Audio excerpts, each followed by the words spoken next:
Ye Wudao returned to the country with great fanfare, only to have all 5 of his fiancées break off their engagements. The 5 fiancées, you're not good enough for us.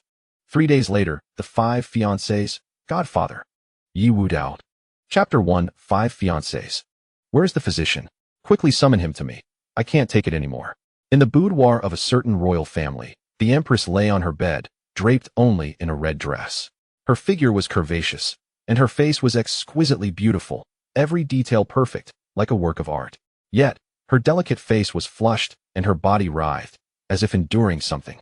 The maid beside her said anxiously, Your Majesty, he's already returned to Great Xia. What? The empress's expression changed, and her body writhed even more violently. How can I live without him? We can't let him go back. Send word that whoever can bring the physician to me will be richly rewarded. Yes, the maid replied immediately. In an instant, political, military, business, assassin, and underworld circles. Everyone was searching for the healer's whereabouts. On a plane bound for China, in first class, a dark figure knelt before a young man, his demeanor utterly respectful. If the underworld knew of this groveling, they would likely be spitting blood. This figure was none other than the infamous underworld emperor from overseas. Master, the empress is offering a hefty reward for your identity. The whole world is searching for your whereabouts, the underworld emperor said respectfully. The young man remained expressionless. She's probably having an episode. Never mind her for now. How's the matter I asked you to investigate? The underworld emperor nodded. Your mother's death wasn't an accident. My investigation seems to involve many people, and the power involved is so deep that it's currently impossible to uncover the truth. The young man frowned slightly. He had considered that his mother's death wasn't simple, but he hadn't expected that even the underworld emperor couldn't find out. This was enough to show how deep the power involved was, even implicating those old fogies in Dragon Capital. Thinking of his mother, the young man exuded a chilling aura, causing even the underworld emperor to shiver. His name was Ye Wudao, originally the eldest son of the Ye family, born with a silver spoon in his mouth. His life should have been smooth sailing, but 5 years ago, a family tragedy struck. His mother died unexpectedly, and his father remarried. Overnight, he went from being the eldest son to a thorn in the side of the entire Ye family. His father expelled him from the Ye family, and assassins secretly tried to kill him. Forced to leave Great Xia, he had nowhere to go. Everyone probably thought he was dead, but not only did he survive, he became the renowned physician and the lord of the underworld palace in the past 5 years, wielding immense power. Even a ruler of one nation listed Ye Wudao as a key figure in their country's military. Whether the overseas regions are in chaos or not, Ye Wudao has the final say. This time, returning to Great Xia, he not only sought revenge for the past, but also to investigate the cause of his mother's death. He knew his mother hadn't died in an accident, and he would eliminate all those involved to avenge her. Continue the investigation. Whoever it is, I will make them pay. Ye Wudao's tone left no room for doubt.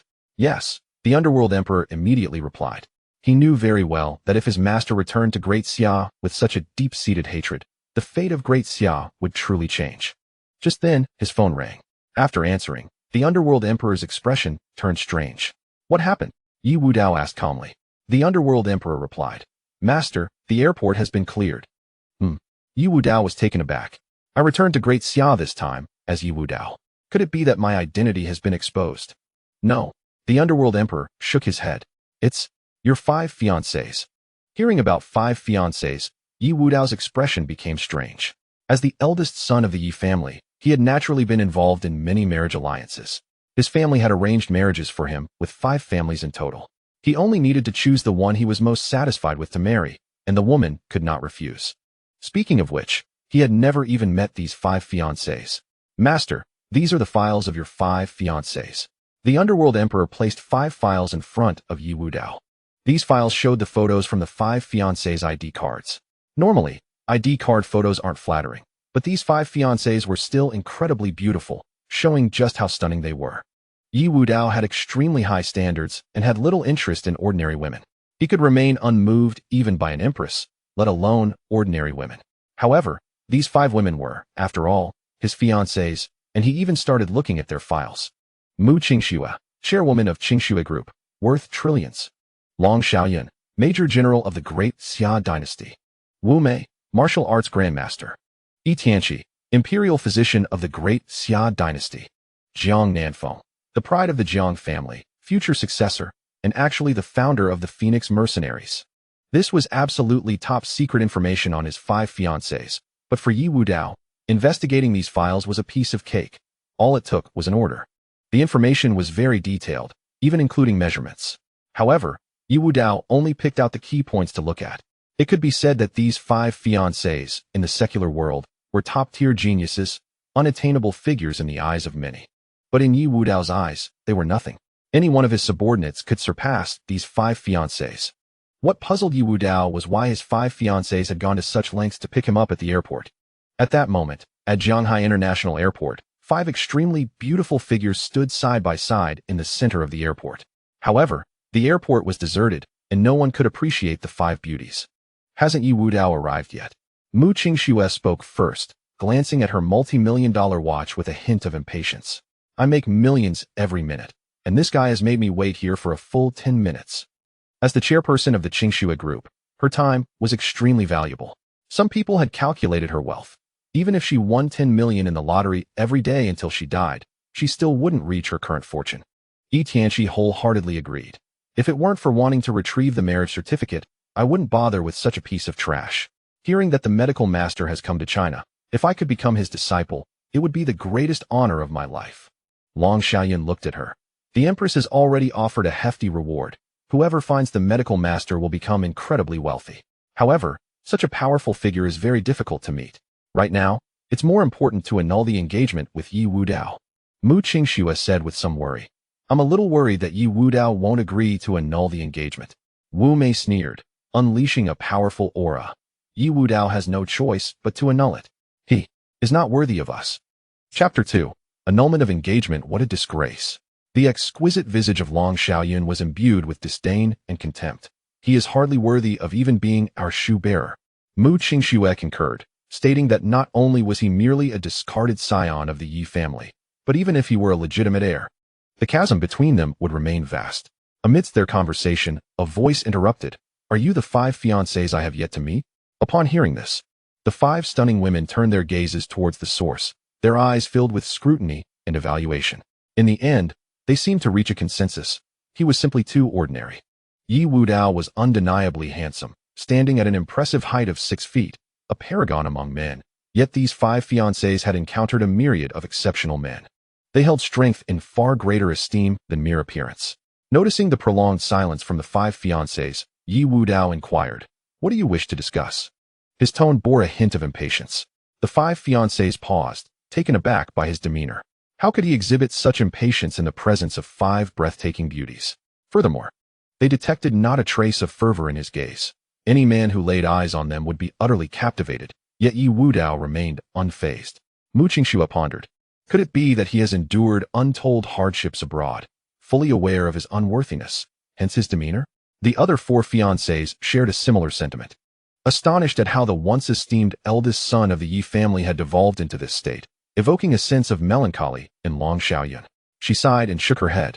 Uncertain of what Ye Wudao had truly experienced overseas, yet it was evident he had faced the harshest trials, to the point where he dared not entertain any illusions about them. Such was the toll of societal hardship, making matters much easier to navigate.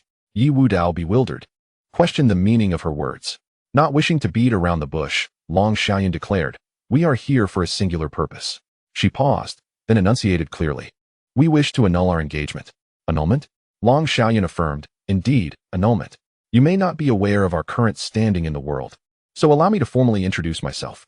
Before you stands the youngest Major General of the Great Xia, who enlisted at the age of 5, joined the elite Songlong Special Forces at 15, captured the notorious underground ruler, the King of the Night, at 18, and 2 years ago became the youngest Major General in the history of Great Xia, Long Xiaoyan."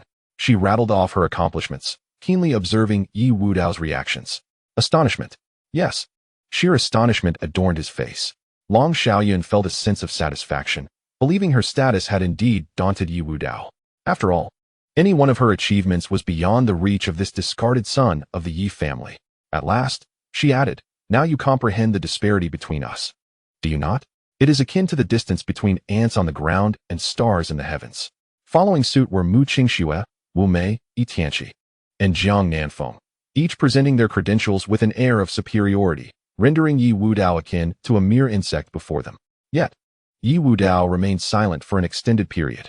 It appears further dialogue is unnecessary, Mu Qingxue scoffed, sensing his inability to cope with their revealed identities. The former eldest son of the Yi family, now so overwhelmed by their status, was indeed a pitiful sight. Long Xiaoyan inquired gently, "Now that we seek to annul our engagement, do you have any objections?" Ye Wudao, somewhat at a loss for words, had already familiarized himself with the profiles of these 5 fiancées during his flight, understanding their esteemed backgrounds. But did this impress him? Their power? Their wealth? Such trivialities, in his view, were but easily crushed baubles. His astonishment stemmed from the rarity of individuals boasting such arrogance before him. It was utterly inconceivable. "You wish to annul the engagement?"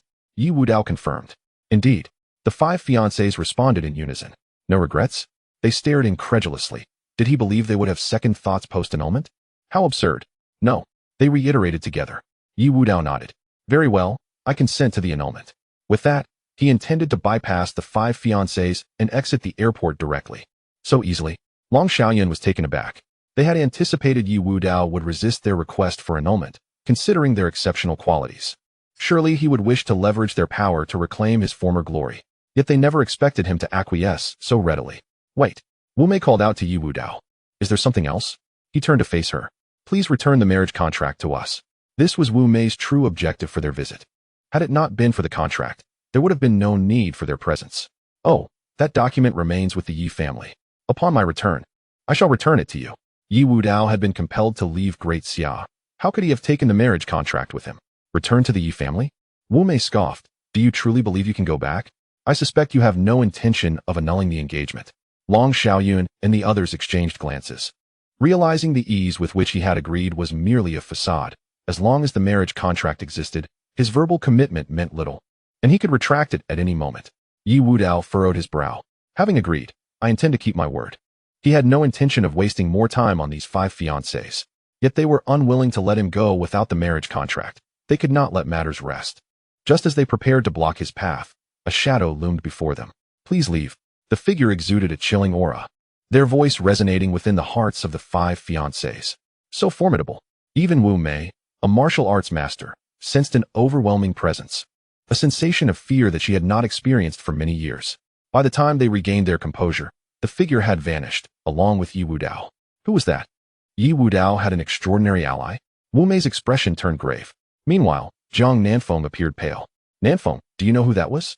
Wu Mei noticed Jiang Nanfeng's demeanor. Jiang Nanfeng nodded, her voice trembling. "He is the emperor of the underworld." Chapter 3. Aunt Feng what?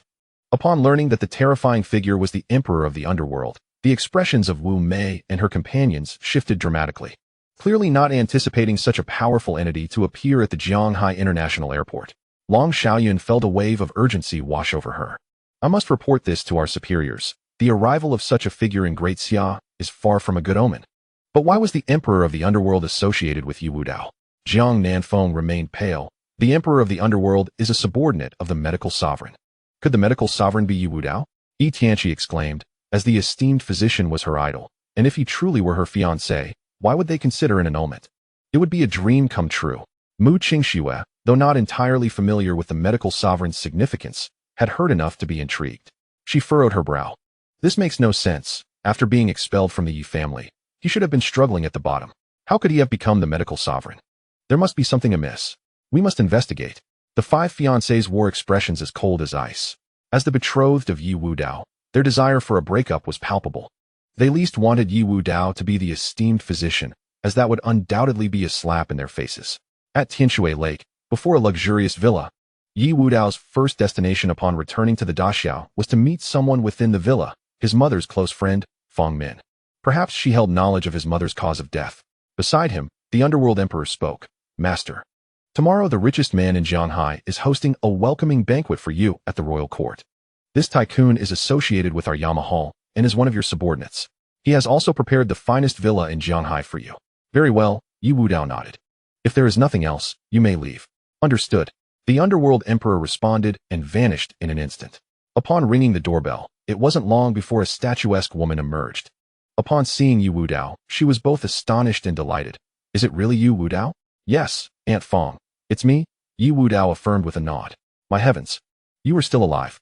This is wonderful. If your mother knew, she would rest in peace." Fong Min wiped away tears from the corners of her eyes and promptly welcomed Ye Wudao into her home. The villa was tastefully decorated, indicating that Aunt Fong had lived quite well over the years. Aunt Fong, I came here to get straight to the point, Ye Wudao began. Mom, who is this? A charming silhouette appeared, her beautiful face bearing a trace of confusion. Wan Yu, this is Ye Wudao, the one I often mention. Fong Min quickly introduced her daughter. During his journey, Ye Wudao had perused the information regarding Aunt Fong's family. She had married a wealthy businessman from Jianghai named Xiao Jinshan and had a daughter. The lovely girl before him, Xiao Wanyu. They had met only in their childhood, when Ye Wudao was the legitimate heir of the Yi family, and his mother often joked about their marriage in the future. However, Aunt Fong had merely laughed along, fully aware that Ye Wudao, as the scion of the Yi family, was already bound by several engagements. Xiao Wanyu was simply not a suitable match. Now, the girl from those days had blossomed into a graceful young woman. Oh, it's you, Xiao Wanyu said, her interest seeming to wane upon recognizing Ye Wudao. Fong Min guided Ye Wudao to the sofa, stroking his head with reddened eyes. Wudao, you have suffered these past few years. Since you are here, you shall reside with us from now on. I cannot promise you great wealth, but I can ensure you a comfortable life. Mom, Xiao Wanyu seems displeased, Ye Wudao noted. Fong Min dismissed Xiao Wanyu's objections. By the way, Wanyu, Wudao has just returned from abroad and is visiting Jianghai for the first time. You must assist him unconditionally with whatever he needs, understood? Aunt Fong, that won't be necessary. I primarily came to understand the circumstances surrounding my mother. Ye Wudao shook his head, for he was, after all, a renowned physician and had no need to seek Xiao Wanyu's assistance. Wudao, I know you currently have no place to stay. I am your mother's best friend, and I have watched you grow up. I cannot neglect you now. You must stay? Fong Min's tone was unequivocal. All right, Ye Wudao relented.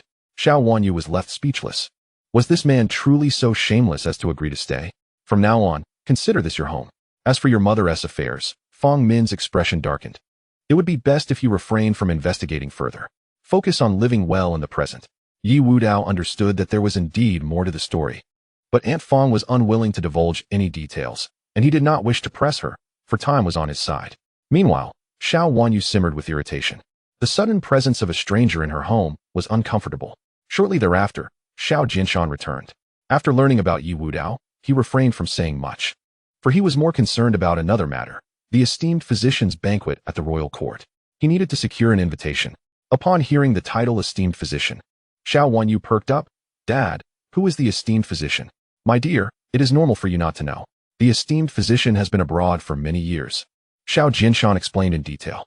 Xiao Wanyu gasped in astonishment. He has the power to influence the chaos overseas, and even the Empress is searching for him. My goodness. Xiao Jinshan added. The Zhao family's young master seems quite interested in you. You might want to reach out to him. Perhaps he can help us obtain an invitation. All right. Xiao Wanyu nodded. The young master of the Zhao family was indeed one of her suitors, a person of influence in Jianghai. However, she had yet to entertain romantic notions about him, though reaching out could be beneficial. After a moment of hesitation, Ye Wudao interjected. Aunt Fong, if you require an invitation to the banquet, I can assist. Fong Min looked at Ye Wudao with surprise. You? Xiao Jinshan chuckled. Don't be absurd. My net worth is in the billions, yet I cannot acquire an invitation. You, just back from abroad, think you can get one? His first impression of Ye Wudao plummeted, for he perceived him as merely boasting. Xiao Wanyu scoffed. Less talking. No one thinks you're mute. In her eyes, Ye Wudao's attempts to show off were utterly juvenile. Fong Min attempted to smooth things over. Wudao is only trying to help. Xiao Jinshan retorted. Can just anyone lend a hand? Meanwhile, the 5 fiancés checked into the most luxurious hotel in Jianghai. After leaving the airport, they began investigating the underworld emperor's affairs, soon uncovering significant information. Zhang Nanfeng stated gravely, the esteemed physician's first stop upon returning to Daxia is Jianghai, where a welcoming banquet will be held at the royal court tomorrow. No wonder the underworld emperor was at the airport. We missed our chance to meet the esteemed physician. Yi Tianqi lamented. Wu Mei remarked seriously, we need to secure some invitations. Whether the esteemed physician is Ye Wudao will be clear tomorrow. Chapter 4. The welcoming banquet the next day. The Xiao family, dressed impeccably, wore smiles of anticipation. With the Zhao family's assistance, acquiring an invitation would be a breeze, as the royal court was their domain. Xiao Jinshan expressed an excitement. Seeing that Ye Wudao had awakened, Fong Min inquired, Wudao, would you like to join us? Xiao Jinshan frowned. Dear, why would we bring him along? We are unsure if we can attend the esteemed physician's banquet ourselves. The Zhao family might not appreciate us bringing so many people. Xiao Wanyu nodded in agreement. Exactly. Besides, he has been living abroad. If he enters the banquet, who knows what embarrassing things he might do. Then Wudao. Please stay at home and don't wander about, Feng Min advised reluctantly. The Xiao family soon departed, leaving Ye Wudao bemused. They wished to attend his banquet, yet excluded him. Approximately 10 minutes later, a Rolls-Royce arrived at the villa's entrance. The one sent to fetch Ye Wudao was none other than the underworld emperor. Master, everything has been arranged. The underworld emperor bowed slightly. Ye Wudao nodded and entered the vehicle. As they drove, the underworld emperor remarked, Master, after a night of investigation, while we have yet to uncover the old guards in Longdu, we have identified some individuals on the surface. The Zhao family in Zhanghai may very well be involved in your mother's demise. The Zhao family? Ye Wudao inquired, puzzled. Is that the Zhao family associated with the royal court? Indeed. The emperor of the underworld responded, in those days. The Zhao family was merely a small clan in Zhanghai City.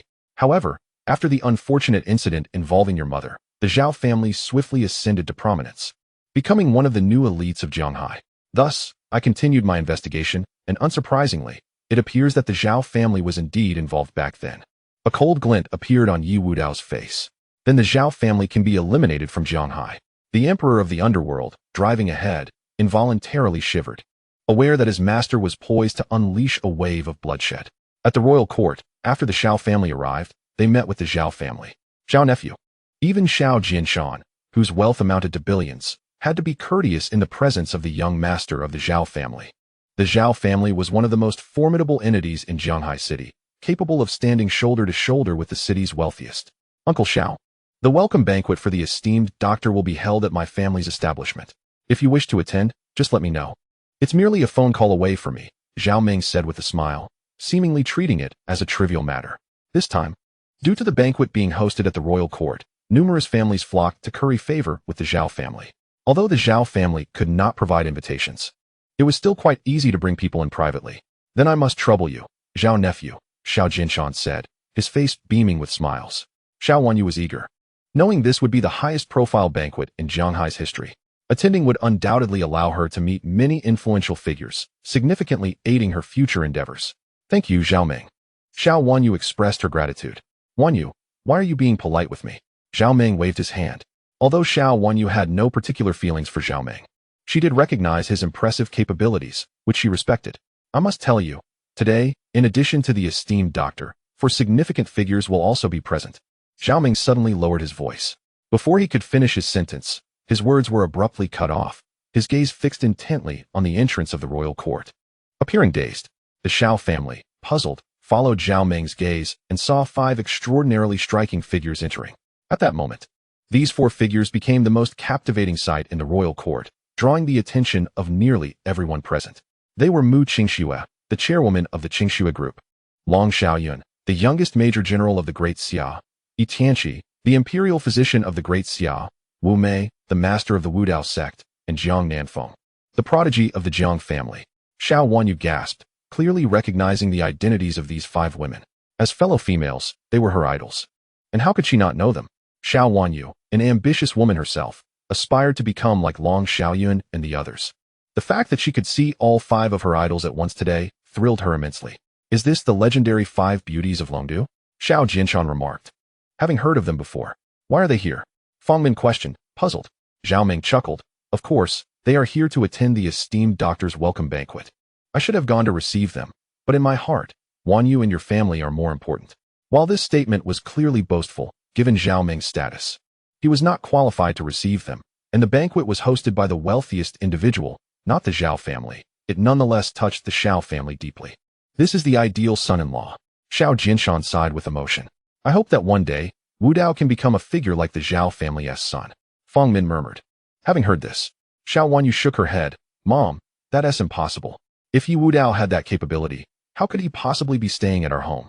As Long Xiaoyun and the others entered the elevator, heading straight to the top floor where the welcome banquet would be held, a Rolls-Royce came to a stop at the entrance of the royal court.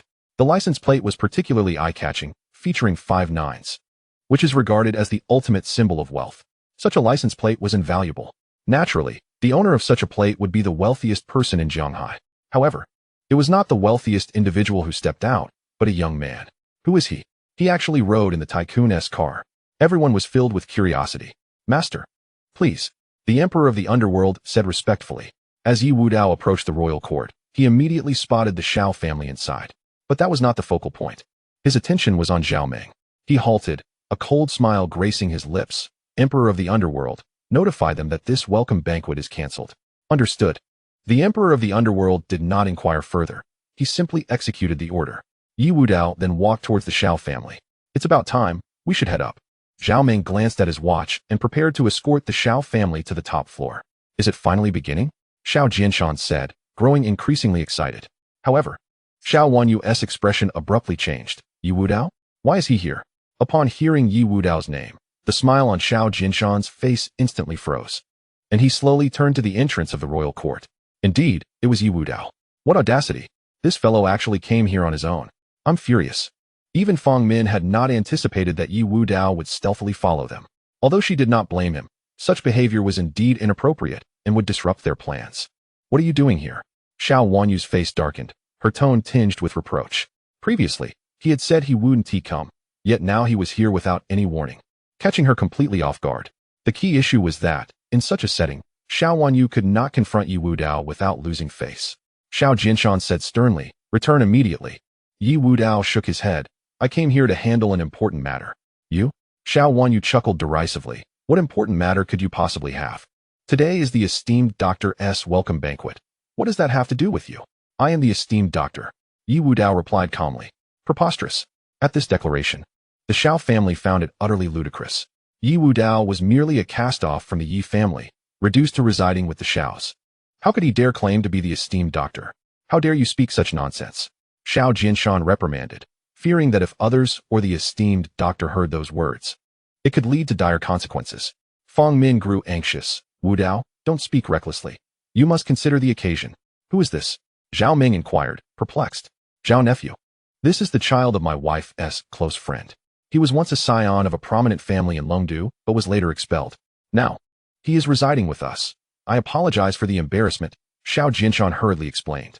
Upon hearing that he was from a prominent family in Longdu, Zhao Meng's heart stirred. However, upon learning he was a cast-off, he chuckled, reminding, "Uncle Xiao, you should discipline him.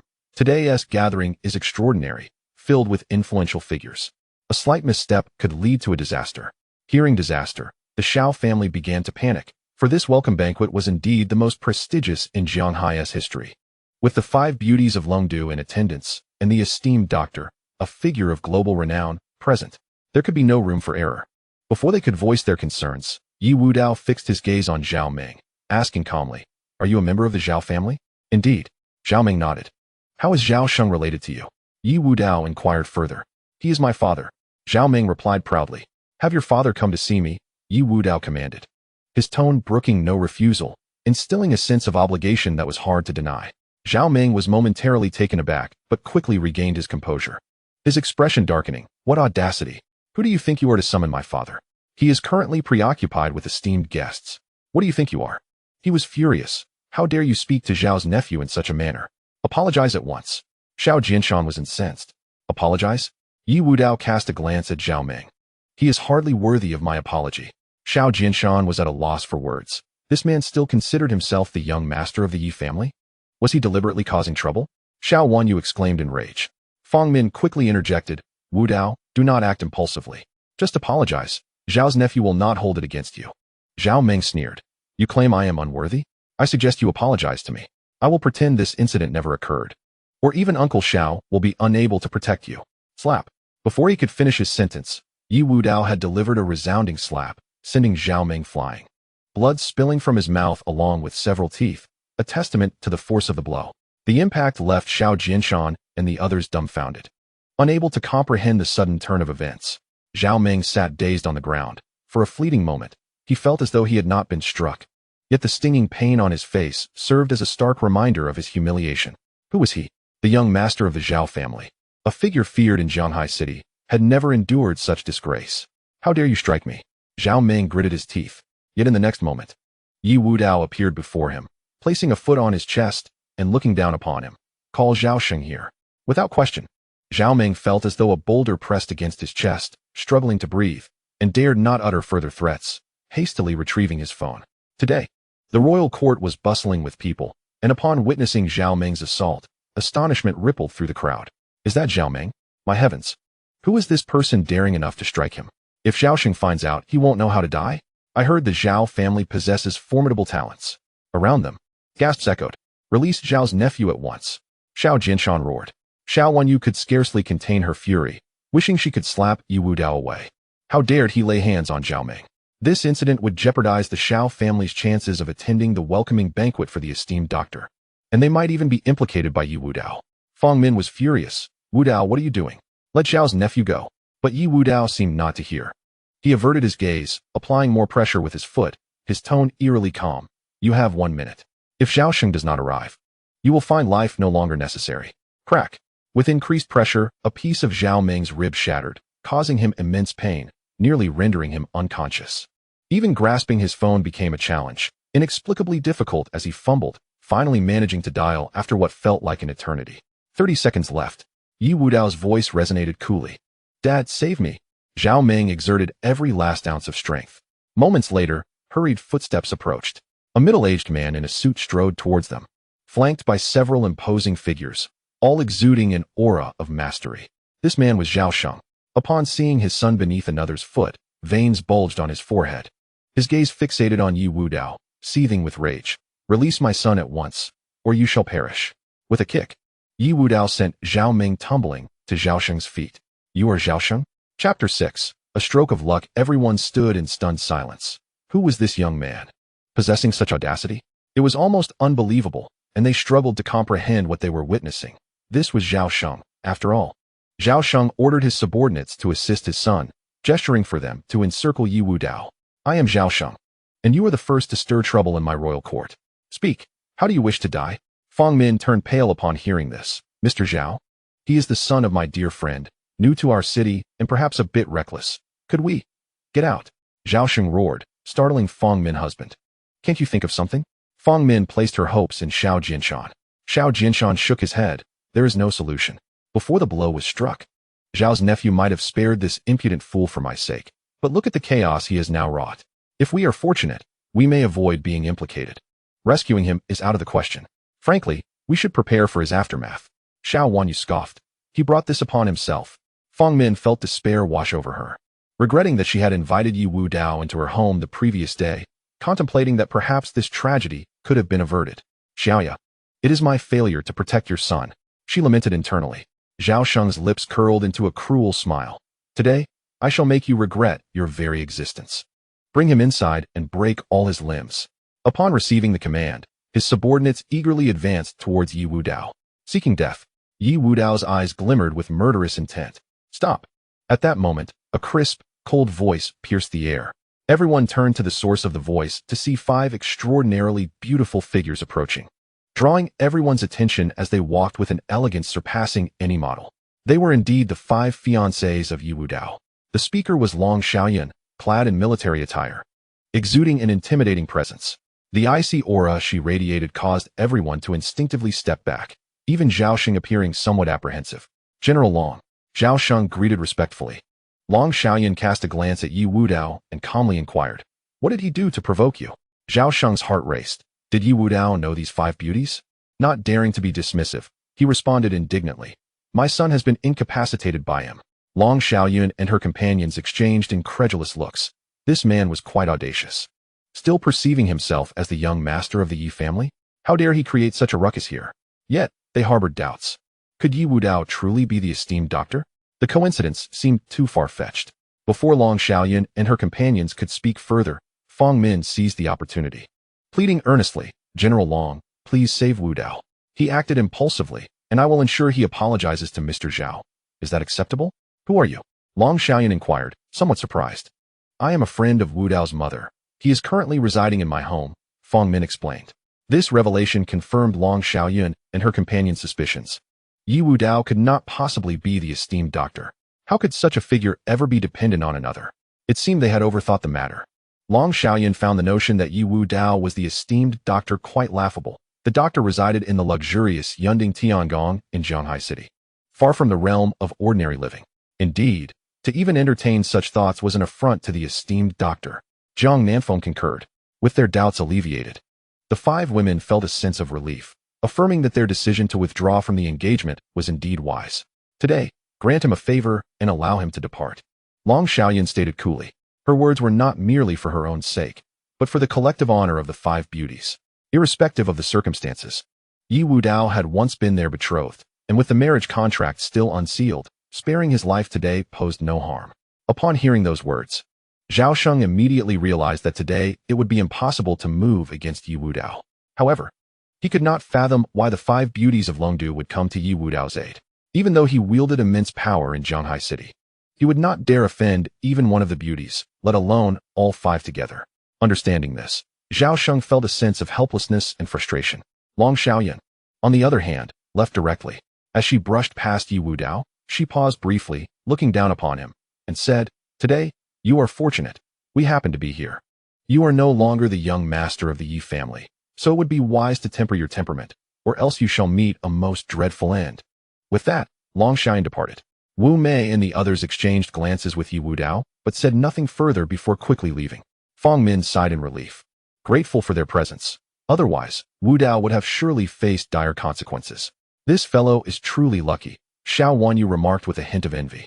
For the 5 beauties were her idols, and now it seemed that they knew Ye Wudao, which felt like an extraordinary stroke of luck for him. It could be said that everyone present believed Ye Wudao had escaped by sheer fortune, had Long Xiaoyan and her companions not arrived in time. He would have had no chance of leaving the royal court unscathed. Taking a deep breath, Zhao Sheng turned and commanded, "Take the young master to the hospital." He then prepared to leave, but not before throwing down a threatening remark. "Kid, today I spared you for the sake of Long Xiao and the others, but starting tomorrow, I shall unleash a relentless vengeance upon you. Do not think to escape Zhanghai. You shall not be able to." Upon hearing this, Fang Min felt despair once more. Zhao Xing had no intention of letting Ye Wudao off the hook. However, at least they had gained a day's grace, and once they returned, they must devise a plan to ensure Ye Wudao's safe departure from Zhanghai City. This fellow would undoubtedly pay a price. She thought it best if he ceased residing in their home. Today, daring to act against Zhao Meng. Tomorrow he would not hesitate to stir trouble in the face of danger.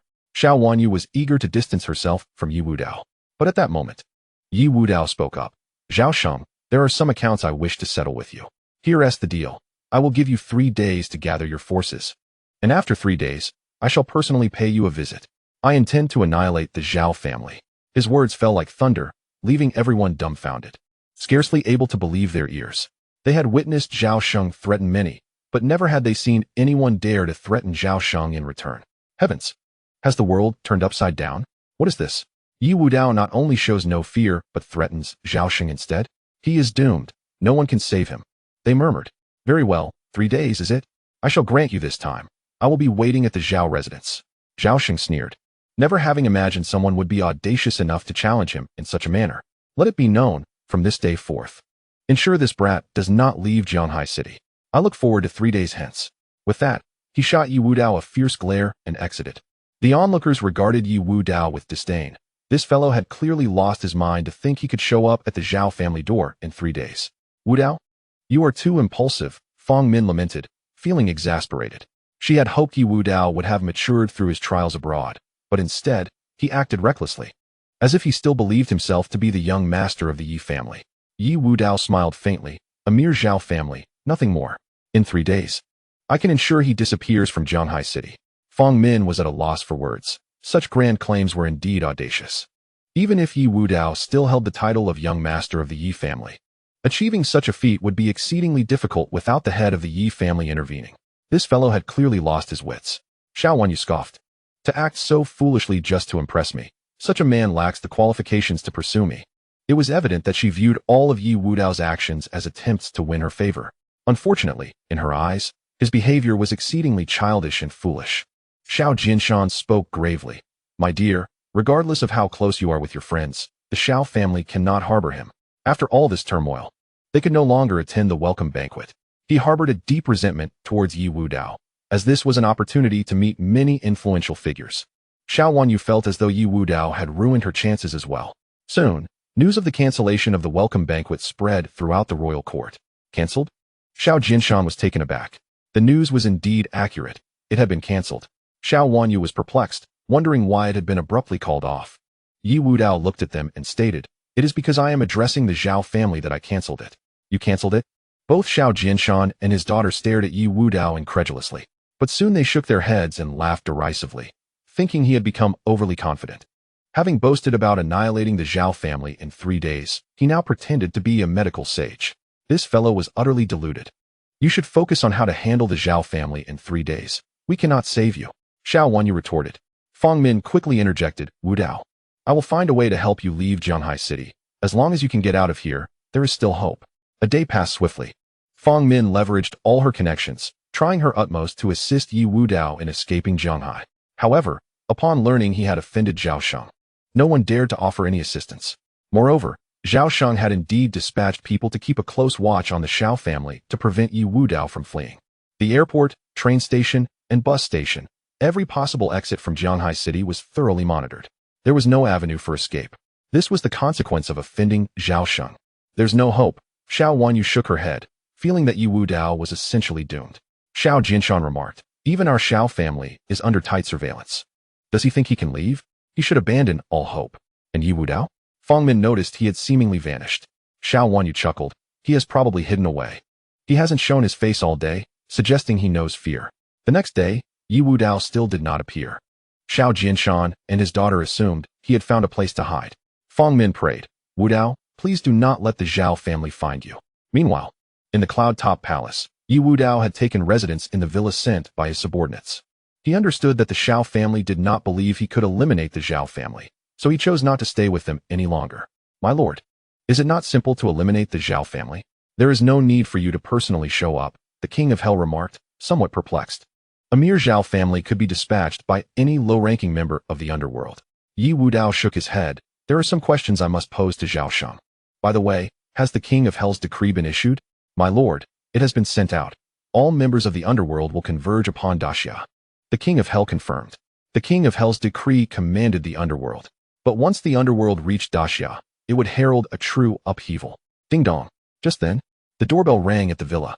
Longhua Major General, Long Xiaoyan, Wu Mei, Zhang Nanfeng, Mu Qingxue, Yi Tianqi, requesting an audience with the medical sage. Standing at the door were, astonishingly, Ye Wudao's 5 fiancées, all of whom stood respectfully at the entrance, heads bowed and bodies slightly bent, exuding an air of humility. They were all top talents of Daxia, yet the gap between them and the medical sage was still vast. The King of Hell inquired, "My lord, shall I let them in? Tell them to leave." Ye Wudao felt annoyed upon seeing the 5 women. They had already called off the engagements. Why were they seeking him out again? This was nothing short of madness. Ye Wudao's response was relayed to the 5 beauties of Longdu, and their lovely faces shifted slightly. The medical sage commanded them to leave, indicating he held a significant prejudice against them. The pale visage of Yi Tianqi reflected her deep desire to become a disciple of the esteemed physician, yearning to delve into the profound intricacies of medical science. Yet, the path before her appeared as insurmountable as scaling the heavens. Long Xiaoyan contemplated for a moment and suggested, "Perhaps we have been too abrupt. Let us return for now." The other women nodded in agreement. Suddenly, Zhang Nanfeng inquired, "By the way, what has become of Ye Wudao?" Long Xiaoyan scoffed, "I had someone investigate. That scoundrel has been hiding away, not showing his face for an entire day. He must be regretting his actions from that day. How foolish. If he were still the young master of the Yi family, such behavior might be excusable, but as a discarded pawn, how dare he?" Wu Mei remarked disdainfully. Long Xiaoyan chuckled softly, "I believe this presents an opportunity for us." The others looked at her in confusion. Long Xiaoyan elaborated, "Currently, Ye Wudao must be at the end of his rope.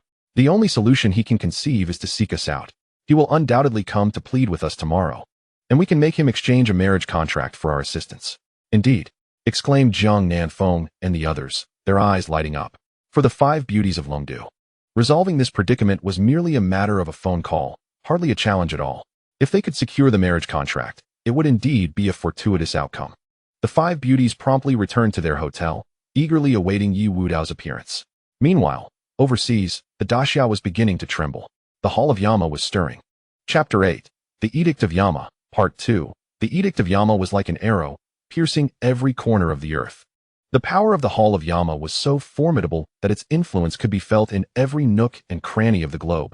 No one could stand against it. This was the mightiest force in the world, without exception. As soon as the Hall of Yama made its move, global panic ensued. Leaders from various nations frantically deployed their intelligence networks to uncover what had transpired within the Hall of Yama, questioning why they had mobilized simultaneously. If their actions were directed against a particular nation, the consequences would be catastrophic. At this moment, the 4 emperors and 5 sovereigns of the Hall of Yama, along with 10,000 masters, were all heading in a singular direction. Nations calculated the trajectory of the Hall of Yama, deducing its destination to be Daxia. Are they headed for Daxiao? A national leader expressed surprise, albeit with a sense of relief. A general beside him hesitated for a moment before affirming, yes. But what exactly is the Hall of Yama's purpose? Over the years, they have never encroached upon Daxia's sphere of influence. The leader was taken aback. The general fell silent. I must take my leave, the general declared after a moment of contemplation. The leader looked at him, perplexed. The general slightly bowed, and in the next moment, he shot forth like a missile, his form straight and his speed astonishing. Once he was no longer visible, his voice echoed back. Because I am also a member of the Hall of Yama. What? The leader nearly spat blood. A national general was, in fact, an undercover agent for the Hall of Yama. This undercover agent was extraordinarily formidable. Had it not been for the Edict of Yama, he might have been elevated to nobility in no time. Similar revelations were unfolding in numerous countries. Everyone knew the Hall of Yama's power was terrifying and pervasive globally. But few had anticipated its infiltration to this extent, with some having become integral insiders. The realization sent shockwaves through the nations. However, at the same moment, orders were dispatched from every country. The utmost imperative was to ensure this matter remained confidential, as if nothing had occurred. At that time, in Daxiao, within the Ministry of War, Minister Xingtian's expression was as grim as a stormy sea. He scrutinized the data relayed by his subordinates, his pupils heavy with concern. After a prolonged silence, he rasped, "Can we ascertain the final location?" "Yes." A subordinate nodded. "It is Jianghaishi. Minister Xingtian, should we deploy forces?" The combat strength of the Hall of Yama is exceptionally terrifying. Even this contingent of 10,000 masters poses a significant threat. Another subordinate queried. Xingtian replied solemnly. Since the Hall of Yama's inception, they have never encroached upon Daxiao's territory. Their sudden action suggests something significant has transpired. What family in Jianghaishi warrants such a massive mobilization? The subordinates shook their heads in unison. If it were Longdu, it might be understandable, but for Jianghaishi, such a grand display seemed excessive and exaggerated. At that moment, a middle-aged man approached, the commander of the Ministry of War. "Do you possess any insider knowledge?" Xingtian inquired. The commander nodded slightly. "Because I am also a member of the Hall of Yama." The members of the Ministry of War widened their eyes in shock. The Hall of Yama's undercover agent had infiltrated the command of the Ministry of War?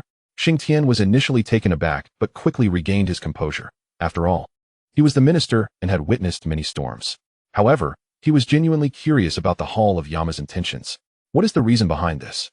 He pressed urgently. The commander replied, "The Hall aims to annihilate the Zhao family in Jianghaishi, as they are likely involved in the death of the Hall Master's mother." He briefly explained the circumstances. My heavens! Xingtian's expression shifted dramatically. After some time, he looked skyward at a 45-degree angle and sighed. The heavens of Daxiao are about to change. For the nations overseas, this day was shrouded in darkness, while the skies over Daxiao were ominously overcast.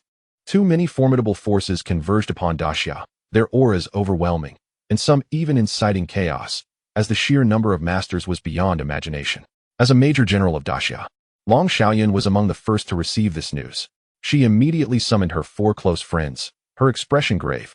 A grave situation has arisen. What is happening? Mu Qingxing asked, puzzled. Xiaoyan, is this related to the Hall of Yama? Jiang Nanfeng, being the founder of the Phoenix Mercenaries, had some knowledge of significant overseas events and was aware of the Hall of Yama's increasing proximity to Daxia. Long Xiaoyan nodded. The entire fighting force of the Hall of Yama is converging upon Daxia, and their ultimate target has been calculated to be Jianghaishi. At this revelation, the others were rendered speechless. The Hall of Yama, the one with 10,000 masters? Wu Mei exclaimed, herself a master, understanding the true terror of the Hall of Yama. For such combat strength was unparalleled. Does this mean the Hall's master is in Jianghaishi? Mu Qingxing gasped. It is likely, Jiang Nanfeng speculated, currently. Widespread speculation points to the Hall's master being the esteemed physician, as he is the only one who has recently arrived in Jianghaishi. Whether the esteemed physician was indeed the master of the Hall of Yama remained a mystery, leaving them to speculate. Regardless, the arrival of such formidable strength in Daxiao would spell disaster. Long Xiaoyan gazed at the heavens and declared, the skies over Jianghaishi are about to collapse. Yi Tianxi shook her head, This is beyond our control. For now, we must await Ye Wudao's arrival. The others nodded in agreement. Although they were the top talents of Daxia, facing a force as terrifying as the Hall of Yama was beyond their capacity for intervention. In their eyes, the Hall of Yama was akin to deities. How could mere mortals interfere in a celestial conflict? Time passed, and as the day drew to a close, the third day finally arrived. The Underworld Emperor began reporting on the status of the Hall of Yama. Master, the 4 emperors, 5 sovereigns, and 10,000 masters are all on standby. All members of the Hall of Yama have arrived in Jinghaishi. Please issue your command. Ye Wudao stood on the balcony of the 3rd floor, hands clasped behind his back, surveying the entirety of Jinghaishi with an air of superiority. The villa was aptly named Cloud Top Heavenly Palace, as it was perched atop a mountain, providing a panoramic view of the entire Jinghaishi. Set forth to the Zhao family. Chapter 9. The Arrival. For the past 3 days, the Zhao family has been under relentless surveillance. Every corner watched, leaving Xiao Jianshan profoundly uneasy. Even his company is being monitored. However, there is little he can do, as the Zhao family is determined to prevent Ye Wudao from escaping. Ye Wudao possesses considerable abilities, managing to elude even their search. Xiao Jianshan mused. No wonder he dares to challenge the Zhao family. Perhaps he truly has outsmarted them this time. Feng Min remained anxious. Has there been any movement from the Zhao family? She inquired. Unclear. Xiao Jianshan responded with a shake of his head. Yet, Xiao Wanyu had some information. I visited Zhao Meng in the hospital yesterday. The Zhao family has gathered 1,000 skilled fighters in recent days, each capable of taking on multiple opponents. Moreover, they have enlisted a martial arts master. A gasp escaped from the couple upon hearing this. Though they are not practitioners of martial arts, they are aware that a martial arts master is an elite among elites. There seems to be no escape for Ye Wudao. It appears that his fate is sealed. Xiao Jianshan felt a tinge of schadenfreude, believing that Ye Wudao had brought this predicament upon himself. Feng Min, however, was even more troubled, unable to reach Ye Wudao. He may hide for a time, but not for a lifetime. The Zhao family will likely turn the entire Zhanghai city upside down. Ye Wudao cannot evade them. Xiao Wanyu remarked coldly. What can we do? Feng Min had exhausted all options in these few days, yet remained at a loss. Anyone who heard the Zhao family's name refused to help. Today, the time had come, and the Zhao family would undoubtedly make their move. The prospect of Ye Wudao voluntarily approaching the Zhao family seemed nearly impossible. Suddenly, an idea sparked hope within her. I will seek out Major Long and her companions, pleading for their assistance to save Wudao. This was the only escape route Feng Min could envision. Mother, I will accompany you, Xiao Wanyu sighed softly. The mother and daughter hastened to the hotel where Long Xiaoyun resided. It is not beyond possibility for us to aid this Ye Wudao. But why does he not come himself? Long Xiaoyun inquired, sipping her tea nonchalantly. Does he wish to save face, daring not to come, but sending you instead? Jiang Nanfeng chuckled. I simply implore you to assist Wudao. Feng Min nearly humbled herself to the lowest point. Long Xiaoyun did not respond directly, but glanced toward Jiang Nanfeng and the others. After a brief exchange of glances, Wu Mei spoke first. Very well, very well. What is the harm in saving his life? It will require little effort, as long as it serves our purpose. Long Xiaoyun stood up. Good. Then let us pay a visit to the Zhao family. Upon receiving this affirmation, Feng Min nearly fell to her knees in gratitude to these extraordinary women. For she knew that if the Long 5 beauties were willing to act, Ye Wudao would surely be safe. Xiao Wanyu bit her lip, thinking, Ye Wudao, should you survive this ordeal, you must sincerely thank the Zhao family. Meanwhile, the gates of the Zhao family stood wide open, devoid of any guards. As all members gathered in the courtyard, 1,000 fighters assembled, their formidable presence intimidating all around. Even Zhao Meng had rushed from the hospital, eager to witness Ye Wudao's demise, seated in a wheelchair with a cruel smile upon his face. The manpower is assembled, Master, the steward announced. Zhao Sheng surveyed the 1,000 fighters with satisfaction. Today, Ye Wudao will likely not dare to come. He has been hiding for 3 days now. However, as long as he remains in Zhanghai City, I will find him. I will tear him apart, and no one can save him. Kill, kill, kill. The 1,000 fighters shouted in unison, their voices deafening, their murderous intent soaring to the heavens. Zhao Sheng smiled in satisfaction before approaching an elder with a tone of respect. Old Fu, with you here, even if Long Xiaoyun comes, I will still eliminate Ye Wudao. To prevent any further interference from Long Xiaoyun and her associates, he had even summoned a master, paying a substantial price for this. Old Fu, hands clasped behind his back, assumed a condescending posture. As long as Long Xiaoyun does not appear, I will not intervene. That is understood, Zhao Sheng nodded. Yet, at that moment, the ground suddenly trembled, as if a great earthquake were imminent. What is happening? Zhao Sheng wondered, perplexed. The tremors intensified, and a terrifying aura seemed to lock onto the Zhao family, causing everyone within to feel a prickling unease. Not only the fighters, but even Master Fu felt a twinge of apprehension. Why do I feel afraid?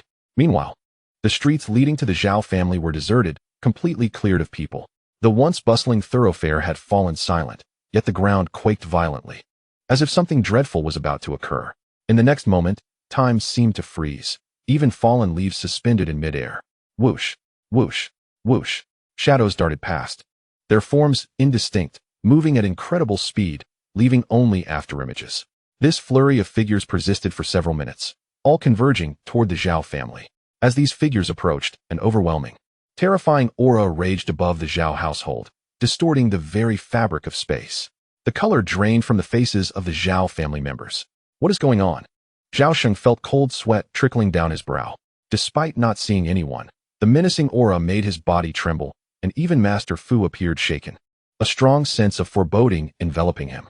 At last, the figures emerged, standing atop the walls of the Zhao family courtyard, each gazing down upon the Zhao clan. My heavens! Old Fu nearly fell to his knees. Every figure was a master. Moreover, there were even more formidable presences, 4 emperors and 5 sovereigns, all descending simultaneously, causing the Zhao family to struggle for breath. Zhao Sheng's face turned as pale as paper. What audacity! What merit does the Zhao family possess to attract so many masters? Suddenly, a colossal force descended from the heavens, overwhelming the Zhao family courtyard, which could not withstand it, collapsing into the ground. The once opulent Zhao family estate diminished in stature in an instant. In that moment, the Zhao family members realized the sheer number of masters present. They could scarcely count them, all being elite warriors. Following this, a figure gradually appeared, striding through the air as though emerging from the void. Each step seemed slow, yet with each stride, he covered vast distances. When Zhao Sheng recognized this figure, terror gripped him. Is it you? The figure was none other than Ye Wudao. At this moment, Long Xiaoyun and her companions had arrived near the Zhao family. What is happening? Wu Mei's expression shifted as she sensed the overwhelming auras. Glancing ahead in disbelief, 10,000 masters? The Hall of the Underworld. Long Xiaoyun stated emphatically. Only the Hall of the Underworld could command such forces. Jiang Nanfeng gasped in astonishment. Is the Hall of the Underworld targeting the Zhao family? Feng Min and Xiao Wanyu were unaware of the Hall of the Underworld, unacquainted with such matters. Sensing something, Xiao Wanyu glanced upward. Upon seeing the slowly approaching figure above the Zhao family, she gasped. Is that Ye Wudao? Chapter 10. The Zhao family must not exist. As these words left her lips, Long Xiaoyun and her companions' expressions shifted dramatically, immediately turning their gazes toward the direction Xiao Wanyu was looking. Indeed, a figure swept past, too swift to discern clearly. Are you certain that was Ye Wudao? Wu Mei expressed her skepticism, for that presence undoubtedly surpassed the level of a master, a being more formidable than herself, most likely the lord of the underworld palace. Xiao Wanyu also felt uncertain, sensing a resemblance yet unable to confirm. That figure must be the lord of the underworld palace, commanding thousands of masters. Do you think he could be Ye Wudao? Wu Mei continued. It certainly is not him. Xiao Wanyu quickly asserted, reasoning that if Ye Wudao possessed such prowess, he would not need to hide these past few days, nor would my mother have to plead on his behalf. At this moment, we cannot approach the Zhao family. It is best not to interfere with the affairs of the underworld palace, Dragon Xiaoyan lamented. And what of Wudao? Feng Min still worried about Ye Wudao. Dragon Xiaoyan scoffed. That lad is merely fortunate. The underworld palace has set its sights on the Zhao family, and whether the Zhao family exists tomorrow is of little consequence, let alone dealing with Ye Wudao. Upon hearing this, Feng Min felt relieved, reasoning that the Zhao family seemed to be in no position to pursue Ye Wudao now. His luck is truly remarkable, Xiao Wanyu could not help but exclaim. Jiang Nanfeng, however, felt a sense of anticipation. I wonder if we might meet the lord of the underworld palace. He is a figure of great influence overseas. The other women began to share in this excitement, pondering that if this lord were to be their betrothed, there would be no need for a cancellation of engagements. At the Zhao family residence, upon recognizing Ye Wudao, Zhao Sheng's eyes nearly bulged from their sockets, and before he could react, Ye Wudao appeared before him in an instant. You gathered an army and ended up with these insignificant minions? Ye Wudao's voice resonated slowly. Had it been 5 minutes prior, Zhao Sheng would have retorted, for he had summoned 1,000 thugs and paid a hefty sum to enlist a master. Yet now, he found himself incapable of rebuttal, for Ye Wudao had summoned tens of thousands of masters. His own meager force was insignificant in comparison. Regret. Zhao Sheng felt an overwhelming sense of remorse, lamenting how he had provoked such a terrifying being. This is all a misunderstanding. I understand my son has offended you. But he has also paid a price. Zhao Sheng trembled as he spoke, casting a desperate glance at Elder Fu for assistance. Elder Fu, with a heavy heart, responded, Esteemed Elder, I am Fu. This may indeed be a misunderstanding. Silence. Before he could finish, Ye Wudao raised his hand and struck. Slap.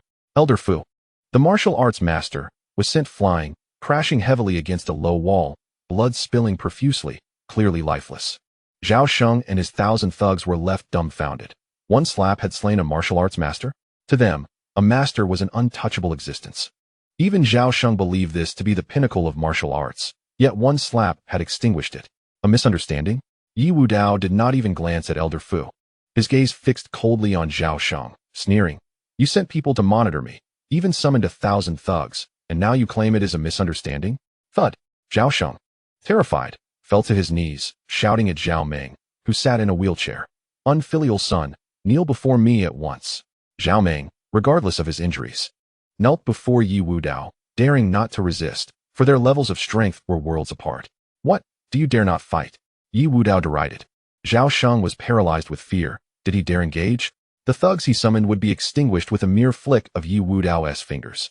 He wished only to survive, unable to comprehend how he had offended such a terrifying existence. Was it merely due to the matters concerning the royal court? I realize my error. I shall never dare again, Zhao Sheng pleaded, but my son has already paid the price. Furthermore, during our first encounter at the royal court, we bore no grievances. I am willing to pay 100 billion for my life. If only you would spare me and the Zhao family. 100 billion for life. Surviving was paramount. Money could always be earned anew. Answer me one question. Ye Wudao's gaze turned icy. Were you involved in Tangya's death? Tangya? Zhao Sheng was momentarily taken aback, his eyes darting evasively before he hastily shook his head. I do not know Tangya. I do not understand what you are saying. Ye Wudao found Zhao Sheng's response unsatisfactory and swiftly broke Zhao Sheng's arm with a kick. Ah! Zhao Sheng screamed in agony. Ye Wudao continued to inquire. How did she die? Zhao Sheng, trembling in terror, shook his head. I do not know. Then you may die? Zhao Sheng's eyes widened in horror. Before he could react, his neck was seized. Crack! In an instant, Zhao Sheng's neck was snapped. Without uttering another word, Ye Wudao departed without looking back, leaving behind a command for the Emperor of the Underworld. The Zhao family must cease to exist. The information gathered by the Emperor of the Underworld confirmed Zhao Sheng's involvement in the demise of Ye Wudao's mother, though he had not directly acted. As for Zhao Sheng's claim of ignorance regarding Tangya's death, it was indeed true, for such matters were beyond Zhao Sheng's knowledge. Thus, eradicating the Zhao family was a decision Ye Wudao made without a hint of hesitation. Indeed, the Emperor of the Underworld responded. That night, the waters of Jianghai were stained with blood. The Zhao family was henceforth erased from Jianghai city. By the next day, the entire Jianghai would be shaken. For the Zhao family had been a prominent presence, and their annihilation would evoke astonishment. Meanwhile, in the War Department, Xing Tian had been monitoring the Underworld Palace. Naturally, he received the news of the Zhao family's destruction immediately, but did not intervene, knowing it was futile. Even if he wished to obstruct it, he lacked the means to do so. It was not worth offending the Underworld Palace for the sake of the Zhao family. Send someone to handle the aftermath. Xing Tian ordered. Minister, is the Underworld Palace solely focused on the destruction of the Zhao family? A subordinate could not help but inquire. Xing Tian fell silent, pondering for several minutes before responding. The Underworld Palace is certainly not merely targeting the Zhao family. Such a trivial family does not warrant such grand measures. Then why? The subordinate asked, perplexed. Xing Tian sighed, his eyes reflecting a hint of dread. The annihilation of the Zhao family is merely the beginning. Chapter 11. Bragging? Ye Wudao emerged from the Zhao family residence, encountering Fang Min and her daughter, along with his 5 fiancées. Ye Wudao? Xiao Wanyu was momentarily taken aback, realizing that this figure she thought had been hiding had unexpectedly emerged from the Zhao family. Did this mean the shadow she had seen earlier truly belonged to Ye Wudao? Wudao, how is it that you emerged from the Zhao family? Fang Min exclaimed in astonishment. I mentioned I would come to eradicate the Zhao family today. I would naturally not go back on my word, Ye Wudao replied coolly. Fang Min's expression changed to one of alarm. And these individuals? Ye Wudao nodded. They are all my subordinates. My heavens! Fong Min and her daughter were left utterly stunned. They had presumed Ye Wudao to be a minor character, merely a struggling merchant overseas, yet they were astonished to discover he possessed such remarkable capabilities. You truly excel at self-aggrandizement, Dragon Xiaoyan scoffed, suggesting that he had likely been captured by the Zhao family and only managed to escape due to the underworld palace surrounding them. Otherwise, he would not have survived. Now, he had the audacity to boast. If we did not know the truth, we might have been deceived by you. If you had such prowess, why would you need our help to rescue you? Zhang Nanfeng sneered repeatedly. Ye Wudao was indeed shameless, daring to impersonate the lord of the underworld palace. If Ye Wudao were truly the lord, then they could all be sovereigns themselves. If she truly possessed such capabilities, why would she need to have Fong Min and her daughter plead with her? Ye Wudao was momentarily taken aback, wondering when he had ever sought their assistance. However, upon observing Aunt Fong and his 5 fiancés together, he quickly grasped the situation. Yet, he found no desire to explain himself to these individuals. For no matter what he said, they would remain unconvinced. It was hard to deny that his luck was indeed extraordinary. Mu Qingxue felt a twinge of admiration. Without such remarkable fortune, he surely would not have emerged unscathed from the Zhao family today. Xiao Wanyu exhaled in relief, casting an incredulous glare at Ye Wudao. This fellow could really boast. She had been deceived by him. Fong Min hastily intervened. It's all right, it's all right. Wudao, quickly express your gratitude to Major General Long and her companions. They came to your aid this time. No need, Ye Wudao replied, shaking his head. Fong Min felt a bit awkward. Major General Long. He has this temperament. Please forgive him. We wouldn't stoop to quarreling with a minor character, Long Xiaoyan remarked, unfazed. As her focus remained on the leader of the underworld palace, her beautiful eyes fixed on the Zhao family's direction. Let us go take a look, Wu Mei said, her impatience evident. The 5 fiancés shared a common understanding and began to head toward the Zhao family estate. Wudao, let us return. Fong Min recognized that the crisis had passed. Mom, are you really letting him stay at our house? Xiao Wanyu expressed her reluctance. Ye Wudao smiled and shook his head. Aunt Fong, I already have a place to stay. Huh, you have a place? Where? Fong Min asked curiously. Cloudtop Heavenly Palace, Ye Wudao disclosed without reservation. This revelation left both Fong Min and Xiao Wanyu speechless. Cloudtop Heavenly Palace was undoubtedly the most expensive villa in Jianghai City, unaffordable even for the Xiao family. Huh, you really dare to boast. Xiao Wanyu scoffed, finding his claims ludicrous.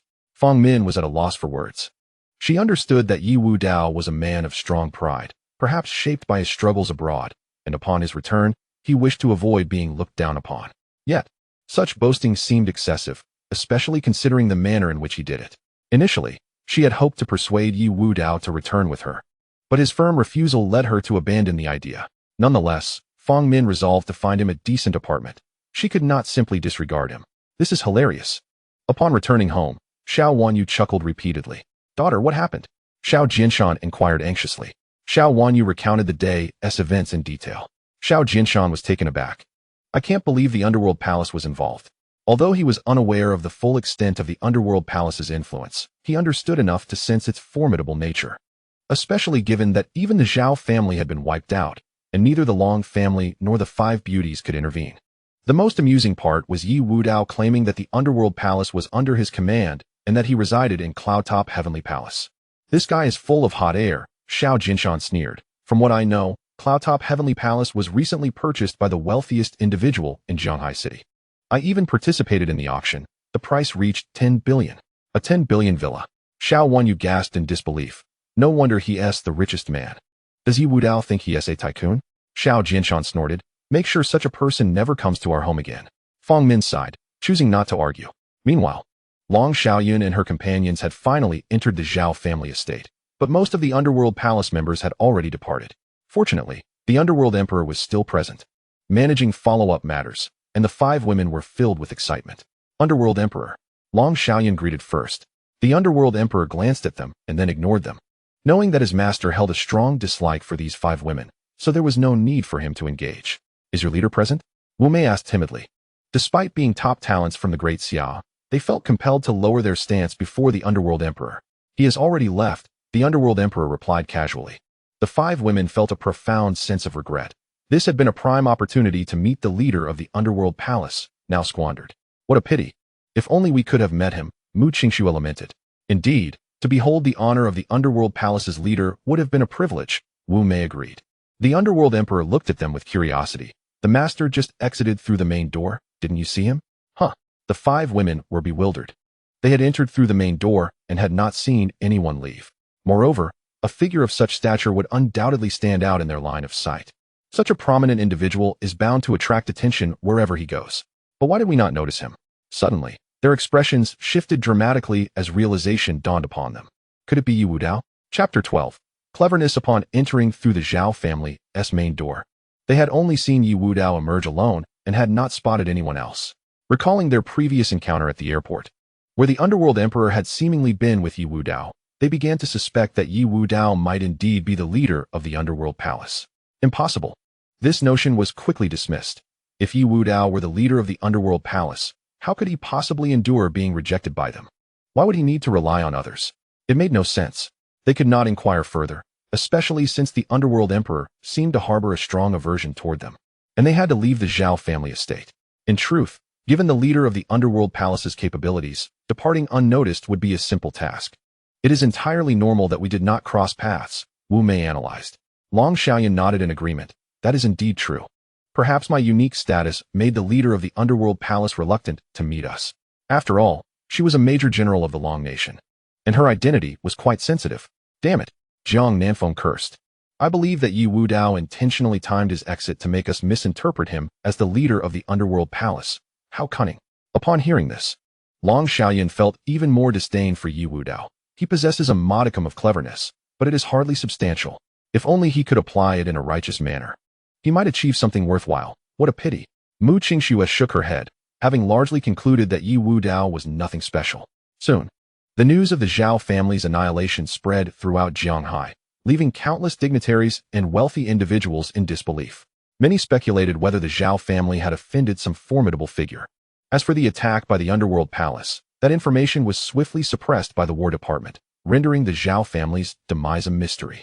The next day, a sensational piece of news overshadowed the Zhao family's destruction. The Tianqi Investment Group was establishing a presence in Jianghai. For many in Jianghai, while the Zhao family's fate elicited some sympathy, the arrival of the Tianqi Investment Group was viewed as a golden opportunity by numerous families. The Tianqi Investment Group is the largest investment company in the world, reportedly possessing over $1 trillion in cash. Some individuals with fortunes exceeding $1 trillion might struggle to produce even $100 billion in liquid assets. Yet the Tianqi Group operates with tangible cash flow, making it the most powerful investment group globally. At the Xiao family estate. The Tianqi Investment Group? Upon hearing this news, Xiao Wanyu leapt from the sofa, brimming with excitement. The company I admire the most is actually coming to Jianghai? She could hardly believe it. As a woman, especially one who idolizes the 5 beauties of Longdu, this indicated her considerable ambition. She aspired to achieve great things, even though she was already performing well within the Xiao family's conglomerate. However, the Xiao family group, being merely a conglomerate worth several billion, presents little opportunity for her to unleash her potential. In stark contrast, the Tianqi Group stands as a true titan, boasting a staggering valuation exceeding $1 trillion. If we could secure an investment from Tianqi, it may very well elevate the Xiao family to the pinnacle of Jianghai. Xiao Jinshan was filled with anticipation. Although the hope seemed faint, it was nonetheless an opportunity. Xiao Wanyu's expression radiated longing. The arrival of Tianqi Group in Jianghai must signify their faith in the city's prospects, paving the way for substantial capital influx, which represents a chance for our family and for me personally. Daughter, what do you mean by that? Feng Min asked, puzzled. Xiao Wanyu replied, I aspire to apply for a position at Tianqi Group. This would be a platform for me to truly shine. Daughter, I wholeheartedly support you, Xiao Jinshan encouraged, recognizing that if his daughter succeeded in her application, it would greatly benefit their own company. Father, I am confident. Should I secure the position, it would offer immense advantages for our family business, particularly in terms of investment. Xiao Wanyu brimmed with assurance regarding her prospects. After all, her capabilities were evident upon graduation. She had joined the family business, starting from the ground up, and within a mere 2 years, she had ascended to a senior position, an undeniable testament to her strength. At that moment, Xiao Wanyu's phone rang. After a few moments, she beamed. Father, one of my classmates is a senior executive at Tianqi Group. With his assistance, our chances of success are significantly heightened. Really? Xiao Jinshan exclaimed with excitement. Then let us pay him a visit immediately. Meanwhile, at the Yunding Tiangong, with rhythmic footsteps echoing, a graceful figure approached, her high heels striking the ground with a melodic resonance. She appeared to be in her early 20s, her features exquisitely refined. Her skin as pale as snow, and her eyes sparkled with a celestial light, seemingly capable of discerning hearts. A subtle smile graced her lips, embodying both confidence and poise. Master. Upon entering the villa's living room, the woman bowed respectfully. The bending of her form nearly exposed the delicate whiteness of her décolletage. Yet, Ye Wudao merely cast a fleeting glance before swiftly averting his gaze. Manqiu, how have matters progressed? The Tianqi Group has officially established its presence in Jianghai. The next step involves selecting companies, Shin Manqiu replied, her gaze fixated on Ye Wudao as she sauntered closer, her hips swaying gently. Upon reaching him, her stunning visage radiated an allure that was ineffable, her entire being exuding an exquisite charm. As she intentionally bent closer, pouring water for him with deliberate slowness, the view of her alluring form became even more pronounced. If any other man stood before Shin Manqiu at that moment, he would undoubtedly be unable to resist such temptation, particularly with the tantalizing hints of desire that lingered. However, Ye Wudao remained unfazed, his gaze steadfastly avoiding the captivating sight that drew countless admirers. Shin Manqiu presented the filled glass to Ye Wudao with a gentle smile. Master, in a week, our company will host an investment conference, and we would like you to preside over it. Very well, Ye Wudao responded, drinking deeply from the glass. The arrival of the Tianqi Group signifies a monumental development for Jianghai, yet it will also ignite fierce competition among the affluent families, given the limited investment opportunities available. Shin Manqiu appeared to relish the prospect. The Tianqi Group, akin to a double-edged sword, would incite turmoil with each entry, leading to fierce battles among companies vying for investment. A spectacle Shin Manqiu seemed to thoroughly enjoy. There's nothing more. You may leave for now. Ye Wudao gestured dismissively. Master, it is rare for me to see you. I do not wish to leave just yet. I long to keep you company, Shin Manqiu purred, her eyes glimmering seductively as her fingers traced her lips, subsequently loosening the buttons of her garment, allowing her long dress to slowly cascade down. As the dress fell away, Shin Manqiu's flawless form was entirely revealed, leaving her completely unclothed beneath. What is temptation, if not this? She whispered, leaning closer to Ye Wudao, her gaze languid with desire. Who could withstand such allure? Yet, in an instant, with a swift motion, Ye Wudao disappeared, leaving Shin Manqiu momentarily stunned, her exposed form suspended awkwardly in the air, creating a rather embarrassing tableau. Nevertheless, Shin Manqiu seemed unfazed. She quickly donned the fallen dress once more, a cunning smile playing upon her lips. I shall surely find my way to your bed one day. Exiting Yunding Tiangong, Ye Wudao exhaled a long breath, reflecting on Shin Manqiu's audacity, daring to undress before him. Fortunate was he to have escaped swiftly, otherwise, he might have found himself in an inescapable situation. Modern women were indeed formidable. Determined to avoid another encounter with Shin Manqiu, Ye Wudao wandered through the villa district, descending the hillside where Yunding Tiangong was situated. Dao? Suddenly, a familiar voice called out. Ye Wudao turned to find none other than Fong Min's family, his surprise evident at encountering them here. What brings you here? Fong Min asked, taken aback, for this was the most luxurious villa district in all of Jianghai. With the summit featuring the most opulent residences, Ye Wudao appeared to have descended from the peak. I reside at the top. Ye Wudao indicated toward Yunding Tiangong. Haha, Xiao Wanyu scoffed. You still persist in such claims? Do you find this amusing, Ye Wudao? We have investigated thoroughly. Yunding Tiangong belongs to Jianghai's wealthiest. Li Tianqing, surely, you do not presume to be the richest in Jianghai? This was not the first time Ye Wudao boasted of residing in Yunding Tiangong. Had he developed an addiction to such exaggerations? Xiao Jinshan sneered, I suspect you followed us here. If you truly lived in Yunding Tiangong, we would certainly wish to pay you a visit. Enough from all of you, Fong Min interjected, exasperated, aware that her husband and daughter harbored disdain for Ye Wudao. Dao, this is a villa district. Do not wander off. Stay with us. Mother, you cannot possibly intend to bring him along. Xiao Wanyu's expression darkened. This is a villa district. Let him accompany us. It would be unwise for him to stray and offend anyone, Fong Min rationalized. Xiao Wanyu disagreed. But if he causes trouble, and my classmate decides not to assist us, how shall we secure the investment from Tianqi Group? Indeed, dear wife, bringing him along could jeopardize our interests, Xiao Jinshan concurred. I will keep a close watch on him, Fong Min assured, then turned to Ye Wudao. Dao, you will stay with Aunt Fong, refrain from wandering. And do not speak out of turn, understood? Ye Wudao, bewildered, inquired, Aunt Fong, are you seeking an investment from Tianqi Group? Indeed, Fong Min admitted openly, today. We are visiting Wanyu's classmate, a senior executive at Tianqi Group. You mustn't speak out of line. Offending him could have significant repercussions for us. Precisely. Should you dare to speak recklessly and offend anyone, you shall answer for it. Xiao Wanyu warned, recognizing her mother's decision was unlikely to change, but felt compelled to voice her concerns. For someone like Ye Wudao, prone to boasting, could easily provoke others. Ye Wudao disregarded Xiao Wanyu's words, saying, Aunt Fong, if you wish for an investment from Tianqi Group, simply convey your request to me. I can arrange for Tianqi Group to invest 100 billion. Here we go again. Fong Min was rendered utterly embarrassed, at a loss for words. Xiao Jianshan and his daughter chose to ignore him, questioning whether this fellow could ever utter a grounded statement. Previously, he spoke of residing in Yunding Tiangong, and now he claimed he could secure a 100 billion investment from Tianqi Group. Was he dreaming? We do not require your assistance. Let us just chant Umitba later, Xiao Wanyu mocked.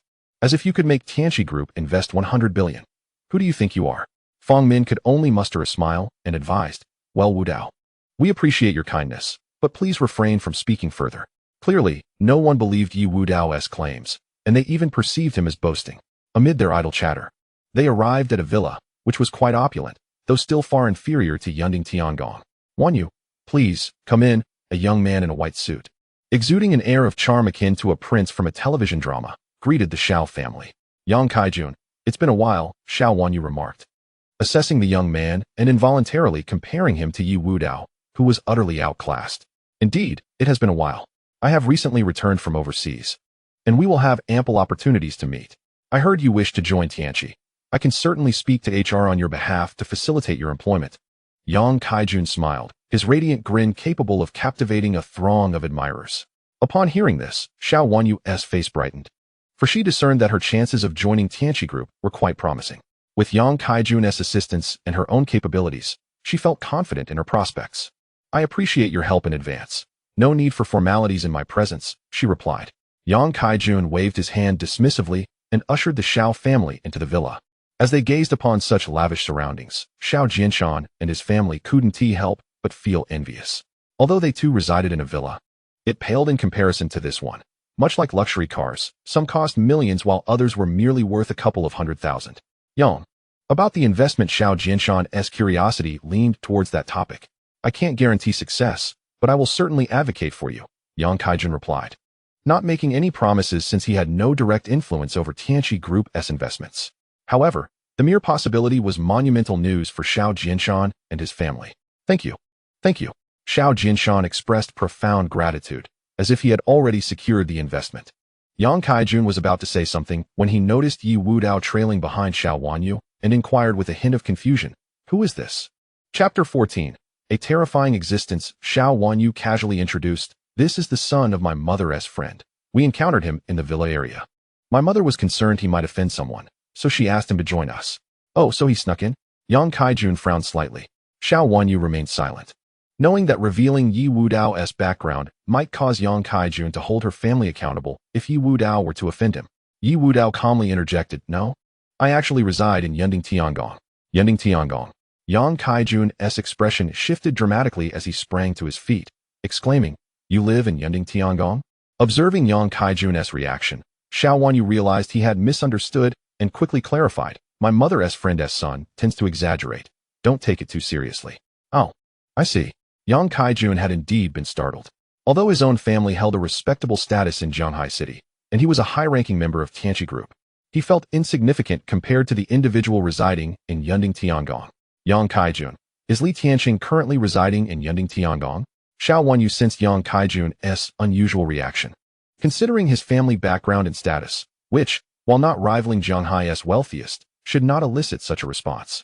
Yang Kaijun took a deep breath, replying, you may not be aware, but it is not Li Tianqing who resides in Yunding Tiangong. Rather, it is someone far more formidable. Gasp. The Xiao family collectively inhaled sharply. To them, the richest individual, Li Tianqing, was already an intimidating figure, and learning that someone even more fearsome resided in Yunding Tiangong left them bewildered. Who could it possibly be?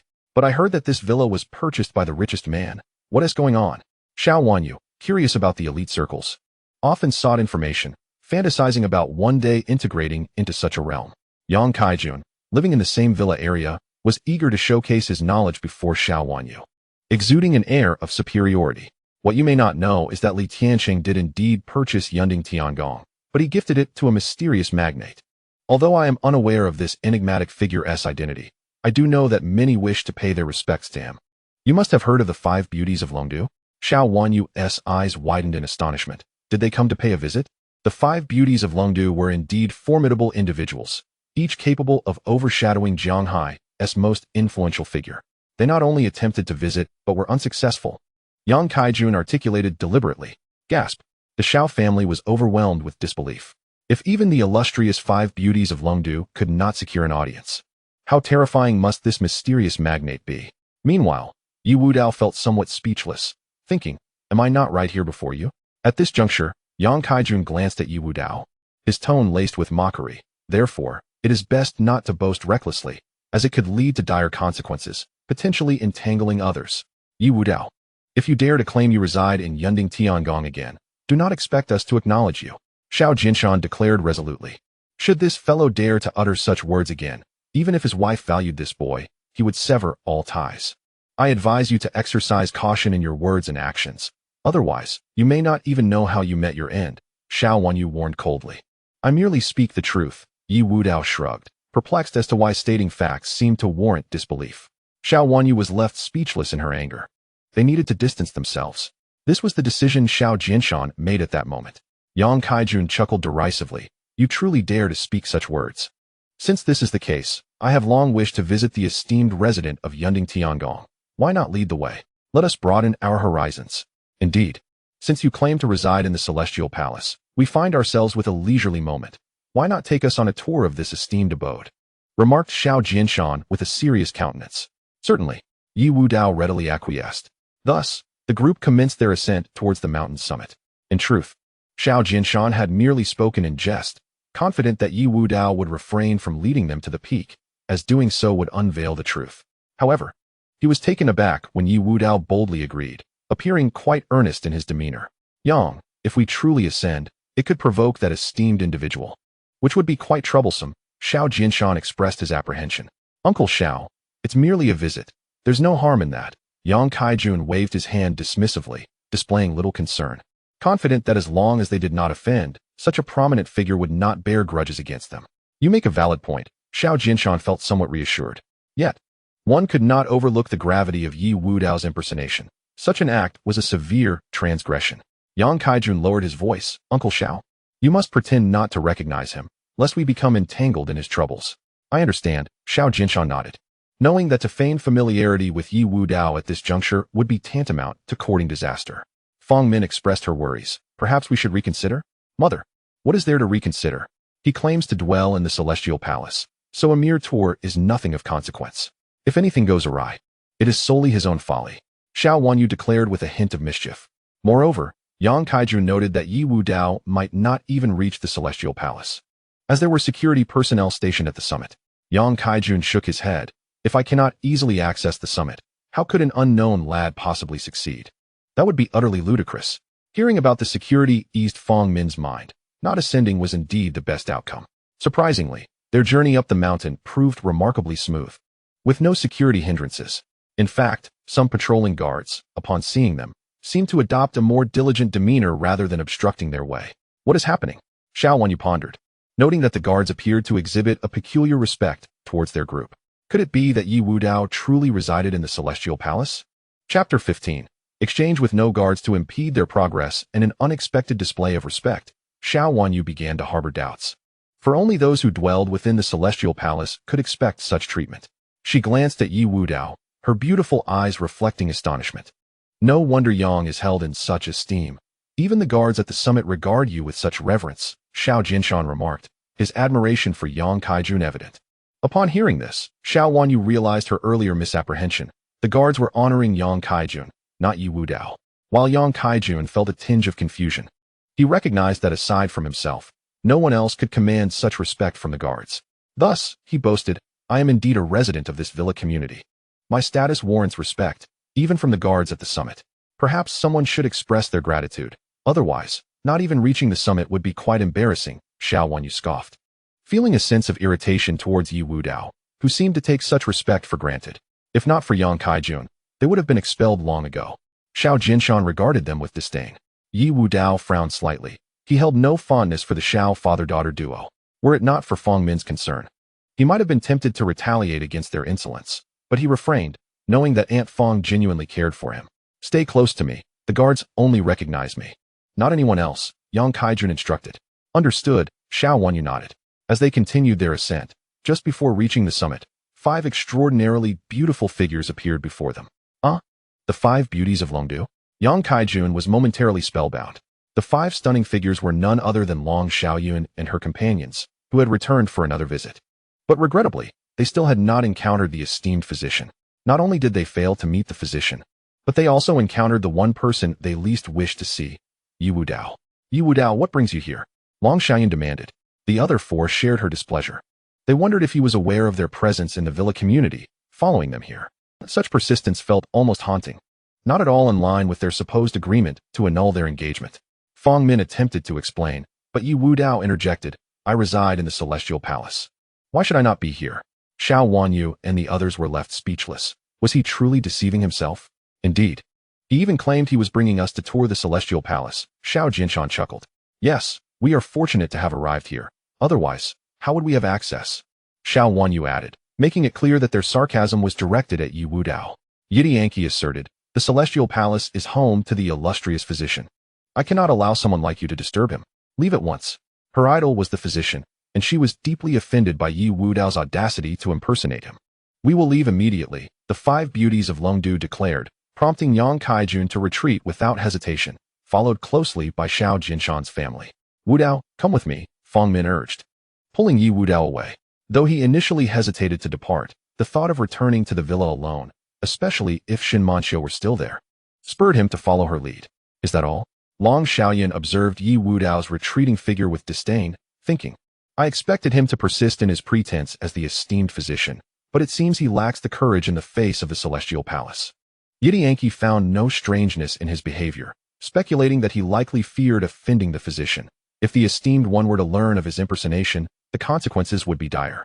What a pity, we still did not meet the physician, Wu Mei lamented. Long Xiaoyan glanced back at the Celestial Palace, less than 100 meters away.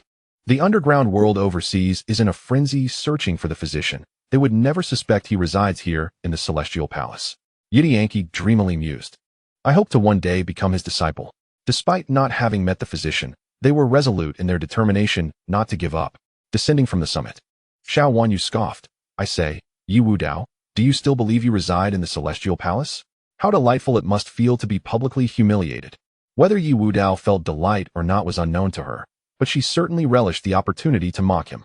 Now, he would be unlikely to boast about living in the Celestial Palace again, having been so thoroughly embarrassed. If he truly were a resident, the 5 beauties of Longdu would not have barred his entry. It is surprising that the Celestial Palace is home to the esteemed physician. Xiao Jinshan reflected with a hint of nostalgia. Speaking of the physician, Xiao Wanyu scoffed once more. How embarrassing for someone to have pretended to be him. Feng Min, though unaware of Ye Wudao's true feelings, felt sympathy for him. Being publicly exposed was indeed humiliating, especially for a man. All right. Wudao merely wanted to avoid our derision. She defended. Mother, if he wishes to avoid ridicule, he must prove his worth rather than merely boast. Otherwise, what is the point? Xiao Wanyu countered. Precisely. Xiao Jinshan concurred, stating that if he possessed even a fraction of Yang's capabilities, he would not underestimate him, perhaps even hold him in higher regard. However, what merit is there in mere boasting? Yang Kaijun adjusted his hairstyle and remarked, Uncle Xiao, your expectations of him are excessively lofty.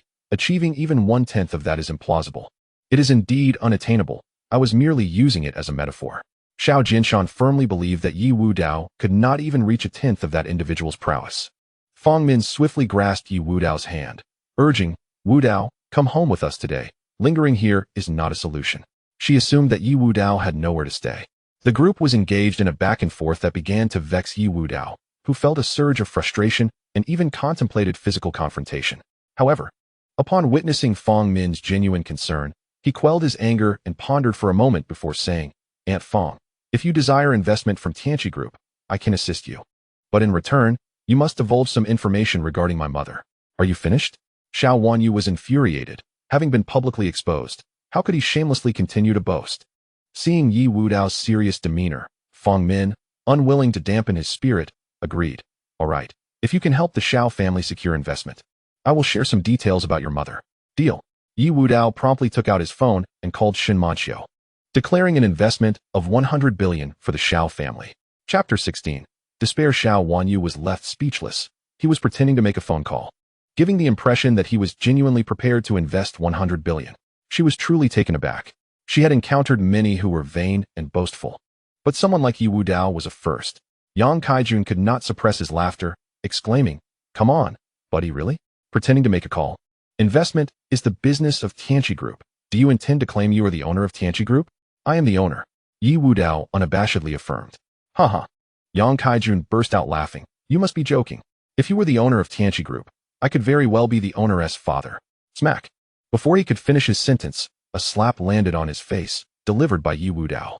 Though it lacked force, it sent Yang Kaijun staggering 4 to 5 meters away. The Xiao family was taken aback, as they had not anticipated Ye Wudao would resort to violence. "There will be a next time. You will perish." Ye Wudao emanated a murderous intent. Feeling the overwhelming aura of death, Yang Kaijun, now on the ground, was engulfed by a chilling fear that surged from his very marrow. Yet he quickly regained his composure, reminding himself that Ye Wudao was merely a small fry. "How dare you strike me?" Yang Kaijun felt humiliated, having been struck in front of Xiao Wanyu. "Ye Wudao, what are you doing? Apologize to Yang Kaijun at once." Xiao Wanyu reprimanded. Xiao Jinshan scolded, "This is outrageous. You, a mere nobody, dare to hit Yang? Who gives you the audacity? Kneel and apologize, or Yang will not let you off easily." Even Fong Min appeared angry. "Wudao, you have gone too far this time. Apologize?" Would he accept it? Ye Wudao dismissed Yang Kaijun entirely, adding, "You're fired." Fired? Xiao Wanyu and the others took some time to process this. It appeared Ye Wudao was no longer masquerading as a physician, but was now pretending to be the owner of Tianqi Group. Yang Kaijun, fuming with rage, laughed in disbelief. "Kid, I await your attempt to fire me. I won't let this matter rest." Ye Wudao, uninterested in further engagement, simply walked away. "Yang Kaijun, though you are the child of a friend of my wife, we are not closely related." Xiao Jinshan began to distance himself. "I understand," Yang Kaijun replied darkly. "I will make this brat regret ever being born." Fong Min, naturally worried for Ye Wudao's safety, hastily said, "Yang Kaijun, I apologize on his behalf. This child has been struggling abroad, and his psyche may be somewhat distorted. I hope you can forgive him. I am willing to compensate for that slap." "No." Xiao Wanyu would not consent, asserting that wrongdoing should incur consequences, and shielding him would only exacerbate his behavior. Xiao Jinshan interjected, "Wife, I will not allow you to cover for him." Fong Min, however, remained resolute. "I cannot abandon him." This left Xiao Jinshan and his daughter at a loss for words. Knowing Fong Min's close bond with Ye Wudao's mother, akin to sisters, now, with her sister's child in trouble, a devoted mother would never turn a blind eye. "Aunt, for your sake, I may overlook this, but he must apologize to me." Yang Kaijun feigned generosity, but in truth, he would not let Ye Wudao off easily. "Thank you. Thank you. I will ensure he apologizes to you." Fong Min expressed her gratitude, feeling this was the lightest punishment she could negotiate. She quickly called Ye Wudao, urging him to return and apologize to Yang Kaijun. "Aunt Fong, he is not yet worthy of my apology." Ye Wudao's response was firm. "Wudao, what else do you have to say?" "Aunt Fong, just await the investment from Tianqi Group," Ye Wudao concluded before hanging up. Fong Min was left feeling helpless. Turning awkwardly to Yang Kaijun, "Yang Kaijun, I assure you he will apologize tomorrow." After the Xiao family departed, Yang Kaijun returned to the villa, his face clouded with gloom. Today's events could not simply be brushed aside. He pulled out his phone, intent on summoning someone to teach Ye Wudao a lesson. When the HR department's call came through, "Yang Kaijun, you are fired." The voice on the other end was succinct, and after delivering the news, the call was abruptly terminated. Yang Kaijun received a text message confirming his termination, leaving him in a state of shock. What is happening? I've been fired? Suddenly, a realization struck him, and his complexion paled. Could it be that Ye Wudao is the owner of Tianqi Group? Cold sweat beaded on his forehead as disbelief washed over him. If this were true, did it mean that everything Ye Wudao had claimed was not mere bluster? Perhaps he truly resided in the cloud-top palace. The thought nearly caused Yang Kaijun to spit blood. At that moment, he wished to eliminate Xiao Wanyu. But now was not the time for vengeance. He had to think of a way to make amends. Without hesitation, he called his father to explain the situation. Father Yang Long arrived swiftly, his expression grim. "You have offended the big boss of Tianqi? Dad, he even resides in Cloud Top Palace. Yang Kaijun was on the verge of tears. Yang Long nearly collapsed, taking a deep breath before saying, "Let us go. We must head to Cloud Top Palace immediately." They rushed up the mountain, but this time, the security guards barred their way. "This is private property, no entry." The guard was icy and exuded an imposing aura. Anyone working as a security guard at such a prestigious villa must have considerable prowess, likely ex-special forces. Yang Kaijun felt a renewed sense of despair. His suspicions were confirmed. Ye Wudao had not been boasting. He indeed resided in the Cloud Top Palace. The previous leniency of the guards had been due to Ye Wudao's presence, not their own. Oh, he felt on the brink of collapse. "Guard, we are also owners here. Please allow us." Yang Long asserted his status as an owner. However, the guard remained unyielding. "Please leave." Yang Long and Yang Kaijun could only return to their villa, despondent. "Dad, what should we do?" Yang Kaijun asked in a panic. Yang Long's eyes lost their former spark. "Having offended such a powerful figure, we can only await our doom. Let us hope he does not hold this against you, or the Yang family is finished." Thud! Yang Kaijun collapsed to the ground, his face a mask of despair, and then an idea began to twist within him. Xiao Wanyu suddenly sneezed, rubbing her nose as she wondered if she had caught a cold. Xiao Jinshan's expression darkened. "My dear, you must insist that Ye Wudao apologize. Although Yang's nephew may not hold it against us, there will undoubtedly be some lingering resentment. If it affects his willingness to assist us, we could find ourselves in a dire situation." "Mother, you're being too impulsive. Why are you even considering Ye Wudao's feelings? Has he ever thought about us?" Xiao Wanyu retorted, clearly displeased. Fang Min felt a tinge of disappointment towards Ye Wudao, yet she could not disregard him entirely, for he was the son of her good friend. Moreover, she owed much to Tanya for her past support. Without her, she would not be who she was today. "I understand. I will do my utmost to persuade Wudao to apologize," Xiao Jinshan said as he settled onto the sofa with a cold huff. "He speaks of securing 100 billion investment from the Tianqi Group. Such arrogance. Does he take us for children? Even someone like Yang's nephew may not be able to assist us to that extent." The Xiao family naturally aimed to secure investment. And even a 10 billion intention would be commendable, let alone 100 billion, an idea that was simply unfathomable. Such ignorance. Xiao Wanyu shook her head. Anyone with any sense would not dare to mention 100 billion. He likely has no comprehension of what that entails. The more Xiao Jinshan contemplated Ye Wudao's behavior, the more he felt the young man posed a danger. "We should limit our interactions with such individuals." Fang Min clenched her teeth. "Jinshan, we cannot simply disregard this. Have you forgotten how his mother once helped us?" Hearing this, Xiao Jinshan's expression shifted. "There is no need to bring up past matters. My current success is solely due to my own efforts, and not reliant on anyone else." With that, he stood and retreated to his study. "Mother, did Ye Wudao's mother truly help us?" Xiao Wanyu queried, perplexed. Fang Min sighed softly. "Let it be. Your father prefers not to discuss it." Xiao Wanyu soon dismissed it from her mind, for she trusted her father's words. Whatever the Xiao family achieved was entirely due to their own merit, not others. 2 days swiftly passed, leaving only 5 days until the Tianqi Group's investment conference. And it was announced that they intended to invest a staggering 500 billion in Jianghai City. This news sent shockwaves through the executives of various corporations. The level of competition was evident. For Xiao Wanyu, the most pressing matter was her interview with the Tianqi Group.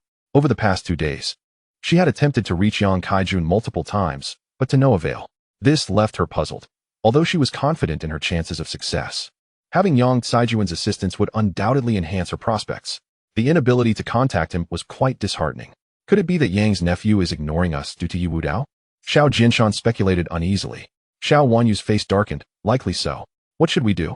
Xiao Jinshan turned to Fang Min. Is Ye Wudao still not answering his phone? Fang Min appeared fatigued. I suspect he may be dealing with something. That's why we haven't reached him. Huh. What could a mere nobody have to deal with?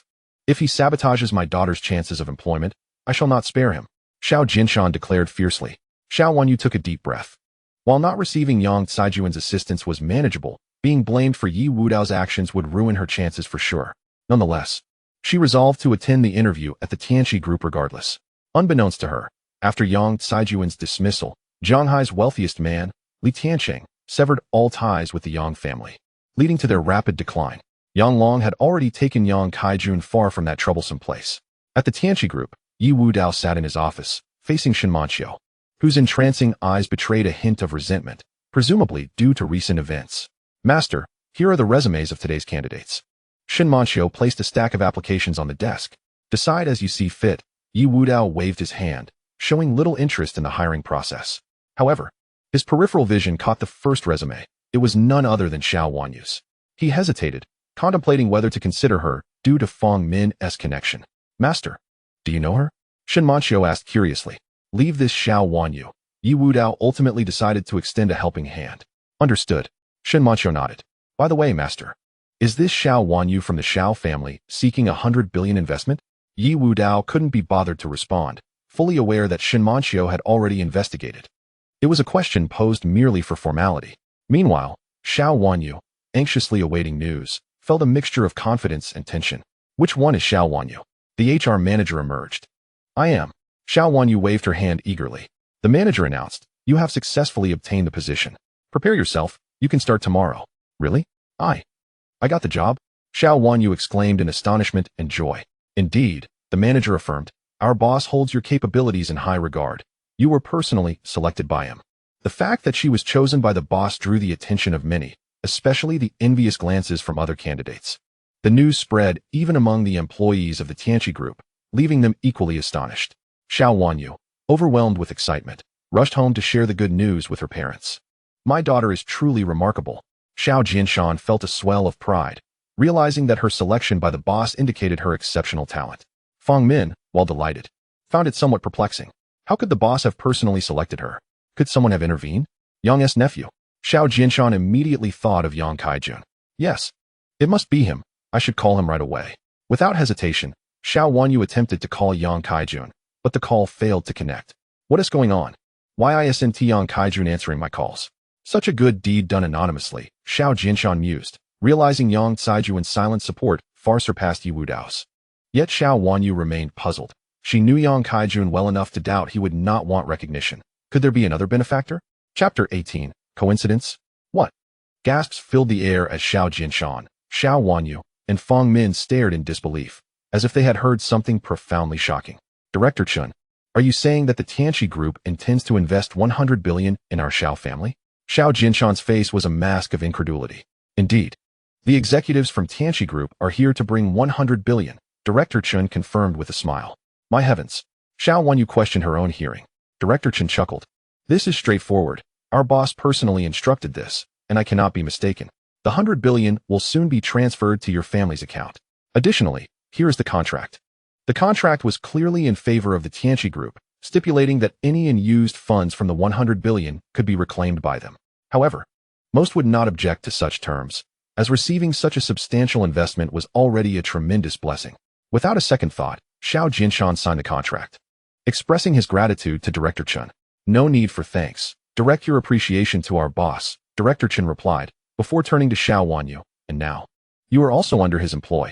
Manager Chun departed swiftly, and the substantial sum of 100 billion promptly found its way into the Xiao family's account. This was perhaps the first time Xiao Jinshan had encountered such an astronomical amount. He counted it several times, and the smile on his face never faded. Heaven is favoring the Xiao family. Wanyu has successfully secured her position, and Tianqi Group has invested 100 billion in us. Who in Shanghai City can impede the progress of the Xiao family? Fong Min expressed her confusion. This investment conference is still 5 days away. Is it possible that someone is assisting us? It must be my nephew Yang. Xiao Jinshan concluded without hesitation. However, Xiao Wanyu found it peculiar. Does Yang Kaijun possess such capability? She pondered for a moment, but aside from Yang Kaijun, who else could it be? Suddenly, an idea struck her. Didn't Ye Wudao mention before that he would facilitate Tianqi Group's investment of 100 billion? Could it be him? Upon hearing this, both Xiao Jinshan and Fong Min's expressions changed. Was it mere coincidence, or did Ye Wudao harbor some undisclosed identity? Impossible. Xiao Jinshan immediately dismissed the thought. If he had such ability, why would he boast about it? He would never have been ousted from Yunding Tiangong by the 5 beauties of Longdu. It had to be Yang Kaijun. Xiao Wanyu let out a sigh of relief, agreeing with the assessment. After the news of the Xiao family receiving a 100 billion investment reached their residence, everyone rushed to the Xiao villa to celebrate that very day. Xiao Jinshan, who enjoyed showing off, boasted about the 100 billion investment from Tianqi Group, inciting envy and jealousy among others. That evening, Ye Wudao arrived at the Xiao villa. Who is this? Elder Xiao had never met Ye Wudao before. Xiao Jinshan scoffed. Just the son of Xiao Min's friend. This simple introduction led the Xiao family to lose interest in Ye Wudao. What brings you here? Xiao Wanyu asked with a furrowed brow. Ye Wudao approached Fong Min directly.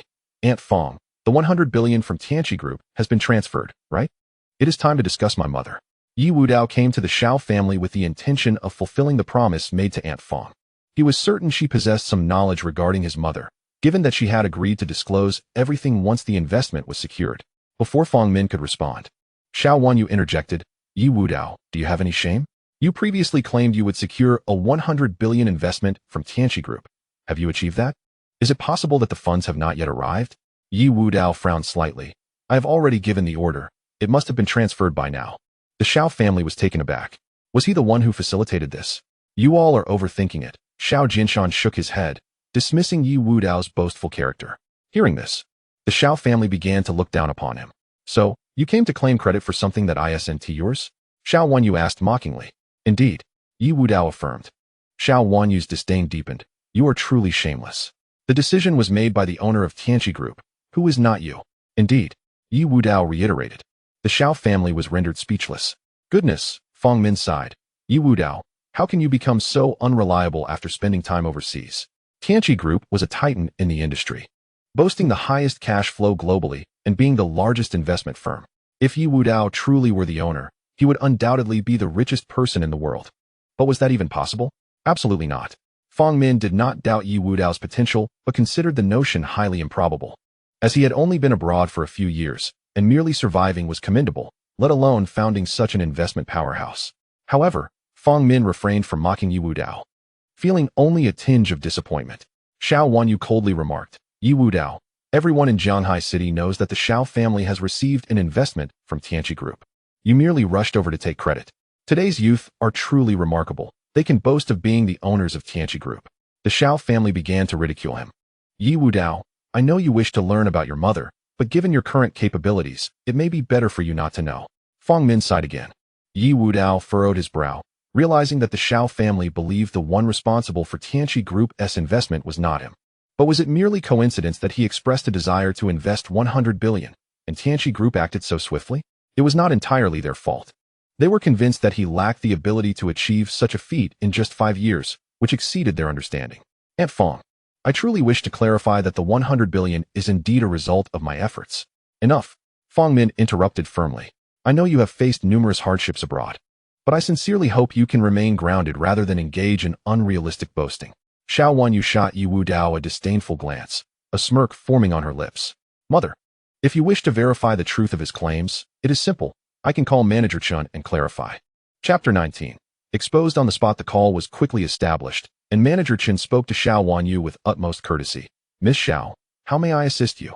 Xiao Wanyu switched to speaker mode, ensuring everyone could hear. Manager Chun, I have a question for you. Please answer truthfully. She glanced at Ye Wudao before asking. Is your boss named Ye Wudao? Ye Wudao? Manager Chun on the other end of the line was clearly taken aback. Miss Xiao, I am unaware of anyone by that name. Do not be easily deceived. Our boss is named Shinmanqiu. Understood, Xiao Wanyu replied.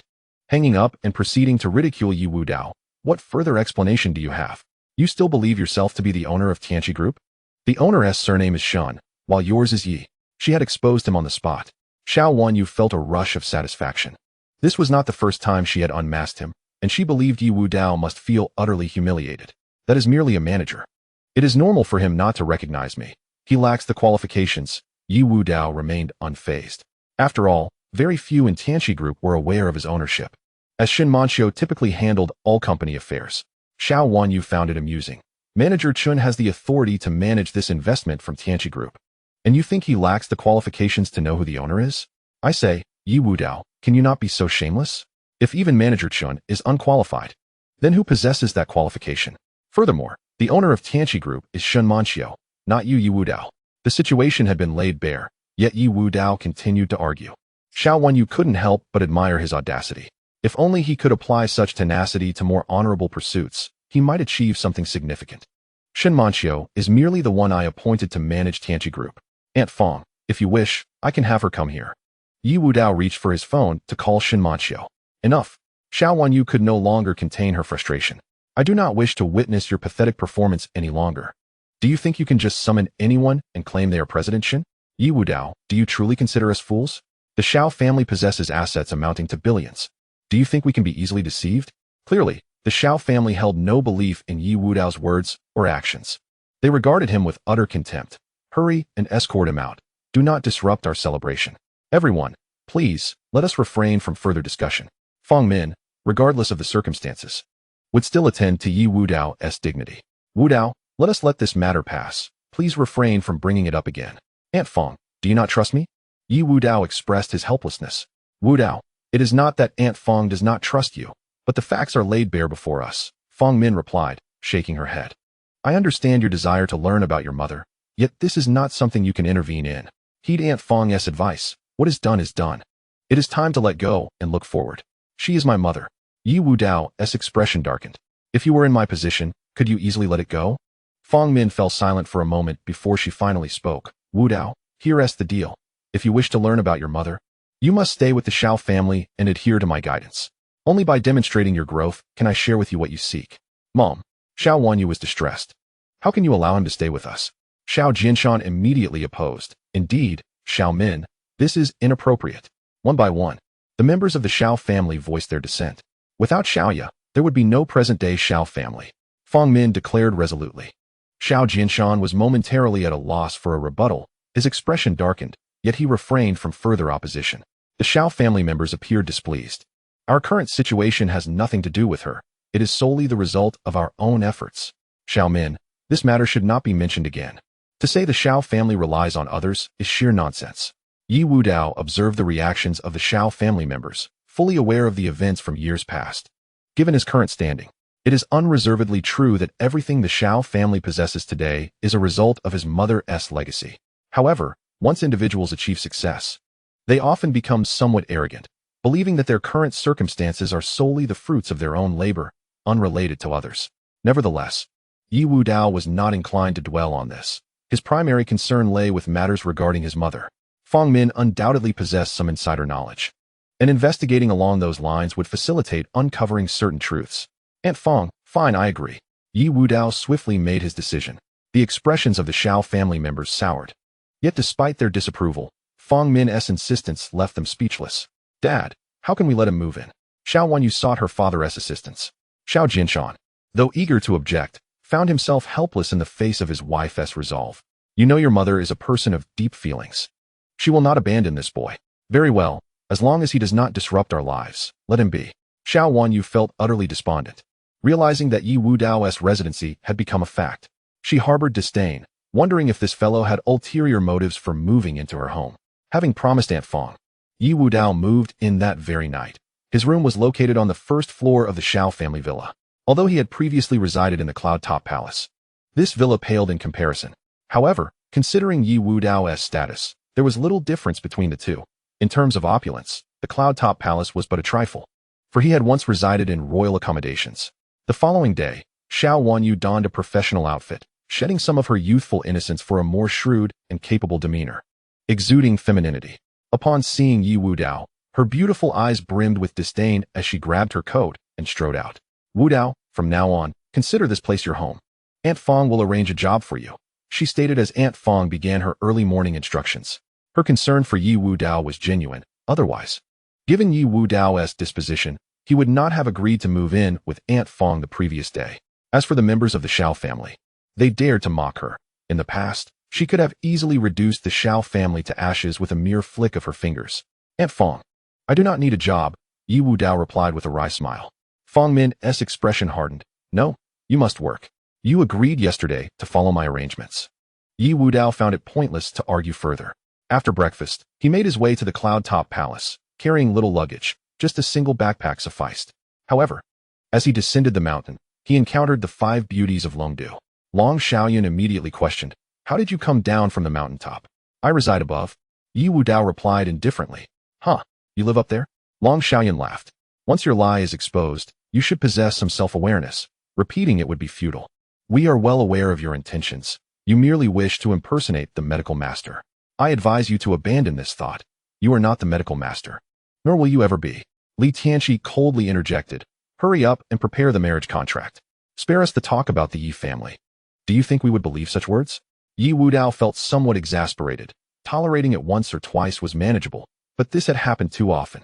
He retorted, the marriage contract is with the Yi family. Please refrain from appearing before me without cause. It is genuinely bothersome. And for the final time, please do not visit me again. I have no desire to see you. What did you say? Long Xiaoyan blocked his path. You expect us to visit you? Ye Wudao, do you believe you possess the qualification for us to visit? Do you truly think you are the medical master? How absurd. If you were the medical master, would we need to annul our engagement? We could all marry you together. Li Tianqi found it ludicrous. The medical master held a prestigious status. How could he be a discarded individual abandoned by them collectively? It was evident that such a scenario was impossible. If you wish to marry, I may not wish to take you. Ye Wudao had no interest in the 5 beauties of Longdu, no matter how the outside world extolled their virtues. He would not cast them a glance. Very well, if you claim to be the medical master, why not take us up there? Mu Qingxue stepped forward, her demeanor haughty, radiating an air of superiority, as she regarded Ye Wudao as inferior. If you are indeed the medical master, what harm could there be in taking us 5 to marry you? Ye Wudao's patience were thin. I have no desire to marry any of you. Why would I take you up? Huh? Wu Mei shook her head, smirking. Though she said nothing, her smile spoke volumes. As the 5 beauties of Longdu, what man would not wish to marry them? Moreover, to marry all 5 at once could only imply that Ye Wudao was not the medical master. His insecurity prevented him from bringing them to the cloud-top palace. Enough. What is the point of conversing with such a person? Mu Qingxue shook her head, believing that engaging in further dialogue with Ye Wudao was a waste of time. They were akin to stars in the heavens, while Ye Wudao was but a crawling insect on the ground. Major Long. Miss Mu, Miss Wu, Miss Li, Miss Jiang? A voice of surprise resonated, revealing Xiao Wanyu's unexpected presence in the villa area. Her purpose was straightforward, to meet Yang Kaijun. Having applied to Tianqi Group and being personally selected by the boss, the Xiao family had received a staggering investment of 100 billion from Tianqi Group. Someone must have assisted her, apart from Yang Kaijun. Xiao Wanyu could not fathom who else would possess such capability among her acquaintances. Though she suspected it might not be Yang Kaijun, he was the most likely candidate, prompting her to visit before her work shift. To her surprise, she encountered the 5 beauties of Longdu. As an admirer of these beauties, Xiao Wanyu was eager to make their acquaintance, believing that establishing connections with the 5 beauties would significantly benefit her future endeavors. However, after exchanging pleasantries, Xiao Wanyu's expression shifted dramatically upon seeing the last person she wished to encounter, Ye Wudao. How did you end up here? She instinctively questioned, instantly regretting her words. For this was tantamount to revealing to the 5 beauties of Longdu the depth of her relationship with Ye Wudao. As expected, upon hearing this, Long Xiaoyan detected an unusual undertone. Is your relationship quite extraordinary? Xiao Wanyu realized that concealing the truth was futile, and thus she candidly explained, Major Long. The situation is as follows. My mother is concerned that he might offend people, so she has allowed him to stay at our home. I see.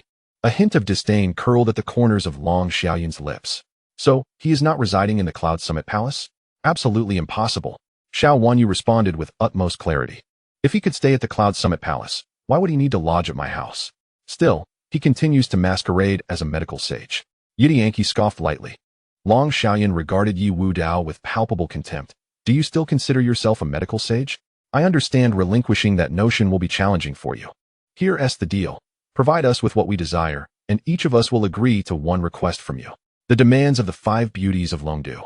Xiao Wanyu's eyes widened in disbelief. It was known that the 5 beauties of Longdu wielded immense power and wealth. Each of their requests could elevate someone to great heights.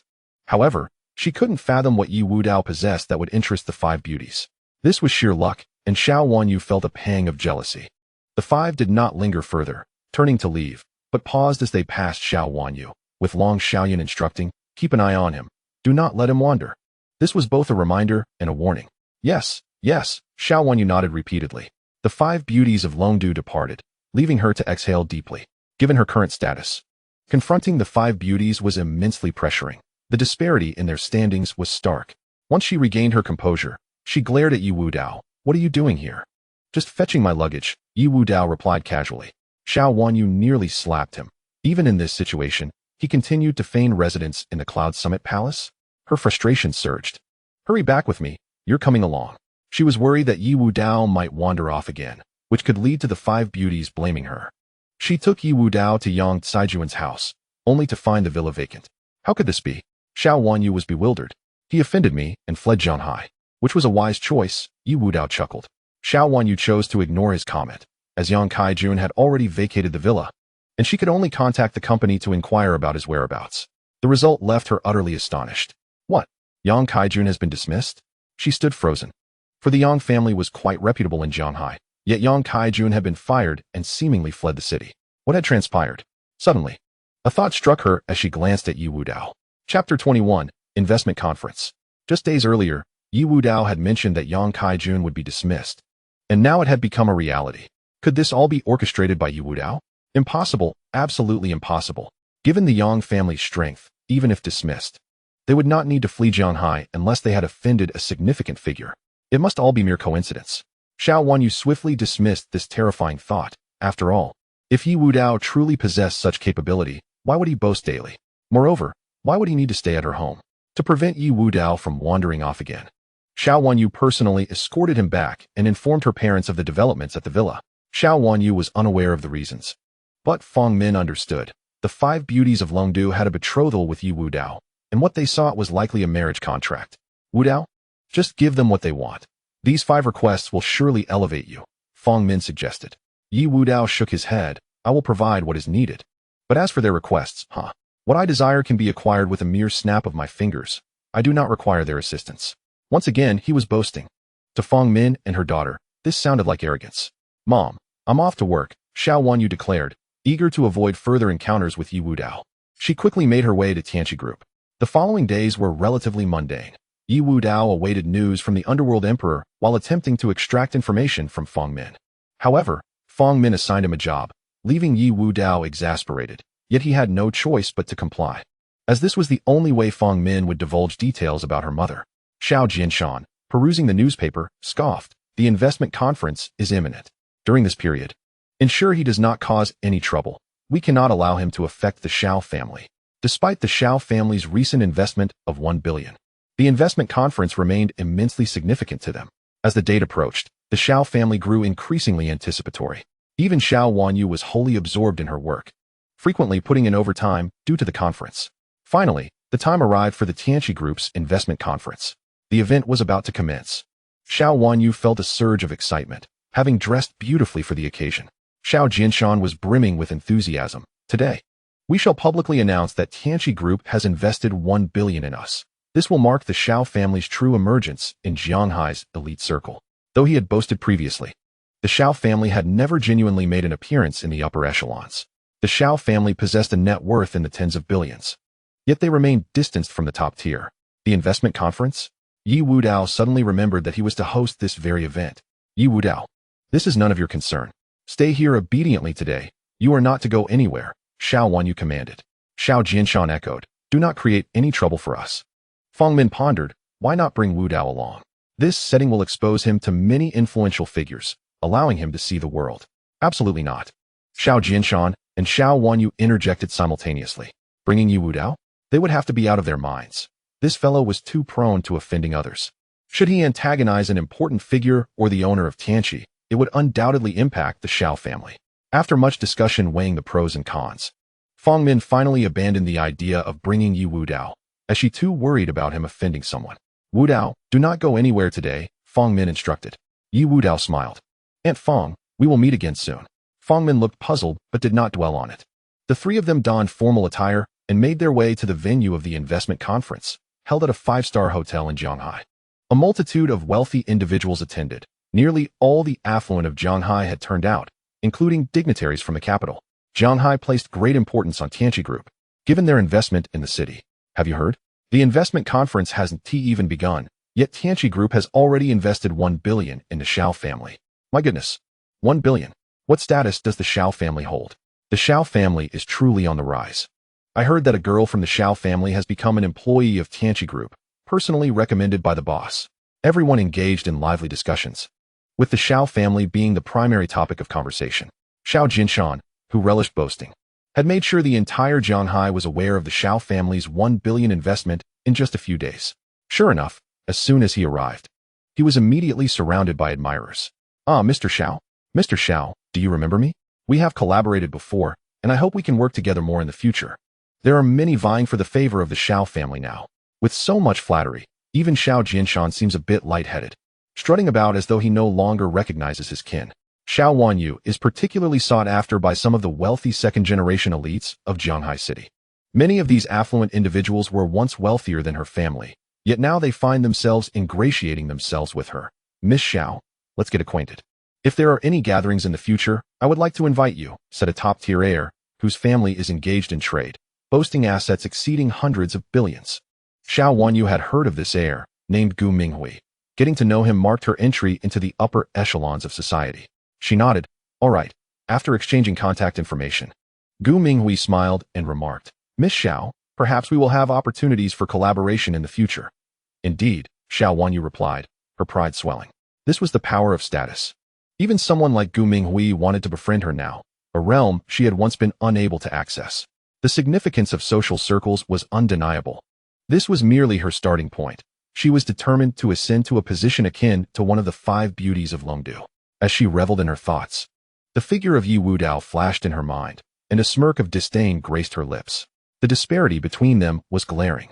A man who relied solely on empty boasts to deceive others could never hope to reach her heights. She wondered what her mother was thinking. Foolishly wishing to bring Ye Wudao to such a prestigious gathering. Was someone like him truly worthy of being in attendance? Just as Xiao Wanyu pondered this, a figure caught her eye. Ye Wudao? She gasped, her expression darkening instantly. Chapter 22. I wiped your behind. Xiao Wanyu's unusual reaction drew the attention of several young elites, who followed her gaze to see a young man. Gu Minghui frowned. Miss Xiao? Do you know this person? Xiao Wanyu's face soured significantly. She could not fathom how Ye Wudao had appeared here. She longed to deny knowing him. But it was evident that he had entered through the Xiao family's connections. If left unchecked, it could lead to offending the wrong people, and she would bear the consequences. As with the Xiao family, without answering the wealthy youth's question, Xiao Wanyu strode directly toward Ye Wudao. What are you doing here? She asked coldly, her eyes glinting with hostility. Ye Wudao had not anticipated being confronted by Xiao Wanyu upon his arrival at the investment conference and was reluctant to engage. However, Xiao Wanyu was not about to let him walk away easily. Stop right there. This is not a place for you to be. Why can I come? But you cannot. Ye Wudao retorted. We are not the same. Xiao Wanyu shot back angrily. I am an employee of Tianqi Group, here to host esteemed guests. While my family has received an investment of 1 billion, leave this place at once. She was furious. If it were an ordinary gathering, it would be one thing. But such a significant occasion could cost the Xiao family dearly if anything went awry. Before Ye Wudao could respond, Gu Minghui interjected coldly. Did you hear that? Miss Xiao has asked you to leave. This is not a place for you to wander into. Indeed. Do you really think you can just show up here? Others began to join in, suggesting calling security. This audacious individual had drawn their ire. Get lost. Ye Wudao merely uttered a single word, his eyes glinting ominously. This infuriated Gu Minghui and his companions. As prominent heirs in Zhanghai City, they were not accustomed to being disrespected in such a manner. Xiao Wanyu's face turned even darker. He had snuck in and was now provoking Gu Minghui and his circle. Even she could not afford to offend them lightly. You have quite the nerve, Gu Minghui said, his expression darkening further. Who do you think you are to tell me to leave? I'm giving you a chance. Kneel and apologize, or you will learn the consequences of crossing Gu. Kneel. Kneel now. The group of wealthy heirs clamored. They believed that if Xiao Wanyu supported him, they would have to tread lightly. But with Xiao Wanyu openly expressing her disdain, they felt no obligation to hold back. Especially Gu Minghui, who saw an opportunity to impress Xiao Wanyu. Seeking death? Ye Wudao's murderous intent surged. While he could overlook the Xiao family's disrespect for the sake of Fangmin, he had no intention of tolerating these wealthy heirs. The commotion drew the attention of many, and when Xiao Jinshan and Fangmin spotted Ye Wudao, their expressions soured simultaneously. How did he get here? Xiao Jinshan was aghast. Ye Wudao should not have been present at such an event. His mind raced with the suspicion that he had sneaked in. Given his connection to the Xiao family, it would not be difficult for him to gain entry. Fangmin shared the same thoughts, feeling a twinge of anger, yet recognizing that it was not the time for such emotions. Upon seeing Ye Wudao at odds with Gu Minghui, she felt compelled to intervene. Don't go over there. Xiao Jinshan whispered urgently. If people find out we know him, we'll become the laughingstock. However, Fangmin was genuinely concerned. The attendees were powerful figures who would not harm him, but if she intervened, it would impact the Xiao family's reputation. Xiao Jinshan gritted his teeth. You mustn't. Fangmin's expression shifted several times before she sighed, ultimately deciding against coming to Ye Wudao's aid, as it could indeed jeopardize the Xiao family. She also believed that someone like Gu Minghui would not go too far with Ye Wudao. Boy, are you not going to kneel? Gu Minghui was growing impatient, a menacing look crossing his face. I told you to get lost, or else. Ye Wudao replied coldly. As Gu Minghui met Ye Wudao's frigid gaze, he trembled slightly. The intensity of Ye Wudao's stare was unnerving, akin to that of a reaper from the depths of hell. Yet, he quickly regained his composure. As the esteemed heir of Zhanghai City, how could he be intimidated by this mere boy? Today, I will make you understand the repercussions of offending me. Gu Minghui had resolved to teach this insolent boy a lesson. Ye Wudao exuded an aura of cold menace. His eyes now indifferent as he regarded Gu Minghui, who had already become a mere target in his sights. Ye Wudao, you better apologize. Gu is not someone you can afford to offend. Xiao Wanyu admonished. Yet Ye Wudao appeared to pay her no heed, which infuriated Xiao Wanyu further. However, she felt a pang of guilt for not intervening, and after a moment of contemplation, she said, Gu, do me a favor. Let us pretend this incident never happened. Gu Minghui paused. Gaining a favor from Xiao Wanyu was quite advantageous, so he nodded. Very well. For your sake, I will not hold this against him. Thank you. Xiao Wanyu expressed her gratitude, albeit with annoyance directed at Ye Wudao. Today, I wiped your behind.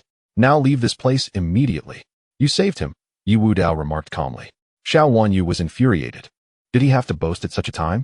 Fang Min, seeing that the situation had calmed, let out a sigh of relief. Her daughter had indeed displayed remarkable strength in resolving this predicament. Gu Minghui did not wish to engage in a dispute with Ye Wudao, as it would only tarnish his own reputation. He deftly shifted the topic. Addressing Miss Xiao, I have heard that the Tianqi Group has invited a remarkably enigmatic leader for this investment conference. Despite my efforts to uncover the identity of this individual, I have come up empty-handed. Indeed, I too have been investigating this leader, yet to no avail. Even Xiao Wanyu, an employee of Tianqi, has been unable to uncover this person's identity. Gu Minghui expressed his astonishment. At that moment, the investment conference commenced, and the exquisitely beautiful Shun Manxiu stepped onto the stage, capturing everyone's attention. She was breathtakingly beautiful. Even Xiao Wanyu, who considered herself attractive, felt a pang of inadequacy. In the realm of such stunning beauty, the competition extended beyond mere appearance. It was often about grace and poise. In this regard, she felt utterly defeated. Now, please welcome the overall leader of this investment conference. As the crowd scanned their surroundings, curiosity piqued. Everyone was eager to discover the identity of the head of the conference. Following Shun Manxiu's announcement, a figure emerged, striding confidently toward the stage. Ye Wudao? Xiao Wanyu nearly leapt from her seat. What are you doing? Come back. President Shun has invited the leader, not you. Xiao Jianshan and Fang Min's expressions shifted dramatically upon seeing Ye Wudao approach. Wudao, I didn't call you. Return immediately, Fang Min urged anxiously. Yet, Ye Wudao appeared oblivious to their pleas and continued his advance toward the stage. Xiao Jianshan felt a surge of anger. This fool is jeopardizing the Xiao family. Chapter 23. He is the leader. I am the leader of the investment conference. Ye Wudao turned back to glance at Xiao Wanyu. You? The leader? Xiao Wanyu could hardly believe it. As Ye Wudao approached the spotlight, her anxiety surged, nearly erupting in a shout. Come back to me. This fool is courting disaster. Gu Minghui narrowed his eyes. This was the Tianqi Group's investment conference. Even my father would hesitate to offend them. Ye Wudao's actions displayed a blatant disregard for Tianqi Group, and such recklessness could lead to dire consequences. Indeed, Miss Xiao, it would be wise to keep your distance. If you become embroiled in this, the repercussions could be catastrophic. A chorus of wealthy young men chimed in with warnings. Xiao Wanyu's delicate features paled. Maintain distance? How could she possibly do that? The Tianqi Group was not naive. A simple investigation would reveal that Ye Wudao had no qualifications to attend this investment conference. Should they delve deeper, they would soon uncover that he had infiltrated through the Xiao family's connections. Would the Tianqi Group let the Xiao family off the hook? Damn it. Xiao Wanyu felt murderous rage toward Ye Wudao. Why did he always have to act so recklessly? She had already helped him out once. Had it not been for her, he would not have even passed Gu Minghui's scrutiny. Yet, why did he persist in causing trouble? Xiao Jianshan and Fang Min were growing increasingly desperate, primarily because Ye Wudao's emergence was unforeseen. For everyone else, confusion reigned, as they were not well acquainted with Ye Wudao. They were perplexed by Xiao Wanyu's frantic outburst. Is he not the leader? What is he doing here? Could it be that the leader has come out to impersonate someone? Is this a slap in the face? The crowd was taken aback, primarily due to Xiao Wanyu's extreme reaction, which suggested that something was amiss. In the glaring spotlight, Ye Wudao approached Shun Manxiu. President Shun. Xiao Wanyu rushed forward. I apologize. It was my failure to keep an eye on him. I will take him away immediately, rather than await the Tianqi Group's inevitable investigation. It was better to proactively admit fault. However, the crowd shook their heads. If apologies were effective, there would be no need for consequences. The Xiao family, which ought to have soared to prominence, was now beset by a failure to manage even a single individual. This was a classic case of unfortunate encounters. The Xiao family was on the brink of being ruined by this incident. Previously, everyone had envied the Xiao family for securing 100 billion in investments and for Xiao Wanyu's successful recruitment by Tianqi Group, which signaled a meteoric rise. Now, at such a critical juncture in the investment conference, an unknown figure had appeared, seemingly linked to the Xiao family, which was why Xiao Wanyu felt compelled to apologize. This was bound to be a spectacle to behold. Would the Tianqi Group tolerate such disruptions? Certainly not. Xiao Jinshan and Fong Min's faces turned ashen as they hoped their daughter's intervention could still salvage the situation, wishing that Shen Manqiu would not hold a grudge. But was that even a possibility? This was an investment conference of utmost importance. How could they overlook any disruption? Just as they anticipated Shen Manqiu's wrath, she smiled lightly and said, "Why apologize? This gentleman is indeed the leader I invited." At her words, the crowd fell silent, stunned. Xiao Wanyu stood there, dumbfounded. Ye Wudao was the leader of this investment conference? How could that be? As an employee of Tianqi Group, she understood the terrifying status of such a leader. Possessing this title meant that countless wealthy individuals would vie for his favor. What astonished her even more was that this leader was Ye Wudao. Fong Min gasped in shock. Wudao is the leader? Xiao Jinshan was equally bewildered. What is happening? I have no idea, Fong Min replied, her confusion evident. Gu Minghui's expression shifted dramatically. No way. This guy is genuinely the leader? Realization struck him. He had almost confronted Ye Wudao a moment ago, and cold sweat broke out on his forehead. Had he truly acted against him, he might have found himself in dire straits, jeopardizing the investment from Tianqi Group. Had he offended the Tianqi Group, the Gu family would be in a precarious position. Grateful that Xiao Wanyu had intervened, he felt a wave of relief wash over him. Miss Xiao, is your friend truly that impressive? Gu Minghui inquired, glancing at Xiao Wanyu. At that moment, Xiao Wanyu seemed to have lost her soul, staring blankly at Ye Wudao. She had known him for barely a week. Although they had interacted in the past, it was many years ago when she was still a child. In her heart, Ye Wudao had always been a part of society's lower strata, entirely out of her league. Yet today, at this very moment, she found herself humiliated by someone she had looked down upon. How could this be? How could he possibly be the leader? This was the most difficult reality for Xiao Wanyu to accept. Being outshone by a man she had deemed beneath her was far more painful than any slap in the face. So much so that she barely registered Gu Minghui's words beside her, her eyes filled with disbelief and defiance. For she believed that Ye Wudao was entirely unqualified to hold such a position. Yes, Ye Wudao was unqualified. There had to be some hidden agenda. Xiao Wanyu was resolute in her conviction that Ye Wudao had employed some underhanded means to achieve this status, as it was inconceivable for him to have legitimately become the leader. The investment conference continued, and although Ye Wudao was the leader, he did not interfere excessively, primarily wishing to avoid complications. His presence was mainly for appearances. Thus, he remained seated throughout, yet he was still approached by numerous individuals eager to curry favor. Once the investment conference concluded, Ye Wudao approached Fong Min. I never imagined you were the leader of Tianqi Group. Fong Min expressed her genuine delight. Xiao Jinshan lowered his head, feeling a twinge of guilt and unable to meet Ye Wudao's gaze. It was now nearly certain that the 100 billion investment had indeed been secured for the Xiao family by Ye Wudao. Ye Wudao locked his intense gaze on Fong Min. Aunt Fong, do you believe me now? I'm convinced regarding your mother, but I will tell you more later. Fong Min nodded, but her words were interrupted. Mom, don't be deceived by him. At that moment, Xiao Wanyu approached. Chapter 24, Wasting Resources Deceived? Wanyu, what do you mean? Fong Min asked, perplexed. Xiao Jinshan raised his head. Daughter, who are you saying is deceiving? Him. Xiao Wanyu pointed at Ye Wudao. He is not the person in charge at all. Her words took both Xiao Jinshan and Fong Min by surprise. Was Ye Wudao not the person in charge? They had witnessed the events of the investment conference with their own eyes. Ye Wudao was indeed the one in charge. How could that be questioned?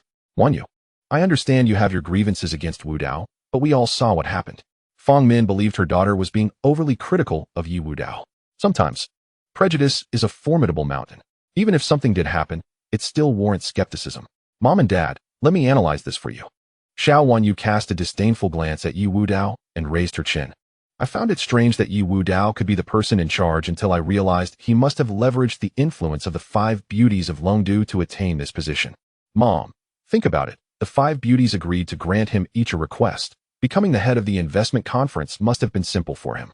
Moreover, I just observed that although Ye Wudao claims to be in charge, he has no real authority. Throughout the entire investment conference, he didn't even have the right to speak.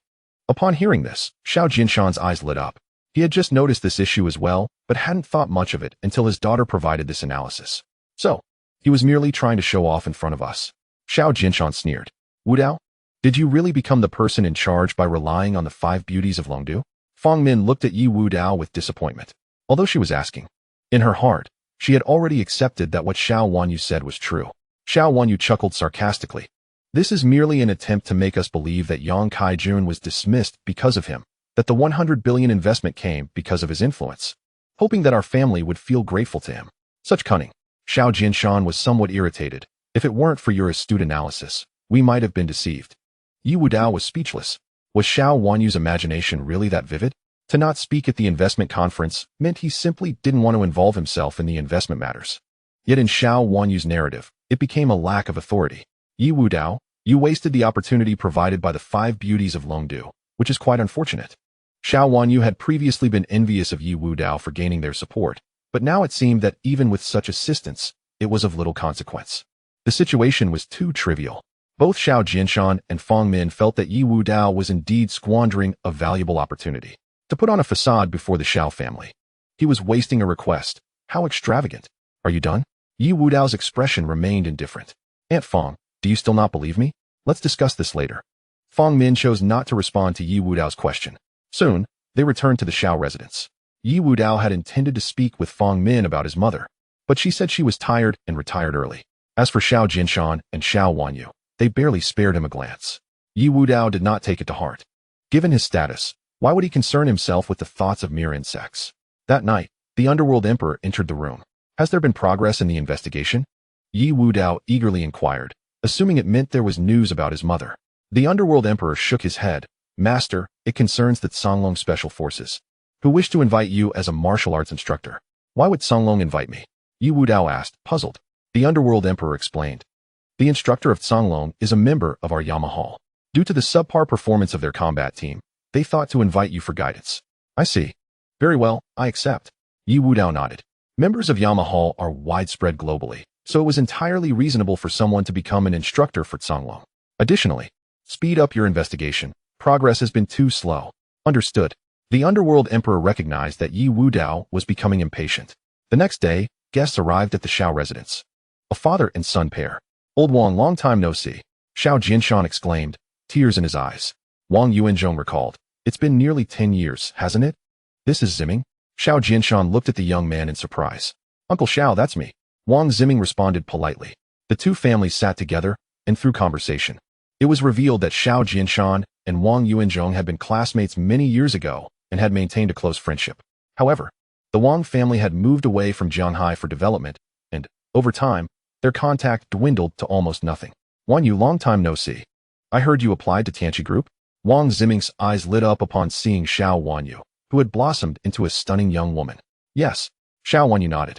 Tianqi Group is quite impressive, Wang Yuanzhong remarked appreciatively. Just small affairs. What about you, Ziming? Xiao Jinshan inquired curiously. Wang Yuanzhong glanced at his son. Pride evident in his eyes, he is about to join the Songlong forces. Songlong? Xiao Jinshan was puzzled, having never heard of it. Xiao Wanyu's expression shifted slightly. You mean that elite special forces unit, Songlong? Precisely. Wang Ziming nodded proudly. Although he had not officially joined yet, it was nearly certain. Impressive. Xiao Wanyu genuinely admired. Daughter, is Songlong really that formidable? Xiao Jinshan asked, not fully understanding. Of course. Xiao Wanyu replied earnestly. Songlong is one of the most elite forces in our nation. Anyone who can join Songlong has the potential to become a master. Upon hearing the term master, both Xiao Jinshan and Fang Min gasped in surprise. They may not have heard of Songlong, but the term master was well known. Before the Zhao family was annihilated, they could dominate Jianghai precisely because a master was at their helm. This revelation made the Xiao family regard the father and son duo with greater importance, even prompting Xiao Jinshan to consider matchmaking his daughter with Wang Ziming. They are destined to become masters, unlike some people who only boast about themselves without any real skill. Xiao Jinshan took a jab at Ye Wudao. And who is this? At that moment, Wang Ziming and his father finally noticed Ye Wudao. He's the son of my mother's friend, currently staying at my house, Xiao Wanyu introduced with a hint of disdain. The disparity between people was evident. Ye Wudao seemed unworthy even to carry Wang Ziming's shoes. Living with Xiao Wanyu? Wang Ziming's expression darkened instantly. Chapter 25. Not of the same world. Upon meeting Xiao Wanyu, Wang Ziming couldn't help but be captivated by her beauty. It was impossible not to be drawn to her. Given his own merits, winning over Xiao Wanyu would be effortless. They were indeed a match in terms of social standing. Moreover, once he joined Songlong, it would be Xiao Wanyu who would be climbing above him. However, the thought of an unfamiliar man residing under the same roof as Xiao Wanyu was intolerable for him as a man. Brother, where do you work? He questioned, his gaze scrutinizing. Brother? Ye Wudao frowned slightly. You are not worthy to call me that. Wang Ziming's lips twitched. Wow, this guy is incredibly arrogant. Wang Ziming. Don't mind him. He always brags about himself, Xiao Wanyu coldly interjected. It's as if he can't function unless he boasts at least once a day. Fang Min felt a sense of helplessness. When would Ye Wudao ever reform his boastful nature? He possessed no real skills, yet spoke with such arrogance. He was hardly deserving of the title Ziming. Xiao Jinshan harbored considerable dissatisfaction and growing disdain towards Ye Wudao. Wang Ziming quickly grasped the underlying sentiments. Realizing that Xiao Wanyu had a strong aversion to this individual, it seemed that for certain reasons, Ye Wudao resided with the Xiao family and relished in his own exaggerations. Such a person was utterly unworthy of competing with him. However, he intended to make Ye Wudao acutely aware of the vast chasm separating them, akin to the distance between the stars in the heavens and the crawling insects on the earth. Uncle Xiao, in a couple of days, Songlong will host a new recruit training session, and I will participate. You should come to observe, Wang Ziming suggested. Oh, to observe Songlong? Xiao Jinshan's eyes brightened. We will definitely be there. Even Xiao Wanyu displayed keen interest in this upcoming Songlong training, as it represented one of the most elite special forces of the Great Xia. To enter Songlong was tantamount to being a candidate for mastery. Wang Ziming glanced at Ye Wudao, a subtle smile playing on his lips. Oh, and you should come along too, to broaden your horizons. Ziming, why bring him? Xiao Jinshan promptly objected. This guy tends to offend people easily. It could be troublesome if he incurs someone's wrath during the training. It's all right. I will assist Uncle Xiao in maintaining distance, Wang Ziming reassured with a wave of his hand. Xiao Wanyu appeared to discern Wang Ziming's intentions and immediately understood why he wished to include Ye Wudao. She thus joined in the encouragement. Then let us take him along. This is Songlong. If Ye Wudao offends someone, he will surely face the consequences. This should be quite entertaining. Moreover, Xiao Wanyu was quite confident that the likelihood of Ye Wudao offending someone was exceedingly high, and he would inevitably be taught a lesson. Aren't you the self-proclaimed hotshot? Let us see how impressive you are within the Songlong forces. Ye Wudao shook his head. I do not require your invitation. Afraid to go? Xiao Wanyu provoked him. Huh. Ye Wudao scoffed disdainfully. I was already intending to participate in this new recruit training. I need no one's invitation. Here he goes again, boasting yet again. Without the Xiao family, who would extend an invitation to you? Xiao Wanyu thought to herself, filled with disdain. If Ye Wudao were to earnestly strive for survival, she might have regarded him with a modicum of respect, but his constant braggadocio and self-importance only served to irritate her. Indeed, he was an inveterate braggart.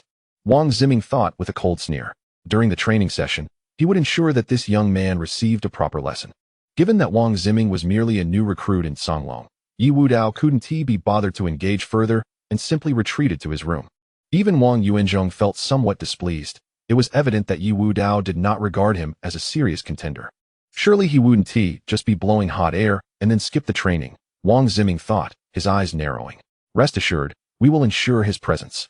Xiao Wanyu was determined not to miss the opportunity to witness Ye Wudao being reprimanded, and she insisted on bringing him along. Then I shall rest easy. Wang Ziming smiled broadly. The Songlong new recruit training was set to commence in 2 days. In the interim, due to Fang Min's insistence, Ye Wudao reluctantly attended work. This position had been arranged through Fang Min's connections, requiring little more than his presence at the office as a mere clerical worker. Each day, he would report in, then sit idly, accomplishing nothing. Since some employees were aware that Ye Wudao had secured his position through nepotism, few dared to provoke him. Everyone simply turned a blind eye. That afternoon, an extraordinary figure arrived at the Xiao residence. President Xin? Xiao Wanyu was astonished, her face a mask of disbelief. In her eyes, Shun Manqiu was the formidable leader of the Tianqi group, possessing capabilities that rivaled or even surpassed Mu Qinxue. After all, the Tianqi group was the company with the most cash reserves in the world. The reason for Shun Manchio's visit was straightforward. She wished to see Ye Wudao, albeit discreetly, as she feared he might flee upon seeing her. Since the investment conference, Ye Wudao had not returned to the company, leaving her feeling anxious. Shun Manchio's arrival prompted Xiao Jianshan to rush back from the company to host her, underscoring the significance of her visit. After a brief conversation with the Xiao family, Shun Manchio casually inquired, "Where's Ye Wudao?" She could not reveal to the Xiao family that her interest was specifically in Ye Wudao. "Ah, he has gone to work." Xiao Wanyu replied nonchalantly. "What?" Shun Manchio was taken aback. "He went to work? What is going on?" Seeing Shun Manchio's astonishment, Xiao Wanyu explained the situation, adding, "He can't just laze around all day, can he?" Shun Manchio was momentarily at a loss for words. How could anyone think of Ye Wudao as idle? However, she recognized that he cared for the Xiao family and seemed to hold them in high regard. Thus she refrained from saying too much or contradicting them. Shun Manchio's demeanor caused Xiao Wanyu to feel somewhat elated. She interpreted Shun Manchio's visit as a sign of her own importance. "President Shun, I will certainly work hard," Xiao Wanyu declared earnestly. Shun Manchio replied, somewhat distracted. As she could not wait indefinitely for Ye Wudao, Shun Manchio eventually took her leave, much to the delight of the Xiao family. "My daughter, you are truly remarkable to have attracted such a big shot as Shun Manchio to meet you personally," Xiao Jianshan exclaimed, his excitement palpable. Xiao Wanyu beamed with pride, clenching her fists. "I will undoubtedly rise to a senior position within the Tianqi group." Contemplating her future, she grew increasingly optimistic, convinced of her capabilities. As for Ye Wudao, he was merely a fleeting thought. Their disparities would only widen. "Ye Wudao, even though we reside under the same roof, we are ultimately from different worlds." Chapter 26. Songlong. The Songlong new recruit training commenced swiftly, and the Xiao family received an invitation, which filled them with immense pride, leading to displays of boastfulness that evoked envy in many. To be invited to participate in Songlong's new recruit training was indicative of a certain status and connections. "Where's Ye Wudao?" Xiao Wanyu called out, determined to ensure he accompanied them this time. Under normal circumstances, she would not have considered bringing him to such an important event, but witnessing him being reprimanded was something she eagerly anticipated. "He seems to have left early this morning," Fong Min explained. Xiao Jianshan snorted derisively. "What a coward! Is he afraid to go?" Xiao Wanyu concurred, believing Ye Wudao lacked the courage to attend. "He only dares to boast in front of us because we retaliate. We even clean up after him." Thus, the trio set off. As they had received an invitation, they were met with a designated military vehicle to transport them to the Songlong base, which was typically located in mountainous regions, guarded by soldiers and even snipers. The driver cautioned them, once at the Songlong base, be careful not to wander around. If misidentified as spies, you may face execution on the spot. Xiao Jianshan swallowed hard. Understood. Half an hour later, they arrived at the Songlong base. While not overly crowded, there were several visitors, primarily family members of the new recruits, as only they were permitted to visit. "Hey," Xiao Wanyu spotted a familiar figure. "Isn't that Ye Wudao?" Xiao Jianshan and Fong Min turned to look, confirming it was indeed Ye Wudao. This brat came on his own. Xiao Jianshan was astonished, realizing that entry into the Songlong base required an invitation, and Ye Wudao had not come with them. "He must have leveraged our connections. Without us, how could he gain entry?" Xiao Wanyu quickly deduced the intentions of Ye Wudao. He had come alone merely to feign possession of an invitation. If one were to doubt this, they could inquire directly with him, and he would undoubtedly claim he did not require one. Consequently, the trio approached Ye Wudao. "Wudao, do you have an invitation?" Fong Min inquired. "I don't need an invitation," Ye Wudao replied with a shake of his head, dismissing the notion as absurd. He had been specifically invited to train the new recruits, thus an invitation was unnecessary. Fong Min chose not to pursue the matter further, as she wished to spare Ye Wudao's dignity and avoided exposing his pretense. "Mom, what did I say? I knew he would respond that way," Xiao Wanyu exclaimed with a self-satisfied expression. Everything unfolded precisely as she had anticipated. Even his words were nearly identical. "Well, that indicates he isn't with us."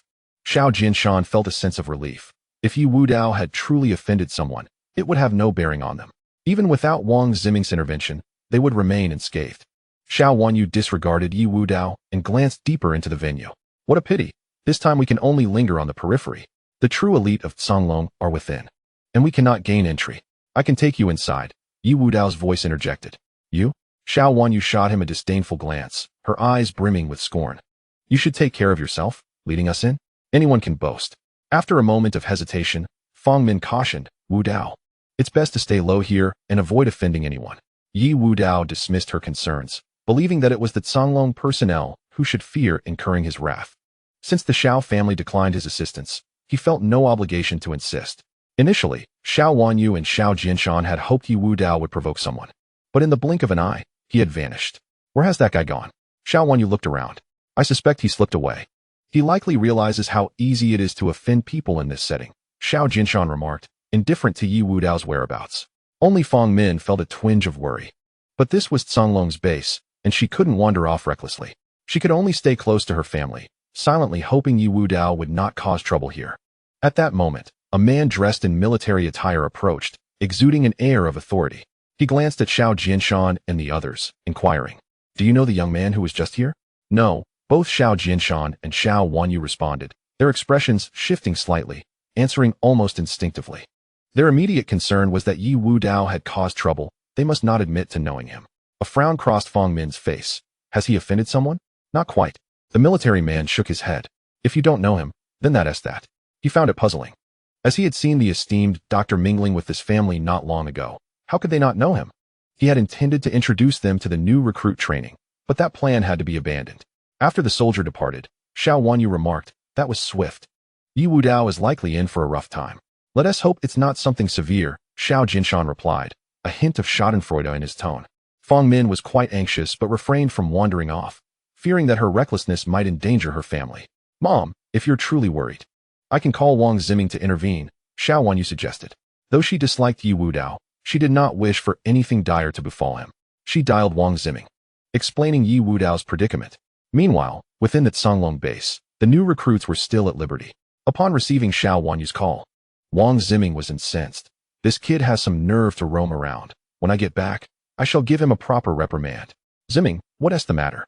a fellow recruit inquired, puzzled.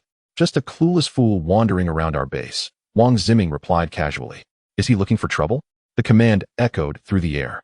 It was none other than the Canglong instructor, who stood before the recruits, radiating an intense aura of authority. The recruits quickly lined up in formation. Indeed, what a formidable instructor, Wang Ziming thought, deeply impressed by the instructor's overwhelming presence. "I heard the instructor has brought in someone even more capable to train us today," a recruit whispered. Wang Ziming's interest piqued with anticipation. "I have brought you a new instructor. Please welcome Instructor Ye." The recruits buzzed with excitement. Then, a young man stepped forward. Upon seeing him, Wang Ziming's expression darkened. "Damn it, is that Ye Wudao seeking death? How dare he come to Canglong's inner sanctum? I must teach him a lesson." Wang Ziming was furious. Before Ye Wudao could even reach the recruits, Wang Ziming rushed forward, eager to assert his dominance. "This is your own doing." However, before he could confront Ye Wudao, a powerful force seized his head, slamming it down towards the ground. Boom! The earth cracked, and Wang Ziming found himself bloodied and dazed. The recruits were equally stunned. The one who had acted was none other than the instructor. They could not comprehend why the instructor had chosen to intervene instead of allowing Wang Ziming to handle the situation. "You insolent fool," the instructor bellowed, delivering a kick to Wang Ziming. "This is the new instructor I have brought for you." Thunderstruck, Wang Ziming's mind went blank. He questioned whether he had suffered a concussion. Yet, the instructor's voice rang clear, leaving no room for doubt. In other words, Ye Wudao was their new instructor. Wait, Instructor Ye Wudao? Wang Ziming inwardly cursed himself for not having grasped this earlier. Even had he comprehended, he would never have imagined that this instructor Ye was the same Ye Wudao he had just sought to reprimand. "You wish to teach me a lesson?" Ye Wudao stood before Wang Ziming, looking down at him with an air of authority. "Why haven't you apologized to Instructor Ye yet?" Instructor Ye thundered. Wang Ziming, already injured, nonetheless managed to rise from the ground and kneel before Ye Wudao, stammering, "I was wrong." Ye Wudao chose to disregard him as if he were merely a lowly creature not worthy of a second glance, before striding towards the assembled recruits. "I am your new instructor. You may address me as Instructor Ye." "Instructor Ye, Instructor Ye." The recruits chorused in unison, their voices resonating through the skies. Wang Ziming remained on his knees, seething with hatred towards Xiao Wanyu. Wasn't he supposed to be just a boastful loser? "Xiao Wanyu, damn you." The preceding scene had been captured on video by the other recruits, and the sounds from within the Canglong base reached the outside world. Did I just hear the name Ye? Xiao Wanyu pondered with curiosity. "Instructor Ye?" Fang Min exclaimed, her face filled with astonishment. Could it be related to Ye Wudao? Surely. She must have misheard. Even if they truly called for Instructor Ye, it had nothing to do with Ye Wudao. Xiao Jinshan paid it little mind. After the recruit training ended, Xiao Wanyu and the others waited for Wang Jiming to emerge, but after a long time, he still hadn't appeared, leaving them perplexed. Wang Yuanzhong approached, saying with resignation, "My son said he needs to train longer. We needn't wait for him." Impressed by his diligence and capability, Xiao Wanyu sincerely admired him. Currently, Wang Jiming's status and identity far surpassed her own, prompting her to realize she must strive harder. Nevertheless, she only admired him, not romantically. The following day, Wang Jiming was dragged to the Xiao family villa by Wang Yuanzhong. "What happened to your head?" Xiao Wanyu asked in astonishment, as Wang Jiming's head was bandaged. Resembling a half-mummy, Wang Jiming offered an awkward smile. "I trained too hard yesterday and had a spar with the instructor. I got injured." No one doubted this explanation. "Is Instructor Yi here?" Wang Jiming glanced around anxiously. Despite his calm facade, he felt frantic inside. He dared not reveal Ye Wudao's identity. As a mere recruit, how could he speak of Instructor Yi's true status? "You mean Ye Wudao?" Xiao Wanyu scoffed. "He's gone to work." "What?" Wang Jiming was taken aback. "Instructor Yi has a job?" What was going on with the Xiao family? They seemed entirely unaware of Instructor Yi's true identity. Meanwhile, on the other side, Ye Wudao lay sprawled at his desk, a book shielding his face, his legs propped up on the surface, soundly asleep. Work was unbearably dull. If not for the need to learn about his mother's situation from Aunt Fong, he would have preferred to avoid this job altogether. For several days, he had maintained this routine, as no one interrupted him. In this fast-paced world, everyone was primarily concerned with their own responsibilities, leaving little room for concern about others. While most people avoided conflict, there were still those who could not overlook the sight before them. A young and handsome man with a notable background frowned. "Why is he always sleeping?" "Manager Ho, he is always like this. He probably got in through connections and is just here to coast," a female employee warned. "Huh." Ho Feichen smirked, as if he has no background. He strode over to Ye Wudao's desk and tapped it lightly. "The new guy, sleeping all day isn't good." Ye Wudao, however, did not respond. This infuriated Ho Feichen, who swatted the book aside. "Do you have a problem?" Ye Wudao's displeasure was evident. He loathed being disturbed while sleeping. "It's nothing major. I just want a cup of coffee from Starbucks. Could you fetch one for me?" Ye Wudao didn't even glance in his direction, simply retorting with a single word, "Scram." Chapter 28. Who is the ant? Scram. The words hung in the air, leaving Ho Feichen momentarily stunned. He had intended to make things difficult for Ye Wudao if he refused to get him coffee, but he hadn't anticipated such a direct response. How could he tolerate this? Onlookers were taken aback. They hadn't expected Ye Wudao to be so forthright. In this day and age, isn't it customary to be more subtle? After all, few wish to offend those with connections. "You want me to scram?" Ho Feichen quickly adopted an authoritative tone. "I am the manager of this department and your superior. You tell me to scram? All right, Ye Wudao, if you don't fetch me coffee today, you can pack your things and leave." He believed he had the authority to dismiss Ye Wudao and was confident he could manage him. Both had backgrounds, but Ho Feichen held a managerial position. Ye Wudao stood up and left without a backward glance, finding it unbearable to remain. Being fired would be a relief, sparing him from future shifts. Is he really leaving? The crowd was dumbfounded, considering how difficult it was to find work these days. Ho Feichen scoffed. "I thought he had some skills, but it's nothing of the sort." Meanwhile, the Xiao family was entertaining Wang Yuanzhong and his son. Wang Jiming felt restless, eager to leave. If Ye Wudao returned unexpectedly, he would be in trouble, as he genuinely feared facing him. "Wang Jiming, you are exceptional. Compared to you, Ye Wudao is nothing but an ant." The most alarming part was Xiao Wanyu belittling Ye Wudao, comparing him to Wang Jiming as if he excelled in every aspect. Wang Jiming dared not speak, realizing Xiao Wanyu was attempting to undermine him. Moreover, Xiao Jinshan and Fong Min seemed intent on matchmaking the two. "Actually, I'm aiming for the Grandmaster level soon and would rather not date." Wang Jiming quickly fabricated a reason, despite being somewhat distant from that goal. What other choice did he have? He certainly wouldn't compete with Instructor Yi for a woman. "I support you." Xiao Wanyu nodded. "I'm currently focused on my career and not looking for romance either." Wang Jiming, I hope we can meet again at the pinnacle of our success. We are not like Ye Wudao, who is destined to remain an ant while we ascend to greater heights. Who is the ant? Ye Wudao re-entered the room. Haha. Xiao Wanyu merely chuckled. Wang Jiming, who do you think is the ant?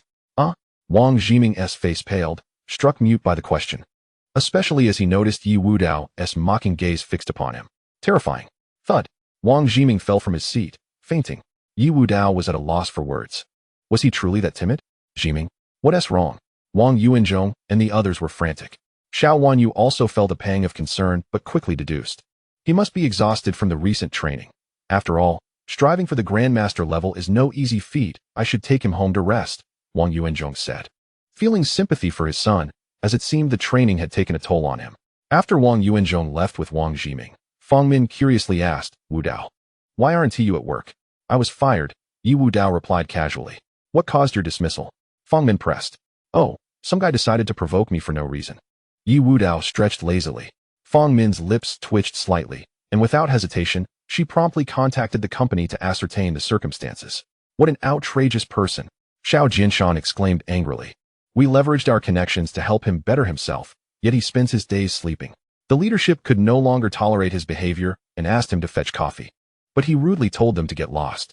Does he truly believe he possesses a significant background? Aren't we his support?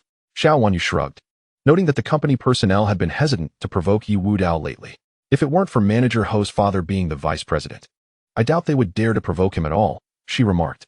Feng Min, feeling a headache coming on, lamented, I urged him to improve himself, but he remains complacent. Alas, as long as we continue to be his support, he will never change. Xiao Wanyu sighed in resignation. Let him seek employment on his own. Then he will understand how challenging it is to find such a job. Xiao Jinshan was infuriated. Relying on our family's connections, he acts like a tyrant. Believing he is one of us. Feng Min felt compelled to clean up the mess. I should negotiate with that company once more. No, let me handle it. Xiao Wanyu volunteered for the task. She quickly reached out to Ho Feichen, resolving the issue within minutes. It's all settled. They were quite accommodating. I'm taking him to the company now. Ye Wudao, upon learning he had to return to the company, felt a wave of annoyance wash over him. Rejoice while you can. They've spared me out of courtesy. After this visit, you must commit to working diligently and enhancing your skills, Xiao Wanyu instructed with an air of authority. Ye Wudao, disinterested, chose to ignore her, yet out of respect for Aunt Fong, he returned to the company.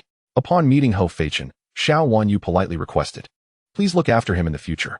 Certainly, Ho Feichen nodded. After casting a glance at Ye Wudao, Xiao Wanyu exited the premises. Whispers among the onlookers ensued, revealing that the Xiao family was his backing. The Xiao family is rising in prominence. We should avoid provoking them, one remarked. Indeed. That Xiao Wanyu is an employee of the Tianqi group, handpicked by the owner. Another added. As the discussions continued, Ho Feichen approached Ye Wudao with a smirk. I've granted Miss Xiao face by not holding this against you. But this company is not a place for slumber, understood? Get lost, was Ye Wudao's only reply. Ho Feichen's expression darkened. Do you think I won't act against you just because Xiao Wanyu is protecting you? Still not leaving? Ye Wudao frowned. In a fit of rage, Ho Feichen disregarded Xiao Wanyu and slapped Ye Wudao. The sharp crack of the slap echoed, leaving everyone in disbelief that it was Ho Feichen who was struck. Sent flying several meters away. How dare you hit me? Ho Feichen was on the verge of losing it. As a company manager and the vice president's son, he had never been struck before. Even if Ye Wudao had Xiao Wanyu and the Xiao family behind him, he was undeterred. As the Xiao family had no sway over this company, the crowd was astonished at Ye Wudao's impulsive behavior. He has been reinstated through connections, yet he retaliates? This will surely backfire. After all, Manager Ho's father is our vice president. They unanimously concluded that Ye Wudao could not possibly remain in this company any longer and might even face legal consequences. Ho Feichen had intended to hurl more insults, but panicked when he saw Ye Wudao approaching him. Security. Security. Thud, thud, thud. Ye Wudao kicked Ho Feichen again, sending him flying several meters once more. The entire department echoed with Ho Feichen's cries. Finally, the security arrived, and upon witnessing Ho Feichen's state, their expressions shifted dramatically as they warned Ye Wudao. If you strike again, we won't be polite. Subdue him, Ho Feichen shouted. However, the security personnel hesitated. Knowing Ye Wudao's fierce demeanor, they were merely workers and had no intention of risking their safety, aiming only to protect Ho Feichen. Seeing the security personnel reluctant to act, Ho Feichen seethed, useless fools. Ye Wudao, I will make you pay for this.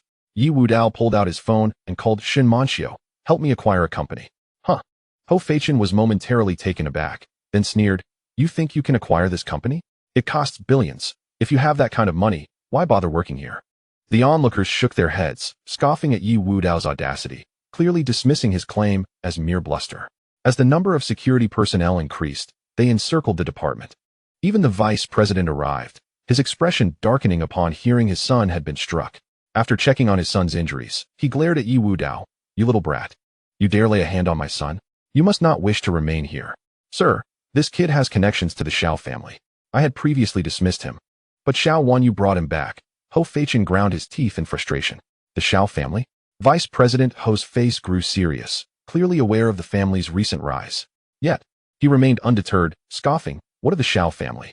Even with their backing, it does not grant you the liberty to strike others. However, I can offer you a chance out of respect for the Xiao family. Kneel and apologize to my son, allowing him to slap you 5 times. And we shall let this matter pass. Otherwise, his silence spoke volumes, hinting at dire consequences. The crowd regarded Ye Wudao with pity, thinking he believed his connections would allow him to act with impunity. Ultimately, he was too impulsive and self-assured. Yet, instead of displaying fear, Ye Wudao sat down, crossed his legs, and casually remarked, if you kneel now, I might be in a good mood and allow you to stay in the company. Such arrogance. I've seen cocky individuals, but you take the cake. Vice President Ho was furious. As the company vice president and a man acquainted with the underworld, he had never encountered such blatant insolence. You are quite bold, young man. Are you not afraid of the consequences of your actions? His eyes narrowed, a glint of menace flashing within, and he vowed that even if Ye Wudao were to walk out of the company today, he would ensure the underworld taught him a lesson. Bring your company's top authority here, Ye Wudao said, completely disregarding Ho's presence. Vice President Ho was infuriated. Such blatant disrespect was intolerable. In the past, he had only dismissed others. Now, he was on the receiving end. Fine, if you seek your own demise. Do not blame me for my lack of courtesy. Security, seize this brat. With the increased security presence, the crowd no longer felt intimidated by Ye Wudao. Eager to impress the vice president, they began to close in on him, eager to demonstrate their prowess. Today, you shall learn the consequences of your actions. Ho Feichen fantasized about how to torment Ye Wudao, believing he deserved a thorough beating for his transgressions. Wait, just as the security was about to act, a commanding voice rang out. Manager Liu, Manager Liu. The crowd turned to see the newcomer, all respectfully greeting him. Vice President Ho, taken aback, inquired, Manager Liu, what brings you here? However, Manager Liu ignored him, barking at the security, stand down. Manager Liu, you cannot. He struck my son. I must teach him a lesson today. Vice President Ho insisted. Manager Liu, however, remained unyielding, striding directly to Ye Wudao and respectfully stating, Mr. Yi, I apologize for the disturbance. Upon the utterance of those words, the entire assembly fell into a stunned silence. What could this possibly mean? The head of their company exhibited such profound respect towards Ye Wudao? This defies logic. Huh. Ho Feng, wearing a bewildered expression, exclaimed, Mr. Liu, what did you just call him? Mr. Yi. Mr. Yi? Ho Feng suspected that Mr. Liu had been misled into believing that the other party was of significant stature. Mr. Liu, do not be deceived by him. Although he has the backing of the Xiao family, his surname is not Xiao. Ho Feichen concurred. Indeed, Mr. Liu, I, for one, do not believe the Xiao family would dare intervene in this matter. Mr. Liu's countenance darkened severely. Are you both fools? Who informed you that, Mr. Ye's support comes from the Xiao family? Huh, not the Xiao family. At this, Ho Feng was taken aback. Ho Feichen's heart skipped a beat. Could there be another powerful figure involved? Or perhaps the chairman's illegitimate son? If that were true, then Ye Wudao would indeed be untouchable today. The surrounding employees brimmed with curiosity. It was evident that Mr. Liu's regard for Ye Wudao indicated that he was no ordinary individual. After all, someone who disregards both Ho Feng and his son must either be utterly foolish or genuinely influential, and it appeared to be the latter. Mr. Liu, gazing at the father and son duo, pronounced slowly, listen well, just 5 minutes ago, Mr. Yi has purchased our company outright, meaning Mr. Yi is now our new boss. What? The eyes of Ho Feng and his son widened in disbelief, hardly able to fathom the words they had just heard. Ye Wudao had truly acquired the company? By heavens, he was that wealthy? Chapter 30. An apology approaches get lost. Ye Wudao waved dismissively at the father-son pair, signaling them to leave. I was wrong. I realized my mistake. Ho Feng pleaded repeatedly, but his entreaties fell on deaf ears. Ye Wudao granted him no opportunity to speak further, and he could only depart with his son, casting a venomous glance at Ye Wudao as they exited. Father, will we just let this go? Ho Feichen was deeply dissatisfied. Even though Ye Wudao possessed wealth, their Ho family had connections in the underworld. Ho Feng replied ominously, of course, we cannot let this slide. He has cost us our livelihoods, and I shall break his limbs. After a day's work at the company, Ye Wudao intended to return home, but he was intercepted at the entrance by a group of over a dozen individuals, each brandishing iron pipes and exuding a menacing aura. Leading them were none other than Ho Feng and his son. Kid, you think you're wealthy? What good is that? In this world, Power speaks volumes, Ho Feng sneered. Gesturing to his feet, lick my shoes clean. Today, I might show you some leniency. A crowd gathered, their apprehension palpable. This was a display of Ho Feng's revenge. Ye Wudao regarded the father and son as one would ants. Are you truly seeking death? Who is seeking death? Ho Feichen retorted angrily. Get him. Skin this brat alive. The thugs lunged at Ye Wudao, but in an instant, a figure sprang forth, intercepting the attackers with ease and dispatching them without breaking a sweat. The unexpected rescuer was none other than Wang Ziming. He had come to find Ye Wudao to extend an apology, but was met with the alarming scene. As a subordinate of Instructor Yi, he could not stand idly by. Instructor Yi, are you unharmed? Wang Ziming inquired hastily. Ye Wudao raised an eyebrow. Do you truly believe these scoundrels could harm me? No, that is not what I meant. Wang Ziming quickly corrected himself, feeling a wave of anxiety, and then turned a fierce glare towards Ho Feng and his son, retrieving his phone. Within 5 minutes, reinforcements from the Canglong arrived. I know I was wrong. Ho Feng and his son pleaded incessantly, but their cries were in vain as they were taken away, destined for Canglong prison, where their chances of ever emerging again were slim. The onlookers gasped in astonishment. Their new boss was not to be trifled with. What brings you here? Ye Wudao looked at Wang Ziming with curiosity. This young man, who usually appeared intimidated in his presence, now displayed the courage to approach him. Wang Ziming knelt. Instructor Yi, I apologize for my previous ignorance. I did not know that Xiao Wanyu was your woman. At your command, I shall never again appear before her. What nonsense is this? Ye Wudao responded, somewhat exasperated. There is no need for such formality. Let things proceed as they should. Xiao Wanyu was his woman? Absurd. With his discerning eye, he would never deign to associate with someone like her. Had it not been for Aunt Fong, he would have long since cast her aside. Wang Ziming nodded earnestly. Instructor Yi, I understand. Upon returning to the Xiao residence, Ye Wudao discovered yet another visitor, a familiar face, Gu Minghui, whom he had encountered at a recent investment conference. The Gu family hailed from Longdu, and although Gu Minghui was a collateral branch, he still carried the Gu surname and the prestige of the Longdu Gu family, ensuring a smooth journey wherever he went, even commanding respect from the currently influential Xiao family. Come, meet young Master Gu. Upon seeing Ye Wudao, Xiao Jinshan promptly issued the command. Gu Minghui, with an air of arrogance, lifted his chin, fixing a haughty gaze upon Ye Wudao. Come, pay your respects to me. The fact that Ye Wudao had become the head of the investment conference had indeed taken him by surprise, and he had even worried about whether he had inadvertently offended Ye Wudao. However, having learned from Xiao Wanyu that Ye Wudao had employed underhanded tactics to attain that position, he realized that the young man held no genuine power. After all, during the investment conference, Ye Wudao had merely sat in silence, not uttering a single word. To phrase it nicely, he lacked authority. To put it bluntly, he was no different from a puppet. Thinking back to the humiliation he had suffered at the hands of this individual during the conference, Gu Minghui felt a surge of irritation and was determined to teach Ye Wudao a lesson. Yet, Ye Wudao did not even spare him a glance, completely ignoring his presence as if he did not exist. Xiao Jinshan's expression shifted. This was troubling. How dare this young man disregard Gu Minghui? As expected, Gu Minghui's countenance darkened. Xiao Wanyu scolded. Ye Wudao, if it weren't for young Master Gu's leniency during the investment conference, do you think you could have emerged unscathed? Now you're acting all high and mighty, aren't you? What standing do you possess? Ye Wudao retorted. Xiao Wanyu trembled with rage. What did you just say? Xiao Jinshan was deeply displeased. Does this brat truly think he has some capability? Young Master Gu, do not take offense. He simply has that kind of temperament. Feng Min hurriedly explained. Gu Minghui scoffed. Even the richest man must greet me with courtesy. This fellow is truly presumptuous. Forget it, forget it.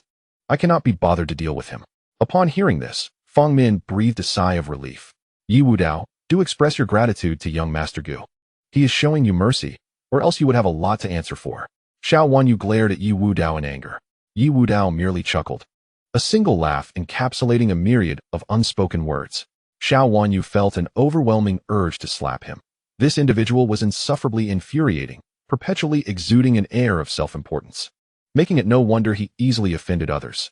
By the way, I have come here today primarily to discuss a collaboration, Gu Minghui stated, redirecting his focus to the matter at hand, as he had other business to attend to and would not dwell on Ye Wudao. Oh, collaboration? Upon hearing this, Xiao Jinshan's interest was piqued. Ever since the investment conference concluded, many companies sought collaboration with the Xiao family, but Xiao Jinshan had shown little interest. However, he was genuinely intrigued by a partnership with the Gu family, Given their substantial influence and the backing of the Longdu Gu family, a situation entirely different from the rest. Gu Minghui continued. It is as follows. My family, the Gu family, has a company that is about to go public, and we would like to invite you to invest in it, specifically in the form of original shares, which essentially guarantees a profit. Upon hearing this, Xiao Jinshan and the others were taken aback. Given the Gu family's strength, a new public company was virtually a sure thing, akin to receiving free money. Xiao Wanyu, however, expressed her skepticism. Gu Xiao, are there any conditions? She did not believe that Gu Minghui was acting out of pure goodwill. Gu Minghui nodded. There are indeed conditions. We would like our two families to maintain a closer relationship. If you could help us connect with Tianqi Group, that would be ideal. Of course, if that doesn't work out in the end, it's no problem. Xiao Wanyu quickly understood. It was clear that the aim was to establish ties with Tianqi Group, which made the offer much more reasonable. Chapter 31. Investment with this rationale. Xiao Jinshan and the others began to trust that Gu Minghui was genuinely offering them a financial opportunity, essentially using money to curry favor with them. Gu Xiao, you are truly generous. I will invest. Xiao Jinshan immediately agreed, recognizing that not only was there money to be made, but they could also strengthen their relationship with the Gu family, an opportunity too good to pass up. Uncle Xiao, I have secured 30% of the shares for you. As long as your funds are sufficient, feel free to invest, and it would be best to involve friends and family, Gu Minghui said with an air of great generosity. Isn't that a bit much? Xiao Jinshan hesitated, as he only intended to invest several tens of millions, and 30% of the shares could amount to a staggering sum. Gu Minghui waved his hand dismissively. There's nothing wrong with it. I still need your help to connect with Tianqi Group, and besides, it won't require too much. 30% would only be in the range of several billion. Once we go public, multiplying that several times over won't be an issue. Gasp. Xiao Jinshan and the others inhaled sharply. Several billion as a principal amount, multiplied several times. If anyone else were to make such claims, they would undoubtedly dismiss it as mere boasting. However, Gu Minghui was different. Moreover, for the Gu family, several billion was indeed a trifling sum. Xiao Jinshan was already intrigued. Nonetheless, Xiao Wanyu remained cautious. Gu Xiao, you must have more than just establishing a connection with Tianqi Group in mind, right? Gu Minghui's demeanor shifted slightly, a hint of embarrassment crossing his face. Wanyu, can't you see my intentions? Xiao Wanyu immediately realized that he was also pursuing her, killing two birds with one stone. However, she did not mind the pursuit from such an admirable man, unlike the disdain she felt for Ye Wudao's advances. Haha, Gu Xiao, if you have intentions towards my daughter, do pursue her boldly. Xiao Jinshan laughed heartily. Thus, Xiao Jinshan directly invested 10 billion, essentially liquidating a considerable portion of his assets for this opportunity, assured by the contract that he would not be left empty-handed. Xiao Wanyu also invested 5 million and called upon the rest of the Xiao family. Ye Wudao, observing from the side, sensed something amiss and remarked, Aunt Fong, I believe we should proceed with caution. Opportunities that seem too good to be true often are. Fong Min found his reasoning sound. Jinshan, I think Wudao's words hold merit. What does he understand? Someone who relies on us for survival surely cannot grasp these matters. Xiao Jinshan dismissed Wudao's concerns, considering himself a person of status. Fong Min, worried, interjected, but I feel Xiao Jinshan interrupted her. Such maternal kindness. If we must always tread cautiously, how will we ever grow strong? Gu Minghui smiled reassuringly. Auntie, rest assured, I come with sincerity, and we have a contract. My intentions are clear, to pursue Wanyu and establish a connection with Tianqi. Indeed, mother, you need not worry excessively, Xiao Wanyu added comfortingly. Fong Min chose to say no more. Soon, members of the Xiao family arrived, eager to join in on what seemed like a windfall. Notably, Xiao Jinshan's elder brother contributed a full billion. Jinshan, I trust you. Xiao Jianjun patted his brother's shoulder. Rest assured, Minghui is trustworthy. Xiao Jinshan even changed how he addressed Gu Minghui to convey closeness. The rest of the Xiao family collectively gathered around 10 million, which they handed over to Gu Minghui. Contracts were signed, and the process was remarkably formal, putting everyone's minds at ease. The listing will happen in this period, so we shall await news, Gu Minghui chuckled. After Gu Minghui departed, Xiao Jianjun wore a broad smile. I have invested all my savings from these years. I am just waiting for this investment to double. Jinshan, this time, thanks to you, the elder Xiao was equally pleased. The Xiao family could undoubtedly ascend to a higher level through this opportunity. Ye Wudao, however, still found it somewhat dubious. With Tianqi Group investing 100 billion, coupled with their support, the Xiao family's rise is merely a matter of time. Why chase after such small profits? Small profits? The Xiao family regarded Ye Wudao with skepticism. This fellow was still so full of himself. To him, several billion was merely chump change. Xiao Wanyu scoffed. What an audacious claim. To you, several billion multiplied several times is small change? One might think you are a billionaire. Our family's matters are not for you to advise, Xiao Jinshan huffed. Wudao, just mind your own business, Fang Min cautioned. Seeing the disbelief in their eyes, Ye Wudao refrained from further arguments. Instead, he called Shin Manqiu to investigate the situation. By evening, the investigation yielded results. The Gu family in Longdu has issued an order that as long as they have 100 billion in cash, they can return to the Gu family, Shin Manqiu reported. So, they are after that 100 billion, Ye Wudao squinted. The Gu family has a clever scheme. After hanging up, he went to see Fang Min Wudao. What is the matter? Fang Min had just emerged from the bathroom, clad in a nightgown. Despite being 40, her well-maintained appearance still exuded charm. At times, she and Xiao Wanyu appeared more like sisters than mother and daughter. Aunt Fang, there is something wrong with Gu Minghui. We need to retrieve the investment money. They intend to leverage the Xiao family to return to Longdu. Ye Wudao relayed his findings. Fang Min, seemingly skeptical, continued applying lotion. You need not worry about this matter. By the way, Wanyu and Gu Minghui are attending some gala. It's about time for you to pick her up. All right, Ye Wudao acquiesced. Wudao? Fang Min called him back, speaking earnestly. I know you have feelings for Wanyu, but her standards are quite high. Auntie hopes you can remain grounded, work diligently. And with my help, you will still have a chance. Ye Wudao was taken aback. I like Xiao Wanyu? What gave you that impression? I could never be interested in that woman. Go on, take Auntie's car to pick her up. Fang Min waved her hand. Ye Wudao felt speechless, choosing not to clarify. Such matters were often beyond explanation. Upon reaching the courtyard, he drove away in Fang Min's red BMW. Meanwhile, at the Tianshui Club, primarily frequented by the affluent youth of Zhanghai City, a society known as the Tianshui Society had been formed, where membership signified inclusion among their ranks. At that moment, Gu Minghui entered the restroom and whispered to a ruffian. Have you obtained what I requested? Gu Xiao, it's all set, the ruffian replied, handing over a vial with a lascivious grin. Once consumed, even the most virtuous will become debauched. Chapter 32. Drugging emerging from the restroom, Gu Minghui wore a lascivious smile. Exhilarated at the prospect of having his way with Xiao Wanyu today, the mere thought filled him with excitement. He did not claim to have been with many beautiful women. Rather, among the multitude of beauties, Xiao Wanyu's allure was indeed remarkable. As for his professed affection for her, it was merely a ruse to lower the Xiao family's defenses. His intentions were not solely to swindle their wealth, but also to toy with the women of the Xiao family. Fang Min was also quite attractive. Once the Xiao family fell from grace, he envisioned having both mother and daughter at his beck and call, much to his amusement. The more he contemplated this, the more exhilarated he became, quickening his pace in anticipation. Unbeknownst to Xiao Wanyu, Gu Minghui's sordid thoughts were churning within him. At that moment, she was surrounded by numerous wealthy heirs of the Tianshui Society, feeling a sense of elation. She had long heard of the Tianshui Society, a gathering of affluent young elites in Zhanghai City, a circle she once deemed inaccessible. Now, not only had she gained entry, but she had also become the focal point of attention, basking in the flattery of those around her. This was power. This was status. Ye Wudao, oh Ye Wudao. My current position is something you could never aspire to in your lifetime. My world is your dream. Xiao Wanyu couldn't help but reflect on her past, especially as her mother seemed intent on matchmaking her with Ye Wudao. Alas, she believed that he would never be worthy of her. Just then, Gu Minghui approached with 2 elegant wine glasses, filled with a modest amount of red wine. Wanyu, care for a drink? He offered, presenting one of the glasses. Though Xiao Wanyu was not particularly adept at handling alcohol, she found this small serving acceptable and did not suspect Gu Minghui of any ill intent.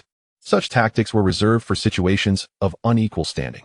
After consuming the wine, she felt a slight dizziness and warmth spreading through her body. Wanyu, are you all right? Came Gu Minghui's concerned voice. If you're unwell, I can take you home. Thus, he assisted Xiao Wanyu as they left, but instead of returning to the Xiao residence, they found themselves in a private room at the Tianshui Club. The heat enveloping her grew intense, prompting her to consider shedding her clothing. Her consciousness was hazy, and she struggled to make sense of her surroundings. So hot, she murmured, writhing and aimlessly exploring her own body. Gu Minghui watched with a predatory gaze, unable to contain himself as he shed his own garments and lunged toward her. Just then, the door burst open, revealing Ye Wudao, who had come to retrieve Xiao Wanyu from the Tianshui Club, only to find her in a compromising situation with Gu Minghui. It was evident that something untoward was afoot. "It's you," Gu Minghui seethed. "Get out." He was infuriated that his moment was interrupted, especially by Ye Wudao. With a swift motion, Ye Wudao strode over and sent Gu Minghui flying out of the room with a kick, the force of which left Gu Minghui reeling, causing him to regurgitate his earlier consumption before losing consciousness. When Ye Wudao turned back, he found Xiao Wanyu had divested herself of her clothing and had thrown herself at him. The sensation of her delicate skin startled him momentarily, but he inhaled deeply, recognizing that her allure was not insurmountable. Drawing forth a silver needle, he swiftly pricked her neck, and she succumbed to a deep slumber. Ye Wudao accessed Xiao Wanyu's phone and sent a message to a girl named Tian Cece. Within minutes, Tian Cece arrived at the Tianshui Club, and upon seeing the scene in the private room, she gasped, "Why is Wanyu unclothed? What do you intend to do?" Ye Wudao gestured toward the unconscious Gu Minghui outside the room, explaining, he was the one with ulterior motives. "Please help Wanyu get dressed. I will wait outside." "Understood." Tian Cece nodded. After assisting Xiao Wanyu, she hesitated before stepping outside to summon help for Gu Minghui. Upon returning to the room, she found Xiao Wanyu awakening. "What happened?" Xiao Wanyu asked, rubbing her temples in confusion. "You were intoxicated," Tian Cece replied after a moment's hesitation. "Gu Minghui asked me to look after you." "Really?" Xiao Wanyu was incredulous, having only consumed a small amount of wine. Yet, she vaguely recalled a warm presence and a comforting aura, though she could not decipher the identity of that person. Who could it be? "Wanyu, let me drive you home," Tian Cece offered. "Okay," Xiao Wanyu agreed. And as they exited the Tianshui Club, she spotted her mother's red BMW. However, upon entering the vehicle, she realized it was Ye Wudao behind the wheel. "What are you doing here?" She frowned. "Fong, he sent me to pick you up. Are you feeling all right?" Ye Wudao inquired. "I'm fine," she retorted with a huff. Turning to Tian Cece. "Cece, take my car home." "No, I have other plans," Tian Cece declined. "Then drive," Xiao Wanyu commanded, treating Ye Wudao merely as a chauffeur. After they departed, Tian Cece's expression shifted as she quickly returned to the Tianshui Club. Gu Minghui had regained consciousness and was seething with rage. "Damn Ye Wudao." He gritted his teeth, fists clenched, wishing to exact revenge. "Gu Xiao," Tian Cece approached. "Wanyu has no idea about your actions. I told her you were merely looking after her." Gu Minghui regarded her with surprise. "What do you want?" "She wants you," Tian Cece declared, throwing herself into his arms. Though Gu Minghui was injured, his desires remained intact, and he allowed Tian Cece to take the lead. After their passionate encounter, she nestled against him, whispering, "Gu Xiao, don't forget my kindness. Rest assured, following me will ensure you a life of luxury," he replied, lighting a cigarette, though his eyes burned with hatred. "I will have my revenge, Ye Wudao." Chapter 33. Encirclement. In a fit of rage, Gu Minghui pressed Tian Cece's head against his waist, eliciting gasps from her. Meanwhile, in the car, Ye Wudao glanced at Xiao Wanyu in the rearview mirror, the image of her unclothed form haunting his thoughts. "Are you all right?" he asked. "Me? What could possibly be wrong?" she replied, puzzled. It seemed she still did not realize she had been drugged. "In the future, keep your distance from Gu Minghui," he cautioned. "My affairs are none of your concern." She snapped back, her annoyance evident. "Even if I steer clear of Gu Minghui, I will never look at you. Mind your own business." With that, she turned her head away, leaving Ye Wudao bemused. Did she truly believe he would be interested in her? He remained unfazed by the advances of even the most prominent figures, so what made her think he would desire her?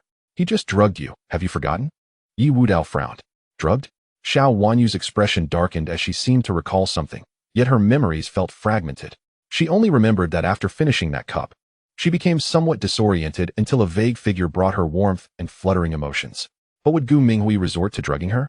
She believed he would not. At his level, what kind of woman could he not have? Why would he need to drug her? "Ye Wudao, are you now resorting to slander?" Xiao Wanyu thought that Ye Wudao was completely defaming him. "Do I need to slander him?" Ye Wudao found it amusing. "If you don't believe me, why not call your friend and ask?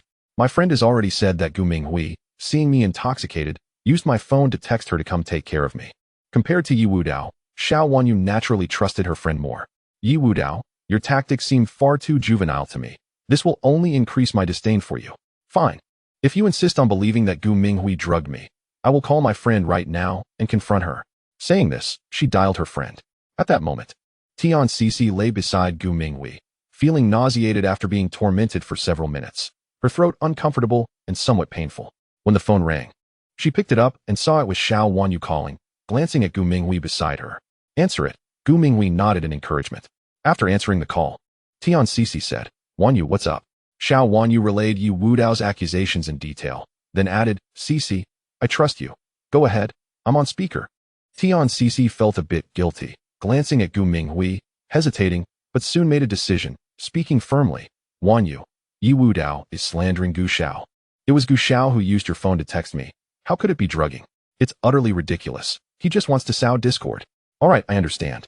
Xiao Wanyu replied, quickly hanging up and coldly staring at Ye Wudao. Do you have anything else to say? Ye Wudao's expression darkened further. He clearly did not expect Tian Cici to lie, but soon brushed it off. The necessary reminders had been made. Whether Xiao Wanyu chose to believe it was up to her, good words cannot persuade a dead ghost. After returning to the Xiao family, Ye Wudao left immediately. Mom, this Ye Wudao is becoming increasingly outrageous. Xiao Wanyu said angrily. He sees me getting closer to Gu Minghui and starts slandering him, claiming Gu Minghui drugged me. How ridiculous. Thankfully my friend saw through it. Fang Ming glanced at the recently departed Ye Wudao and asked in confusion, but Wudao isn't that kind of person? Xiao Wanyu scoffed. Knowing someone's face does not mean knowing their heart. Who knows what he learned overseas all these years? With Gu Minghui's power, would he need to resort to such measures? Fang Min's expression turned serious. If Ye Wudao truly acted this way, he would need a stern lesson. Or he would struggle to achieve anything. The next morning, the Xiao family found themselves surrounded. What is happening? Xiao Jinshan was startled, especially because the individuals looked quite imposing. Is that Gu Minghui? Xiao Wanyu stepped outside and her expression soured. Huh, why did Minghui bring people to surround our home? Xiao Jinshan was bewildered. The family went outside and found that Gu Minghui had brought only experts, some even close to master level. Soon, the experts parted to make way, and Gu Minghui stepped forward. Minghui, is there some misunderstanding? Xiao Jinshan greeted with a smile. Gu Minghui replied, Uncle Xiao, this has nothing to do with you. I am here for Ye Wudao. Did he offend you? Xiao Jinshan asked quickly. Gu Minghui gritted his teeth. This kid actually dared to slander me for drugging Wanyu. How utterly ridiculous. At my status, why would I need to drug anyone? I genuinely like Wanyu and only wish to pursue her openly.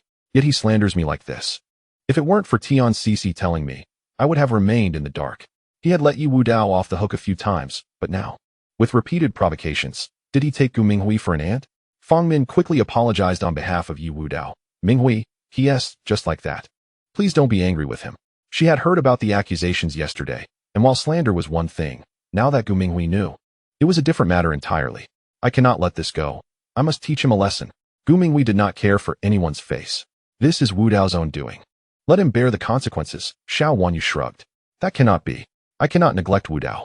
Fang Min insisted firmly. A mere ant. No need to pay too much attention. Ye Wudao stepped out.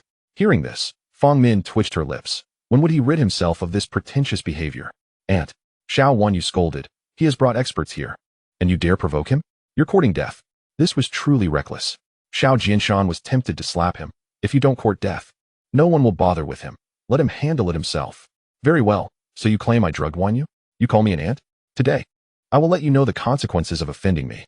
Gu Minghui waved his hand. Come, seize this brat. Ye Wudao's expression remained calm, his aura beginning to shift. And a murderous intent flickered in his eyes. Since you seek death, I shall escort you on your journey. Chapter 34. Too fortunate, don't be impulsive. Fang Min quickly shielded Ye Wudao behind her. Minghui, let us discuss this. There is no need for such a grand display. I am willing to apologize on Wudao's behalf. I am willing to compensate. Minghui, I also believe this is unnecessary. I will have him apologize to you. What do you think? Although Xiao Wanyu despised Ye Wudao, her dislike had not escalated to the point of wishing for his disappearance. Once these experts acted, Ye Wudao's future would likely be ruined. Seeing his wife and daughter defending Ye Wudao, Xiao Jinshan felt somewhat displeased. Gu Minghui pointed at Ye Wudao Wanyu.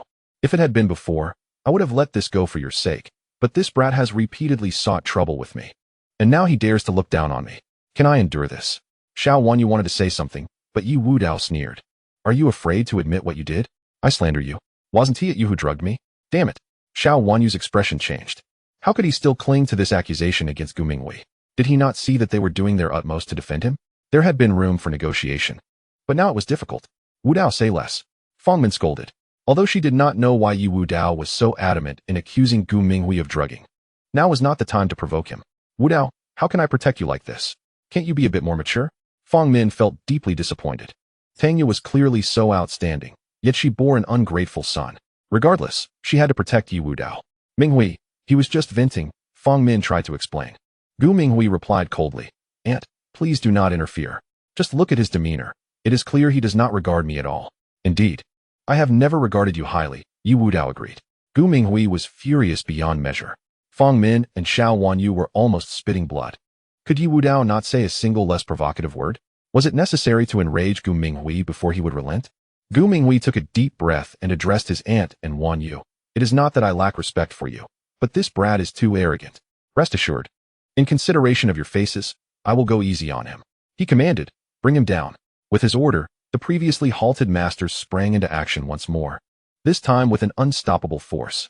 There was no hope left. This time it was truly hopeless. Fong Min desperately wished to protect Ye Wudao, but it was futile.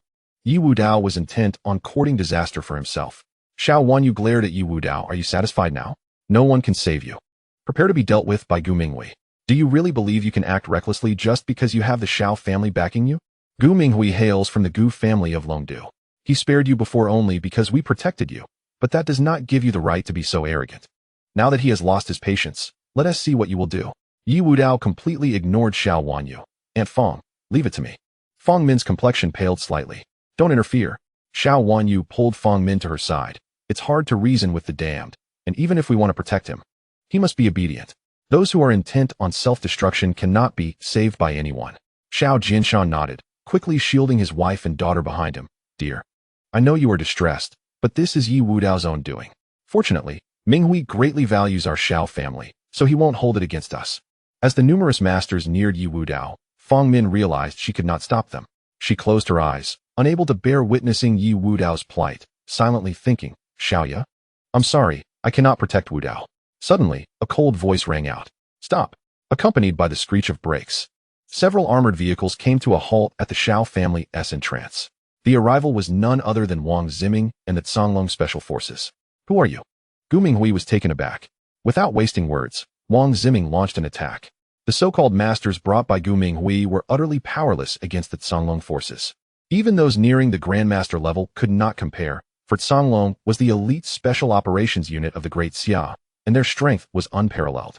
Minutes later, the masters scattered in all directions, and even Gu Minghui fled in a disheveled state. Should we pursue? Wang Ziming promptly inquired. Ye Wudao waved his hand. No need. Ziming. Thank you. Fong Min expressed her gratitude. Wang Ziming raised an eyebrow, thinking there was no need for thanks. He merely wished to make an impression before Ye Wudao. Even without the Songlong forces, those people could not have harmed Instructor Yi. Ziming, you should take the Songlong forces back? I'm fine, Xiao Wanyu cautioned. Worried that Wang Ziming's presence might contravene military orders. Wang Ziming then turned to Ye Wudao. Go ahead. Ye Wudao slightly nodded. Withdraw.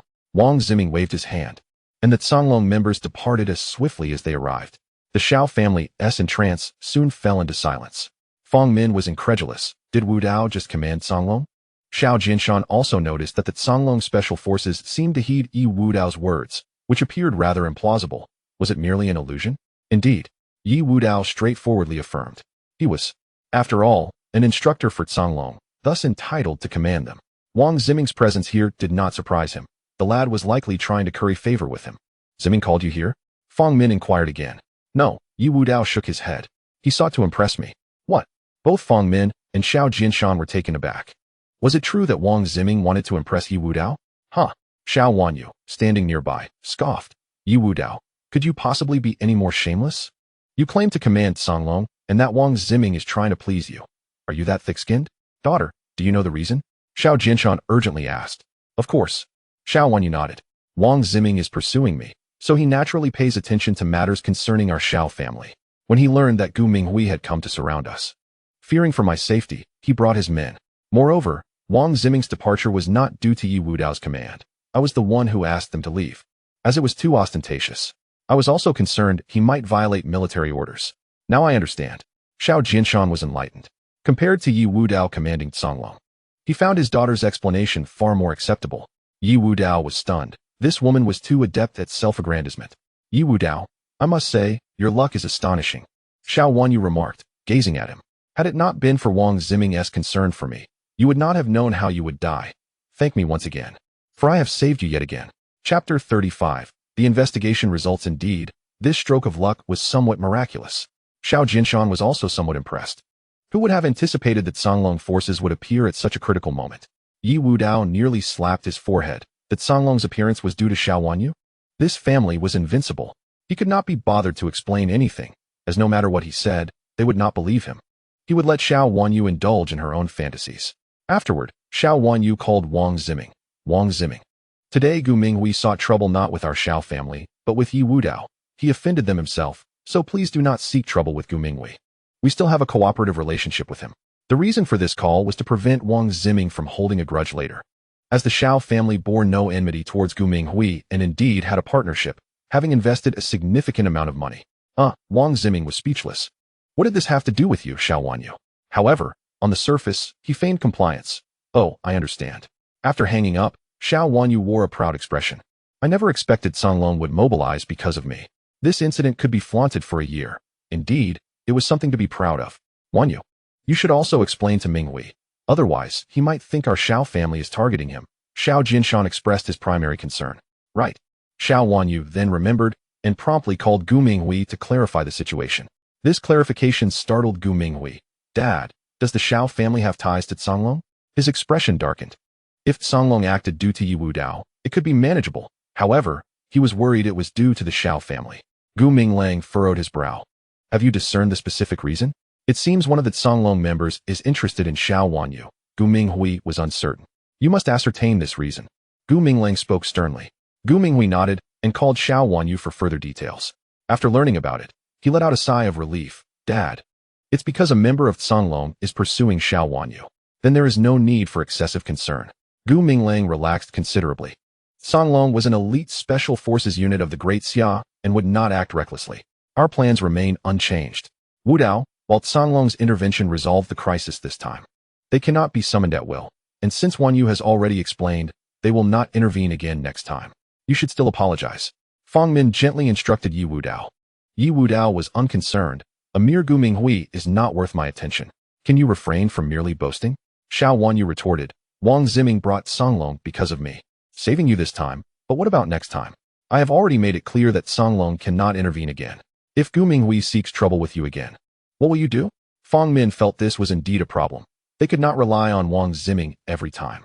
And Wang Ziming himself would not deign to protect Ye Wudao. No, you must apologize. She was resolute. Absolutely not. Ye Wudao's stance was equally resolute.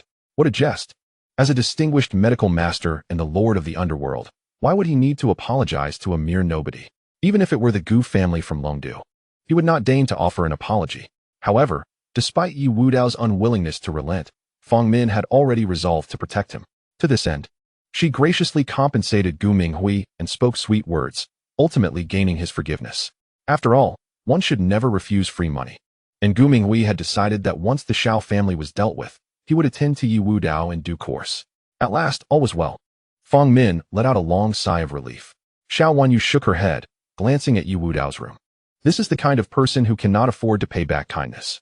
Mom, your assistance may not be appreciated by him. Regardless, Fang Min was determined to offer her support. Days passed, and the Xiao family grew increasingly eager for the listing of the Gu company, frequently inquiring about the timeline. 3 days later, Gu Minghui provided a definite answer. It's finally happening. Xiao Jinshan laughed heartily. Father, we must broaden our vision. We aim to become the foremost in Jianghai City. Xiao Wanyu harbored great ambitions. Xiao Jinshan's excitement was palpable, envisioning grand prospects. That is certain. Yet, Fang Min was not concerned with such aspirations. The Xiao family is on the rise. It is time to assist Wudao and see if he can make use of some resources. What good will that do? He will merely squander them. Just as he did with the demands of the 5 beauties of Longdu, Xiao Wanyu dismissed, having little faith in Ye Wudao. After a brief pause, she spoke earnestly. Mother, you should see that Ye Wudao is simply not worthy of me. Fang Min agreed. Indeed, I understand your sentiments. However, I know you wish to facilitate our union. But it is futile. Humph. Xiao Jinshan scoffed. Does he even think he is worthy of marrying my daughter? It is out of the question. Fang Min, whether you allow him to stay in our home or support him, I will not allow any attempts to pair him with our daughter. This declaration ignited Fang Min's ire. What? Am I not even allowed to concern myself with my daughter's affairs? He is unworthy, Xiao Jinshan retorted dismissively. As her parents argued, Xiao Wanyu felt increasingly agitated, growing more disdainful of Ye Wudao. Did this man truly think he could marry her? Absolutely not. Mom, Dad, please stop arguing. I've said it before. He is not worthy of me, and I could never look at him that way. I am off to work. With those words, she left home in frustration. At this moment, Ye Wudao was idly passing time at the company. It had been over 10 days since his return. Yet there was no word from the underworld emperor, which left him somewhat displeased. How could it be that so many days had passed without any news? It was nearly impossible to expect Feng Min to divulge matters concerning his mother. He promptly summoned the underworld emperor. What is the situation? Ye Wudao's voice carried a chill, his patience wearing thin. The underworld emperor shivered and quickly explained. Master, the hidden forces are linked to Longdu, making it challenging to investigate. However, there is much to uncover on the surface. Speak. Ye Wudao's murderous intent was palpable. The underworld emperor articulated slowly. He is Qiao Nanfeng, the admiral of Zhanghai, known as the Sea King. When your mother met her demise, he was in Longdu. Even if he did not directly participate, he is undoubtedly connected. Ye Wudao's gaze turned frigid. Very well, we shall start with this Sea King. Chapter 36. The banquet. The underworld emperor reported, Master, the Sea King is currently not in Zhanghai, but his disciple is here. Shall I capture him? Ye Wudao, hands clasped behind his back, replied, No, I shall handle this myself. Regardless of the Sea King's strength, the underworld emperor was capable of dealing with him. Even if he could not. The underworld palace was filled with experts. Surely they could manage one Sea King. Yet, Ye Wudao desired to take vengeance for his mother personally. Where is this disciple? The underworld emperor replied, Master, there is a banquet tonight, hosted by numerous wealthy individuals in Zhanghai for the Sea King's disciple. Good, we shall wait for tonight. A glint of cold light shone in Ye Wudao's eyes. At 6 o'clock in the evening, outside a 5-star hotel, luxury cars poured in, none below the $1 million mark, showcasing the astonishing scale of the event. Every entrant had to present an invitation. To put it bluntly, anyone with a net worth below 1 billion had no right to attend. Even the currently prosperous Shao family was not qualified for this gathering, which was exclusively for the elite to honor the Sea King's disciple. Given such stature, if the Sea King himself were to attend, even the mayor of Zhanghai would have to be present. Gu Minghui, can we truly enter? Xiao Wanyu felt a surge of anxiety. Although her current status was significant, she had heard whispers of the banquet's difficulty surpassing that of the recent Tianqi investment conference. The Shao family was unqualified, and so was she. Gu Minghui smiled. Wanyu, since I dare to bring you, just look at this. He produced a black invitation. An invitation? Xiao Wanyu exclaimed, her excitement evident. Might I have the honor of inviting Miss Xiao to be my companion? Gu Minghui extended his arm. Xiao Wanyu naturally linked hers with his, maintaining a respectful distance, as such gestures were customary in elite circles. Inside the hotel, the atmosphere was electric, brimming with the affluent and powerful, including martial arts masters. That is the president of Zhanghai Bank. And there is the chairman of Zongheng Group. Goodness, is that the chief of police? Upon entering the banquet, Xiao Wanyu was awestruck by the familiar yet foreign faces, many of whom she had only seen on television or in magazines.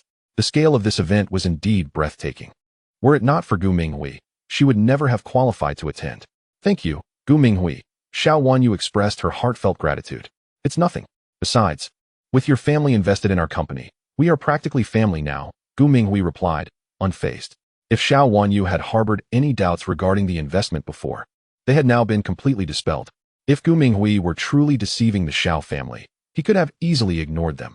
After all, the money had already been secured. Yet, he had brought her into the Tianshui Club and to such a prestigious banquet. If what Ye Wudao claimed were true, why would he go to such lengths?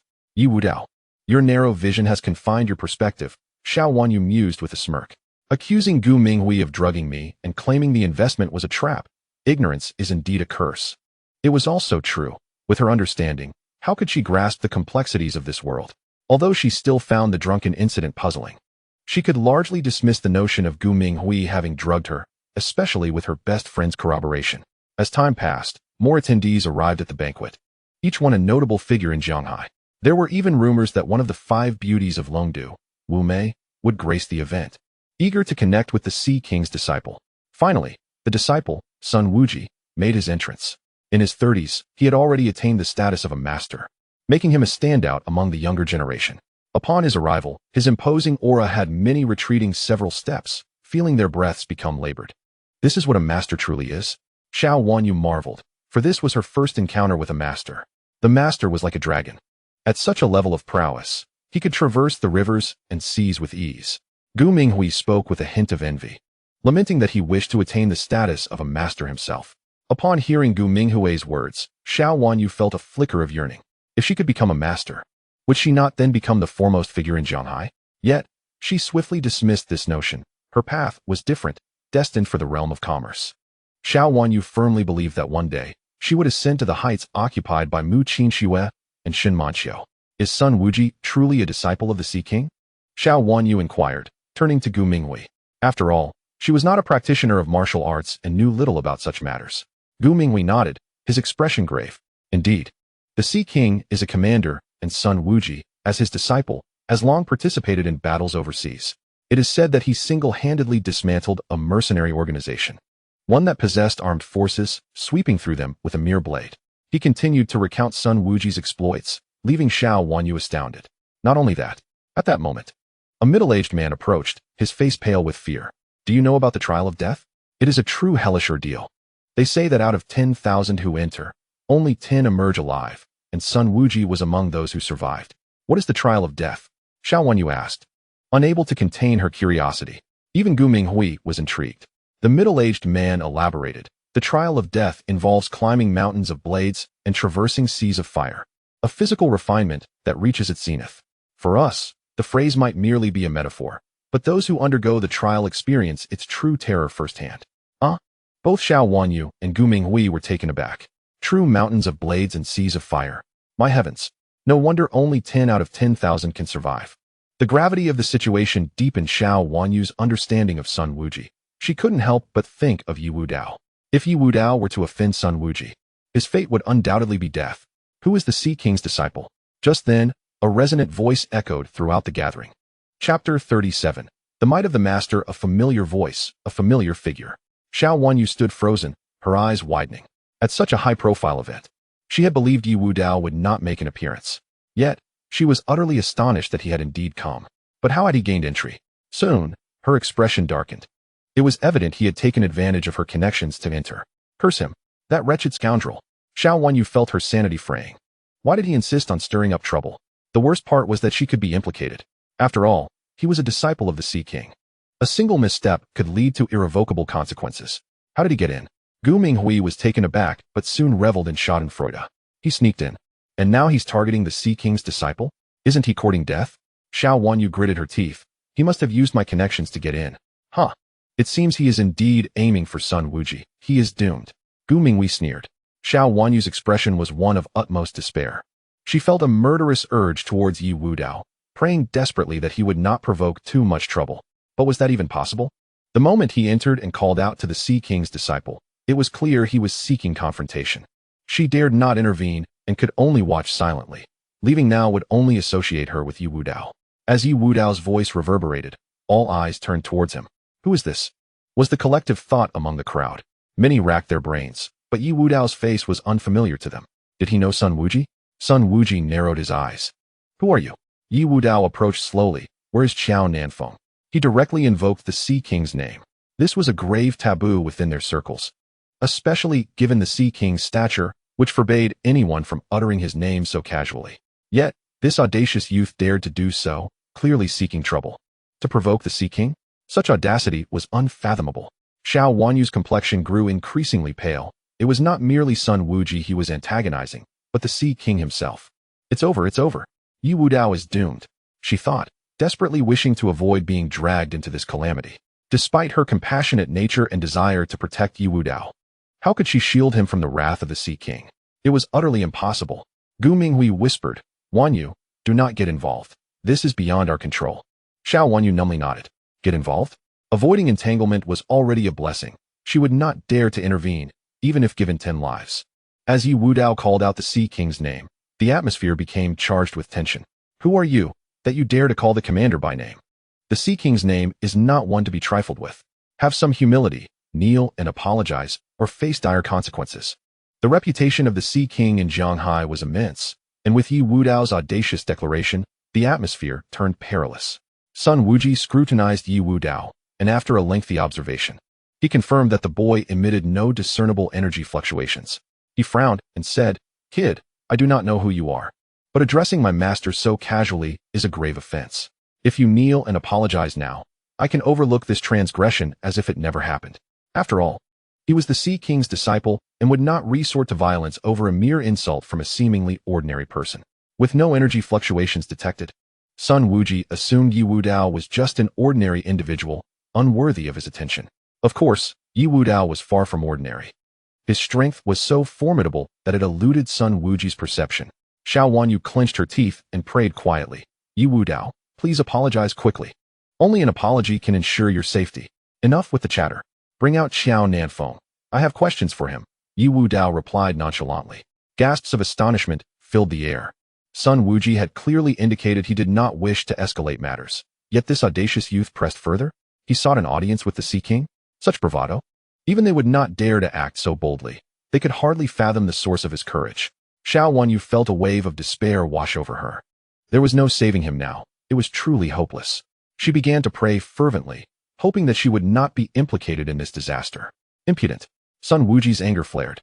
Boy, I see you as nothing more than an ordinary person, and I am disinclined to engage with you. However, that does not grant you the liberty to wreak havoc here.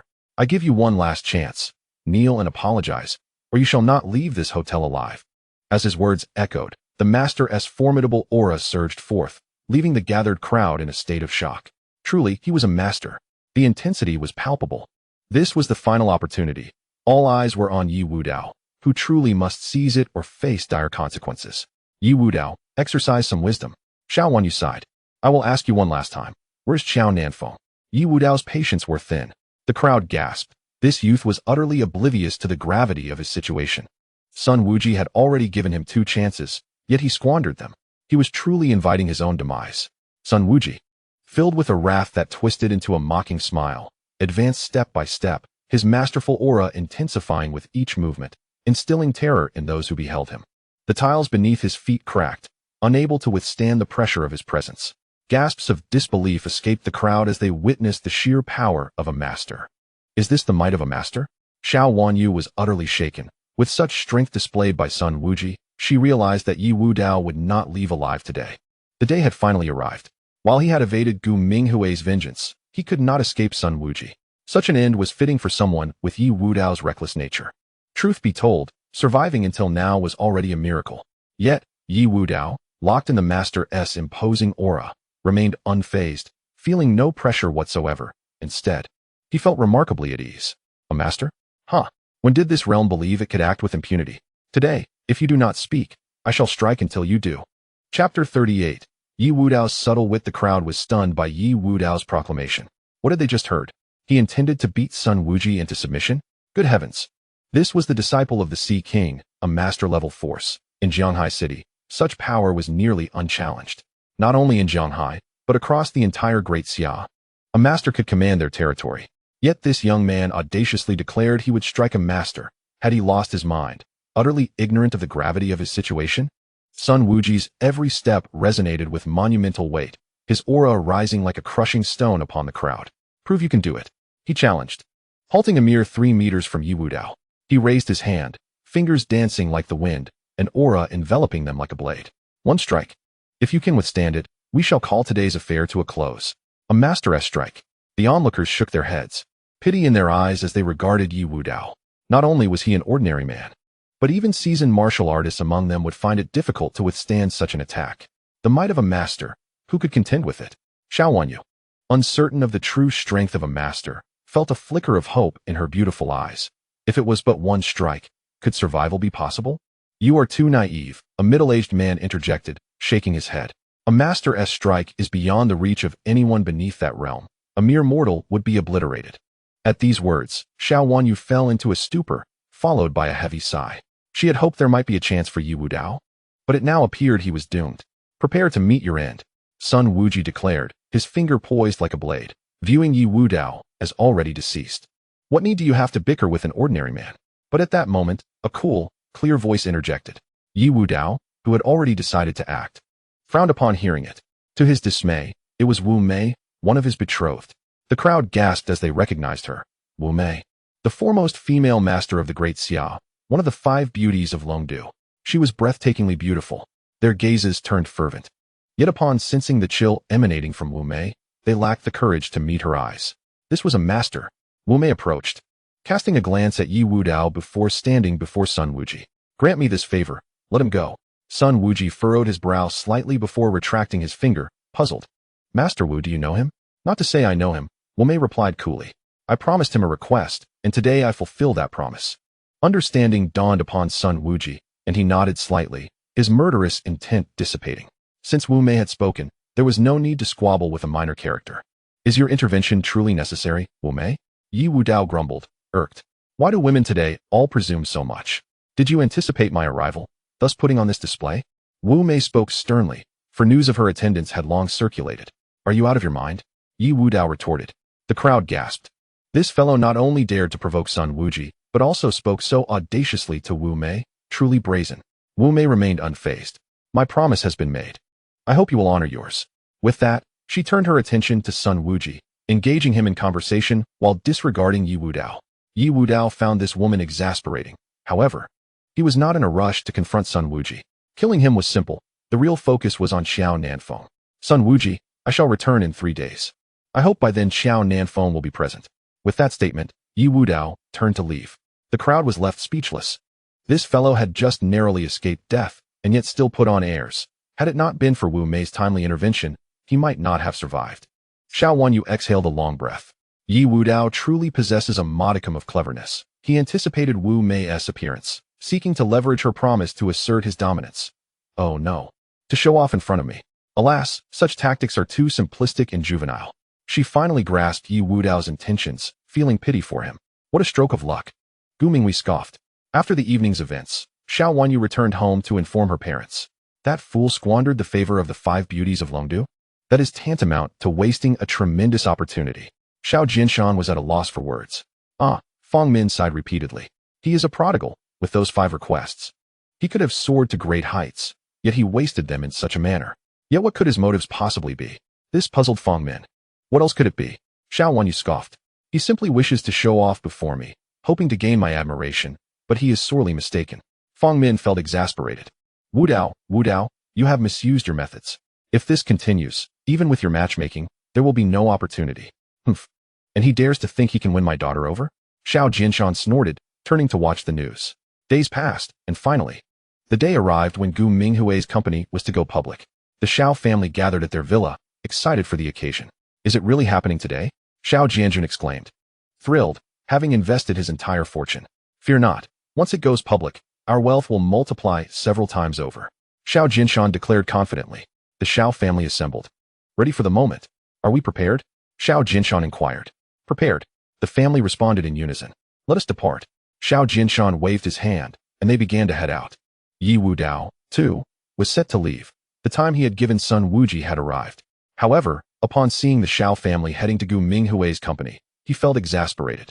There is no need to go. You are all being deceived, he said earnestly.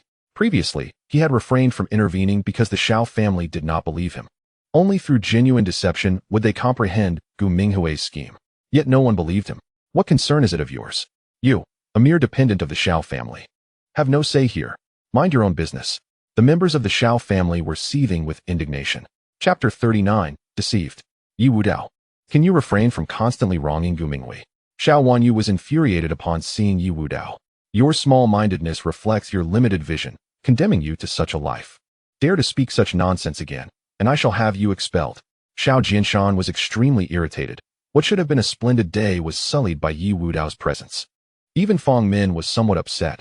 Wudao, you should focus on your work. The affairs of the Xiao family do not require your meddling. Observing the Xiao family's disbelief, Ye Wudao decided against further elaboration. The Xiao family was simply too foolish for words, and any further discussion would be futile. After Ye Wudao departed, the members of the Xiao family erupted in complaints. What nonsense is this? Every day, it's just baseless chatter. He must be jealous of our fortunes. Is it too much to ask for him to vanish from our sight? Their dissatisfaction was palpable. Fong Min felt awkward, realizing that allowing Ye Wudao to remain in the Xiao family had stirred considerable discontent, particularly due to Ye Wudao's embarrassing actions. Soon, they departed the Xiao family villa en masse, heading to the location specified by Gu Minghui. The venue was a square, though the reason for choosing this location was unclear. It was merely relayed that Gu Minghui intended to hold a press conference there. Why is there no preparation at all? Upon arriving, Xiao Jinshan was puzzled. Perhaps the time has not yet arrived, Xiao Wanyu speculated, showing little doubt. As time passed, they had arrived at 8 in the morning, yet by 9 o'clock, there was still no sign of activity. Xiao Jianjun could no longer contain his impatience. Jinshan, why hasn't he arrived yet? It's already 9. Indeed. It's 9 o'clock. Shouldn't he have started by now? What is Gu's family doing, oversleeping? The Xiao family members were filled with confusion. Xiao Jinshan waved his hand dismissively. No need to rush. I'll make a call. He attempted to contact Gu Minghui, but the call could not be connected. Not going through. Xiao Wanyu was surprised. No, it's not connecting, Xiao Jinshan replied, perplexed as to why the call wouldn't go through. He must be busy. After all, such a significant event as a company going public involves many procedures. Let us wait a bit longer. Xiao Wanyu maintained her belief and even exuded consideration. Thus, the Xiao family continued their wait. An hour passed. It's 10 o'clock. Jinshan, try calling again, Xiao Jianjun urged. Growing increasingly restless as he kept glancing at his watch, Xiao Jinshan reluctantly dialed again, but the call still did not connect, and he too became anxious. Daughter, why don't you give it a try? Xiao Wanyu had taken the day off specifically for this, and after waiting for 2 hours, she could hardly endure it any longer and promptly dialed Gu Minghui. The outcome was the same. The call was unreachable. Still not connecting, Xiao Wanyu's expression shifted. Fong Min's face paled. Could it be that Wudao was right? As these words were uttered, the expressions of the Xiao family members turned grim. No way. Could we have truly been deceived? That's impossible. How could young Master Gu deceive us? That jinx has nothing good to say. Xiao Jinshan began to tremble. He is probably just busy. Let us wait a little longer. At that moment, what else could they do but wait? Meanwhile, at the Gu family group, haha, Dad, the Xiao family has been calling me incessantly. I'm reluctant to answer, Gu Minghui chuckled, brandishing his phone with a grin. Gu Minglang lit a cigar. Minghui, you performed splendidly. You've directly swindled the Xiao family out of billions. However, our true objective lies ahead. Didn't Tianqi Group invest 100 billion in them? That is our target. Only by achieving that can we return to Longdu. Rest assured, Dad. I've already manipulated the contract. From the moment they signed, they were ensnared in our trap. Moreover, I've been introducing Xiao Wanyu into various elite circles. And they never suspected us, Gu Minghui said with an air of pride. Just as he finished speaking, Xiao Wanyu's call came through again. Gu Minghui initially hesitated to answer but was urged by Gu Minglang. Take it. You should go now. Understood. Gu Minghui nodded. It was time to reap the rewards. The call finally connected, and Xiao Wanyu was ecstatic. Gu Minghui, where are you? I'll be there shortly. Upon receiving Gu Minghui's affirmative response, Xiao Wanyu finally sighed in relief and relayed the news to the Xiao family. Did you hear? Xiao Jinshan declared proudly. I told you all along. Minghui would never deceive us, and I have great hopes for him and my daughter. He may even become my son-in-law. Jinshan, you're impressive. With a son-in-law like that, we might just step into Longdu. It was our fault for doubting young Master Gu. Our family is destined to rise. The members of the Xiao family felt considerably reassured. Dad, what are you talking about? I don't like Gu Minghui. Xiao Wanyu blushed slightly, though she spoke the truth. She truly did not harbor any feelings for Gu Minghui. Although he was soon to arrive, she felt an unsettling sense that something was amiss. Nearly half an hour passed, and Gu Minghui finally arrived at the scene. Minghui. Upon seeing Gu Minghui, Xiao Jinshan was as delighted as if he had seen his own son. You finally made it. Young Master Gu, it's time to prepare for the public offering. We owe you so much. Without you, we wouldn't have earned this fortune. The Xiao family members showered him with flattery. Public offering? Gu Minghui looked at the Xiao family with confusion. What public offering? I don't understand what you're saying. Minghui, at this point, you can't be joking. We invested over 10 billion.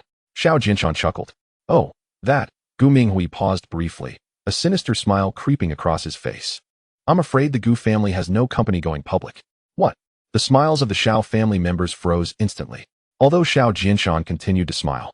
It was a most unnatural grin. Minghui, I don't comprehend what you're saying. Wasn't it stated that the company would go public today? We invested over 10 billion. Nonsense.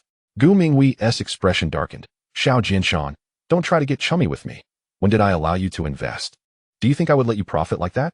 Speak of the investment again, and I won't hesitate to turn against you. Additionally, you owe the Gu family money that needs to be repaid promptly. Thunderstruck, the Xiao family members were left dumbfounded. Even at that moment, they understood one thing. They had been deceived by Gu Minghui.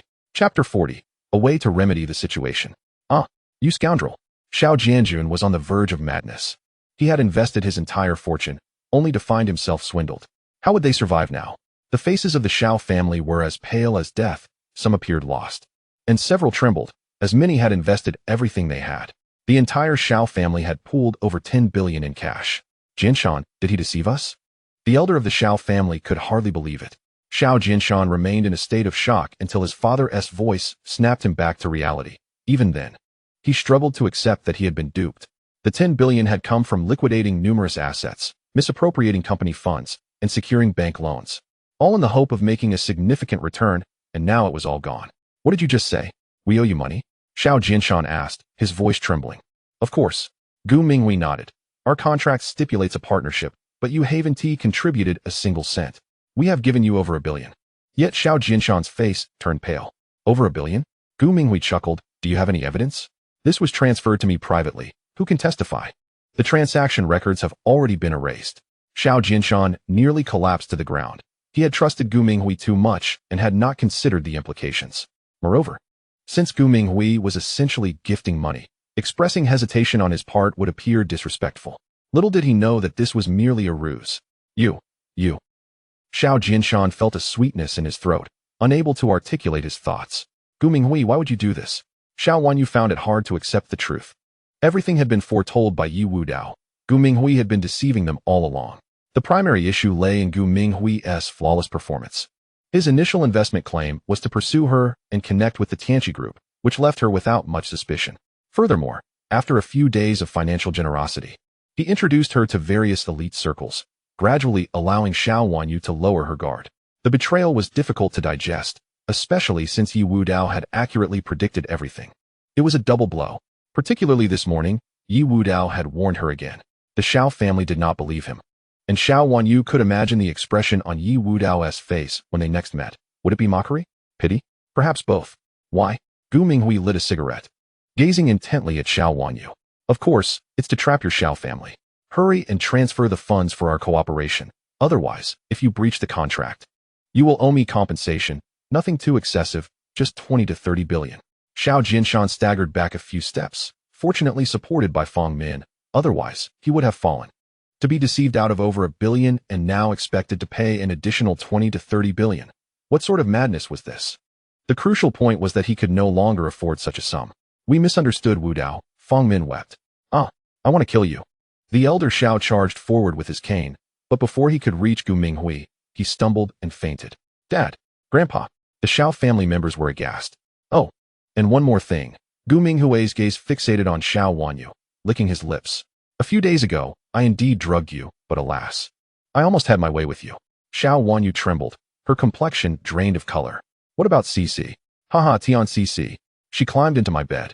Do you think her words can be trusted? Gu Minghui laughed heartily. Xiao Wanyu felt as though struck by lightning. This was no longer a double blow but a multitude of them, each one a critical hit. Xiao Wanyu, if you were to come to my bed, I could discount the interest for you, Gu Minghui greedily suggested. Get lost. Xiao Wanyu roared. Gu Minghui had come merely to reap the fruits of victory. Relishing the sight of the Xiao family's collapse, this was only the beginning. He departed without lingering, leaving behind echoes of his laughter.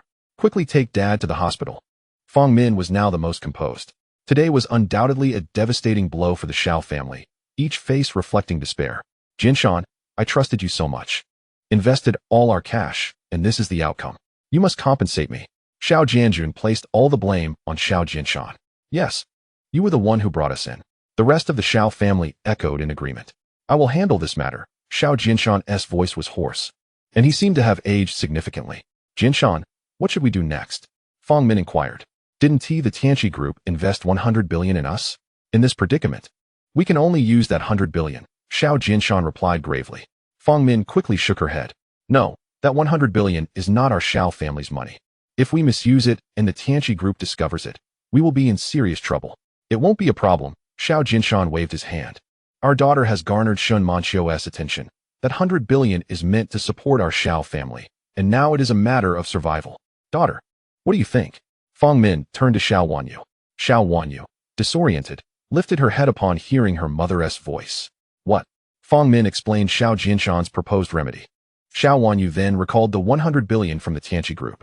After a moment's contemplation, she responded, Mom, I think it's feasible. Given that Gu Minghui is pressing us, if we cannot produce the funds stated in the contract, the interest will only accumulate. And our family business may require capital to operate. That 100 billion could save our Xiao family. All right, Fong Min conceded, seeing her daughter's agreement. It's all that scoundrel Ye Wudao's fault. Xiao Jinshan gritted his teeth. He clearly knew Gu Minghui was deceiving us, yet he did nothing. What use is this waste? Indeed, it's his fault. He should be kicked out. They were venting their frustrations, attributing all responsibility to Ye Wudao. He is a traitor, causing my father to be injured. Why should we keep him around? The Xiao family, feeling the heat of their anger, naturally blamed Ye Wudao. But he did warn us. Fong Min attempted to defend Ye Wudao. Xiao Wanyu spoke solemnly. Mom, I believe he acted intentionally. Knowing we wouldn't trust him, he merely made vague reminders. Clearly relishing our misfortune. He must have evidence, but is unwilling to share it. You have been taking care of him and even arranged work for him. Yet he has treated us this way. After Xiao Wanyu's remarks, Fong Min found them reasonable. If Ye Wudao knew that Gu Minghui was deceiving them, he must have evidence. Why not share it?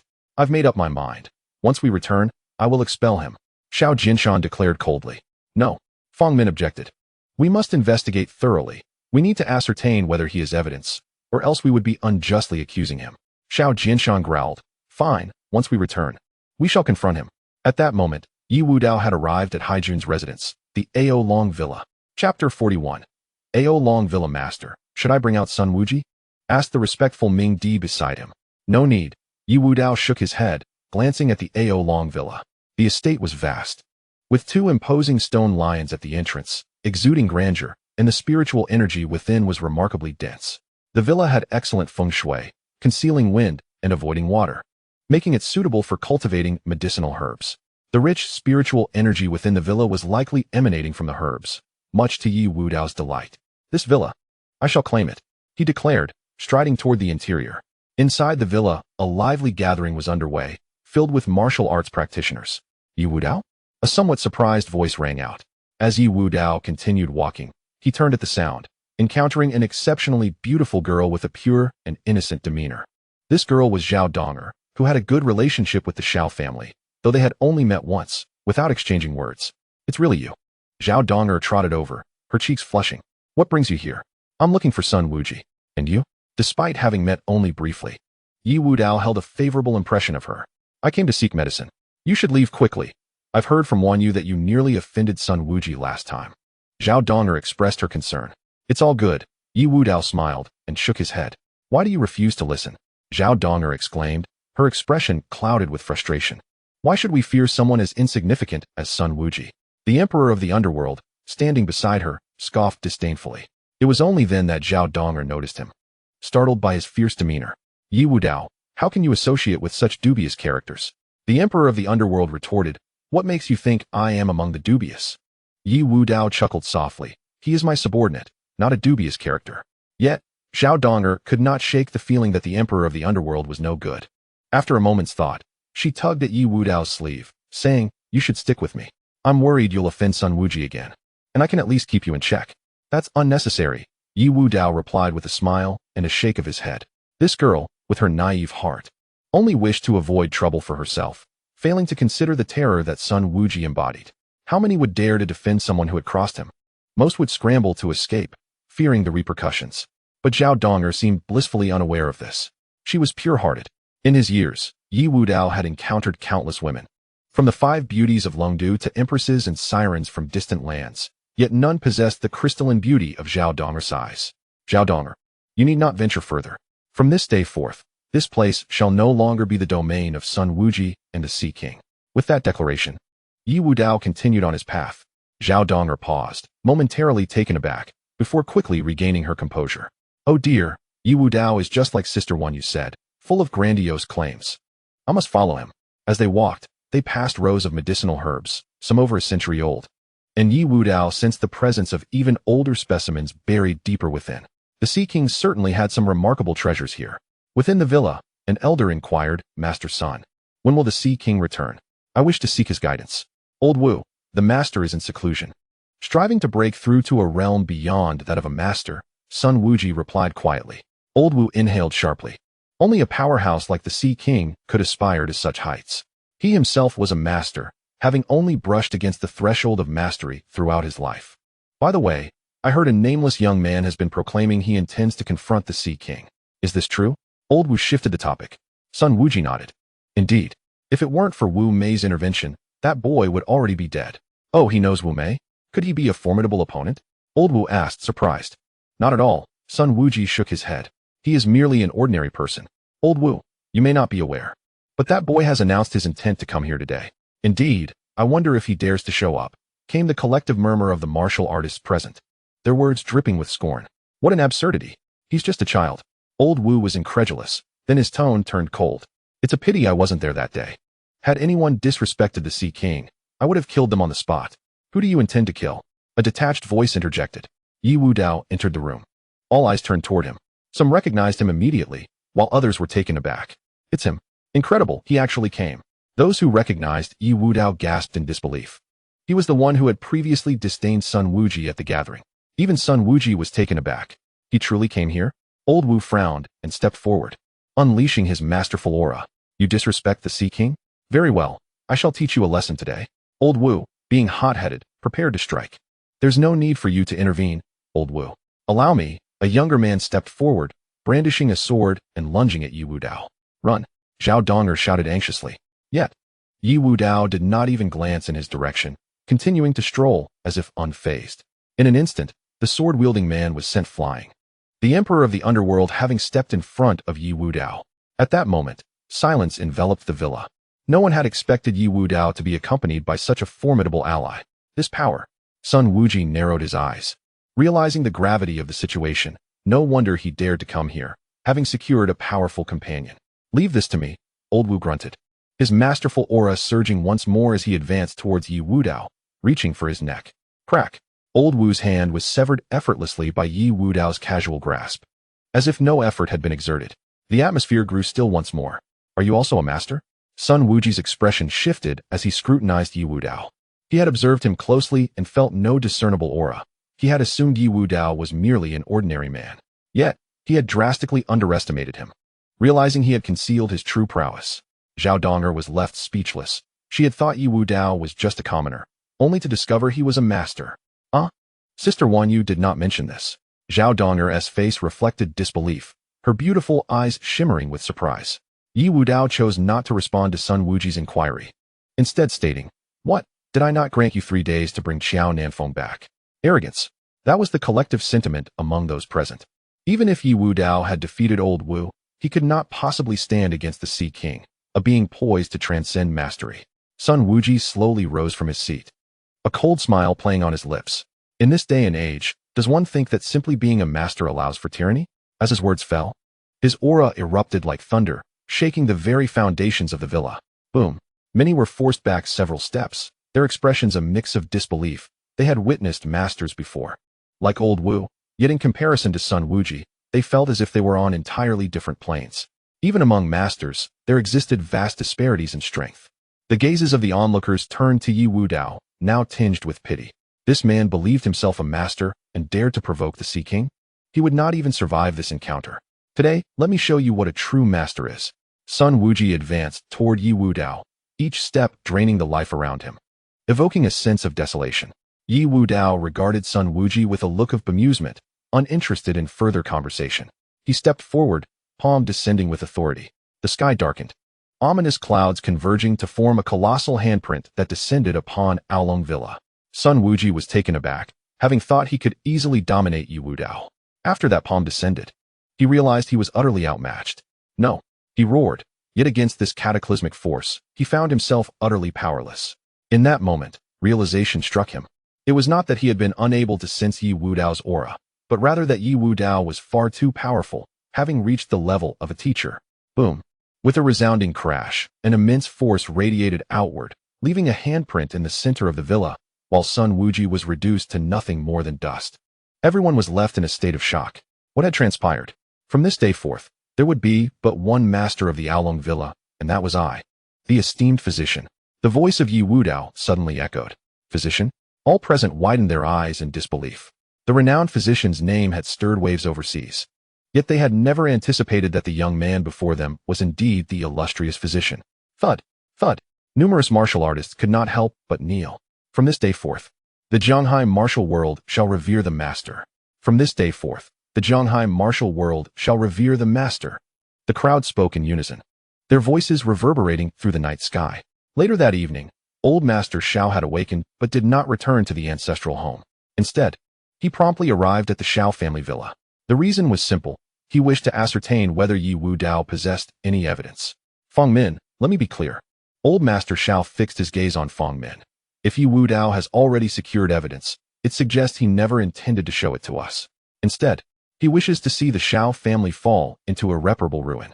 Such a treacherous wolf must be expelled. Indeed, he must be driven out.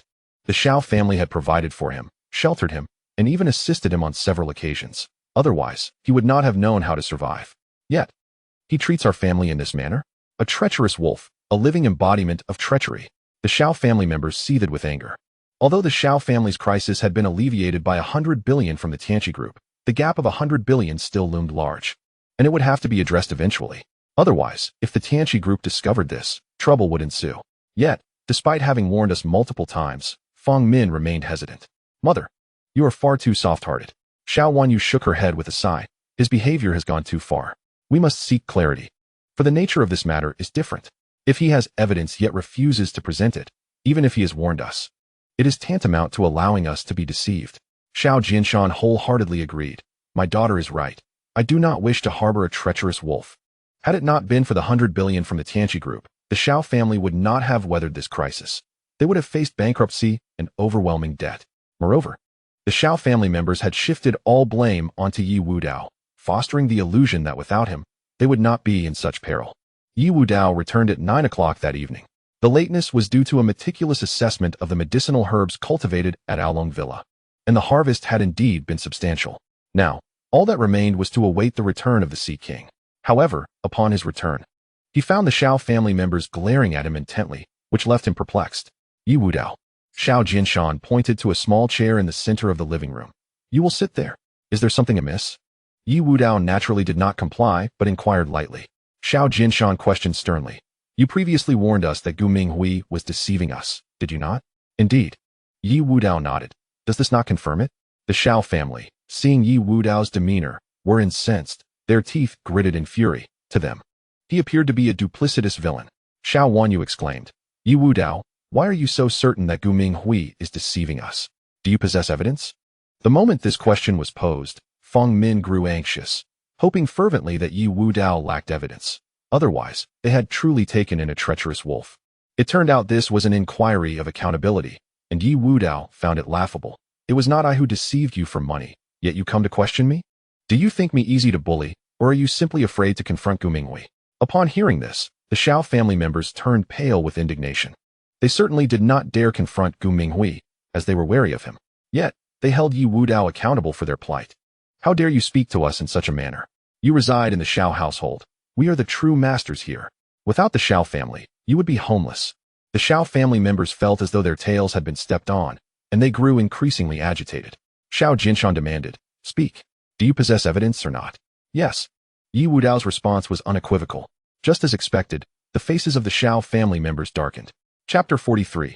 Expulsion. Ye Wudao, you have gone too far. Xiao Wanyu accused. You clearly have evidence, yet you refuse to show it to us. Do you wish to see us humiliated? My mother has treated you with kindness. Yet you repay her like this. Can you truly face her? Feng Min was utterly disenchanted. She had not anticipated that Ye Wudao actually had evidence. She had hoped he lacked it, merely relying on intuition to deem Gu Minghui a fraud. After all, those embroiled in the situation are often oblivious, while onlookers see clearly. Yet now it appeared that she had overthought matters. Ye Wudao had been deliberate in his withholding of information. I said, what purpose does it serve to keep such a person in the Xiao family? A burden, utterly useless. A good-hearted reception has turned against us.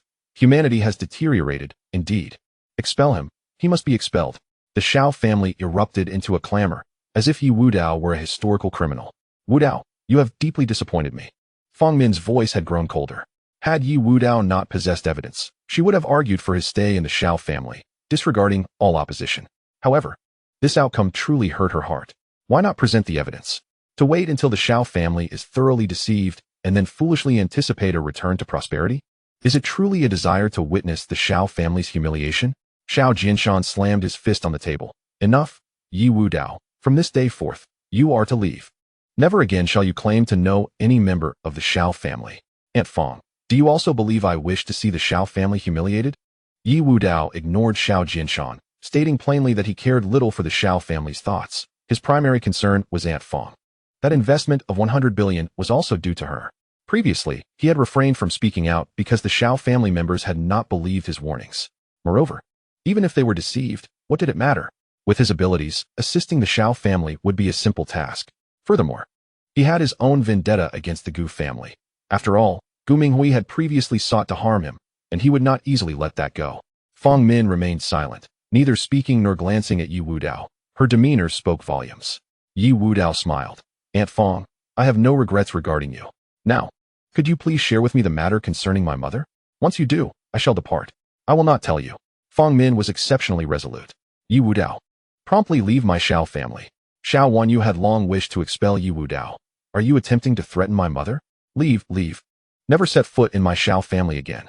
Xiao Jinshan urged. You bring misfortune upon us. Were it not for you, my Xiao family would not be in such a predicament. Indeed, if not for you, my Xiao family would thrive. It is all your fault. Leave. Without this harbinger of misfortune, my Xiao family shall surely rise again. Oh, had I known this day would come, I would have acted differently from the start.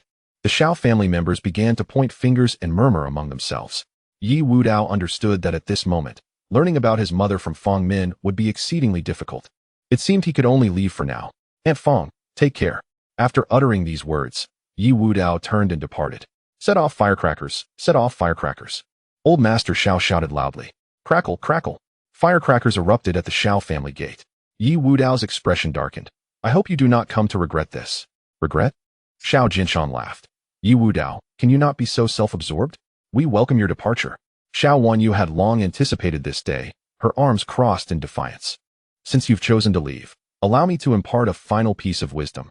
Return to your own circle and cease your baseless claims. True strength cannot be fabricated. Those are merely figments of your imagination. Fong Min placed a card in Ye Wudao's hand. Regardless of the circumstances, you are my best friend's child. Take this money. Mom, why are you giving him money? Xiao Wanyu expressed her displeasure. Fong Min remained silent. She could not simply watch Ye Wudao starve on the streets. Ye Wudao intended to refuse the offer, but at that moment, a luxurious Rolls-Royce approached, and out stepped Gu Minghui. Gu Minghui. The members of the Xiao family glared at him with fury, their animosity palpable. You treacherous scoundrel. I trusted you so deeply, even considered you a son-in-law. And you betray me like this? Xiao Jinshan bellowed. Gu Minghui lit a cigarette, surveying the Xiao family. I offer you a chance. If Xiao Wanyu spends some time with me, I may show mercy. Otherwise, I will ensure your family is utterly ruined. The Xiao family was rendered speechless with indignation. Xiao Wanyu retorted fiercely, I would rather feed dogs than accompany you. Stubborn are we? Gu Minghui appeared unfazed. Then prepare for the day your family falls into ruin. You already have the debt from the contract. What more do you want? Xiao Jinshan ground his teeth in frustration. Once I set my sights on a target, it never escapes. Gu Minghui's gaze fixated on Xiao Wanyu. Especially not a woman. Xiao Wanyu shuddered, discomfort washing over her. Oh, by the way, where is Ye Wudao? Gu Minghui scanned the Xiao family, failing to locate him at first, until his eyes landed on Ye Wudao nearby. Oh, have you been cast out from the Xiao family? He reveled in the moment. But fear not, misfortune seldom comes alone. Last time, you were fortunate that Songlong appeared to protect you, but there will be no repeat. I expect you at the gates of the Gu family tomorrow, on your knees. Otherwise, you will witness the true extent of my family's methods. Are you certain? Ye Wudao's expression was inscrutable, a hint of a smile playing on his lips. Absolutely. Gu Minghui had long harbored disdain for Ye Wudao.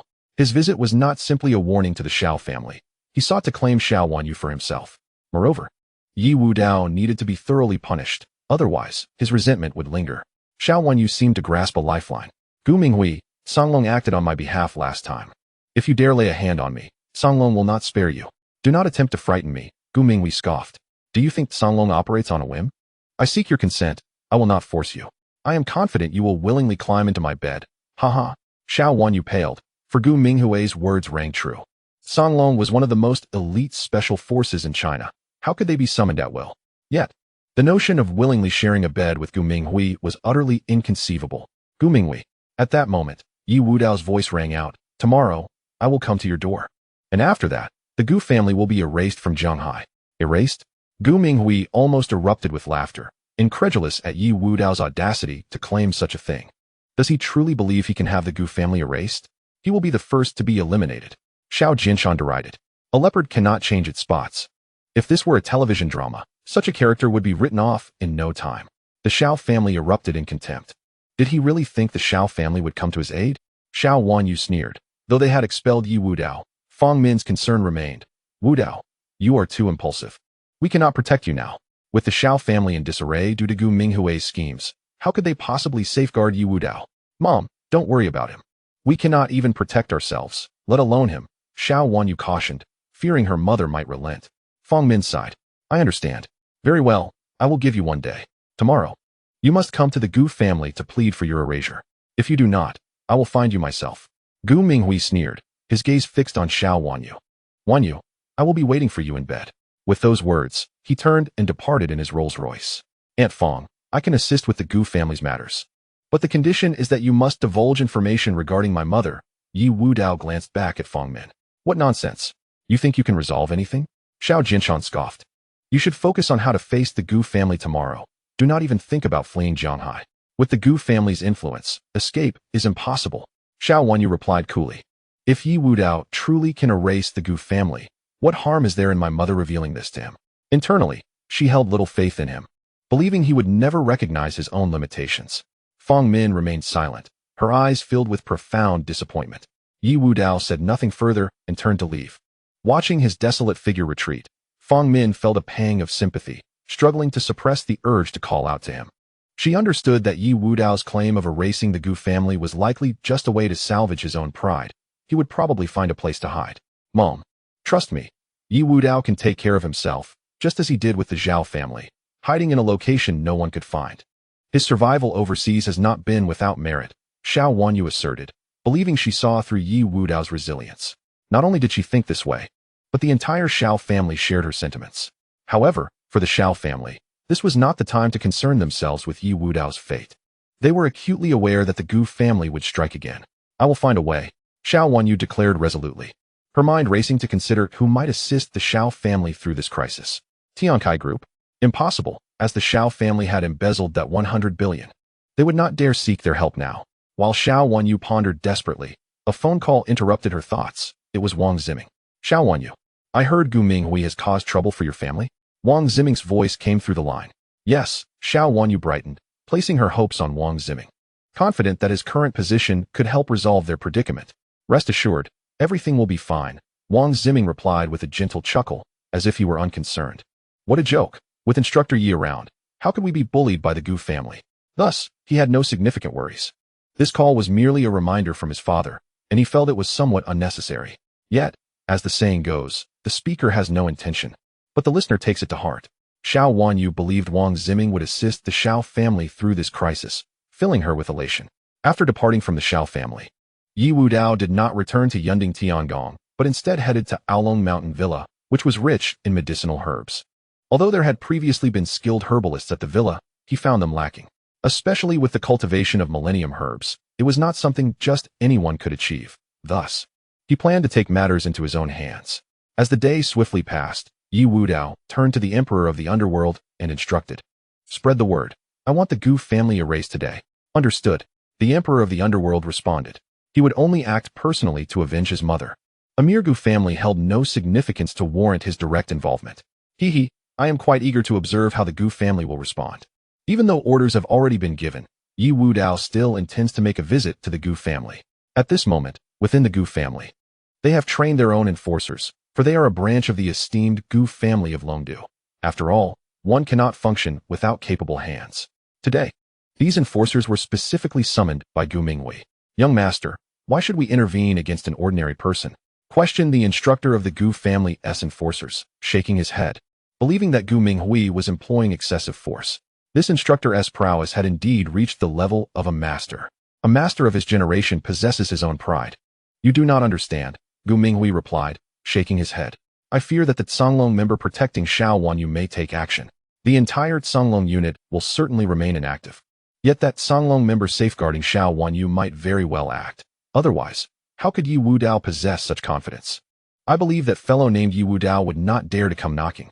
The instructor scoffed. That is only natural. Gu Minghui had already anticipated this. How could he dare to proclaim that he would expel my Gu family? I have summoned all of you to confront the Shao family. If they do not hand over Ye Wudao, I shall demand compensation. This compensation would be determined by him in due course. As for Ye Wudao voluntarily coming to the door, surely, that was improbable. Gu Minghui did not believe Ye Wudao had such audacity. Nevertheless, it mattered little. He could channel all grievances regarding Ye Wudao onto the Shao family, which was his true plan. It is almost time to depart. Gu Minghui waved his hand, intending to lead the enforcers into action. Just then, two figures were sent flying into the room, crashing heavily at Gu Minghui's feet. Upon closer inspection, they were two of the Gu family's guards. Who dares to act so brazenly within the Gu family? Gu Minghui fumed. Immediately thereafter, a figure slowly entered. Upon recognizing this figure, Gu Minghui's expression darkened. It is you. You truly dared to come? He was somewhat astonished. The visitor was none other than Ye Wudao, who, in his plan, could not possibly have the audacity to arrive. This defies logic, he thought. Why would I not come? Ye Wudao retorted. If I do not, who will expel your Gu family? As his words fell, the ground began to tremble, as though some colossal entity were about to make its entrance. Chapter 45. Who exactly are you? What is happening? Gu Minghui furrowed his brow. Just as he posed this question, he swiftly received the answer as numerous armored vehicles rolled into the Gu family villa. It was, unmistakably, Songlong. You are from Songlong? Gu Minghui's expression shifted slightly. Songlong is one of the most elite special forces of the Great Xia. How can you act with such impunity? The Songlong special forces paid no heed to Gu Minghui and promptly knelt before Ye Wudao. Instructor Yi. Instructor Yi. Their voices resonated with tremendous intensity. What? Gu Minghui's eyes widened. You are the instructor of Songlong? This is impossible. He could hardly believe it. Ye Wudao was merely a discarded individual taken in by the Shao family. How could he possibly be the instructor of Songlong? The instructor of the Gu family's enforcers grew somewhat flustered. I have heard that the strength of a Songlong instructor is at least that of a master, equivalent to a general in the Great Xia military. He was also an instructor, yet the disparity between them was immense. Hiss. The members of the Gu family collectively gasped. They had to be wary even of a minor general like Long Xiaoyun, let alone a Songlong instructor who was equivalent to a general. My heavens! What kind of existence has the Gu family provoked?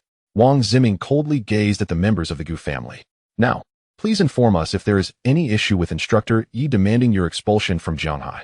Gu Minghui was left speechless, unsure of how to respond. Suddenly, a luxurious car sped into the scene, and a rather portly middle-aged man exited, kneeling before Ye Wudao. Master, Tianqing has arrived late. Huh, the richest man? Gu Minghui recognized this middle-aged man as Li Tianqing, the wealthiest individual in Jianhai. The key was that the richest man in Jianhai was kneeling before Ye Wudao, appearing to apologize.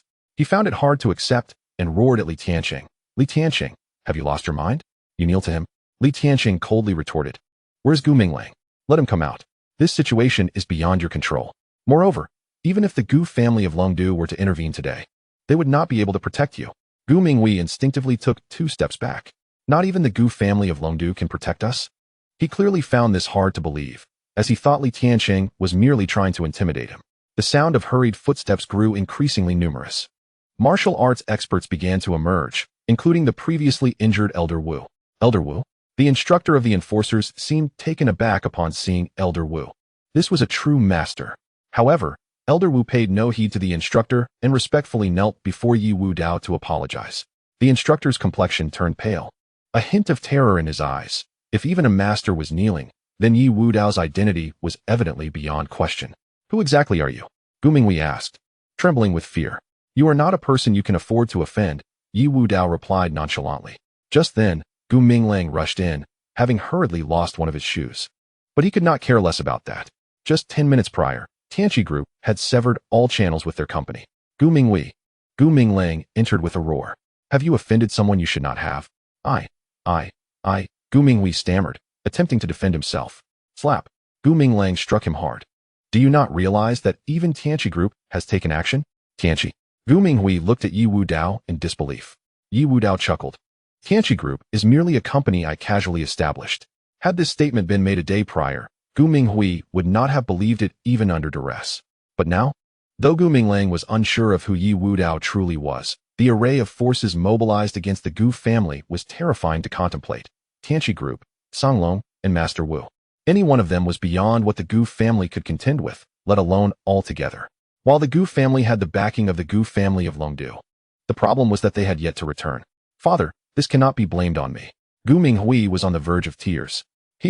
He resides with the Xiao family. This time, it must be for the sake of revenge on behalf of the Xiao family. Gu Minglang nearly spat blood. The Xiao family has such a terrifying figure? Goodness. Had he known that such a formidable individual existed within the Xiao family, he would never have dared to harbor any ill thoughts towards them. The most frightening aspect was that they had not only swindled the Xiao family out of over $1 billion, but also leveraged contracts to extract more than $2 billion. Even contemplating the complete annexation of the Xiao family. Was this not retribution? No wonder the Xiao family had been thriving recently. It turned out to be due to the presence of this great figure. Gu Minglang understood everything now. Previously, he found it perplexing how the Xiao family, a mere small clan, suddenly secured a $1 billion investment from Tianxi Group, and Xiao Wanyu was even handpicked to join the company. It became clear that all of this was orchestrated by this young man. With the events already set in motion, all Gu Minglang could do was attempt to salvage the situation. Sir, there must be some misunderstanding. We have had some minor conflicts with the Xiao family. It is all my son's fault for being thoughtless. Thus, we are willing to return all the money acquired from the Xiao family and provide double compensation. Furthermore, we will arrange a banquet with the Gu family of Longdu to formally apologize to you. What do you think? Gu Minglang shifted all blame onto Gu Minghui, claiming ignorance, and even invoked the Gu family of Longdu, all in a bid for self-preservation. Ye Wudao's face was devoid of expression, and he remained silent. Wang Ziming found it somewhat laughable, asking if they thought a few words could resolve the situation with Officer Yi.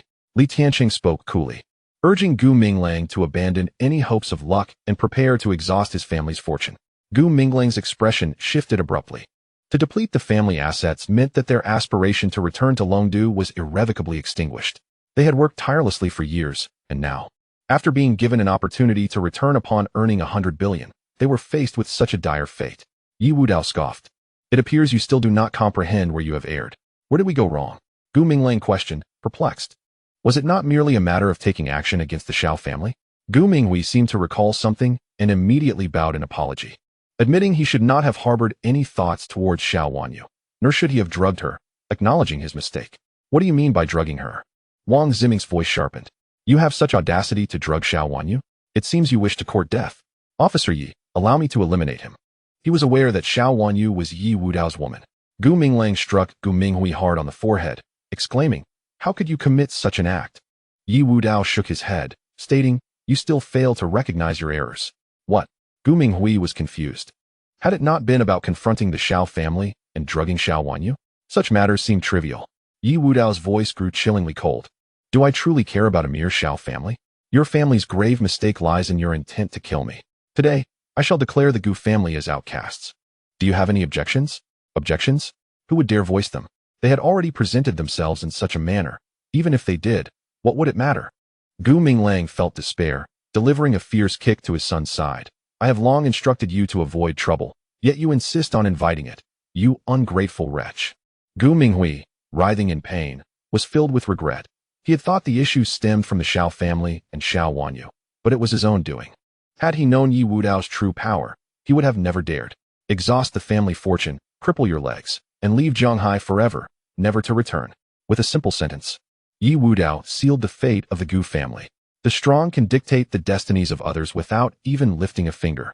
Soon, anguished cries echoed from the Gu family villa as Gu Minghui's legs were brutally shattered.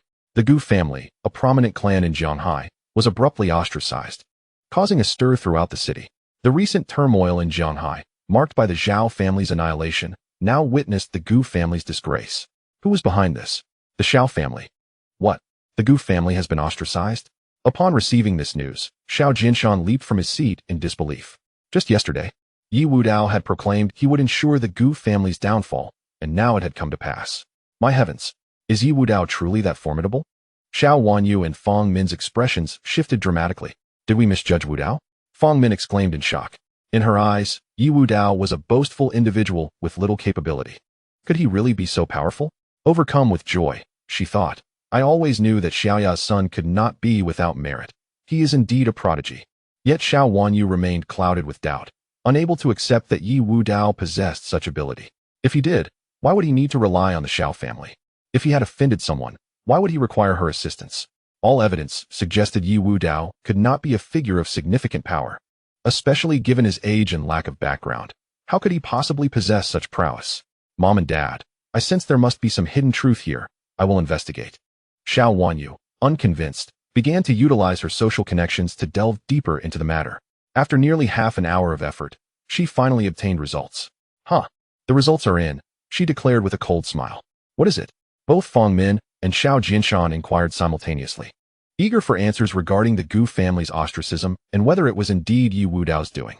Xiao Wanyu stated earnestly, upon investigation, I discovered that the one responsible for the Gu family's removal is Songlong. I also confirmed with Wang Ziming that it was indeed Songlong that acted. One can only say that Ye Wudao was extraordinarily fortunate to coincide with Songlong's movement. Songlong? Wang Ziming? Xiao Jinshan, startled, asked, Daughter, did Songlong act because of you? Fong Min's expression mirrored her husband's shock as they turned to their daughter. Xiao Wanyu nodded. Who else could it be? I called Wang Ziming yesterday, and he assured me everything would be fine, allowing me to relax. Today, Songlong took action. At this point, she beamed with pride, realizing that Songlong had acted on her behalf not once, but twice. This was the most elite special forces unit in Huaxia. This signified that her future was destined to ascend to greatness. Today, they acted on my behalf. Tomorrow, I could become a commercial titan. Truly, I am proud of you. My daughter, Xiao Jinshan exclaimed with pride. Dear, do you still wish to match our daughter with Ye Wudao? Fong Min fell silent, genuinely proud of her daughter. Yet her desire to unite her with Ye Wudao had subtly waned. Deep down, she had already concluded that Ye Wudao was not worthy of her daughter. Ye Wudao is indeed fortunate. Twice he has been saved by my actions. Xiao Wanyu scoffed at the thought of Ye Wudao, knowing him as I do. He will likely come seeking credit. Surely not. Fong Min hesitated. Xiao Jinshan snorted, Of course he will. If not today, then tomorrow. Ding dong. The doorbell rang. They looked up to see Ye Wudao had arrived. What did I say? This fellow is here to claim credit. Xiao Wanyu remarked with an air of inevitability. Fong Min felt somewhat helpless. Just as they were discussing whether Ye Wudao would come to seek acknowledgement, he had indeed arrived. She had believed he would not be so bold, yet her assumption proved accurate. What brings you here? Xiao Wanyu crossed her arms. You don't mean to claim the credit for the Gu family's ostracism, do you? Ye Wudao paused momentarily before nodding. It was I? He then turned to Fong Min and continued, Aunt Fong, can we now discuss matters concerning my mother? Ye Wudao, how shameless you are. Before Fong Min could respond, Xiao Wanyu's disdainful voice interrupted. You claim the Gu family's ostracism was your doing? You come here seeking accolades, yet did you even lift a finger? A mere Gu family. Why must I act personally? Ye Wudao replied with a hint of disdain.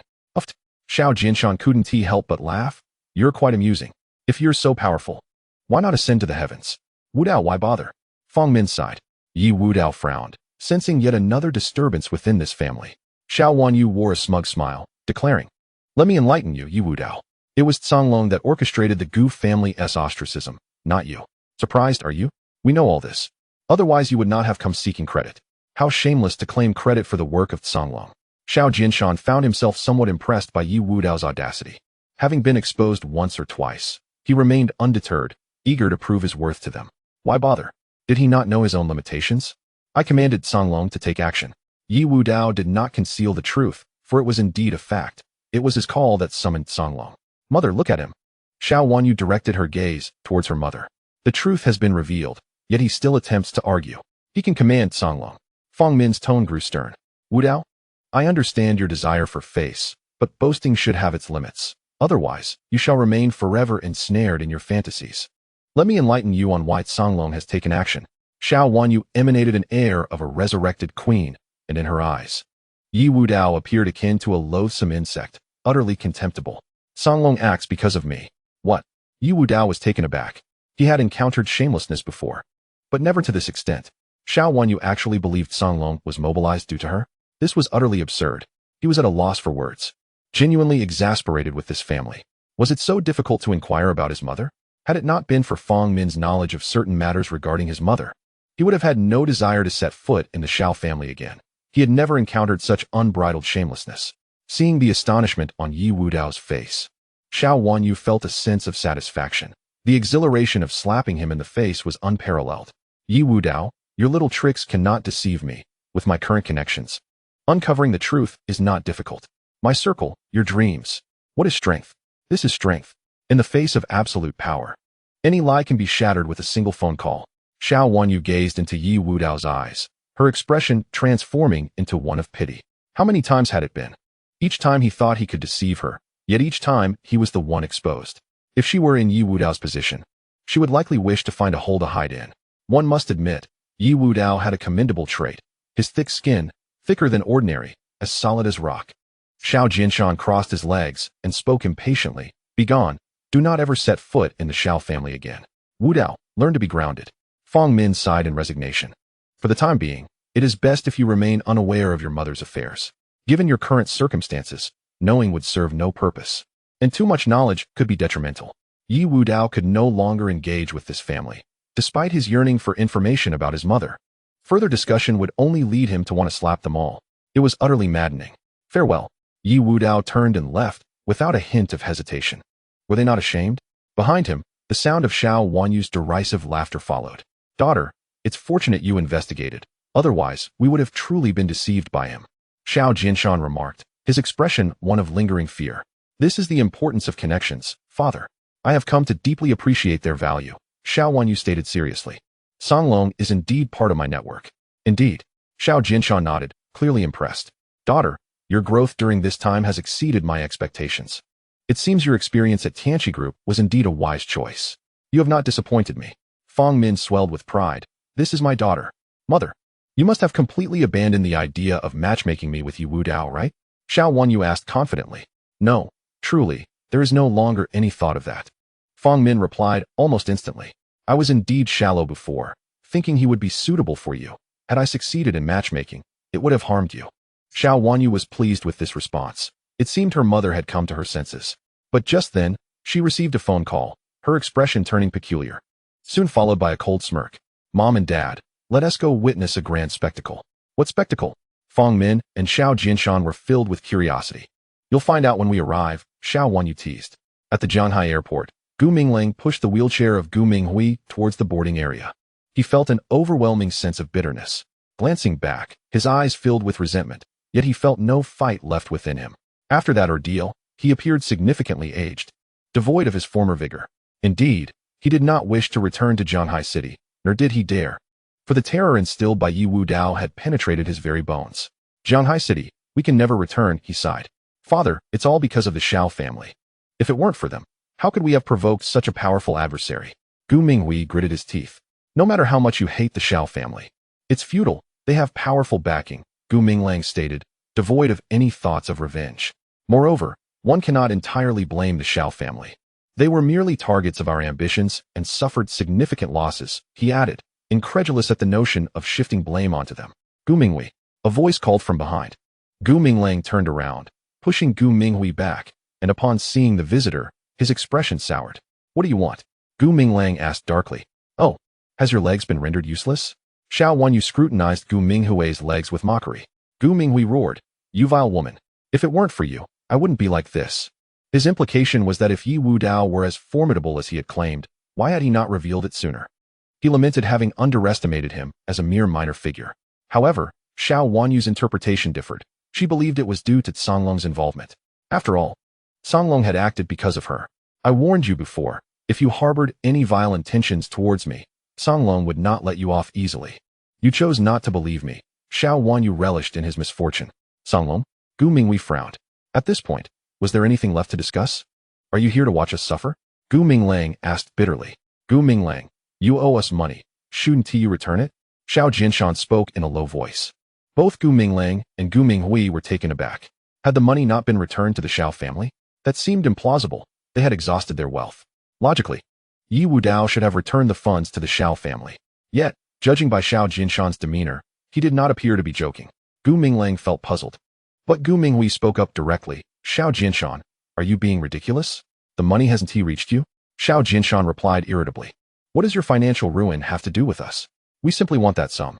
Xiao Jinshan, it's useless to come to me. We've already lost everything. Gu Minglang shrugged. Where's the money? Xiao Jinshan pressed, unwilling to relent. You know the answer to that, Gu Minglang stated coolly. Fortunes rise and fall, Gu Minghui. Did you ever think you would find yourself in this predicament? Xiao Wanyu, however, was unconcerned about the billions, instead mocking Gu Minghui. My support is Songlong. Not someone you can offend. even if you have the Gu family behind you. Again with Songlong? Gu Minghui and Gu Minglang exchanged glances, as if they had come to a realization. Yesterday, Ye Wudao had also mentioned it was not because of the Xiao family. Could it be that the Xiao family was entirely unaware of Ye Wudao's capabilities? However, this remained mere speculation. What about Ye Wudao? Gu Minghui inquired tentatively. Him? Xiao Wanyu scoffed. He has been expelled from the Xiao family and is no longer connected to us in any way. Gu Minghui and his father stared with wide eyes, and after a long pause, they burst into laughter. Ha ha ha, Xiao Wanyu, while I, Gu Minghui, may be in dire straits. I believe you are the most pathetic person in the world. Shouldn't that apply to your entire Xiao family? What do you mean by that? Xiao Wanyu's brows furrowed, as she found herself feeling an inexplicable sense of pity for Gu Minghui. This time, she had brought her parents to witness the Gu family's disgrace. Yet now she felt as if she were the one being ridiculed. How could this be? It made no sense. What are you laughing at? Xiao Jinshan asked, visibly irritated. This is also quite normal. They were the ones enjoying the spectacle, yet now the tables have turned. I find it utterly incomprehensible, and I cannot fathom the situation. Haha. Gu Minglang seems to have had a thought, bursting into laughter. The glances directed at the Xiao family transformed into expressions of pity, as if they were the most miserable beings in the world. Xiao Wanyu, I shall never reveal the reason to you. These were the words of Gu Minghui before his departure.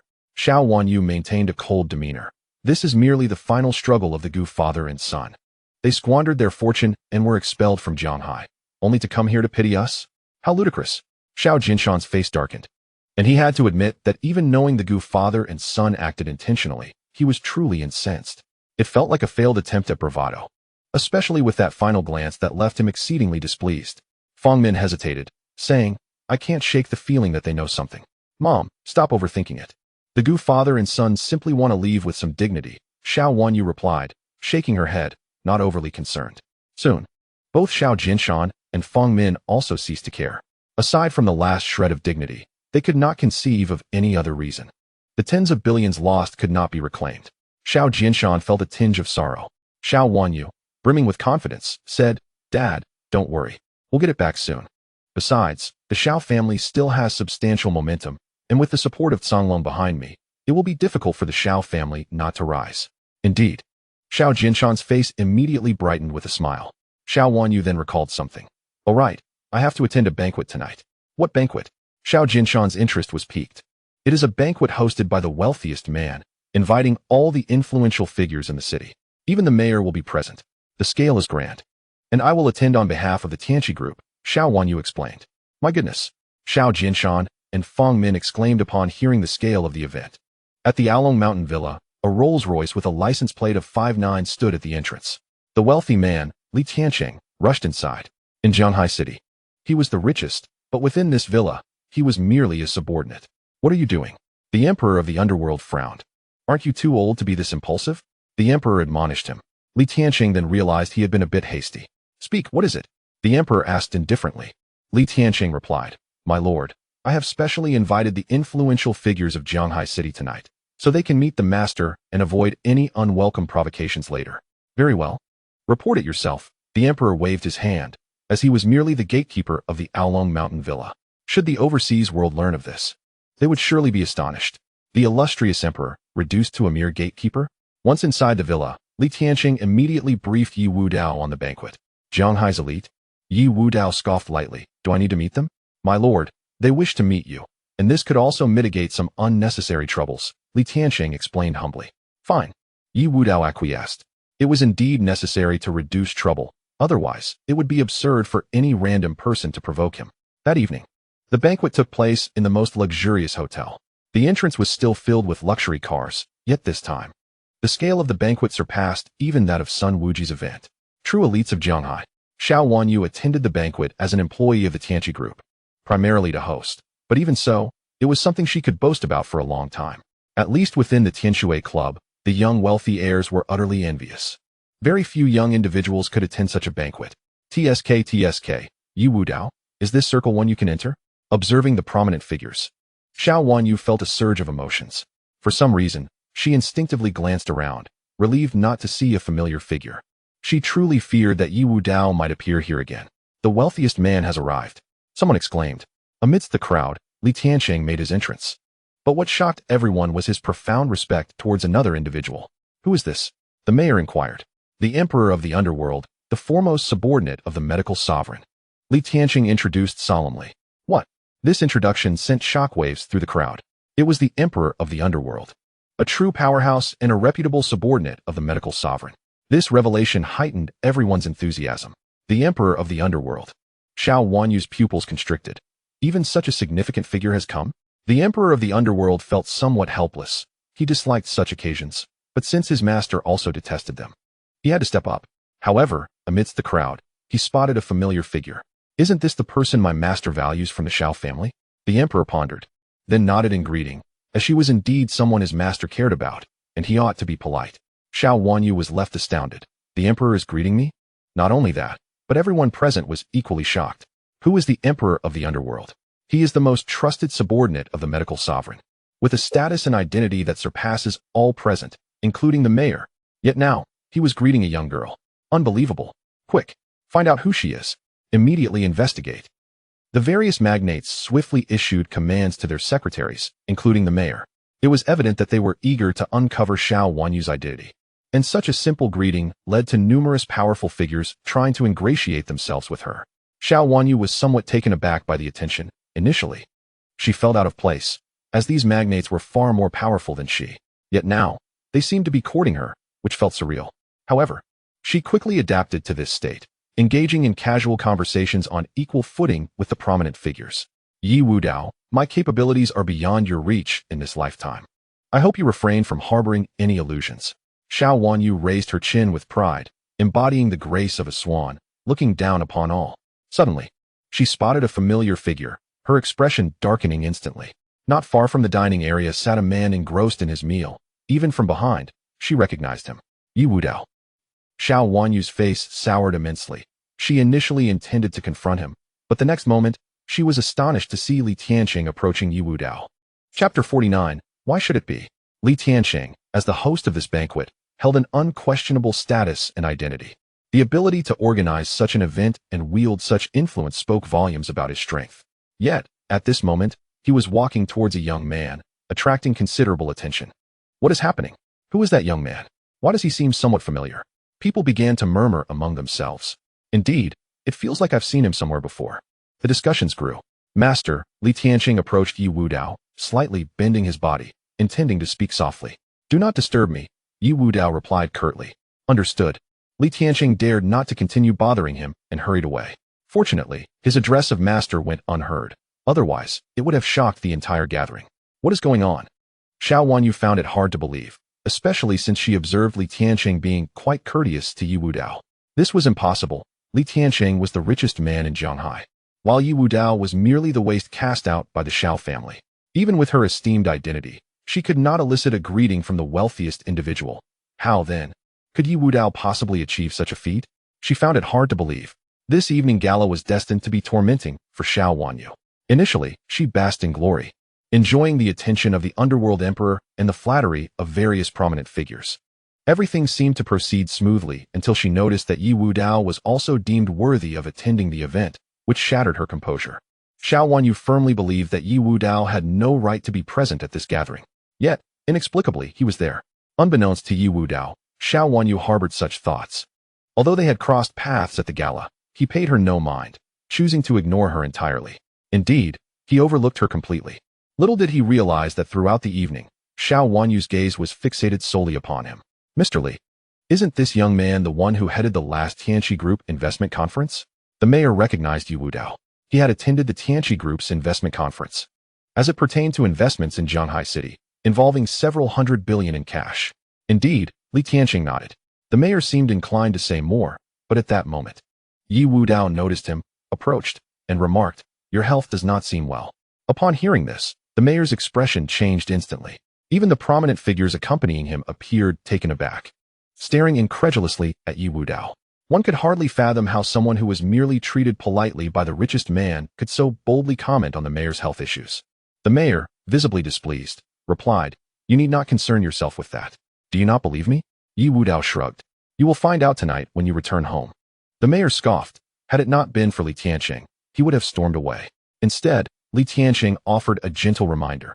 I think his words merit consideration. The mayor was taken aback by Li Tianqing's unexpected support for Ye Wudao, which further irritated him. Although the mayor was in his 40s and maintained a rigorous fitness regimen, the audacity of a young man suggesting he had health issues was infuriating. Even with the richest man's backing, the mayor dismissed Ye Wudao, refusing to so much as glance in his direction. Ye Wudao, however, was unperturbed. He had merely pointed out an observation, and if the mayor chose not to believe it, that was his prerogative. He returned to the dining area to indulge in the food.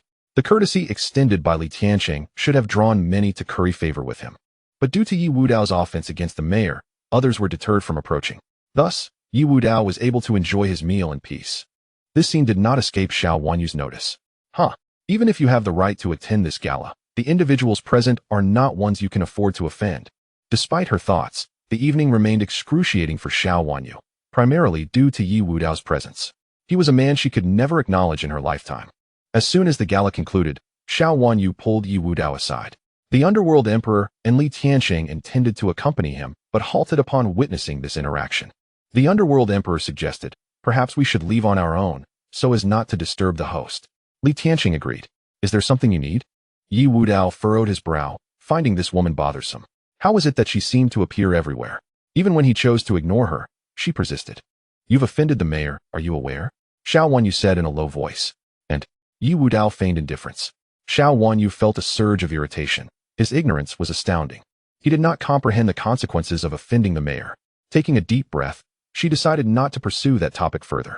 Why do you believe you have the right to attend this gala? If you can be here, why can't I? She countered. Are we truly comparable? Xiao Wanyu's posture seemed to elevate as she looked down upon Ye Wudao. I am an employee of the Tianqi Group, representing the company today. And the underworld emperor acknowledged me.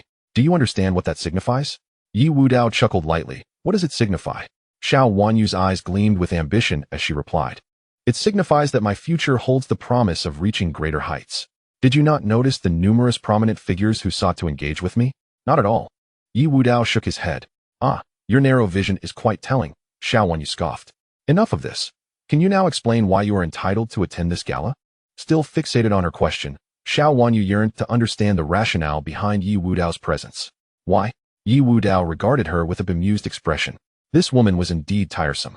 After a brief silence, his demeanor shifted dramatically.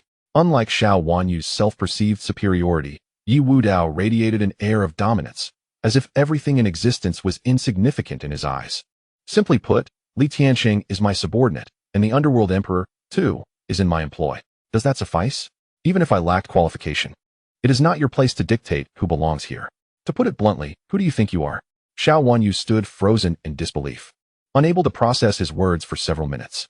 The echo of Ye Wudao's final statement reverberated in her mind, and by the time she regained her composure, he had vanished from sight. Who do I think I am? She clenched her delicate fists, never having anticipated that Ye Wudao would speak to her in such a manner. In her eyes, she was a goddess to him. Everything he did was merely an attempt to gain her attention. Yet, he had the audacity to question her worth? She scoffed coldly. Ye Wudao, I am an existence you could never hope to reach. You speak of Li Tianqing and the underworld emperor as your subordinates? You truly believe yourself to be someone of consequence? After this gala, she was absolutely livid, so much so that her parents noticed her distress when she returned home. Dear, has something happened? Xiao Jinshan inquired, well aware of his daughter's temperament. She remained calm even in the face of the gravest challenges. Xiao Wanyu recounted the day's events regarding Ye Wudao's attendance at the gala. How could he possibly have the right to attend such a high-profile event? Xiao Jinshan's face reflected disbelief. He found it hard to accept, especially since he himself had not been granted entry. I, too, find it perplexing. Why was he afforded such privilege, especially since even Li Tianqing was courteous towards him? Xiao Wanyu pondered. Feng Min appeared deep in thought. Mom, do you know the reason? Xiao Wanyu couldn't help but ask. Feng Min hesitated before replying. I believe I have an inkling. Both father and daughter turned to Feng Min, eager to hear her insight. With a sigh, Feng Min explained, previously, I intended to lend a hand to Wudao, so I utilized our family's connections to provide him support. As for why Li Tianqing acknowledged him, it must be due to the last Tianqi investment conference. He became the head due to the influence of the Dragon City's 5 beauties. Now it makes sense. The father and daughter shared a moment of enlightenment, finding the explanation both reasonable and coherent. Mom, Xiao Wanyu expressed her dissatisfaction, questioning how they could leverage the connections of the Xiao family to support him. Xiao Jinshan, displeased. Remarked that those connections were cultivated through their own hard work, and with the investment from Tianqi, their network had reached new heights. Yet it was being used to bolster him instead. Fangmin stammered, I just thought I could help. The thought of Ye Wudao's audacity earlier that day filled Xiao Wanyu with rage. He had used the Xiao family's connections only to come before her in arrogance. What am I? Without the Xiao family, what is Ye Wudao? Xiao Wanyu's anger simmered coldly, declaring that this connection must be severed immediately. She perceived him as someone who sought to exploit the Xiao family's relationships to act dominantly, ultimately leaving them to clean up the mess. This must be stopped.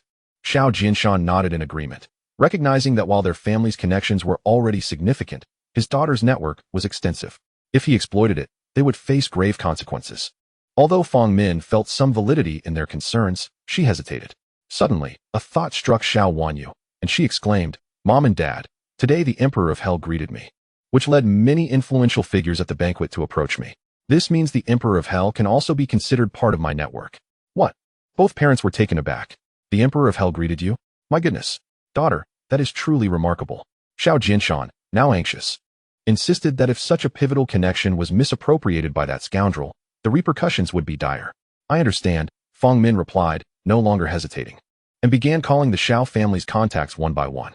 She even reached out to the wealthiest individuals and others like Wang Ziming, making sure to inform them all. The responses from the wealthy elite were filled with confusion. Why was the Xiao family distancing themselves from their master? This isn't enough, Xiao Jinshan declared sternly. We must issue a public statement so that the entire Zhonghai knows that this scoundrel has no ties to the Xiao family. Fangmin felt a pang of sympathy. This may hurt Wudao. Compassion at this juncture? Are you still considering his feelings? Xiao Jinshan retorted, exasperated. Did he think of us when he was flaunting our connections? I agree with Dad. We must cut ties decisively. Xiao Wanyu was eager. Very well, Fangmin finally relented, internally lamenting, Wudao, you cannot blame Aunt Fang. This is all you're doing. Thus, the Xiao family issued a statement, declaring their complete disassociation from Ye Wudao. Upon the announcement, those aware of Ye Wudao's identity were shocked, thinking the Xiao family had lost their senses by rejecting such a significant ally. The first to learn of this was Zhao Donger, who rushed to the Xiao residence. Sister Wanyu, why have you distanced yourselves from Ye Wudao? She inquired urgently. How could you speak to that man? Xiao Wanyu frowned. He's very capable. You should listen to me and not sever ties. Zhao Donger insisted. Wanner, I think you've been deceived, Xiao Wanyu replied, understanding Zhao Donger's innocent nature. She recognized that it was normal for someone like her to be misled by Ye Wudao. He is a braggart. If we hadn't known his true nature, we might have been fooled as well. Your being deceived is to be expected. Zhao Donger attempted to argue, but Xiao Wanyu cut her off. Donger, stay away from Ye Wudao. Everything impressive he shows you is a facade. Do not fall for his tricks. Zhao Donger was rendered speechless. Subsequently, Fangmin and Xiao Jinshan took turns lecturing her until she finally exclaimed, You will regret this. Regret? Xiao Wanyu found it amusing. Zhao Donger is truly naive, unaware that she has been fooled by Ye Wudao. Fangmin, understanding Zhao Donger well, felt some reproach towards Ye Wudao for deceiving such a simple girl.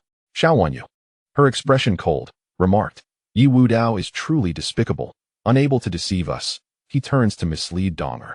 I suspect she is merely a pawn of his. At the Aolong Mountain Villa, upon learning of the Xiao family's actions, Ye Wudao frowned. Master, what is happening? Li Tianqing was bewildered. After receiving a call from the Xiao family, he hurried over, initially hoping to forge a partnership. Master, since they have distanced themselves, should I terminate Xiao Wanyu's employment? Shen Manqiu inquired. Tianqi's investment in the Xiao family had been facilitated by Ye Wudao. Now that ties had been severed, it was logical to retract all support. Ye Wudao, unconcerned, replied, if they wish to disassociate, so be it. Everything that does not belong to them will be reclaimed. Understood. Following his orders, Shen Manqiu and her team set about their tasks. Ye Wudao narrowed his eyes, contemplating, you chose to sever ties. Don't come to blame me later. He felt no guilt towards Fangmin. He had supported the Xiao family, yet they brought this upon themselves. Even if expelled, he had no intention of reclaiming anything. However, now that they had distanced themselves, he would not hold back. By the way, have there been any updates regarding the Sea King? Ye Wudao had been at Aolong Mountain Villa for 2 days without any news, leading to growing impatience. The Sea King appears to be in seclusion at the extreme flame land, but one of his disciples should arrive there soon. Within 3 days, the Sea King will learn of Sun Wuji's demise, the Emperor of Hell informed him. 3 more days? Ye Wudao was perplexed. The Sea King's intelligence network seemed rather inefficient. However, he could not venture to the extreme flame land and would have to continue waiting at Aolong Mountain Villa. One thing was certain. Once the Sea King became aware of the happenings in Zhanghai, he would return. Meanwhile, at the Shao family residence, they remained oblivious to the impending disaster. Mom, freeze the bank card you gave to Ye Wudao, and also cancel the job you secured for him, Xiao Wanyu demanded. Seeking every means to hinder Ye Wudao. That's not a large sum, Fong Min replied, her heart softened. Mom, Xiao Wanyu emphasized, what you're doing is harming him. If we want him to grow, we must cut off all support and let him experience hardship. Didn't he learn a survival method abroad? Let him see if he can survive in Zhanghai. Reluctantly, Fong Min complied, freezing the bank card and calling the company to inform them that they could terminate Ye Wudao's employment. Excuse me? The HR department was taken aback. What? Fire the boss? What is this nonsense? How dare you ask me to fire the boss? The call ended abruptly, and the HR representative angrily muttered, idiot. Fong Min was left bewildered, wondering why she was being insulted. What is wrong with this person? Xiao Wanyu furrowed her brows before quickly deducing the situation. I suspect Ye Wudao has crossed someone at that company again. After I helped him last time, he probably offended someone. With his personality, he is bound to be disliked wherever he goes. Without our support, he will be dismissed in no time. Fong Min also felt the same, and thus did not dwell on it further. Alas, hope you can learn to grow. The doorbell rang. Who could it be at this late hour? Fong Min wondered. Upon checking, she was astonished to see the mayor's car. Xiao Wanyu and her family rushed out to greet them. However, it was not the mayor himself, but rather his secretary, Mr. Lin. After glancing at the family, Mr. Lin inquired, where is Ye Wudao? The mayor's secretary had come to find Ye Wudao. Xiao Wanyu's expression shifted slightly. She immediately recalled Ye Wudao's earlier remarks at the banquet regarding the mayor's poor health, realizing that this could potentially offend the mayor. Mr. Lin, Ye Wudao has severed all ties with our Shao family. He has been expelled. By actively distancing themselves, they implied that Ye Wudao had indeed offended someone, and it had nothing to do with the Shao family. Mr. Lin looked at Xiao Wanyu with confusion. He had come to invite Ye Wudao to the mayor's residence. Yet here was the Shao family hastily disavowing any connection. It was quite peculiar. Moreover, if Ye Wudao could heal the mayor, it would indeed be a significant achievement, benefiting the Shao family as well. He simply could not comprehend it. Could you tell me where he is now? Mr. Lin asked. I don't know, Xiao Wanyu replied, shaking her head. Then I shall take my leave, Mr. Lin said, not wishing to linger any longer. After departing, Ye Wudao found himself in dire straits. Xiao Wanyu shrugged her shoulders, somewhat relishing the misfortune that had befallen him for offending the mayor and being distanced by the Shao family, leaving him without a foothold in Zhanghai City. He deserved it. Xiao Jianshan felt a sense of relief. Fong Min, however, was troubled, uncertain if her actions were justified. Yet as a member of the Shao family, she felt obligated to prioritize their interests. Due to their inability to locate Ye Wudao, Mr. Lin had no choice but to contact the wealthy Li Tianqing. Soon, Li Tianqing brought Mr. Lin to the Aolong Villa. Isn't this the territory of the Sea King? Mr. Lin was astonished, then suddenly recalled hearing about the renowned physician who had recently defeated Sun Wuji. Could this Ye Wudao be that physician? Indeed, Li Tianqing affirmed. My goodness, Mr. Lin exclaimed, cold sweat trickling down his brow. Although the mayor had asked him to find Ye Wudao, he had thought of him merely as a young man, someone to be regarded lightly despite possessing some medical skills. But if the individual was indeed the renowned physician, that changed everything. It was common knowledge that many influential figures abroad were in search of the physician's whereabouts. Upon entering Aolong Villa, Mr. Lin's demeanor shifted dramatically, becoming exceedingly respectful. Mr. Yi, he addressed, is the mayor's health failing? Upon hearing that it was the mayor's secretary, Ye Wudao immediately understood the situation. Yes, Mr. Lin nodded, adding, the mayor cannot come personally. He sent me to apologize for any disrespect shown to you at tonight's banquet. The latter part of his statement was his own embellishment. How could the esteemed mayor deign to apologize to a young man? Yet, upon realizing the individual was the renowned physician, Mr. Lin dared not show any negligence. Please lead the way. Given the secretary's courteous demeanor, Ye Wudao chose not to pursue the matter of the banquet further. Once seated in the mayor's car, they journeyed to the mayor's residence. The mayor's home was a 3-story self-built house, modestly decorated, lacking in extravagance, and the living room was already filled with a number of guests. Has the physician arrived yet? The mayor's wife asked, visibly anxious. The sound of footsteps echoed. The physician? The mayor's wife rushed out, her excitement palpable, only to find Mr. Lin accompanying a young man, disappointment evident on her face. Who is this? Mr. Lin solemnly introduced. He is the one invited by the mayor, known as the renowned physician. Renowned physician? I have not heard of him. The mayor's wife shook her head. I just want to wait for the physician. Her skepticism stemmed from Ye Wudao's youth. Although the esteemed physician was also young, he had gained significant acclaim for his recognized medical skills, unlike the unfamiliar young man standing before her. Mr. Lin, feeling somewhat embarrassed, insisted, Madam Mayor. The physician's skills are absolutely trustworthy. The mayor's wife hesitated. Really? Indeed, Mr. Lin assured her. He was the one who first diagnosed the mayor's condition. Very well. She finally acquiesced. Inside the room, the mayor lay in bed, a stark contrast to his earlier demeanor at the banquet. His face was pale, filled with agony. Mr. Yi, the mayor said weakly, though with a hint of courtesy. Mr. Lin quickly interjected, Mayor, this Mr. Yi is the legendary physician. Ah? The mayor was taken aback, clearly surprised to see such youth in a figure of such renown. He understood his secretary's seriousness. If he wasn't entirely certain, he wouldn't have relayed this information to the mayor. I was reckless at the banquet. He apologized for his earlier conduct. Ye Wudao waved his hand. His stature did not necessitate quarreling with the mayor. Producing 2 silver needles without taking the pulse or conducting a thorough examination, he swiftly inserted them into the mayor's chest, directly into the heart area, with no hesitation. The moment the needles were in place, the mayor felt immediate relief, the pain dissipating, and he expressed profound gratitude. Thank you. Physician Yi, I owe you a favor. Do not remove the needles. You will be fine by tomorrow, Ye Wudao instructed. Physician Yi, please stay for dinner, the mayor invited. I cannot. I have other matters to attend to, Ye Wudao replied, shaking his head. Mr. Lin promptly offered, Physician, I will see you off. Soon Mr. Lin and Ye Wudao departed. The mayor's wife, witnessing her husband's stabilized condition, felt a wave of relief wash over her. Not long after, the mayor fell into a deep slumber. Once again, footsteps approached. This time, the renowned physician arrived. Madam Mayor, let me check the mayor's condition. Yi Tianqi, carrying a medical kit, appeared with an air of classical beauty. Renowned physician, he is fine now, the mayor's wife explained. Yi Tianqi was puzzled but insisted on taking a look. Upon seeing the 2 silver needles embedded in the heart, her expression abruptly changed. Who performed the acupuncture? The mayor's wife was about to respond. What nonsense! Yi Tianqi said sternly. A moment of carelessness could lead to life-threatening risks. Even I would not dare to perform acupuncture in such a location. The mayor's wife paled at those words. Though she had observed a definite improvement in her husband's condition, that is merely superficial, Yi Tianqi shook her head. What should we do? The mayor's wife asked anxiously. Remove them. Yi Tianqi made an immediate decision. Very well, I trust the renowned physician.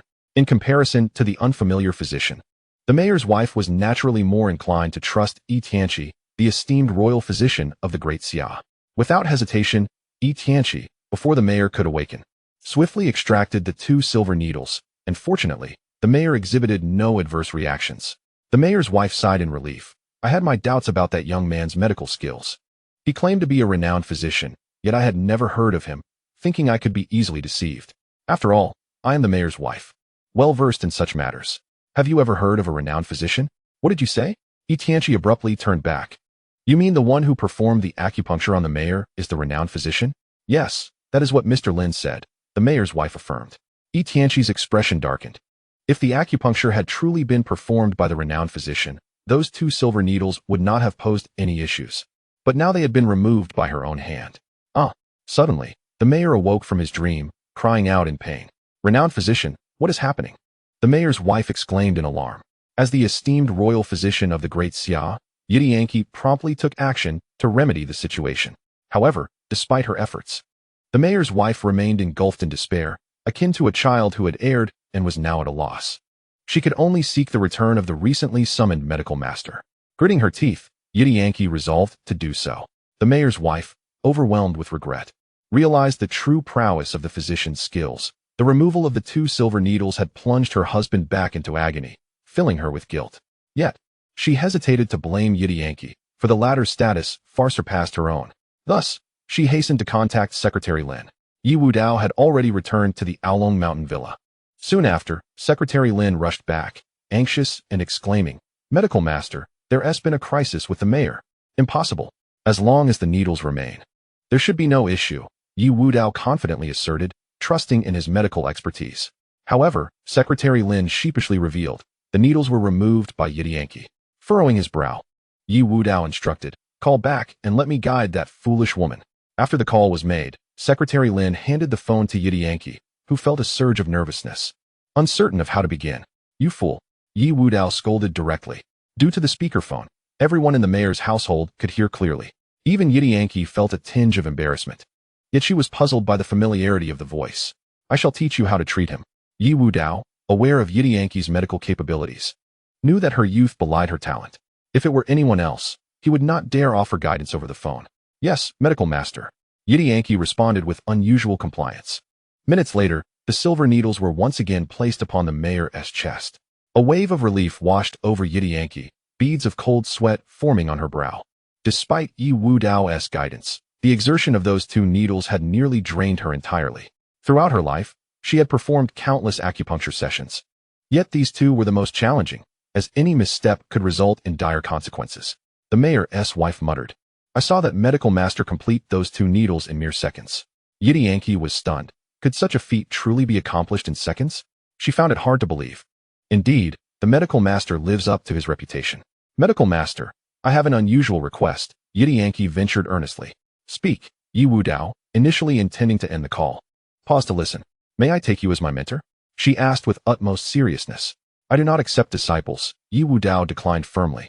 Ye felt a wave of disappointment, but, after a moment's thought, bit her lip and proposed, Then may I call you godfather? Godfather? Ye Wudao's eyes widened in disbelief. What is this? After breaking off the engagement, you wish to become my goddaughter? Let me hear you say it. His curiosity piqued. Godfather, Ye said, her voice a bit shy yet alluring. The onlookers regarded her with strange expressions. I will consider it, Ye Wudao replied, feeling uneasy about the request. After all, the idea of an ex-fiancée becoming a goddaughter felt ethically ambiguous. Moreover, Ye's mindset seemed peculiar. Why forsake her status as a fiancée for that of a goddaughter? While he pondered, Ye felt a glimmer of hope. At least there was a possibility. Besides, she had come to realize that the medical master was quite young, perhaps of a similar age to herself. Yet, the voice struck a chord of familiarity, as if she had heard it before. The following day arrived swiftly. Xiao Wanyu went about her routine, only to be summoned by the HR department upon arriving at the office. You are terminated, the HR supervisor stated bluntly. Excuse me? Xiao Wanyu thought she might receive a promotion, only to be met with the shocking news of her dismissal. What is the reason? She inquired immediately. Unknown. The supervisor replied coldly. In that moment, the world felt as though it had collapsed for Xiao Wanyu.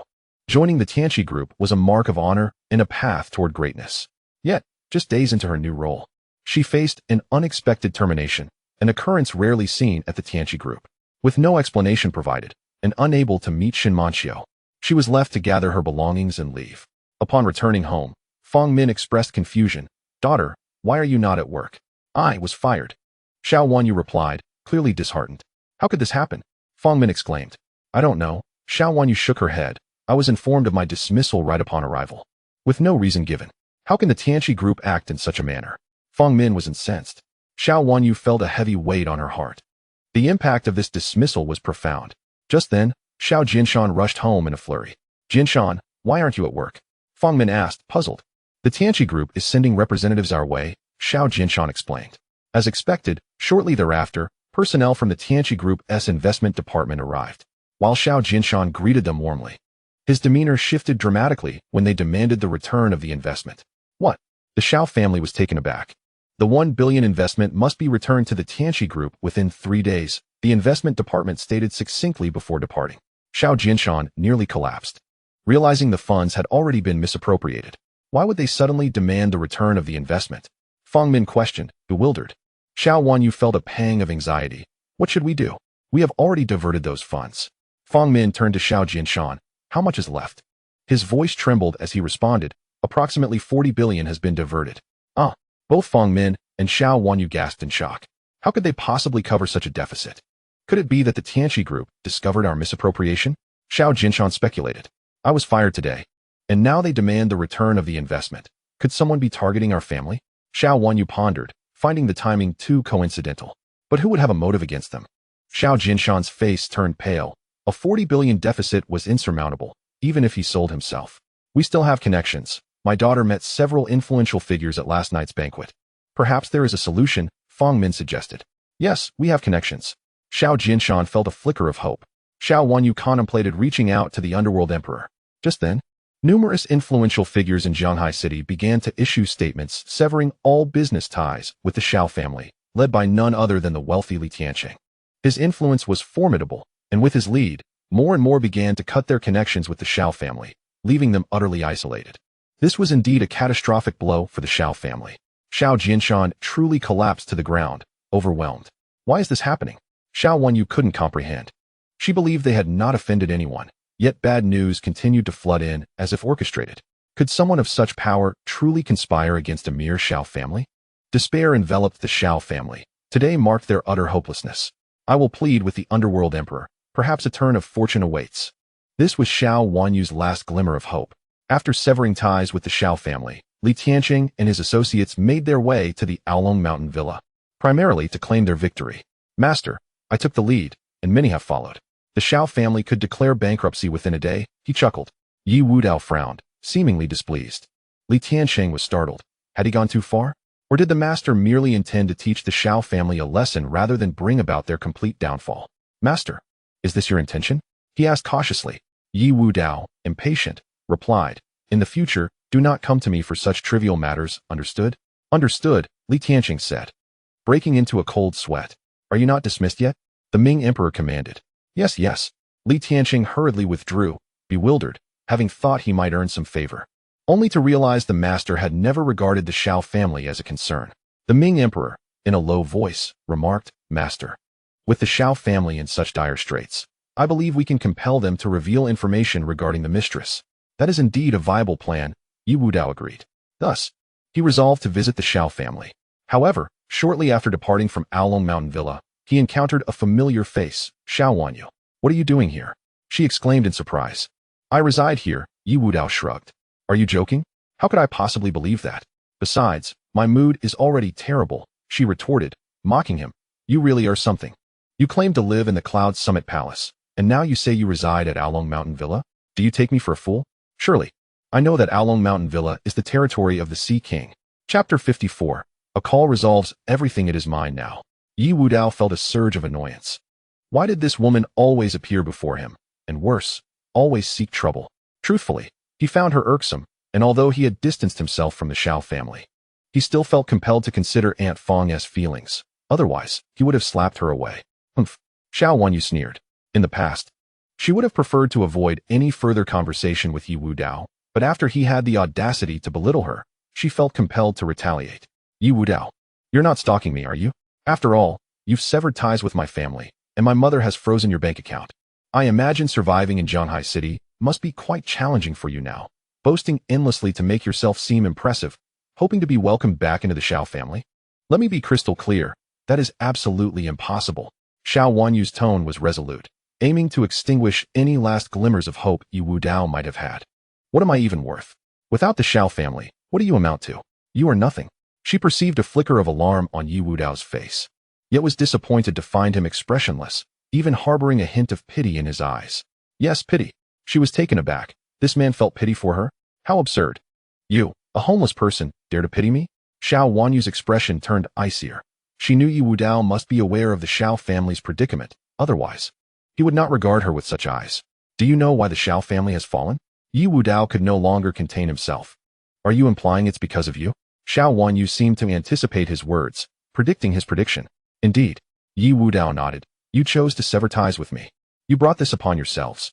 I knew you would say that. Shao Wanyu scoffed. Ye Wudao, even in the Shao family's decline, you are still not someone I could aspire to be with, and I am on my way to visit the Ming emperor. He is my connection. The Ming emperor? Ye Wudao was at a loss for words. Was this not one of his subordinates? You seek out my subordinate only to mock me, your master? The Shao family is truly foolish. Leave this place at once. Do not wander about. Anyone here is not someone you can afford to offend. Shao Wanyu huffed. Feeling satisfied after voicing her thoughts, she turned and headed toward Aolong Mountain Villa. Ye Wudao chose to ignore her. His goal lay with the Shao family. How laughable. Shao Wanyu watched Ye Wudao's retreating figure, sneering before she went to seek an audience with the Ming emperor. Upon learning that Shao Wanyu sought an audience, the Ming emperor displayed a peculiar expression. The master had just departed, and now this woman appeared? After a moment's hesitation, the Ming emperor decided to meet with Shao Wanyu. Ming emperor, she greeted respectfully. What brings you here? He inquired, surprised and delighted to be received by the Ming emperor. Xiao Wanyu had initially prepared herself for the possibility of being denied an audience, yet this went unexpectedly smoothly. Ming Emperor, I have a matter I wish to request of you. She promptly recounted the Xiao family's current predicament. I implore you to intervene.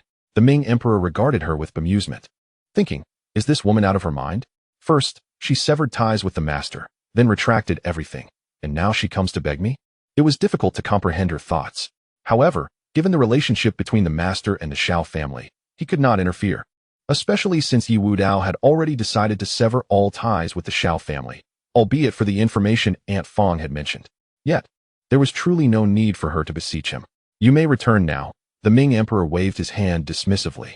Ming Emperor, Xiao Wanyu wished to say more, but she swallowed her words. Engaging further with such a prominent figure would only lead to disdain. Exiting Aolong Mountain Villa, Xiao Wanyu was filled with trepidation, for now. She could only place her hopes on the Ming Emperor, as he had not outright rejected her. Meanwhile, upon hearing that Ye Wudao had returned, Xiao Jinshan was decidedly unwelcoming, even contemplating expelling him immediately. However, Aunt Fong was unable to do so, and welcomed him inside. Ye Wudao got straight to the point. Aunt Fong, I will not beat around the bush. If you tell me about my mother, the Xiao family can return to its former glory. You, Xiao Jinshan, did not believe him at all. You'd better stay where you're comfortable. Do you truly think you're someone of importance? Others may be unaware, but we know you well. It seems you merely wish to return to the Xiao family. I assure you, that is out of the question. Aunt Fong sighed. Wudao, it's not that I don't want to tell you about your mother. It's simply that even if you knew, it would change nothing. The Xiao family's issues are ours to resolve. If Ye Wudao could truly remedy their current plight, it would indeed be a miracle. Disappointment washed over Aunt Fong as she realized that even at this juncture, Ye Wudao still boasted, unwilling to confront reality. Aunt Fong, with a single phone call, I can resolve all troubles. Anticipating Aunt Fong's disbelief, he picked up his phone and dialed the Ming Emperor. In 5 minutes, everything concerning the Xiao family will be resolved. Seeing Ye Wudao's unwavering confidence, Xiao Jinshan found it laughable. You think you can resolve the Xiao family's troubles in 5 minutes? Who do you think you are? The city lord? Aunt Fong lamented. Wudao, let it go. I understand that severing ties with us was a heavy blow for you, but you must face reality. Just as she finished speaking, a call came in from Tianqi Group. Xiao Jinshan answered, and suddenly exclaimed, what? 100 billion in continued investment? All right, I understand. Furthermore, calls from the wealthiest, including Li Tianqing, followed, stating their intention to establish a strategic partnership. One call after another flooded in. Both Xiao Jinshan and Aunt Fong were left in shock, their gazes toward Ye Wudao filled with disbelief. At that moment, Xiao Wanyu returned, and upon seeing her parents' expressions, was about to inquire when she received a call from the Human Resources Department of Tianqi Group, informing her that she could return to work. What? Dad, I can go back to work. Xiao Wanyu gasped. Our family has emerged from hardship, and numerous companies wish to collaborate with us. Xiao Jinshan's breathing grew rapid. Aunt Fong exclaimed, Wudao, was it truly you behind this? What is happening? Xiao Wanyu was taken aback. Despite his disdain for Ye Wudao, Xiao Jinshan recounted the recent events to Xiao Wanyu. What? Xiao Wanyu exclaimed in shock. Was it truly that Ye Wudao resolved everything with just a phone call? Just moments ago, they had encountered each other at the Aolong Villa, where she had ridiculed him, and now he had alleviated the Xiao family's plight? This was simply inconceivable, a reality she found intolerable. The crisis had struck the Xiao family hard, yet she still believed she could surpass Ye Wudao. After all, despite the family's troubles, her own capabilities could still lead her to success. No way. How could you possibly possess such power? Xiao Wanyu questioned, her disbelief palpable. Wanyu. It's true, Fong Min interjected, explaining, after Wudao made that call, our family navigated through this crisis. Even Xiao Jinshan, who had always loathed Ye Wudao, chose silence, having witnessed the miracle firsthand. It was an undeniable fact. This could only imply that Ye Wudao might indeed be a significant figure, a notion he was reluctant to accept. Wait, that call couldn't have been from you. It's merely a facade, Xiao Wanyu retorted. Fong Min attempted to intercede, aware that acknowledging Ye Wudao as their savior was a delicate matter. Do you have any evidence for this? Xiao Jinshan pressed. Xiao Wanyu pondered. When I visited the underworld emperor at Aolong Villa, he appeared just as I was about to seek his assistance for our family. Could it be that the underworld emperor was the one who truly helped us? Xiao Jinshan was taken aback. Is that really possible? Fong Min queried. Mother. It's no coincidence, Xiao Wanyu scoffed, shaking her head. The underworld emperor didn't refuse me, indicating he might intervene. Ye Wudao calculated his timing perfectly to make us believe he was responsible, while in truth, he merely sought to claim the credit. Even someone of Ye Wudao's stature was momentarily speechless at Xiao Wanyu's convoluted reasoning. Her imaginative prowess was astonishing. Chuckling, Xiao Wanyu continued, "Tell me, Ye Wudao, who did you call? Don't say it was the Underworld Emperor." "It was indeed him," Ye Wudao affirmed. "I called him to resolve the Xiao family's predicament." "Haha, what a coincidence. I sought the Underworld Emperor, and you just happened to call him. Do you think he favors you or me?"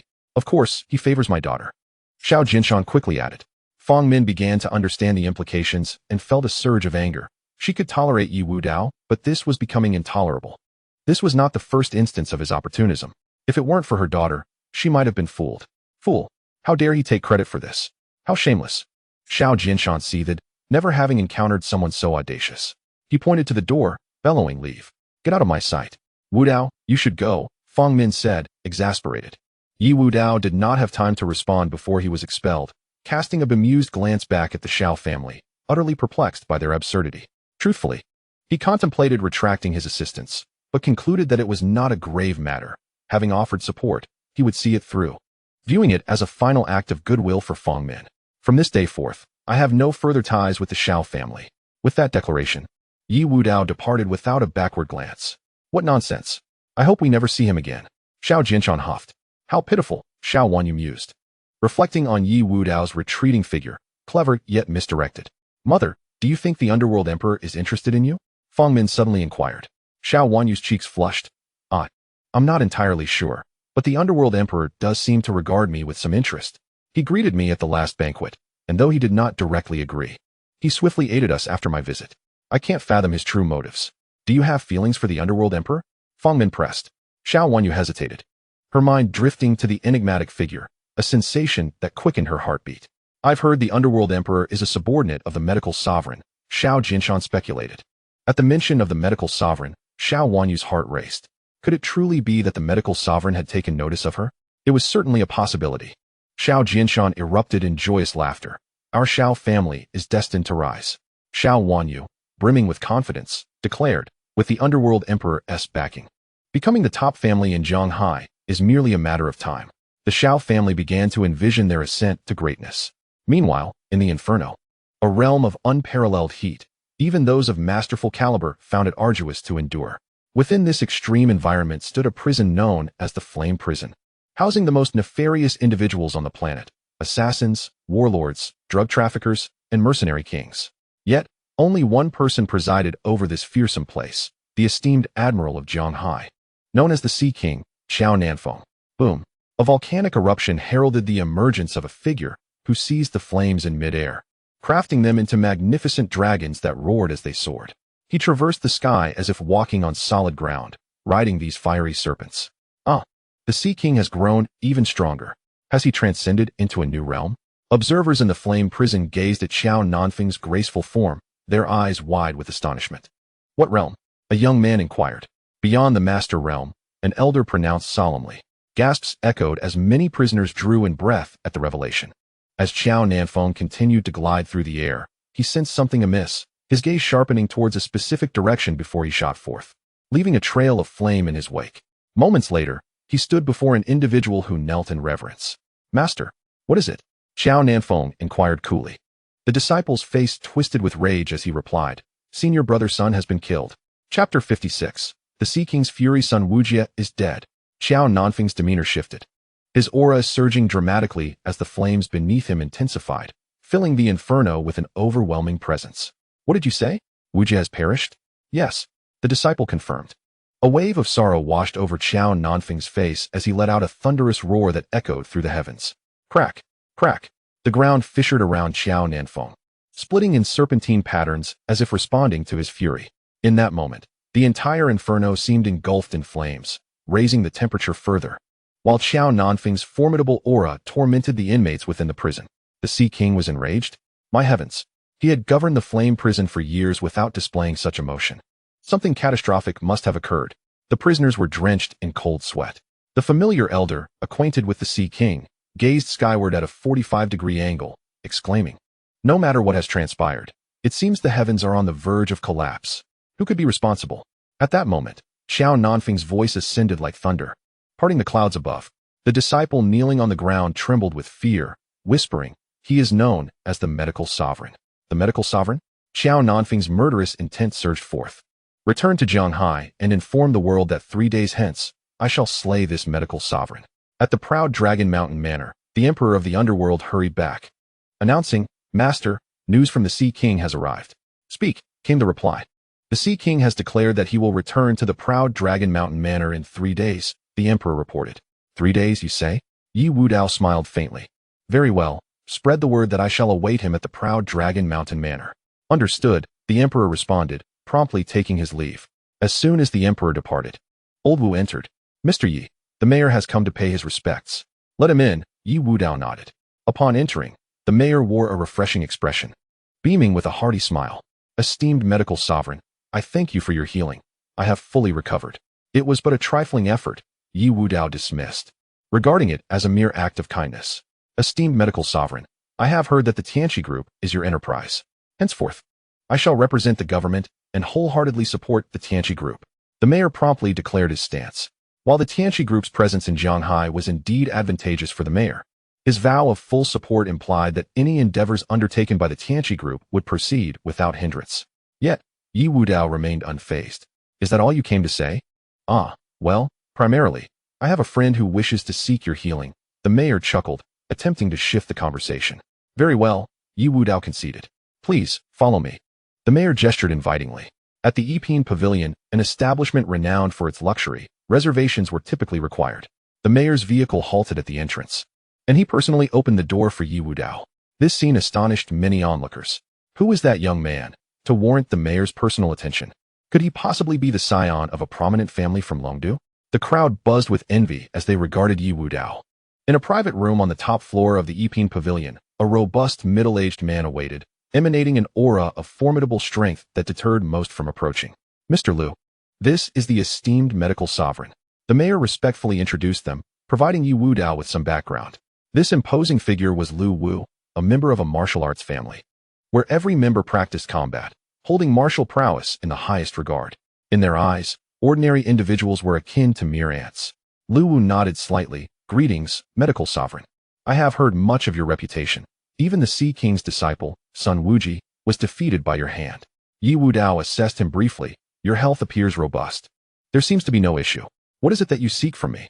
Liu Wu was taken aback, clearly surprised that Ye Wudao could discern his condition with just a glance. "In that case, I shall be direct," he began. "Medical sovereign, I wish to purchase certain medicinal herbs from the proud Dragon Mountain Manor. Rest assured, I shall pay handsomely, 1 million for herbs over 100 years old, and 10 million for those over 1,000. Although the proud Dragon Mountain Manor belonged to the Sea King, the Liu family, being a martial arts clan, could easily secure their purchase without fear of repercussions from the Sea King. Realizing Liu Wu's intent was solely for the herbs, Ye Wudao cast him a glance and shook his head. "I shall not sell." Liu Wu's brow furrowed. "If you find the price unsatisfactory, I can increase my offer." These herbs were invaluable to martial artists. Some elixirs that enhanced strength required rare ingredients for their concoction. Thus, Liu Wu was determined to acquire them.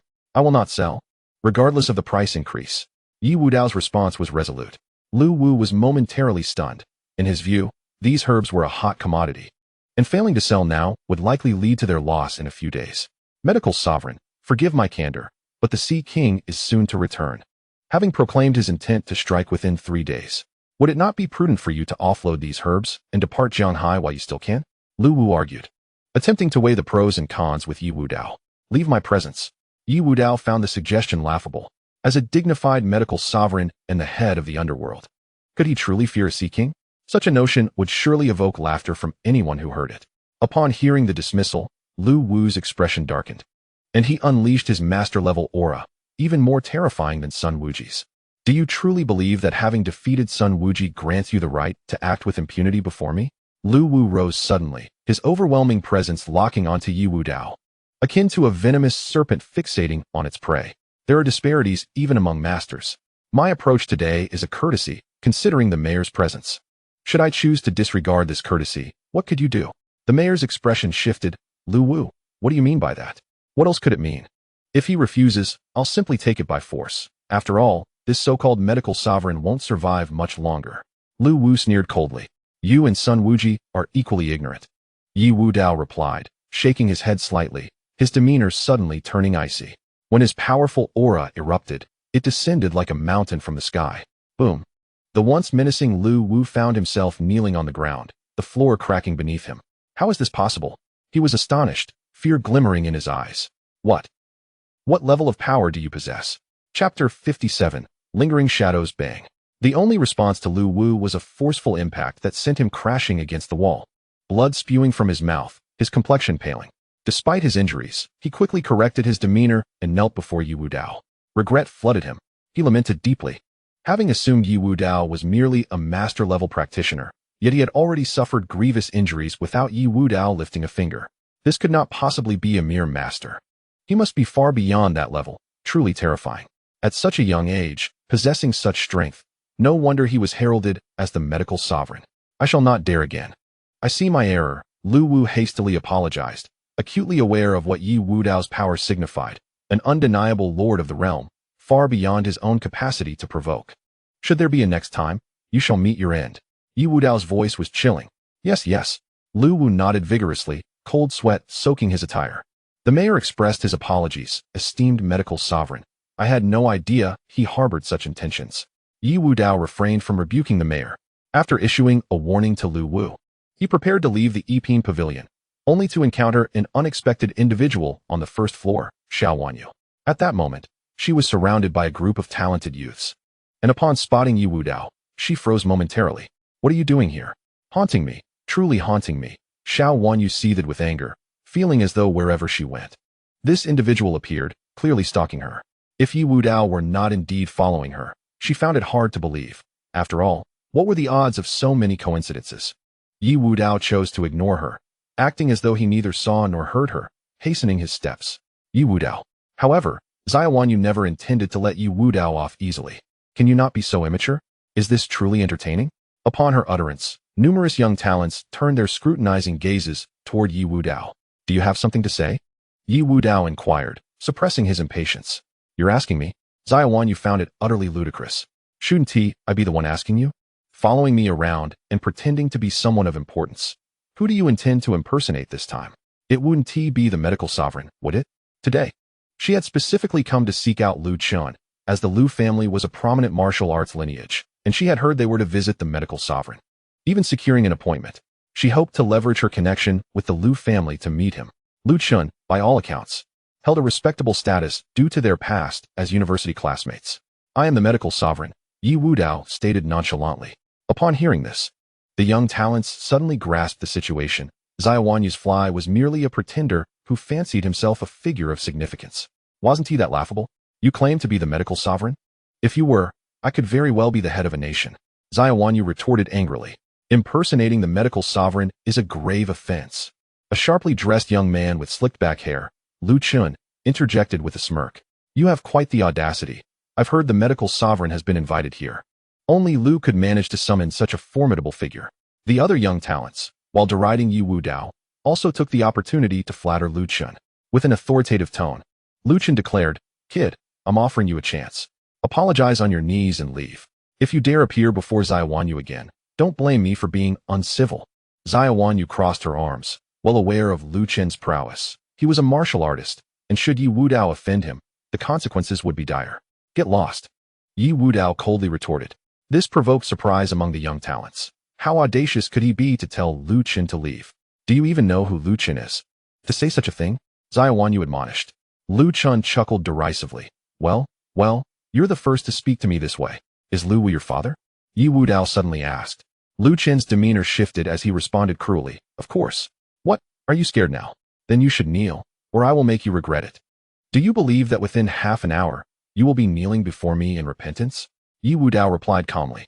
Kneel before you? Are you serious? Who do you think you are? Lu Chun scoffed, bewildered. The young talents couldn't suppress their amusement. Ye Wudao was nothing but a jester. Lu Chun was from a prestigious martial arts family and possessed considerable strength. Dealing with a clown was surely a trivial matter. What is there to argue with an ant? Xia Wanyu had nearly achieved her goal of humiliating Ye Wudao, but she did not wish for him to be genuinely harmed, as an attack from Lu Chun would likely land Ye Wudao in the hospital. Indeed, it would be beneath my dignity to engage with an ant. Lu Chun nodded in agreement. Ye Wudao, do not let me see you again, Zai Wanyu warned. Subsequently, the group of young talents dispersed. Ye Wudao cast a glance at them and promptly dialed the city mayor. Have Lu Wu come down to see me. Within approximately 5 minutes, Lu Wu rushed down from the top floor, having sprinted down the stairs without using the elevator. The mayor arrived shortly thereafter, puzzled. Medical Sovereign, what has transpired? Noticing Ye Wudao's displeased countenance, Lu Wu's heart sank. Surely, the Medical Sovereign couldn't he still be angry? Yet, Ye Wudao remained silent, and Lu Wu dared not speak. Standing there trembling slightly, bending slightly at the waist. After a moment, Ye Wudao looked at him and inquired, Is Luchin your son? Lu Wu's heart sank further. Had his son offended this powerful figure? Ye Wudao gestured to the ground before him. I will give you 10 minutes to have him come here and kneel before me. Yes, I will call him immediately. Lu Wu pulled out his phone, but he found that he could not get through. Panic gripped him. How could he not reach his son? He continued to dial, but the line remained unreachable. Meanwhile, in a private room, the young talents had silenced their phones. Placing them on the table, Lu Wu smiled. No disturbances today. It's rare for me and Zai Wanyu to gather. I do not wish to be interrupted, understand? Everyone nodded in agreement. Little did Lu Wu know, his father was desperately trying to reach him. Chapter 58. High-end conversations, unreachable. Simply unreachable. Lu Wu was sweating profusely, terrified to look at Ye Wudao, cursing his son's lineage within the confines of his mind.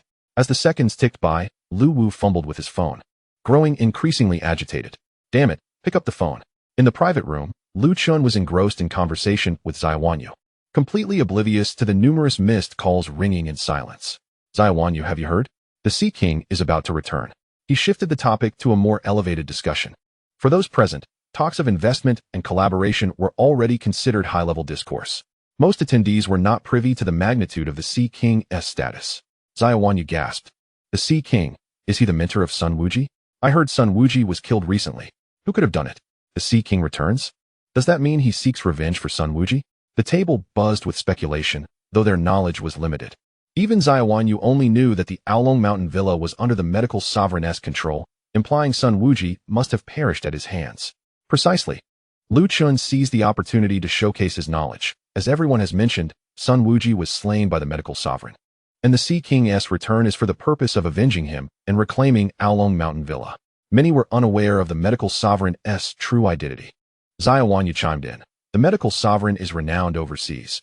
Even the royal family seeks him out at all costs, and the underworld emperor is his subordinate. Gasps of astonishment echoed around the table. The mere fact that the underworld emperor served the Medical Sovereign spoke volumes about his formidable standing. Was it not true that the Sea King and the Medical Sovereign would soon clash at Aolong Mountain Villa? Indeed, Lu Chun nodded slightly. The Medical Sovereign effortlessly killed Sun Wuji, indicating he possesses at least Grandmaster-level strength. As for the Sea King, he had already reached Master-level prowess 20 years ago and has been in seclusion for 2 decades. Upon his return, he is likely to have surpassed Master level. At the very least, he is at the pinnacle of Grandmaster level. The Medical Sovereign has declared he will await the Sea King at Aolong Mountain Villa. Their confrontation is bound to be a legendary battle. How I wish to witness it in person. Xiao Wanyu felt a sense of yearning, for she had never witnessed a battle of masters. She had only heard tales of their terrifying prowess, yet the specifics remained a mystery to her. Wanyu, if you wish to observe the fight, I can take you, Lu Chun offered, as he hailed from a martial arts family and was thus entitled to attend. Really? Xiao Wanyu's eyes sparkled with excitement. Thank you. Such a monumental clash must be experienced firsthand, to behold the grandeur of the Sea King and the Medical Sovereign. Particularly, she was eager to see the Medical Sovereign, as the Underworld Emperor's assistance to the Xiao family was likely due to him, fueling her desire to meet the esteemed figure.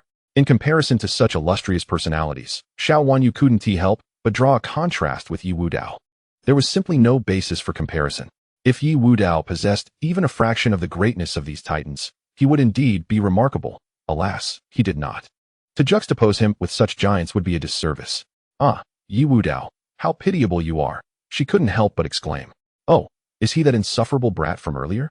Lu Chun chuckled. This is an elite circle. That lad has no chance of being allowed to watch. If it weren't for your influence, I would have certainly had him kneeling and calling me father. That's just how he is, always boasting. Xiao Wanyu shook her head. If he dares to flaunt himself before me again, I shall teach him a lesson. Lu Chun snorted. He had the audacity to claim I would be kneeling before him within half an hour. Over 20 minutes have passed already. Such a braggart. He dares to spout anything. If I hadn't chosen to ignore him, he wouldn't know how to meet his end. A few young elites scoffed. Xiao Wanyu sighed. He is just like that. I don't know how many times I've had to clean up after him. Lu Chun, puzzled, asked, Wanyu, why do you even care?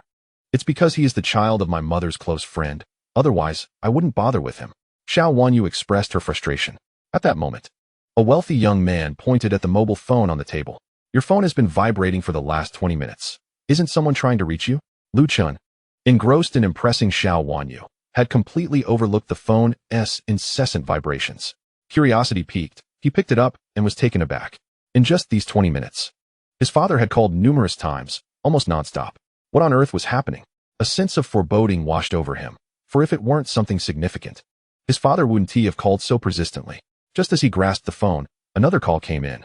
I'll take this call, Lu Chun said, stepping out of the private room to answer. Dad, what is going on? On the other end, Lu Wu's anguished roar pierced through. You brat. You finally decided to answer. Get over here right now. I'm in the reception room at Pin Pavilion. Hurry. Lu Chun was startled. His father's tone indicated something grave must have occurred.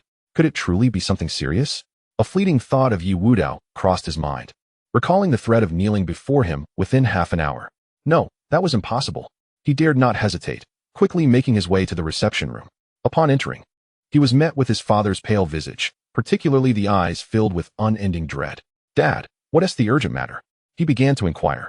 But upon seeing a familiar face, he froze, his throat seeming to constrict, rendering him speechless, cold sweat beading on his forehead. Ye Wudao. It's him. His father's call had been concerning him. A thunderclap of realization struck Lu Chun. He felt as if he had been electrocuted, paralyzed by fear and shock. You fool. Seeing his son frozen like a statue, Lu Wu bellowed angrily and delivered a sharp slap. Kneel before the medical sovereign. The title pierced Lu Chun's heart like a blade, causing him to tremble, his face a mask of terror and disbelief. Why you truly the medical sovereign? Ye Wudao's expression remained impassive. As I previously stated, within half an hour, you would kneel before me. Do you believe me now? You ungrateful wretch. Beg for mercy from the medical sovereign. Lu Wu commanded in a low voice. Lu Chun began to bang his head on the ground fervently, unable to fathom that Ye Wudao was indeed the medical sovereign. This revelation was disconcerting, especially considering that such a man could instill fear in his father. He was certainly not someone Lu Chun could afford to offend. Yet, he also pondered why Xiao Wanyu remained oblivious to this truth. Ye Wudao said nothing, merely fixing his gaze upon him with an unreadable expression. Lu Chun, gripped by terror, continued to bow repeatedly.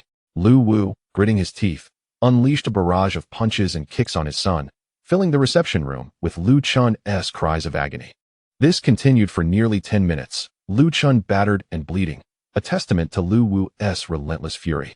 Nevertheless, Ye Wudao understood that while Lu Chun was suffering, the injuries were not life-threatening. As a martial artist, he would recover in due time, especially with proper medicinal assistance. Medical sovereign, I implore you to grant my son another chance. Lu Wu pleaded. Lu Chun remained on his knees, body trembling, blood dripping continuously. Ye Wudao remained silent, rising to stand beside Lu Chun, and coolly remarked, from now on, keep your eyes peeled. Yes, yes. Lu Chun nodded fervently.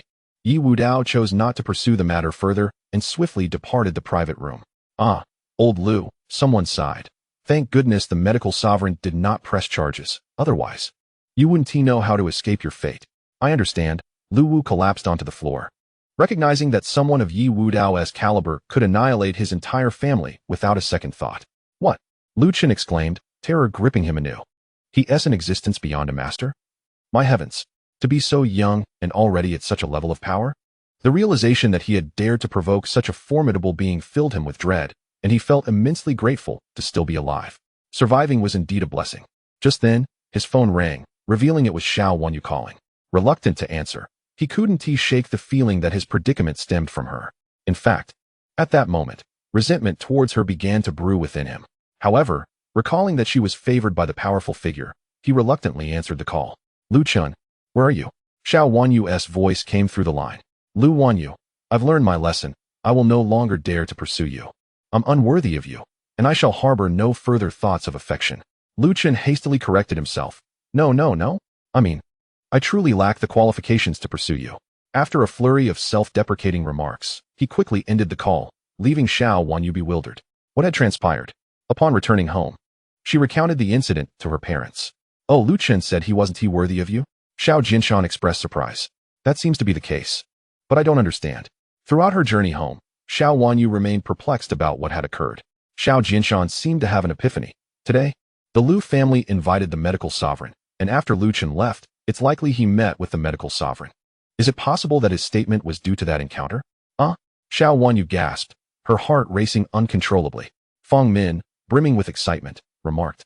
It seems there truly is a possibility. Considering how the underworld emperor previously assisted our Xiao family in overcoming our difficulties, my dear daughter.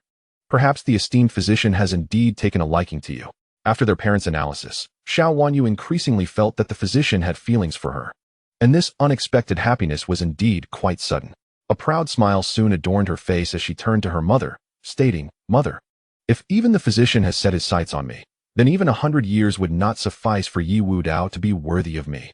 Indeed, Feng Min concurred. Even Lu Chen, a young master from a prominent martial arts family, believes he is unworthy of you, let alone Wudao. However, you must clarify this with him. Do not allow him to harbor any false hopes. If he were capable of understanding, he wouldn't keep bouncing around in front of me, Xiao Wanyu huffed. Xiao Jinshan nodded in agreement, adding, This fellow has no self-awareness whatsoever. It appears we must find an opportunity to pay a visit to the physician. Xiao Wanyu eagerly anticipated meeting the physician when a thought struck her. Oh, by the way, I learned something else today. The Sea King will return in 3 days and intends to confront the physician. We must seize the opportunity to witness this battle. The clash between the Sea King and the physician. This promised to be a momentous battle. The martial arts community had already begun to buzz with discussions about these two figures. The Sea King had secluded himself in the extreme flame territory for years, rumored to have also maintained order in the infernal prison, where he single-handedly subdued the most vicious of criminals, proving his undeniable strength. Indeed, he was already a master 2 decades ago. He may have surpassed that realm by now. The physician also appears quite formidable. What is his exact strength? Uncertain. I only know his medical skills are exceptional. However, when it comes to strength, he should be at the master level. Yet, compared to the Sea King, I believe there remains a distinction. The entire martial arts world was abuzz with anticipation for the battle in 3 days. The venue was set at the AO Long Villa, which had already been cordoned off by the security department, allowing only those from the martial arts community to enter. In a luxurious hotel presidential suite, Long Xiaoyan turned to Wu Mei and the others, asking, Who do you think will win in the upcoming battle between the Sea King and the physician? It's hard to say, Wu Mei shook her head. No one knows the true extent of the Sea King's current power. He may have surpassed the master level. If he has indeed entered that realm, the physician would not stand a chance. I suspect the physician's strength is that of a grandmaster. He would not be able to rival the Sea King, Jiang Nanfeng remarked. Yidi Yankee, with a worried expression on her charming face, declared, I must seek out my godfather. Chapter 60. Impatience. The 5 beauties of Longdu swiftly made their way to the AO Long Villa, only to find that Ye Wudao would not see them. Nor would they even be allowed to enter the villa's gates. This physician is rather arrogant. Long Xiaoyan fumed. After several attempts to visit without even a glimpse of him, it felt as though her status as a major general was disregarded entirely. It could be said that they were completely overlooked. If it were just her alone, perhaps she would not measure up to the physician. However, this time, the 5 beauties of Longdu had come together for a visit. Representing the 5 most formidable women in the Xia dynasty, they possessed considerable influence. Surely their collective presence should hold weight, yet it seemed insufficient against a mere physician. Indeed, it is rather presumptuous, Wu Mei agreed. As Yidi Yankee, who naturally wished to defend her godfather's medical prowess, remarked, Long Xiaoyan frowned. Tianqi, why do you keep referring to him as your godfather? Do you truly wish to adopt him as such? Yes, Yidi Yankee nodded, recounting the incident where he treated the city's mayor in detail. But if he won't see us, what can we do? Long Xiaoyan sighed, feeling somewhat helpless. It's frustrating to want to remind him, yet we are given no opportunity. The Sea King's strength was beyond doubt. He was a figure who had single-handedly held the infernal prison. 20 years ago, he was already a master. How could the physician possibly be his match? Masterful in medicine does not equate to prowess in combat. However, the physician had the underworld emperor by his side, which might level the playing field. Wu Mei, her face alight with anticipation, mused, who wouldn't want to witness such an extraordinary battle? Having failed to meet with Ye Wudao, they were forced to leave. Unbeknownst to them, their 5 figures had been under Ye Wudao's scrutiny all along, and he felt somewhat vexed. What is the meaning of this? Why do these 5 women persist in seeking me out? He was thoroughly exasperated. These 5 women wished to annul their engagement, while simultaneously attempting to visit him daily, with one even directly calling him godfather. Was this not a clear sign of madness? From now on, they need not announce their arrival. They could simply be turned away. Ye Wudao retreated into the house, and beside him, the underworld emperor nodded, promptly executing the command. Time swiftly passed, and with only 2 days remaining until the battle, the number of martial artists gathering near the Ao Long villa continued to swell. The closer one was to the villa, the more formidable their identities seemed. Perhaps everyone wished to catch a glimpse of the physician's splendor, resulting in an influx of visitors, all of whom were halted by Elder Wu. Not even the 5 beauties of Longdu were permitted entry, let alone anyone else. Those who sought to visit felt a sense of indignation at being turned away. Just wait. How long can you remain so arrogant? Indeed, once the Sea King returns, this place will surely be reclaimed by him. Not only that, but whether the physician survives is also in question. Their murmurs reached Elder Wu, who, with a surge of masterful authority, reprimanded the crowd. Lu Wu observed the dejected individuals and couldn't help but smirk. Those who have surpassed the master level are not ones you can simply approach. Meanwhile, Lu Chun, seated in a wheelchair, looked up at his father and inquired, "Father, who do you think is stronger, the physician or the Sea King?" Uncertain, Lu Wu replied, shaking his head slightly. "It depends on whether the Sea King has advanced to that realm. If he has not, then the physician may have a greater chance of victory in this battle." While no one outside held faith in Ye Wudao, Lu Wu had witnessed his terrifying prowess firsthand. However, he did not believe in a guaranteed victory. It all depended on the Sea King's years of seclusion. Through her connections, Xiao Wanyu secured a position with a perfect view of the Ao Long villa, an excellent vantage point from which to observe the impending clash. This was a battle of true titans, possibly more terrifying than that of the masters. One day, I, Xiao Wanyu, shall witness such a battle, she exclaimed, her face aglow with excitement. She glanced at those around her, nearly all of whom were of extraordinary stature, even including the 5 beauties of Longdu. With 2 days remaining, Xiao Wanyu could hardly contain her anticipation. The 5 beauties of Longdu were also engaged in discussions regarding the upcoming battle, with Yidianki wearing a worried expression. "Alas, my godfather refuses to see me. He has just returned from overseas and may not yet be aware of the Sea King's formidable nature," Long Xiaoyan remarked casually. "In this battle, the physician may very well lose. Should he lose, it could mean death. There is no one who can halt this battle, especially since Ye Wudao has killed the Sea King's disciple and seized the Ao Long villa. If the Sea King wins, it would be a miracle if the physician survives. Nevertheless, witnessing this battle will undoubtedly aid in my growth," Wu Mei expressed, her eagerness for the confrontation palpable. Despite the throngs of people congregating outside, Ye Wudao remained indifferent. With only 2 days until the battle, he felt a growing impatience and turned to the underworld emperor, asking, "Has the Sea King not yet returned?" "My lord, the Sea King will arrive in Zhanghai today," the underworld emperor reported. "Oh, he arrives today, yet the battle is still 2 days away?" Ye Wudao mused, somewhat surprised by the Sea King's calm demeanor. He himself was becoming increasingly restless, as this was a matter closely tied to his mother. It is likely that he wishes to draw a larger audience for the battle, the underworld emperor speculated. "What time is he expected?" "He should arrive at around 3 in the afternoon, the underworld emperor answered. "Very well, we shall not wait for 3 days. We will head directly to the airport." Ye Wudao swiftly made a decisive choice. The underworld emperor hesitated for a moment, inquiring, "Master, should we summon reinforcements?"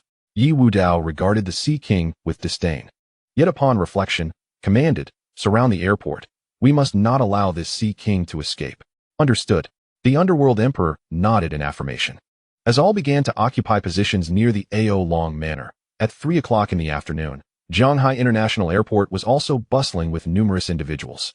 At the forefront stood the city mayor, who, despite having a cordial relationship with Ye Wudao, had to be present to receive the Sea King. Flanking the mayor were several prominent officials from Zhanghai City, each possessing considerable stature. The presence of the 5 grandmasters, disciples of the Sea King, added to the overwhelming atmosphere. The airport had been cleared in anticipation of the Sea King's return, underscoring the formidable nature of his identity. To be candid, he was the ruler of Zhanghai. Tap, tap, tap. Minutes later, footsteps echoed through the air. A figure emerged slowly, with each step. The very fabric of space seemed to warp, and the atmosphere grew thick with an overpowering aura, causing all present to feel a rush of breathlessness. The mayor's expression turned grave. "This is the Sea King, Xiao Nanfeng." The intensity of his presence surpassed even that of the medical sovereign. Chapter 61, An Early Arrival Thud. The 5 grandmasters simultaneously knelt before him, reverently proclaiming, "Welcome, Master. Welcome, Master." Their voices resonated throughout the airport, unleashing their own auras, yet soon subdued by the Sea King's might. General Qiao, the mayor and others greeted him with utmost courtesy. The Sea King was not only the preeminent ruler of Zhanghai, but also held the title of general, surpassing the officials in rank. It was no wonder that every official in Zhanghai had gathered to welcome him. Medical sovereign, Qiao Nanfeng roared, "In 2 days, I shall rend you to pieces." His thunderous declaration struck the audience like a bolt of lightning, as they felt the weight of his fury. Crack, crack, Master. Shall we not proceed to Ao Long Manor now? The 5 grandmasters inquired. No. Qiao Nanfeng waved his hand, his face darkening. Inform everyone that I have returned. I want the medical sovereign to sense death drawing near. The notion of torment lingered in the air. The crowd gasped in astonishment. Death itself was not frightful, but the proximity of death was truly terrifying. Understood. Let that scoundrel live a few more days. The 5 grandmasters nodded. They had heard of the medical sovereign's prowess. Yet this behavior was akin to that of a brigand, deserving of death. General, should I dispatch individuals to surround Ao Long Manor and imprison the medical sovereign? Several officials flattered, eager to demonstrate their authority. They wielded real power and military force, making it feasible to encircle Ao Long Manor. Even if the medical sovereign was a grandmaster, what of it? Grandmasters were not invincible. Besides, the Sea King had the backing of 5 grandmasters. The mayor, however, remained silent, increasingly concerned for Ye Wudao. With the general and 5 grandmasters combined, their combat power was already formidable, but the real issue lay with the entire Zhanghai political sphere. To be blunt, Ye Wudao faced the Sea King and the Zhanghai officials alone. Even a grandmaster would struggle against such odds. I must alert the medical sovereign. The mayor thought. Ye Wudao had saved his life, and he felt compelled to protect him at all costs. With this in mind, he spoke up. General, might there be some misunderstanding in this matter? Misunderstanding? Qiao Nanfeng shot a glance at the mayor. Are you acquainted with that scoundrel? The mayor chuckled ruefully. He treated my ailment. Qiao Nanfeng dismissed it. After all, the medical sovereign was known for his medical skills. His eyes glinted with coldness as he declared, "To kill my disciple and seize my territory, do you think this can be misconstrued? If I do not slay this medical sovereign, how will the world view me? How can I maintain my standing in the martial arts community? How can I suppress the Inferno prison?" The mayor had no retort. This battle was practically inevitable. He merely sought to negotiate, but he realized there was little he could do. Sighing, he continued, "General, we have prepared a welcoming banquet. Please allow us to proceed." "Forget the banquet for now. You are the Sea King, are you not?" A voice interjected, followed by the slow approach of a young figure. Apart from his strikingly handsome features, he bore no fluctuations in aura, appearing no different from an ordinary person. "The medical sovereign," the mayor exclaimed in astonishment. "Is this truly him? So youthful?" The Zhanghai officials were taken aback by Ye Wudao's youthfulness. After all, he was the man who had slain Sun Wuji and seized Ao Long Manor, sufficient evidence of his strength, which was surely at least grandmaster level. A grandmaster of such tender age was indeed rare, a prodigy, perhaps. Alas, he had provoked the Sea King. Otherwise, with time, he could potentially ascend to the Sea King's level. "You are the medical sovereign?" Qiao Nanfeng expressed surprise. He had anticipated that upon announcing his return, this individual would tremble in fear, as the waiting for death is often more terrifying than death itself. To his astonishment, this bold figure had come to the airport himself, as if he feared not death. Ye Wudao nodded. "Indeed, I am the medical sovereign you seek. Answer me a few questions, and then depart. I may spare your life." At this proclamation, all present were rendered speechless. What audacity! To openly threaten the Sea King. This was a being of immeasurable strength, not someone to be trifled with. This young man was doomed. His fate was sealed. Impudence. Kneel before the master. The 5 grandmasters barked in unison. In their eyes, the master was supreme, and none could dare threaten him. At this moment, their murderous intent surged, fearsome and palpable. "Master, leave this to us." The 5 grandmasters could no longer contain themselves. The Zhanghai officials were eager to showcase their loyalty. "Sea King, let us cast him into the dungeon, where he shall find no means of survival." Qiao Nanfeng waved his hand, coldly fixing his gaze upon Ye Wudao.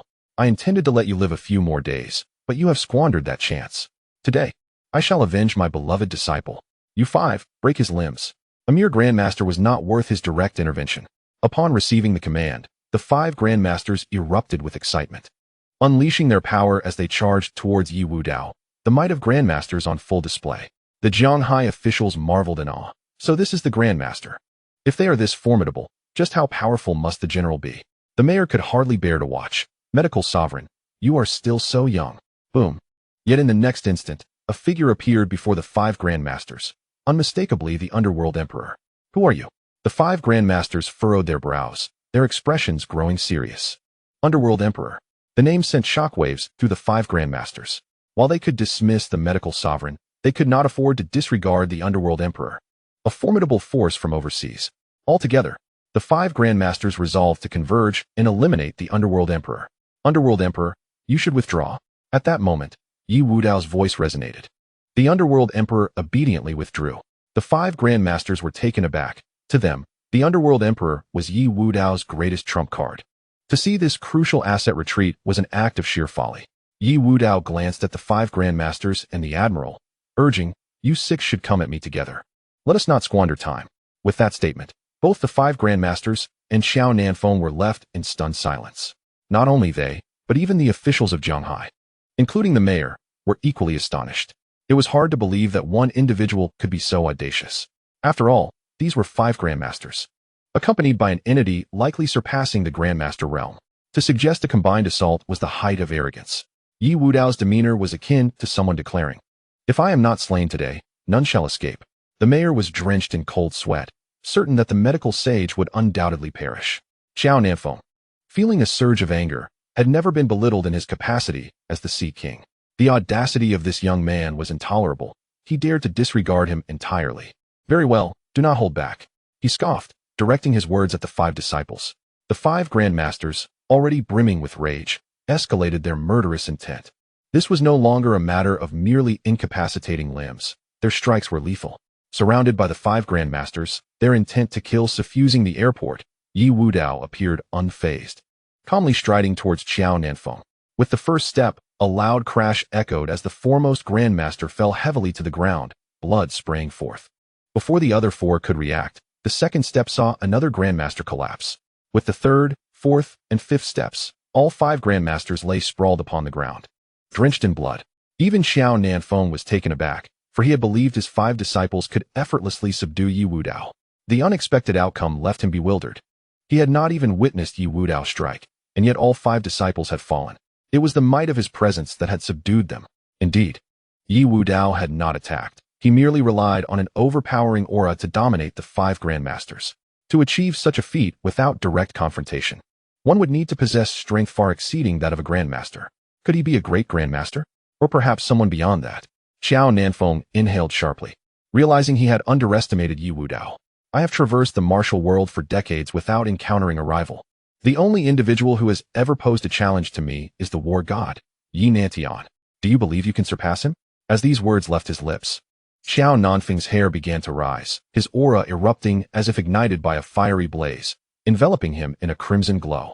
The temperature around them surged, leaving the mayor and others feeling the heat. "Should I be compelled to act, your death will be without regret," Xiao Nanfeng declared, his arms slowly lifting, fingers poised together, summoning a sword seemingly forged from flames that materialized before him. The sword's energy swept across the airport, manifesting as razor-sharp blades slicing through the air. The officials of Zhanghai recoiled in terror, aware that the situation had escalated beyond their comprehension. Though not martial practitioners, they were profoundly shaken by Xiao Nanfeng's display. Condensing energy into a sword, at the peak of the great Grandmaster realm, the underworld emperor marveled. Suddenly, the flame-forged sword lunged towards Ye Wudao. Yet, just as it was about to strike, an invisible barrier halted its advance, causing it to disintegrate. Ye Wudao, seemingly unperturbed, continued his steady approach towards Xiao Nanfeng. And in the blink of an eye, he stood before him, seizing his face. With a resounding crash, Ye Wudao slammed Xiao Nanfeng's visage into the ground, carving a deep trench in the earth. Blood spewed from Xiao Nanfeng's mouth as the officials looked on in disbelief, still reeling from the earlier display of Xiao Nanfeng's power, only to witness his injury unfold in mere moments. Was it truly this simple? Ye Wudao gazed down at Xiao Nanfeng with disdain, questioning, "You spent 20 years in seclusion. Yet what have you achieved? Answer my question truthfully, and you may yet retain your life." "How dare you insult me, medical sage?" Xiao Nanfeng roared, his blood boiling as his aura surged dramatically, imbued with a feral intensity that suggested he had ascended to a higher realm. With a powerful strike to the ground, Xiao Nanfeng propelled himself into the air, spinning 360 degrees before launching an attack at Ye Wudao. His newfound strength and speed were incomparable to his previous form, and his aura radiated an unfathomable depth. Are you forcibly enhancing your abilities? Ye Wudao shook his head. Even if you survive today, your strength will be severely diminished. Medical sage, I will surely end you. Xiao Nanfeng shouted. Answer my question, and you could walk away unscathed. Is this vengeance for your disciples? Ye Wudao replied, his tone calm. Xiao Nanfeng sneered. At our level, one cannot be concerned with the lives of others.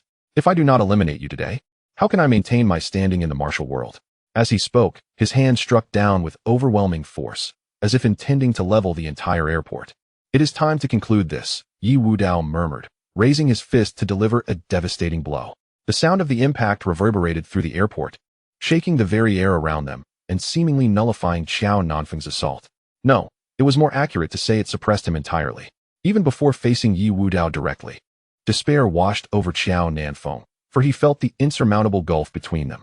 Even a true breakthrough would not suffice to rival Ye Wudao. What question shall I answer? Xiao Nanfeng stammered, attempting to retract his attack.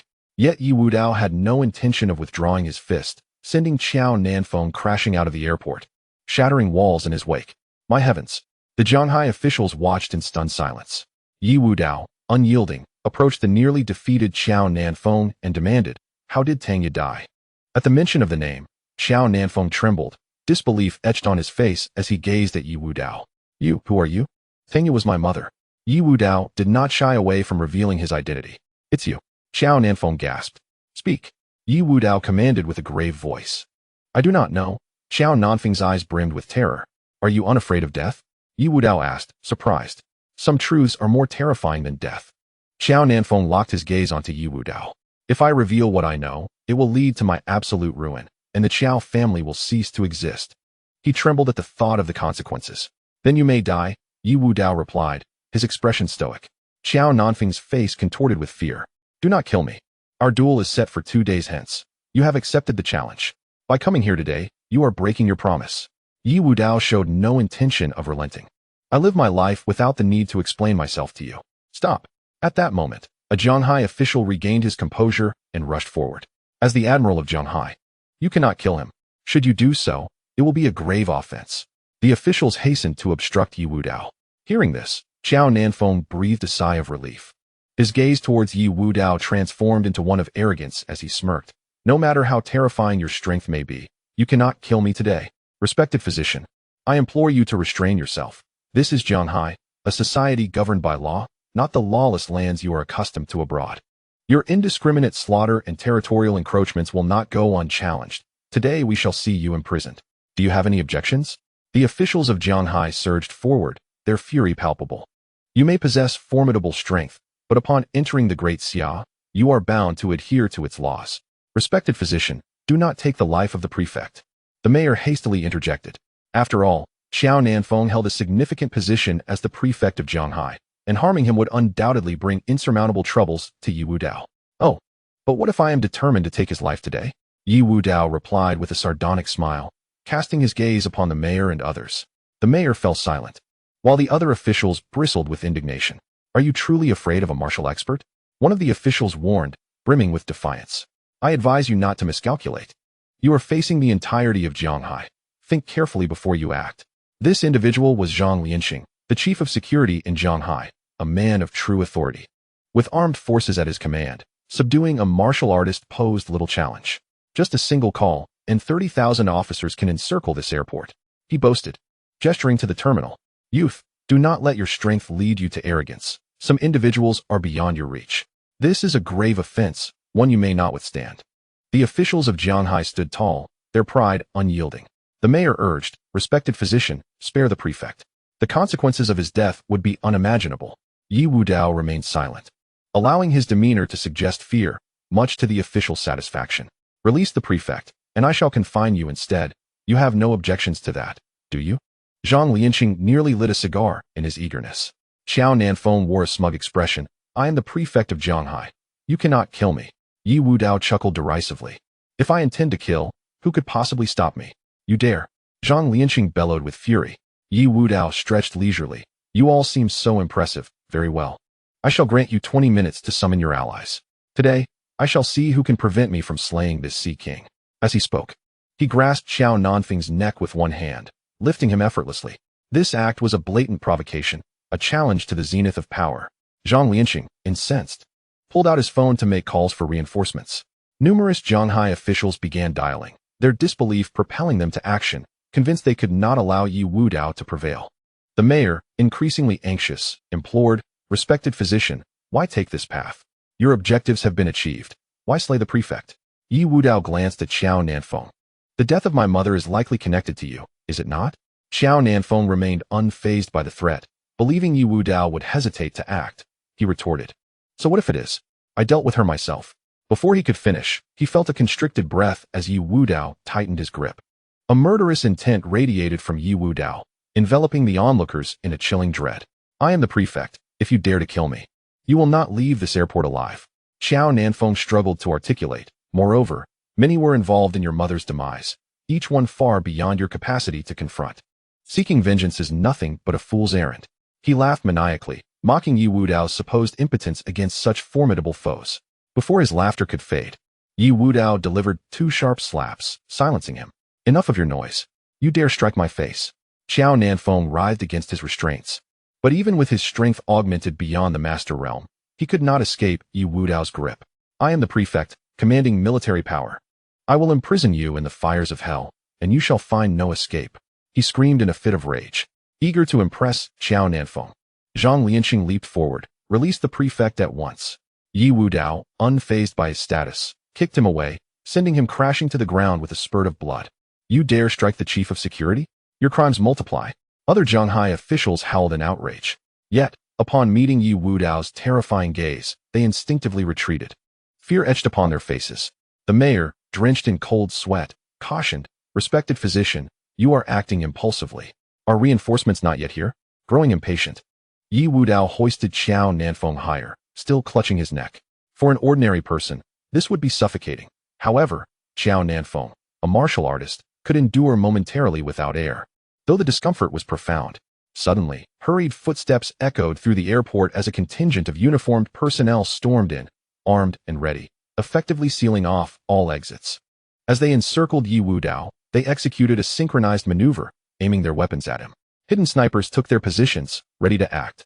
Zhang Lianqing, assisted by his subordinates, approached with a twisted expression. "If you have the capability, go ahead and kill someone." "Respected physician, your arrogance is misplaced," Xiao Nanfeng taunted. "Had you fled earlier, with your prowess, none could have stopped you. At worst, you would be a wanted fugitive. But now, not only can you not kill me, you will not leave this place alive. Release me at once."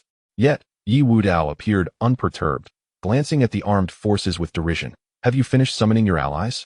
Zhang Lianqing's voice turned icy. "I shall see you imprisoned today. Subdue him." With a command, thousands of officers prepared to strike. "Wait," Xiao Nanfeng interjected, his hand raised, commanding the attention of all present. He looked at Ye Wudao with a mix of defiance and arrogance. "Go on. If you possess the strength, kill me now. Do you dare?" This was a blatant provocation. "You may perish." Ye Wudao's expression remained impassive. Xiao Nanfeng's eyes filled with fury. "How dare you?" With a swift motion, Ye Wudao snapped Xiao Nanfeng's neck, ending his life in an instant.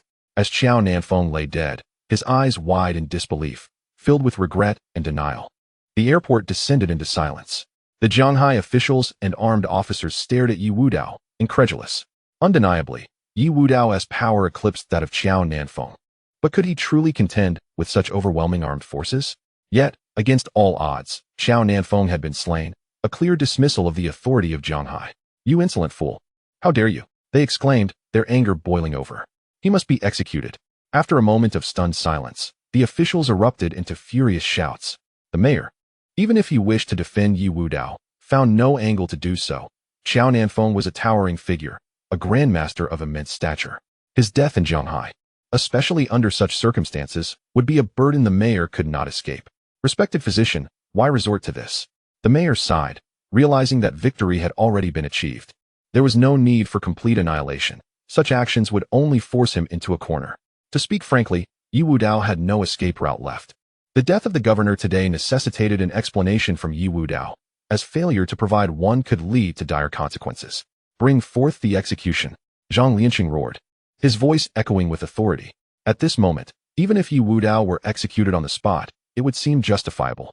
The armed officers readied their weapons, aware that they were facing a being surpassing a grandmaster, and dared not show any negligence. Who dares? A chilling voice interrupted. Unbeknownst to them, several figures had appeared on the second floor of the airport, each radiating an aura more terrifying than the last, standing like looming mountains. The officials of Shanghai felt a wave of panic wash over them. Despite their numbers, safety was a mere illusion. Is it the 4 emperors and 5 sovereigns? The Hall of Yama, someone exclaimed, clearly recognizing the ominous presence. Zhang Lianqing's expression shifted. How could the Hall of Yama appear here? Suddenly, shadows emerged from the darkness. Exuding the might of grandmasters, there were over 1,000. You were surrounded. Even with their firearms, the officers found themselves utterly powerless against such overwhelming strength, especially in a situation of encirclement. In the distance, a sniper was preparing to take aim, only to find a gun pressed against his temple. Don't move, a shadow commanded. The sniper could only raise his hands, cold sweat trickling down his forehead. How had he been discovered despite his excellent and concealed position? At the airport, the Shanghai officials were in disarray. What is happening? Why are the Hall of Yama's people here? Zhang Lianqing stuttered, his voice trembling with fear. How dare you from the Hall of Yama come here? His tone lacked conviction, overtaken by terror. The presence of so many grandmasters was a clear indication of the impending doom, even with armed men at his command. Facing such an overwhelming force meant certain death for his side should conflict arise. Suddenly, over 1,000 grandmasters knelt in unison. Lord of the Hall, please give the command. Kill or capture. Their voices thundered, their collective might instilling a pallor in the faces of the Shanghai officials. Lord of the Hall. The officials turned their astonished eyes towards Ye Wudao, filled with dread. The mayor gasped, not only are you the medical sovereign, but you are also the Lord of the Hall of Yama? My heavens! The identity of the medical sovereign was already immensely esteemed, but Ye Wudao possessed a dual identity, each more formidable than the last. Was this truly just a young man in his 20s? Who just threatened to imprison me? Ye Wudao's voice floated coolly through the air. Zhang Lianqing's heart raced, and the other officials instinctively distanced themselves from him, swallowing hard. What do you intend to do? This is Shanghai, and I am the chief of police. Do you dare to threaten me? Smack. Before he could finish, a resounding slap struck his face, sending him reeling back. Ah! Zhang Lianqing cried out, but this time the armed officers dared not act rashly. Your superior wouldn't dare speak to me in such a manner. What are you? Ye Wudao scolded. Zhang Lianqing, frantic, yelled, what are you waiting for? Open fire. You'd best refrain from acting rashly. The emperor of the underworld had appeared beside Zhang Lianqing, a dagger pressed against his neck. Zhang Lianqing's face drained of color. A misunderstanding. Indeed, it's all a misunderstanding. Xiao Nanfeng's death is inconsequential.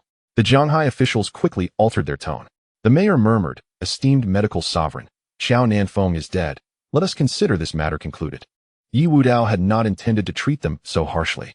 With a wave of his hand, he turned to leave. The Hall of Yama swiftly withdrew. Once they had departed, Zhang Lianqing seethed. How dare an overseas force act so brazenly in our great Xia? I will report this. The mayor shot him a glance, his voice low and serious. I advise you against that. The Hall of Yama has fought for Great Xia for many years. Had it not been for them, how many soldiers would have perished at the border? Do you think the higher-ups would protect you or the Hall of Yama? Zhang Lianqing fell silent, unable to respond. Meanwhile, elsewhere, the members of the Aolong Mountain Manor were eagerly anticipating this momentous battle. When news arrived that Xiao Nanfeng had already been slain by the medical sovereign upon his return, the revelation sent shockwaves through the crowd. What? The governor has been killed? My heavens, that is the Sea King. Gasps of disbelief filled the air. The 5 beauties of Longdu, upon hearing this news, were equally astonished. They quickly mobilized their resources to investigate, and soon the truth became evident. My esteemed medical sovereign has defeated the Sea King and executed him before the officials of Shanghai. Long Xiaoyan gasped in shock. It was said that over 10,000 police officers had been deployed, yet they could not protect the Sea King?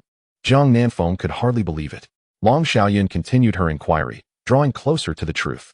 With each revelation, her shock deepened. My heavens! The other 4 beauties looked at Long Xiaoyan in astonishment. What news could render a high-ranking general of Great Xia so flustered? Long Xiaoyan took a deep breath. The medical sovereign is the lord of the Hall of Yama. Upon hearing this, the 5 beauties of Longdu erupted in exclamations. The medical sovereign was renowned overseas, and the Hall of Yama was the foremost power beyond their borders. Who could have imagined that the medical sovereign was the very leader of that hall? Etianchi remarked with a mix of admiration and awe. I never realized my godfather was so formidable. Tianchi. Wu Mei suddenly turned to Etianchi with a serious expression. What is it? Etianchi was taken aback by her solemnity. Wu Mei replied, he is no longer your godfather. Why? Etianchi was perplexed. The other 4 beauties of Longdu chimed in. From this day forth, he is our godfather. Thus, the 5 beauties of Longdu set out once more to visit Ye Wudao at Aolong Mountain Manor. Upon learning of their purpose, Ye Wudao's eyes widened. All of you wish to call me godfather? These 5 foolish women were causing a commotion. Why would a fiancé not suffice? What peculiar obsession was this? Old Wu, however, saw nothing amiss. Mr. Yi, this is precisely why I have come to report. Normally, I would dismiss the 5 beauties of Longdu outright, but today they are behaving unusually, calling for a godfather right away. I thought it best to inform you. After all, what if Mr. Yi has a penchant for beauty? Heroes often find it hard to resist the charms of lovely ladies. For a moment, Ye Wudao was at a loss for words, though a wicked amusement flickered within him. He smiled and said, let them return first. Whether they can become my goddaughters will depend on their performance. Yes, old Wu complied, relaying Ye Wudao's words to the 5 beauties of Longdu. Performance? Long Xiaoyan was taken aback. How are we to perform? Mu Qingshan's cheeks flushed slightly. Could it be a test of our skills in bed? What? Upon hearing this, the other 4 women blushed furiously. Despite being the top talents of Great Xia, they had yet to gain such experience. However, Etianchi's voice dropped significantly. I don't know about that. Long Xiaoyan cleared her throat. We should discuss this further back home. Yes, the 5 beauties of Longdu quickly made their decision. Faced with the master of the medical sovereign and the king of hell, they had long harbored admiration within their hearts, for women like them were naturally drawn to powerful men. The medical sovereign epitomized their ideal partner. If Ye Wudao were to discover their sentiments, he might choke on his drink. However, he had no time for such thoughts at present. He had gathered various medicinal herbs from the manor and arrived at the edge of a pond. He cast the herbs into the water, and with a firm stamp of his foot, an unseen force radiated outward, enveloping the entire estate in a shroud of energy. In the next instant, the water in the pond became remarkably clearer, exuding a rich aura of spiritual energy. This was a method for concocting a body-refining elixir, and the pond would serve as the finest source of such medicinal liquid. Seeing this, old Wu was utterly astonished, unable to suppress a gulp. Mr. Yi, this water, this is the body-refining elixir. You must give it a try. With a mere flick of his finger, a drop of the elixir emerged from the pond and floated before old Wu. Upon consuming a single drop, old Wu felt as if he had shed his old self and was invigorated with newfound strength, astonished that this elixir had enhanced his power. This body-refining elixir has actually made me stronger, and this is only from a single drop. Now that you serve as my gatekeeper, your strength must not be lacking. This elixir can assist you in breaking through to the Grandmaster level, Ye Wudao remarked casually. Thank you, Mr. Yi. Old Wu expressed his gratitude, overwhelmed with emotion. While one drop alone could not propel him to the Grandmaster realm, a mere bowl's worth would suffice. He quickly retreated to enter seclusion, confident he would soon ascend to that level. The manor was home to numerous enforcers, primarily old Wu's disciples, who had now followed Ye Wudao and all partook of the body-refining elixir, each experiencing a significant boost in strength. Subsequently, Ye Wudao summoned Wang Ziming. Instructor Yi. Wang Ziming greeted respectfully. Ye Wudao tossed him a vial. This is the body-refining elixir. It can aid in enhancing your strength. Wang Ziming's eyes lit up, and without hesitation, he began to consume the elixir. Initially, he felt a surge of heat coursing through him, but as time passed, he sensed that his body was being refined, his power dramatically increasing, approaching the Grandmaster realm. Mr. Yi, this body-refining elixir has brought me within a mere step of the Grandmaster. Wang Ziming exclaimed in delight. A Grandmaster is nothing to be overly excited about. Summon the members of Canglong to come and use this elixir as well. Ye Wudao downplayed the significance. Yes. Wang Ziming replied eagerly, eager to return to Canglong. However, at that moment, his father called, insisting he visit the Xiao family after learning he had left Canglong. Reluctantly, Wang Ziming made his way to the Xiao residence. Ah, young Master Yang. Xiao Jinshan welcomed him warmly. It's only been a few days, yet your aura seems even more formidable.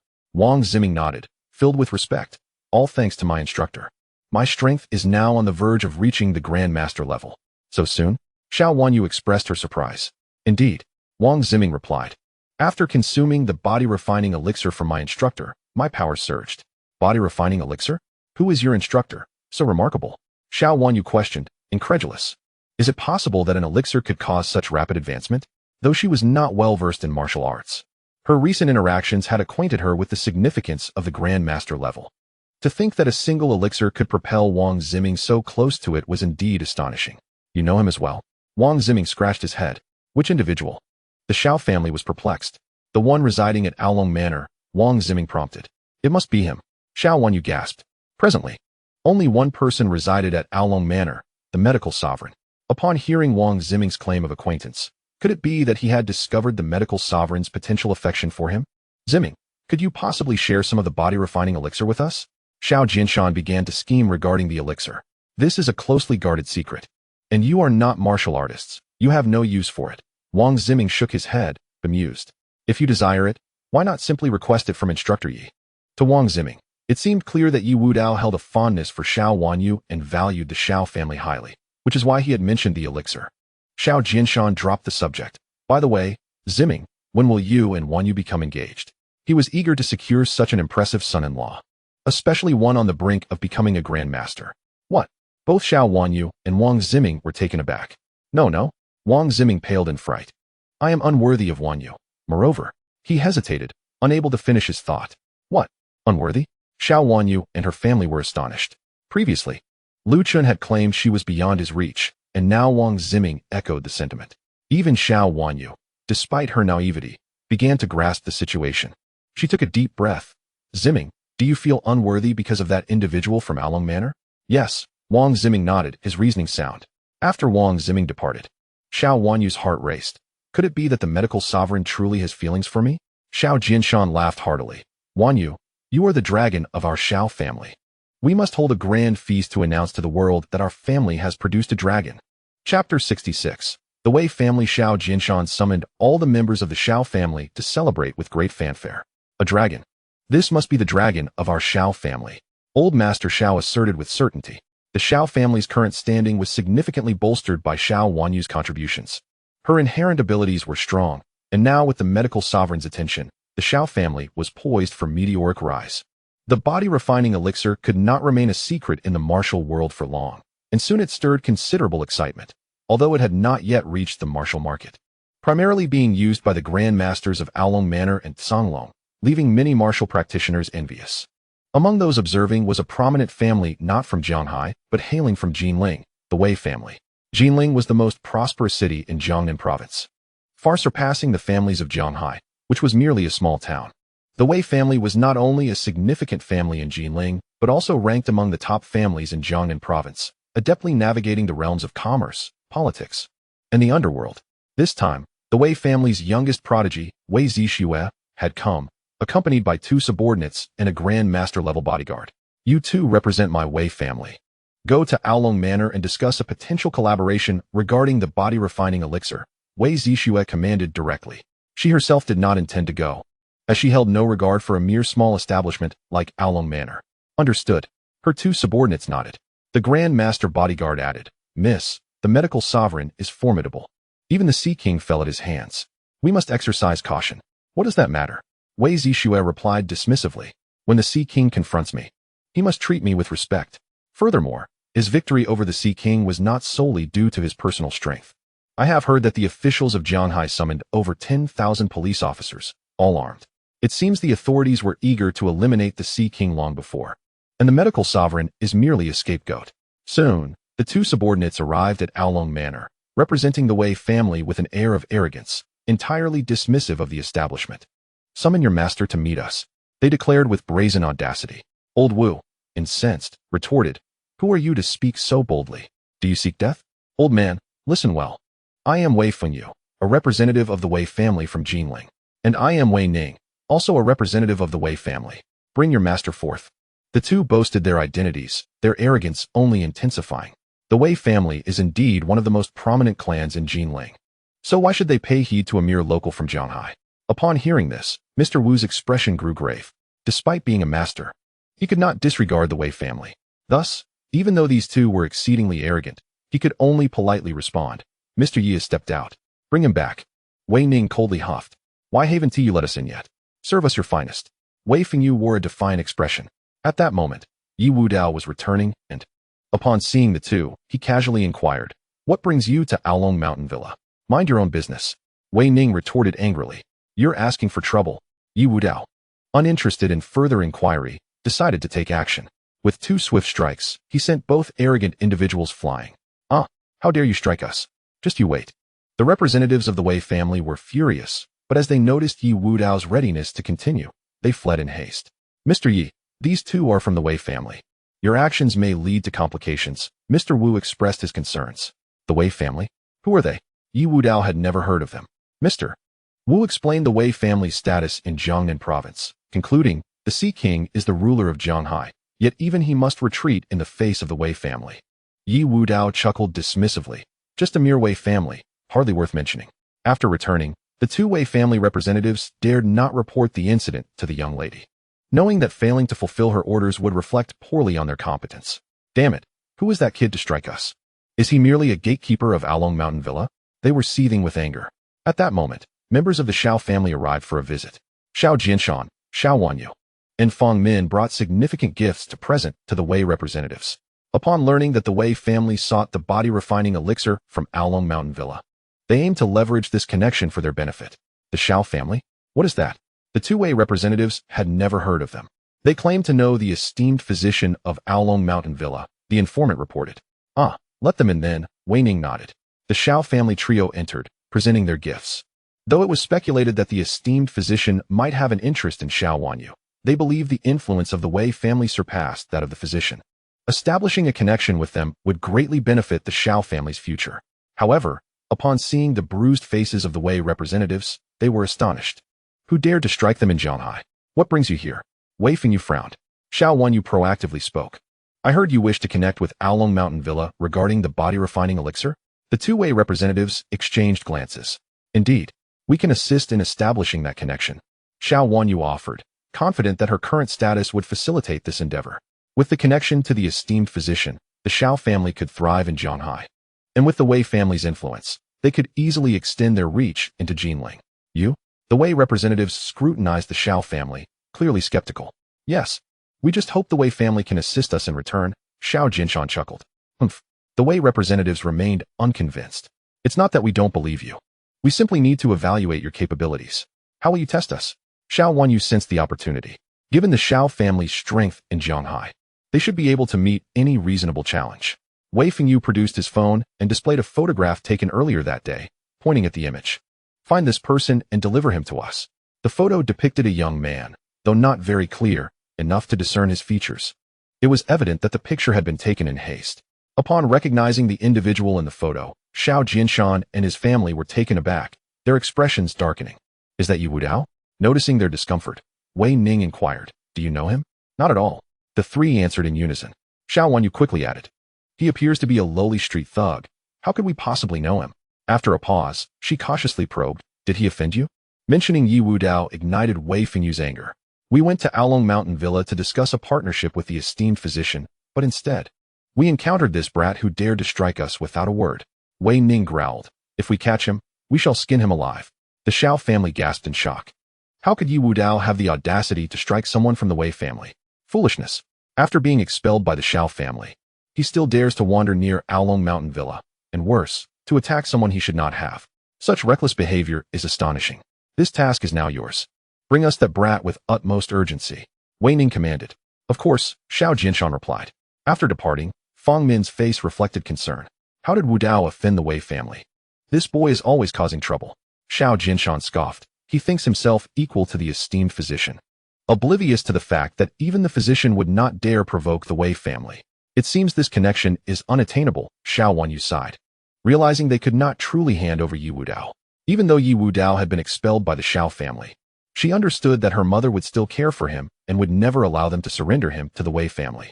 Wudao is still lingering around Aolong Mountain Villa. It is crucial that we visit him. If the Wei family discovers our acquaintance, the consequences could be dire. Xiao Wanyu's concerns were not unfounded. As this was not a secret, the Wei family simply had not yet investigated. After a moment of contemplation, she added, it would be best if he left Jianghai immediately. Agreed, Fang Min nodded. They promptly headed towards Aolong Mountain Villa, but instead of entering, they circled around, hoping to catch sight of Ye Wudao. We will definitely find him, Xiao Wanyu asserted confidently. As fate would have it, about half an hour later, Ye Wudao appeared within their line of sight, which was expected since he resided at Oolong Mountain Villa and needed to step out occasionally. There you are? Xiao Wanyu hurried over. Wudao, what happened? How could you dare to strike a representative of the Wei family? Do you understand the trouble you've caused? How did you know I hit someone from the Wei family? Ye Wudao asked, puzzled. Fang Min explained the situation. Ye Wudao found it utterly ridiculous. The Xiao family was foolishly abandoning a valuable ally to curry favor with the Wei family. That's akin to picking up sesame seeds while discarding watermelons, he remarked casually. Aunt Fang, there's no need for concern. The Wei family is nothing to me. A mere Wei family? Such audacious words. How dare he speak so brazenly? Before Fang Min could respond, Xiao Wanyu seethed. Do you understand that if the Wei family learns of our connection, we could be implicated? Do you realize what that means? Rest assured, I will pretend not to know you. Ye Wudao replied nonchalantly. What do you mean you'll pretend not to know us? It is we who will pretend not to know you. Xiao Wanyu was furious, especially at Ye Wudao's demeanor. As if he were some grand figure looking down upon the Xiao family. Who do you think you are? Xiao Jinshan spoke in a deep voice. You must leave Zhanghai immediately. We will provide you with a sum of money for your own well-being. Zhanghai is no longer a place where you can remain. Ye Wudao furrowed his brow slightly. Fang Min interjected, Wudao, the Wei family holds immense power in Jiangnan province, far beyond your reach. Listen to Aunt Fang. Departing Zhanghai is your best option. We will unfreeze the bank account that your mother once gave you, but only on the condition that you leave Zhanghai city first. Xiao Wanyu understood Ye Wudao's character well. If they were to unfreeze the account prematurely, he would likely refuse to leave Zhanghai city, potentially using it as leverage to extort more money from the Xiao family. Suddenly, Ye Wudao burst into laughter. What is so amusing? Xiao Wanyu frowned. Are you afraid I will bring you trouble? Ye Wudao was well aware of the Xiao family's intentions. So what if I am? Xiao Wanyu did not deny it. The Wei family is a prominent family in Jinling. Even the medical sovereign would not dare to offend them easily, let alone us. Am I to fear them? Ye Wudao scoffed. I just said, the Wei family is nothing to me. Xiao Wanyu raised an eyebrow, realizing he truly considered himself the medical sovereign. Fang Min became angry. Wudao, please don't be so reckless. If you don't think of yourself, at least think of your deceased mother. Would she wish to see you like this? My mother? A shadow crossed Ye Wudao's face. Anyone who dares to harm my mother must die. From Qiao Nanfeng, he learned that many had targeted his mother, each more terrifying than the last, to the point that even Qiao Nanfeng dared not speak of them. Those who instilled fear in Qiao Nanfeng could only be the individuals from Longdu. Can you refrain from boasting here? Xiao Wanyu could hardly contain her frustration. If you truly possess such prowess, enter the Oolong Villa. Stop pretending to be the medical sovereign here. What if I can enter? Ye Wudao replied coldly. If you manage to enter, I will have my mother divulge to you whatever information you seek. What harm could it bring? Xiao Wanyu huffed. But if you cannot enter, you must obediently leave Zhanghai. All right. Ye Wudao agreed. He was equally tired of the Xiao family and saw this as a chance to prove himself as the medical sovereign, to spare himself from their incessant meddling in the future. Wudao, do not act impulsively, Fang Min attempted to dissuade him. For attempting to breach Oolong Villa would mean offending the medical sovereign. Mother, it's fine. Xiao Wanyu reassured her. If we truly offend them, I will take responsibility. The medical sovereign will honor my request. Fang Min finally felt at ease. Humph. In the end, it's still my daughter who must clean up his mess. Xiao Jinshan remarked derisively. Ye Wudao strode ahead, followed by Xiao Wanyu and the others, making their way toward the entrance of Oolong Villa. Chapter 68. A collision. Seeing Ye Wudao's unwavering determination, even quickening his pace, Fang Min could not help but doubt. Wudao, can you truly enter Oolong Villa? Impossible. Xiao Wanyu declared with certainty. This is merely an act. I have heard that the guards at Oolong Villa are masters. He cannot possibly gain entry. Xiao Jinshan chuckled. If he were the medical sovereign, I could very well be the king of Jiangnan province. Ah, so you are acquainted. Suddenly, an icy voice emerged from behind. Upon hearing this voice, Xiao Jinshan's heart raced, and he turned to find himself face to face with a representative from the Wei family. Xiao Wanyu's expression changed as well. She had not anticipated the Wei family's representative to arrive so swiftly, and now they were in serious trouble. Wei Fengyu and Wei Ning approached briskly, their faces etched with malice. I instructed you to bring this brat before us. Are you trying to help him escape? Wei Fengyu accused. They had arrived at Oolong Villa quickly to fulfill a task assigned by the young lady. Unfortunately, they stumbled upon the Xiao family and Ye Wudao. Xiao Wanyu attempted to speak. Let us explain. Get lost. Wei Fengyu roared. I have no interest in your excuses. Very well. The Xiao family is now blacklisted by the Wei family. Brace yourselves for our revenge. Upon hearing this, The faces of the Xiao family drained of color. This was the Wei family of Jinling. Even the medical sovereign would not dare to offend them lightly, and now they were being targeted. This foretold a tumultuous future for the Xiao family. This is all Ye Wudao's fault. Xiao Wanyu and her father glared fiercely at Ye Wudao. If it were not for him, how could they have offended the Wei family? Instead, they could have leveraged their connection with the medical sovereign to build rapport with the Wei family. Now, all their hopes had turned to dust. Oh, I truly wish I could kill this brat. Xiao Jinshan's face darkened with malice. Seeing the Wei family's representatives approaching, Ye Wudao strode toward them. If you wish to live, then get lost. You little. The Wei family representatives bristled at Ye Wudao's audacity, but before they could react, Ye Wudao struck them with 2 swift slaps, sending them flying. This time, his blows were heavier, nearly knocking out all their teeth, leaving them bloodied and bruised, their faces marred with deep handprints. Have you lost your mind? Xiao Wanyu exclaimed in shock. Fang Min's face turned pale. Wudao, how dare you use such brutal force? This will bring disaster upon the Xiao family. Xiao Jinshan shouted. The Wei family will surely seek revenge on the Xiao family. It's over, it's all over. They realized that even with the medical sovereign's protection, the Xiao family might not survive this. Who dares to cause trouble at Aolong Villa? A voice thundered, unmistakably that of Elder Wu. Leave within 10 seconds, or die. Upon hearing this, the Xiao family did not dare to linger. They turned to flee, abandoning thoughts of Ye Wudao.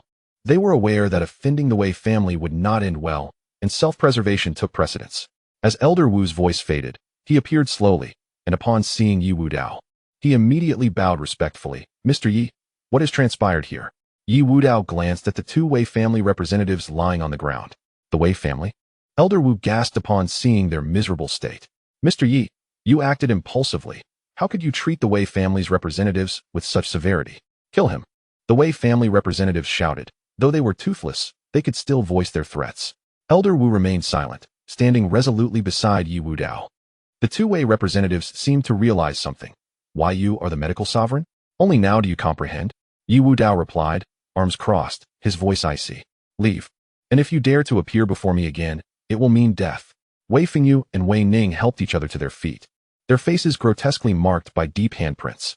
The Wei family wishes to discuss cooperation regarding the refining of body-enhancing elixirs with you. How dare you treat us like this? Wei Ning seethed. Get lost. Ye Wudao's patience wore thin. Feeling the oppressive aura emanating from him, the 2 dared not say another word. They quickly retreated to inform the young lady of Ye Wudao's attitude. Bang! Wei Zixue slammed her hand on the table. This medical sovereign possesses audacity. How dare he treat my Wei family's people in such a manner? One must consider the master before striking the dog. The Grandmaster bodyguard frowned. It seems the medical sovereign is unwilling to collaborate with us. Wei Zixue emanated a fierce aura. I initially sought to cooperate amicably with the medical sovereign, but this is the outcome I receive. In that case, I shall not hold back. Summon more experts from the family immediately. Understood. The Grandmaster bodyguard responded. Meanwhile, the Xiao family, having fled from the imposing Aolong Mountain Manor, found themselves breathless and overwhelmed. What shall we do now? Gasped Fang Min mother. We're all entangled because of him. How can you still care for him? Xiao Wanyu expressed her frustration. Xiao Jinshan replied sternly, let us not forget. He is but an outsider. Fang Min turned to Xiao Wanyu and asked, so what should we do now? After a moment of contemplation, Xiao Wanyu proposed. Our family has the support of the esteemed physician and the Canglong. The Wei family should not dare to act against us. Moreover, the Wei family needs to collaborate with the physician, so they wouldn't want to sever ties. I shall pay a visit to the eldest daughter of the Wei family. Perhaps, with her status, I might forge a connection with them. The following day, Xiao Wanyu prepared lavish gifts and set out alone to seek an audience with Wei Zixue. Oh, the Xiao family? Xiao Wanyu? I have not heard of them, Wei Zixue remarked. A master-level bodyguard explained. The Xiao family has recently risen to prominence in Zhanghai City. In that case, let her enter. Wei Zixue nodded slightly. Soon, Xiao Wanyu stood before Wei Zixue, whose lofty demeanor sent a shiver through her. Though not quite on par with the 5 beauties of Longdu, she was undeniably a figure of high status. Miss Wei, Xiao Wanyu greeted her with utmost courtesy, yet without groveling, as she believed her own future could rival or even surpass Wei Zixue's. What brings you here? Wei Zixue inquired coldly. This is a token of my respect for you, Miss Wei. I hope you will accept it graciously. After exchanging pleasantries, Xiao Wanyu addressed the crux of the matter. Ye Wudao has been expelled by our family. Thus, his actions against your people are unrelated to us. Furthermore, I hope for a closer relationship between our families. Whatever needs arise in Jianghai, the Xiao family can certainly assist. Oh, Wei Zixue slowly rose, surveying Xiao Wanyu with keen interest. After pacing around her, she suddenly raised her hand and struck her sharply. The sound echoed through the room like a crack of thunder. Xiao Wanyu was left stunned by the blow. A flurry of subsequent slaps followed, with Wei Zixue furiously scolding her. Who do you think you are?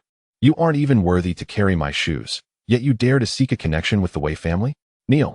Terrified, Xiao Wanyu fell to her knees, trembling.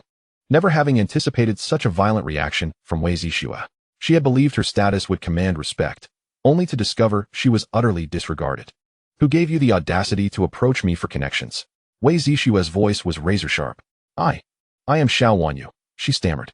Before she could finish, Wei Zixue retrieved a bottle of red wine and poured it over Xiao Wanyu's head. Humiliation washed over her, yet she felt powerless against the might of Wei Zixue, enduring the indignity in silence. The Wei family was not a force to be trifled with. Get out. Wei Zixue pointed towards the door after emptying the bottle. Xiao Wanyu left in a daze, her clothes drenched, oblivious to her disheveled state as she wandered aimlessly. After about 20 minutes, she finally regained her composure. The disparity between her and Wei Zixue was monumental. Everything she once possessed seemed insignificant in the presence of such a powerful figure. Instead of succumbing to despair, she clenched her fists, her resolve strengthening. One day, I will surpass Wei Zixue. Upon returning home, Xiao Jinshan and Fang Min were taken aback by her appearance. Daughter, what happened? They asked with concern. Xiao Wanyu managed to smile. I am fine. I just need to change clothes. I wish to visit the esteemed physician. She resolved to seek out the man who had shown interest in her. After changing into fresh attire, she prepared another extravagant gift, worth several million. And the three of them confidently made their way to Aolong Mountain Manor. This time, Old Wu did not immediately dismiss them, recognizing the importance of the Xiao family to Ye Wudao. The Xiao family? Ye Wudao was agitated, exclaiming, let them leave the gifts and go. I am thoroughly displeased with the Xiao family, especially with Xiao Jinshan and Xiao Wanyu. I have no desire to see them. Even though I wish to inquire about my mother from Fang Min, I do not want to see this family again. Old Wu was momentarily stunned, but quickly relayed Ye Wudao's message verbatim. Leave. This is truly unexpected for Xiao Wanyu, who firmly believed that the esteemed physician had affections for her. After all, Lu Chun had previously said she was unworthy of pursuing her, and Wang Ziming had declared her unmatched. The emperor of the underworld had even greeted her. Yet, now the physician's attitude left her bewildered. Furthermore, after enduring humiliation from Wei Zixue, she faced rejection once again from the physician. Confusion clouded her mind. What on earth was happening? It seemed the physician not only held no affection for her, but perhaps even harbored animosity. Otherwise, he would not have ordered her to leave. The Xiao family departed in dismay. What is going on? Xiao Jinshan was deeply frustrated, noting that the esteemed physician had accepted their gifts yet refused to meet them. I do not know. Xiao Wanyu's eyes glistened with unshed tears. Daughter, do not lose heart. Perhaps the physician is simply in a foul mood today. Our assumptions about his affections for you may be unfounded. Fang Min attempted to console her. Today had been a crushing blow for Xiao Wanyu, as she suddenly realized her status was indeed negligible, even with the Xiao family's rise and support from powerful allies. She understood now that true strength must come from within. For only by being robust could one aspire to reach the pinnacle, instilling genuine confidence. If I were in a position of power, would Wei Zixue dare to treat me so? Even the esteemed physician would have to grant me an audience. Taking a deep breath, Xiao Wanyu declared, Father, Mother, I have come to terms with this. I believe that relying on others to bolster the Xiao family's status is ultimately insufficient. We must depend on ourselves. Trust me. Give me some time, and I will lead the Xiao family to true greatness. Daughter, we are heartened by your resolve. I have confidence in you. Fang Min expressed her pride, reflecting on how she wished Ye Wudao had a daughter as perceptive as Xiao Wanyu. I too have faith in you, Xiao Jinshan added. Meanwhile, the Wei family's masters had finally arrived in Jianghai City, a total of 10 masters, including 3 grandmasters, along with the previously mentioned bodyguard, making 4 grandmasters in total. Such overwhelming power. Just one master could dominate Jianghai. What then could be expected from so many? I refuse to believe that this level of strength cannot handle that so-called esteemed physician, Wei Zixue proclaimed with pride. Does he truly think that defeating the Sea King grants him the right to act arrogantly before the Wei family? Come, let us proceed to Aolong Mountain Manor. With that, she led her entourage of masters towards Aolong Mountain Manor, exuding an air of dominance.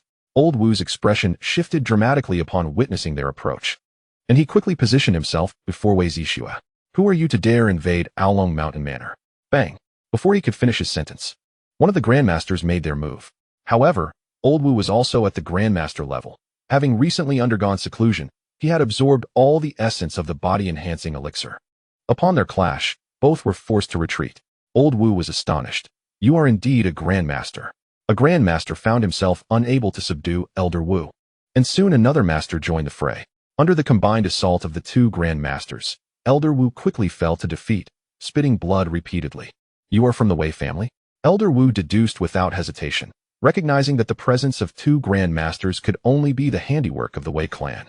Wei Zixue crossed her arms and lifted her chin defiantly. You have quite the insight. Where is the esteemed physician? Have him come out. Elder Wu's expression darkened as he sensed the strength of Wei Zixue's group. There were as many as 10 masters and 4 grandmasters. My heavens! This truly was a formidable challenge. Upon learning of the Wei family's arrival, Ye Wudao stepped out unhurriedly. He could not allow them to enter, for fighting within the villa could easily disrupt his medicinal herbs. What brings you here? He asked coolly. You have quite the audacity. Wei Zixue scolded. I sent a representative to discuss cooperation with you, yet you dared to harm my envoy. Today, I give you a chance. Surrender all the medicinal herbs in your villa to the Wei family. Hand over the formula for the body-enhancing elixir, and kneel to apologize. Only then may I spare your life. I advise you not to be foolish. Chapter 70. Come, say that again. Boom, boom. As Wei Zixue's words fell, the 10 masters and 4 grandmasters unleashed their formidable auras, intending to intimidate Ye Wudao. They expected him to cower in fear, yet he remained utterly calm, as if their presence bore no weight upon him. Stop wasting time. Let us go all out. Ye Wudao beckoned. All out. The masters were momentarily taken aback. They had anticipated their combined might would instill fear, yet this audacious man not only remained unfazed but called for them to attack together. How arrogant. This only fueled their fury. Clearly, he held them in contempt. Miss, give the order. One Grand Master urged, barely able to contain his eagerness. Take him down. Wei Zixue commanded with a wave of her hand. The 10 masters and 4 Grand Masters charged forth without holding back. Fully aware that Ye Wudao possessed at least the strength of a master, thus no restraint was necessary. Moreover, they were eager to dismantle this arrogant foe. As they advanced, their energies surged, causing the very air to thicken and warp. Against such a multitude, most martial artists would falter. Even the injured Elder Wu doubted Ye Wudao's chances of victory. Mr. Yi is indeed young and impetuous, acting recklessly without considering the consequences, he sighed. But in the next moment, as all the masters surrounded Ye Wudao, he took a single step forward, as if a lotus blossomed beneath his feet. A tremendous force radiated outward, halting time itself. The masters were suspended mid-air. In the blink of an eye, they were all sent hurtling backward. Screams echoed as the 10 masters and 4 Grand Masters were thrown aside. Following this, Ye Wudao unleashed a single punch, imbued with boundless strength, obliterating the 10 masters instantaneously, followed by the 4 Grand Masters, leaving only a pool of blood. All of this transpired in the blink of an eye. From the moment Ye Wudao struck to the conclusion, it barely took 5 seconds. 10 masters and 4 Grand Masters had perished. My heavens! Elder Wu's eyes widened in disbelief, momentarily thinking it a hallucination, yet as a master himself, such illusions were rare. This was all too real. Ye Wudao, all on his own, had annihilated these masters. Wei Zixue stood frozen, her lips slightly parted, so stunned that she did not even notice the drool trickling down her chin. What did you just say? Ye Wudao's voice snapped her back to reality. Come, say that again. Terror flooded Wei Zixue's face as she gazed at the blood-soaked ground. Her formidable companions reduced to mere remnants of blood. All of this she had witnessed firsthand. How powerful had Ye Wudao become? As for her earlier threats, she no longer had the courage to utter them. Wei Zixue, apologize for the misunderstanding. I am willing to make amends, she stammered. Do you think I lack money? Ye Wudao's tone turned icy. Do you think I am such a person? You brought so many people to my territory and injured my men. And you think mere compensation will suffice? Who could possibly think he was amenable to negotiation? Having traversed the seas, known as the esteemed physician, he also held another title, the Lord of the Underworld. He was indeed a man truly feared. What do you intend to do? Wei Zixue gritted her teeth. I admit your strength surpasses my expectations, but I am the eldest daughter of the Wei family. If you harm me, the Wei family will not let you off easily. Before she could finish, Ye Wudao flicked his fingers, sending a forceful energy into Wei Zixue's forehead. "Ah!" she screamed, clutching her head as she writhed on the ground. This torment continued for nearly a minute before it subsided. Yet when Wei Zixue finally stood, a foolish grin adorned her face, her gaze vacant, devoid of her previous shrewdness. She had become a simpleton. "Contact the Wei family and take her away. Also inform them that if they disturb me again, there will be no mercy." After giving his orders, Ye Wudao returned directly to the Aolong villa. Elder Wu struggled to rise, observing Wei Zixue's dazed expression. A chill ran through him. Turning the eldest daughter of the Wei family into a fool would undoubtedly provoke retaliation. However, today he had witnessed Ye Wudao's might. Yet, would they stand a chance against the Wei family? Initially, he believed there was no possibility of victory, but after today, he could not be so certain. Perhaps there was a glimmer of hope. News of the events at Aolong Villa soon spread throughout the elite circles of Jianghai. After facing setbacks, Xiao Wanyu began striving to better herself, realizing the necessity of forging her own connections rather than relying on others. Have you heard? The Wei family came to Aolong Villa with numerous masters, only to be completely annihilated. My heavens, what about the eldest daughter of the Wei family? That remains unclear. She seems to have been sent back. After all, she is the eldest daughter of the Wei family. The esteemed physician likely wouldn't dare to kill her. Listening to their chatter, Xiao Wanyu was astonished. She understood that the esteemed physician was formidable, but she had always believed he could not rival the Wei family, especially the prestigious Wei family of Jinling, a prominent name in Jiangnan province. Yet, the esteemed physician had indeed acted, and this would surely invite the Wei family's vengeance. Nevertheless, this was no concern of hers. She had come to realize her own limitations and knew she could not involve herself. As the circles in Jianghai buzzed with speculation, Wei Zixue had already been returned to Jinling. Wei family. When the Wei family members beheld Wei Zixue in her foolish state, a profound silence enveloped the household. After a long pause, the messenger hesitantly spoke. The esteemed physician left a message. "Speak." The head of the Wei family commanded, his voice heavy.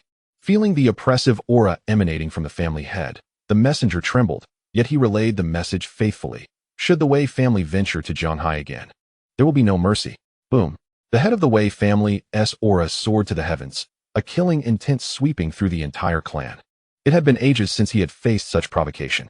The members of the Wei family erupted in outrage. How dare he? A mere country bumpkin from Jianghai thinks he can act with impunity just because he possesses some strength? He looks down upon my Wei family. No mercy? How dare he? They resolved to teach this country bumpkin a bloody lesson, making it clear that the Wei family could not be insulted. Chapter 71. The list suddenly. The sound of hurried footsteps echoed outside, and a rather handsome young man rushed in. Upon seeing Wei Zixue's appearance, his expression darkened instantly. "Uncle, who did this?" He was Wei Zixue's fiancé, Song Juanhao, renowned as the most outstanding young man in Jinling and a direct disciple of the formidable Lei Tianlong. With his remarkable background and immense strength, he was a force to be reckoned with throughout Jiangnan, and none dared to provoke him lightly. However, today, upon receiving news that his fiancée had been rendered a fool, the man could hardly contain his fury. "Juanhao," sighed the head of the Wei family. "Uncle, speak. Who is responsible?" Song Juanhao pressed urgently. Thus, the Wei family head recounted the events with great indignation. Zixue merely went to Jianghai for a collaboration, but unexpectedly, that medical expert struck, killing dozens of our masters and rendering Zixue a fool. I cannot even fathom if her body has been violated. At the mention of violated, Song Juanhao's face turned a ghastly shade of green. His fiancée was exceedingly beautiful. In such circumstances, how could she not be at the mercy of that medical expert? The thought that she might have been defiled was unbearable, and he was already convinced of this without seeking the truth, feeling as if a dark cloud hung over him, even suspecting that a group had taken advantage of her. This is something no man can tolerate. Song Juanhao roared, "I must personally go to Jianghai." On this day, Ye Wudao had summoned several subordinates, including Li Tianxing and Shin Manqiu, with a singular purpose, to relocate all the medicinal herbs from Aolong Mountain Villa to Yunding Tiangong. While the feng shui of Aolong Mountain Villa was decent, it could not accumulate much spiritual energy. The rich aura present was solely due to the herbs. Thus, today was essentially a moving day, and even the body refining elixir was included in the transfer. The relocation of the herbs required Ye Wudao's personal involvement. It was no simple task, as a moment's carelessness could ruin the entire batch. After a day's labor, the move was complete, and Ye Wudao returned to Yunding Tiangong. Standing on the third floor, he gazed down, taking in almost half of Jianghai in his view. Next, he had to set up the spirit gathering array, which required precious herbs that could be substituted with others. After several hours, the array was established, drawing all surrounding spiritual energy towards it, enriching the aura of Yunding Tiangong several-fold, which was highly beneficial for cultivation and herb cultivation. With everything completed, a satisfied smile graced Ye Wudao's face, and he planned to rest. Suddenly, a figure appeared silently. It was the emperor of the underworld. Master, here is the list I have compiled over the past few days, detailing those involved in your mother's death, he said, handing over a document. Ye Wudao glanced over it, though he was not entirely pleased. These are all superficial. What about those old-timers in Longdu?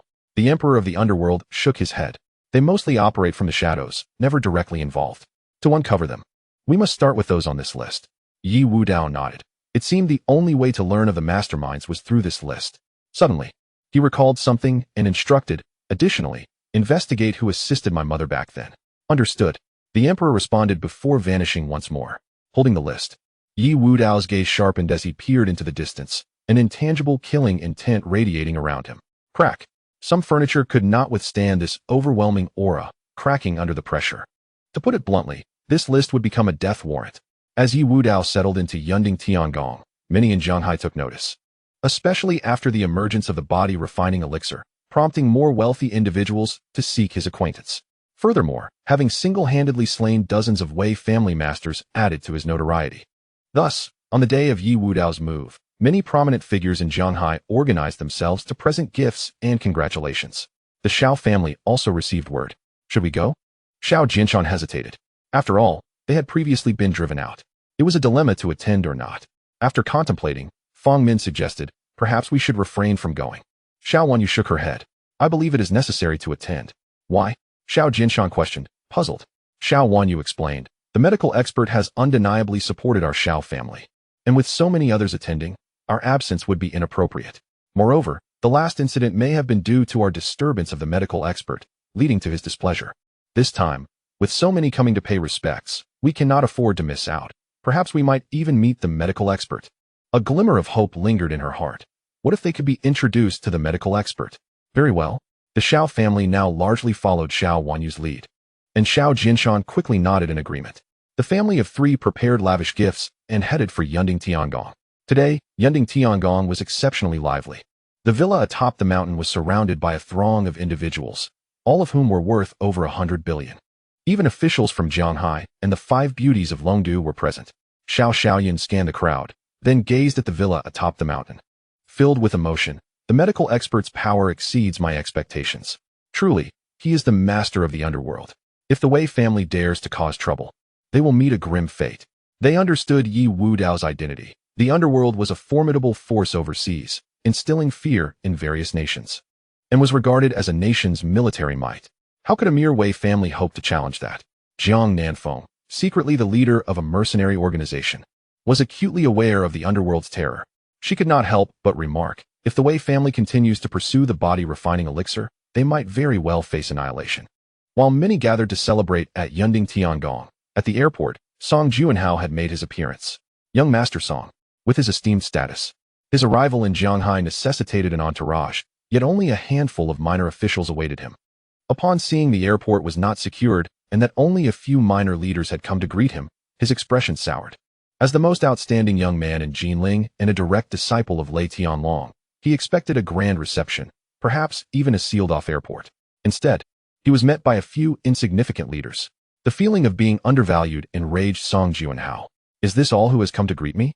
The leaders nodded. Young Master Song, we have arranged accommodations for you. Unnecessary. Song Juanhao coldly rejected. You have 10 minutes to summon your superiors to meet me. The minor leaders found themselves in a difficult position. What? Is this too much to ask? Song Juanhao's voice was low and threatening. His subordinates were infuriated. Young Master Song graces this insignificant place with his presence. It is your honor. At the very least, a city leader should greet him. Who are you to be here? The minor leaders had no choice but to explain the situation. This only incensed Song Juanhao further, and his demeanor darkened. Very well. I shall seek out this medical expert myself. Let us proceed to Yunding Tiangong. Chapter 72. Here I command the crowd at the foot of Yunding Tiangong continued to swell. With Xiao Wanyu's family having arrived at the base of the mountain. Given their status, they typically would not have gained entry to the villa area. Yet many wealthy individuals remembered the emperor of the underworld's previous greeting and thus allowed them to enter. As they made their way upward, they found themselves at the halfway point, where they could see the grand Yunding Tiangong above. However, any further ascent was impossible. Not even the 5 beauties of Longdu could approach closer. In the villa district, security guards are stationed, and with the newly ascended Grandmaster Wu overseeing the area, who could dare to approach? Suddenly, Xiao Wanyu gasped in surprise, as she vaguely discerned a silhouette on the 3rd floor of Yunding Tiangong that seemed familiar. Upon realizing who it resembled, she couldn't help but exclaim, "Mom and Dad, doesn't that person look like Ye Wudao?" Xiao Jinshan and Fong Min glanced over. But their eyesight was not as keen as Xiao Wanyu's, and they shook their heads in denial. If the medical sage were Ye Wudao, what do you think he would do? Xiao Jinshan scoffed. He would undoubtedly show us his true nature. Wudao cannot be the medical sage, Fong Min concurred. Xiao Wanyu felt the same, feeling a twinge of guilt. How could I think the medical sage resembles that scoundrel? That is the utmost insult to the medical sage. The medical sage is an extraordinary figure, capable of slaying the Sea King and defeating numerous grandmasters, boldly confronting the Wei family. Such a formidable hero is in no way comparable to someone like Ye Wudao. Even though the medical sage had told her to leave previously, in her heart, he remained the man she aspired to be with, a man worthy of her. Of course, within her heart, there lingered a mysterious figure, though she remained unaware of the true identity of that shadow. Presumably, that figure had seen through her. As this thought crossed her mind, a blush crept onto Xiao Wanyu's fair face. The 5 beauties of Longdu stood together, blocking anyone who wished to pay their respects, transforming into vigilant sentinels, each performing their duty with utmost dedication. "You wish to meet my godfather? You are unworthy." This was the phrase most frequently uttered by the 5 beauties. Old Wu, observing this, wore a peculiar expression. He was unaware that the 5 beauties were actually the fiancées of Ye Wudao. However, since they were all of the same generation, addressing him as godfather could easily lead to wild speculations. Meanwhile, at the foot of the mountain, Song Juanhao had arrived, accompanied by 10 grandmasters, each nearing the pinnacle of their strength. Thus, he felt no trepidation. Moreover, he believed he could achieve similar feats as the medical sage. Observing the throng of people lining up from the foot of the mountain to halfway up, Song Juanhao felt a surge of indignation. He had never drawn such a crowd in Zhanghai City. How could a mere provincial city attract so much attention? Wasn't it laughable? A tiny place is just that, a tiny place. Someone of the medical sage's caliber would not even be worthy of carrying his shoes in Jinling. Song Juanhao scoffed, his disdain for Zhanghai City growing ever stronger. After all, it was just a small city, and compared to the bustling Jinling, the disparity was immense. As Jinling was the most prosperous city in Jiangnan province. "Young master, there is no need for you to come to this insignificant Zhanghai City in person. Indeed, leave it to us. We will ensure this provincial bumpkin is thoroughly subdued, and he will come to Jinling to apologize to you." The grandmasters held Ye Wudao in utter contempt, for they hailed from Jinling and were nearly at the pinnacle of grandmaster strength. How could a mere medical sage shake them? "This time, aside from avenging my fiancée, I have another goal, the body refinement elixir." Song Juanhao had his own schemes. After all, a fiancée is still a fiancée. He hadn't yet entered the door. Although he felt a burning anger, he didn't feel the need to come personally. His greater ambition was still the elixir. As he and the 10 grandmasters ascended into the villa district, nearing Yunding Tiangong, Song Juanhao felt increasingly awestruck, for he discovered the spiritual energy here to be incredibly dense. Such rich spiritual energy here? Song Juanhao exclaimed in astonishment. The 10 grandmasters were equally taken aback, exclaiming, "If we could cultivate here, our efforts would yield twice the results. Haha, this place shall be mine." Song Juanhao laughed heartily. Upon reaching this point, he ceased his ascent, for he was now at approximately the halfway mark, just able to see Yunding Tiangong. "Medical sage, come down here," he shouted. His voice echoed throughout the villa district, like thunder breaking the tranquility of the sky. Everyone present, eager to congratulate and pay their respects, was taken aback and turned their gazes towards Song Juanhao. Who is this?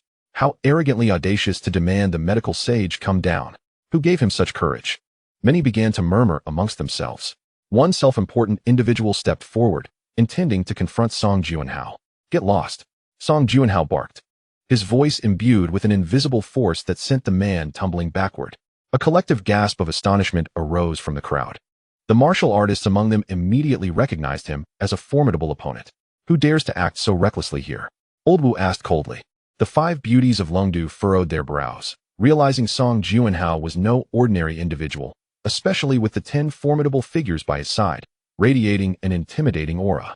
Even I feel a tinge of trepidation, Long Xiaoyan thought privately. Wu Mimi's eyes widened in horror. This is a grandmaster. A mere grandmaster dares to act insolently before me? Song Juanhao glanced at old Wu and raised his hand, casually unleashing an invisible palm strike, though it seemed like a casual gesture. Old Wu's expression changed drastically as he attempted to withstand the blow, only to be forced back several steps, his face a mask of disbelief. Song Juanhao appeared quite youthful, around 27 or 28, yet he surpassed old Wu in strength? Who exactly are you? Old Wu asked, astonished. The 10 grandmasters stepped forward, regarding old Wu with disdain. Listen well. Our young master is the greatest prodigy of Jinling and the direct disciple of the renowned Master Lei, the strongest in Jiangnan province. The declaration silenced the entire gathering. Those present were either wealthy or influential. How could they not know the name of Jinling's greatest prodigy? Master Lei was even more illustrious, as no one in Jiangnan province was unaware of him. In comparison to Master Lei, the Sea King was but a mere child. Upon hearing Master Lei's name, Ye Wudao, within Yun Ding Tiangong, paused momentarily, his expression turning cold. This Master Lei must be Lei Tianlong, right? Lei Tianlong was indeed on the list. As the 5 beauties of Longdu contemplated intervening, they soon recognized Song Juanhao's overwhelming strength, bolstered by the 10 grandmasters. They realized they could not thwart him and chose to remain silent. Medical sage, come down. Song Juanhao roared, his voice booming like thunder. The many who had come to congratulate were murmuring among themselves, the medical sage is in trouble. Indeed, this was the greatest prodigy of Jinling, the direct disciple of Master Lei.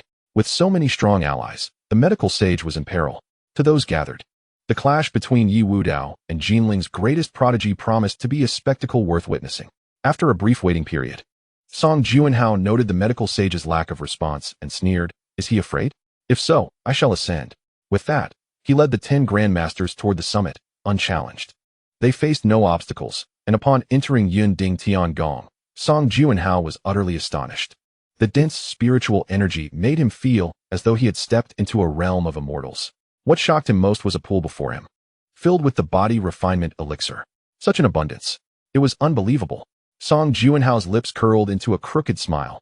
Haha, from today onward, this place shall belong to me. Before he could finish his proclamation, a figure appeared before him, Ye Wudao, who without hesitation struck out with a palm. Before Song Juanhao could react, he was sent hurtling from the summit to the foot of the mountain. As the crowd eagerly anticipated a spectacle, they were taken aback when an unidentified object plummeted from the mountaintop. Upon closer inspection, it became apparent that it was a person, though the speed of descent obscured their identity. With a thunderous crash, Song Juanhao landed at the foot of the mountain, creating a crater upon impact. His eyes glazed over. Mouth agape, he had succumbed to unconsciousness. A collective gasp rippled through the onlookers as they approached, recognizing him as Song Juanhao, the esteemed prodigy of Jinling and a direct disciple of Master Lei. How could such a figure have been so effortlessly dispatched? It seemed no battle had even occurred. The crowd was left in shock, particularly those versed in martial arts, who understood the magnitude of Song Juanhao's prowess. His swift defeat spoke volumes about Ye Wudao's formidable strength. The 5 beauties of Longdu were rendered speechless. What had just transpired? They sensed something, or someone, had careened downwards, but could not discern the details. Moments later, news reached them that the fallen individual was indeed Song Juanhao. My adoptive father is incredible, exclaimed Yi Tianqi, her cheeks flushed with excitement. The other 4, after recovering from their astonishment, shared her enthusiasm, silently cheering, my adoptive father is incredible. In the celestial palace atop the clouds, the 10 grandmasters widened their eyes in disbelief. It took several breaths for them to process that their young master had been unceremoniously hurled down the mountain. You dare lay a hand on our young master? You seek death. They prepared to retaliate in unison. Yet, Ye Wudao had no intention of granting them the opportunity. With another forceful strike, he sent all 10 grandmasters crashing down the mountain. Whoosh! One by one, the figures cascaded downward. A chilling silence enveloped the scene. The crowd fell mute, contemplating the implications of Song Juanhao's sudden fall. Just moments before, they had believed the esteemed healer was doomed, given the overwhelming power displayed. Yet, within a mere 10 minutes, the tide had turned. The once arrogant Song Juanhao now lay unconscious at the mountain's base, his injuries grave, casting doubt on his chances of recovery. The atmosphere was electric. with nearly everyone engaging in hushed discussions about the healer's capabilities. I underestimated Mr. Ye Wudao remarked in awe. He had anticipated Ye Wudao might be overwhelmed. Yet he had decisively sent Song Juanhao and his entourage tumbling down the mountain. However, this action had irreparably offended Master Lei, a thought that flashed worry in Wu Lao's eyes. As a martial artist, he was all too aware of Master Lei's reputation. A figure as powerful as Yi Nantian of Longdu, even the Sea King would defer to him, with his prized disciple severely injured. How could Master Lei possibly let this transgression slide? This was a predicament. Wu Lao remained convinced that Ye Wudao had acted impulsively. A mild reprimand would have sufficed without resorting to such extreme measures. He fretted for his own future, realizing that if matters continued to escalate, his own abilities would be insufficient. Others shared Wu Lao's sentiments, believing that Ye Wudao had crossed a line that need not have been crossed, thus embroiling him in a vendetta with Master Lei. After a moment of exhilaration, the 5 beauties of Longdu regained their composure. What do you think Master Lei will do upon learning of this? Long Xiaoyan's question prompted a shift in the expressions of the others. Having already accepted Ye Wudao as their adoptive father, they naturally aligned themselves with him. After a brief silence, Wu Mei responded, "There is no resolution." Long Xiaoyan suddenly had a thought and dashed down the mountain, determined to save Song Juanhao's life. This was her way of aiding her adoptive father. The other 4 quickly followed suit. Xiao Jinshan and Fong Min stood in stunned silence, overwhelmed by the healer's strength. Yet, this puts him in a precarious situation. Xiao Wanyu expressed her concern. "Daughter, why do you say that?" Xiao Jinshan, unfamiliar with such matters, inquired. Xiao Wanyu explained. Song Juanhao is the foremost prodigy of Jinling, with an immensely powerful background and the formidable Master Lei as his mentor. No matter how strong the healer is, he cannot possibly surpass Master Lei, who is reputed to have transcended the Grandmaster level. Xiao Jinshan was taken aback. There are levels beyond Grandmaster? Isn't the Grandmaster the pinnacle? Xiao Wanyu shook her head. Above Grandmaster is the Grandmaster of Grandmasters, and beyond that, there are even greater realms. While I may not fully grasp those levels, I know the healer is in trouble. The 5 beauties reached the mountain's base, where they found Song Juanhao and his 10 Grandmasters surrounded by onlookers. Earlier assessments had revealed his injuries to be severe, teetering on the brink of death, but he still clung to life. Long Xiaoyan's sole focus was to preserve that flicker of existence. "Tianqi." Long Xiaoyan called out to Tianqi. Tianqi nodded, crouched to examine Song Juanhao's wounds, and upon rising, her expression shifted dramatically. "He is already dead." Gasp. The faces of Long Xiaoyan and her companions paled. The healer had truly struck with lethal intent. Chapter 74. No room for retreat had Song Juanhao lived. The 5 beauties would only need to strive to save his life, preventing a deadly feud between Master Lei and the healer. But now that Song Juanhao was dead, all hope of reconciliation had vanished. Master Lei was notorious for his protective nature. Upon discovering that his prized disciple had been slain, he would surely unleash his wrath. "My adoptive father acted rashly," Long Xiaoyan lamented. There was no chance for remedy now. Moreover, it was not just Master Lei they had offended. The Song family held immense power in Jinling, rivaling that of the Wei family, if not surpassing it. With Song Juanhao's death, Ye Wudao had effectively antagonized 3 formidable forces: the Wei family, the Song family, and Master Lei. "Tianqi, is there any way to revive him?" Wu Mei asked, unable to contain her anxiety. Tianqi shook her head. "Once dead, there is no bringing him back. Even the healer would be powerless. Death is irreversible. No matter how rare the medicinal herbs, not even those aged for millennia can restore life." Soon enough, Ye Wudao sent for Song Juanhao's body to be returned to Jinling. Following this incident, the well-wishers and visitors gradually departed, leaving only a few to enter the celestial palace.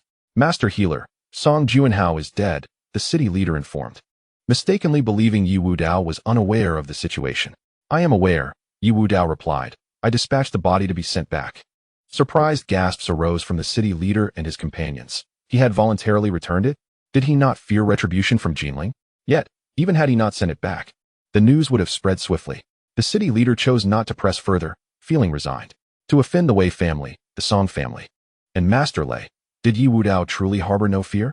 Meanwhile, Li Tianqing and the others appeared remarkably composed, exuding confidence in Ye Wudao's capabilities. After the city leader's departure, Ye Wudao summoned Shen Manqiu. "Master, what are your instructions?" Shen Manqiu inquired. "Prepare for our journey to Jinling," Ye Wudao declared, as he intended to leave Jianghai City. His visit had been solely to investigate his mother's affairs, and he had gathered most of the necessary information, save for the truth regarding Fong Min. However, he was disinclined to pursue it further. He would locate each individual on his list, and the truth would inevitably surface. Understood, Shen Manqiu replied. Li Tianqing then asked, Master, is there anything you would like me to do? Assist in the preparations, Ye Wudao responded coolly. Before long, Shen Manqiu and Li Tianqing departed. Ye Wudao stretched, intending to take a bath, when Wu Lao entered the room. Previously, old Wu had sustained injuries, yet one must not forget that Ye Wudao is a revered physician.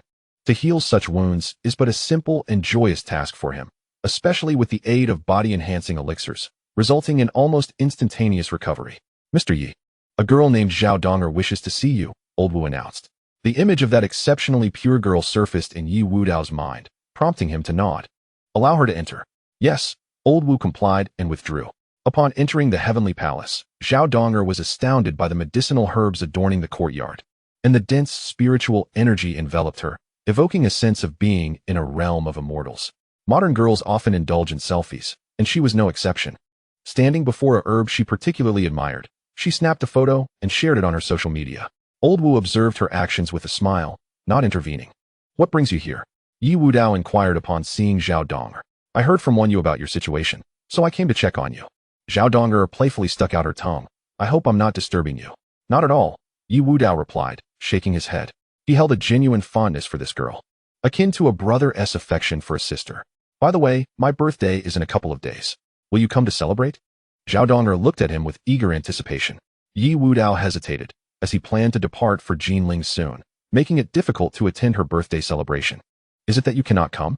Zhao Donger's expression dimmed slightly. Of course, I can, Ye Wudao smiled, deciding to postpone his journey. Let those on the guest list enjoy a few more days of life. From now on, I'll call you Brother Yi, Zhao Donger giggled. As long as you like it. Ye Wudao affectionately ruffled her hair. Zhao Donger soon exhibited the curiosity of a girl new to the city, marveling at the various herbs. She quickly discovered that the herb she had just photographed was actually a millennium-old treasure. My goodness, how expensive must this be? She exclaimed in astonishment. Herbs cannot merely be valued by money. Many are priceless and elusive, Ye Wudao explained, shaking his head. Even with ample funds, rare herbs are often hard to procure. Aren't you worried about someone coveting your vast collection? Zhao Donger asked wide-eyed. What is there to fear? Ye Wudao chuckled softly. You know my strength. I just dealt with a group of foes today. Zhao Donger felt reassured, and their lively banter astonished old Wu, who had never seen Ye Wudao smile so genuinely since he began following him. He did not believe Ye Wudao to be a lecherous man. Despite the allure of the 5 beauties from Longdu, he had yet to meet them. Yet, this girl had managed to draw forth Ye Wudao's heartfelt laughter. Who, indeed, was this girl? Meanwhile, after returning home, Xiao Wanyu's family continued to ponder the day's events. This esteemed physician has offended so many forces in Jinling by killing Song Juanhao. It seems survival will be exceedingly difficult, Xiao Jinshan remarked. Xiao Wanyu remained silent, her mind analyzing the situation. The physician had now antagonized the Wei family, the Song family, and Master Lei. If these 3 factions were to ally, even an extraordinary talent might find it insurmountable.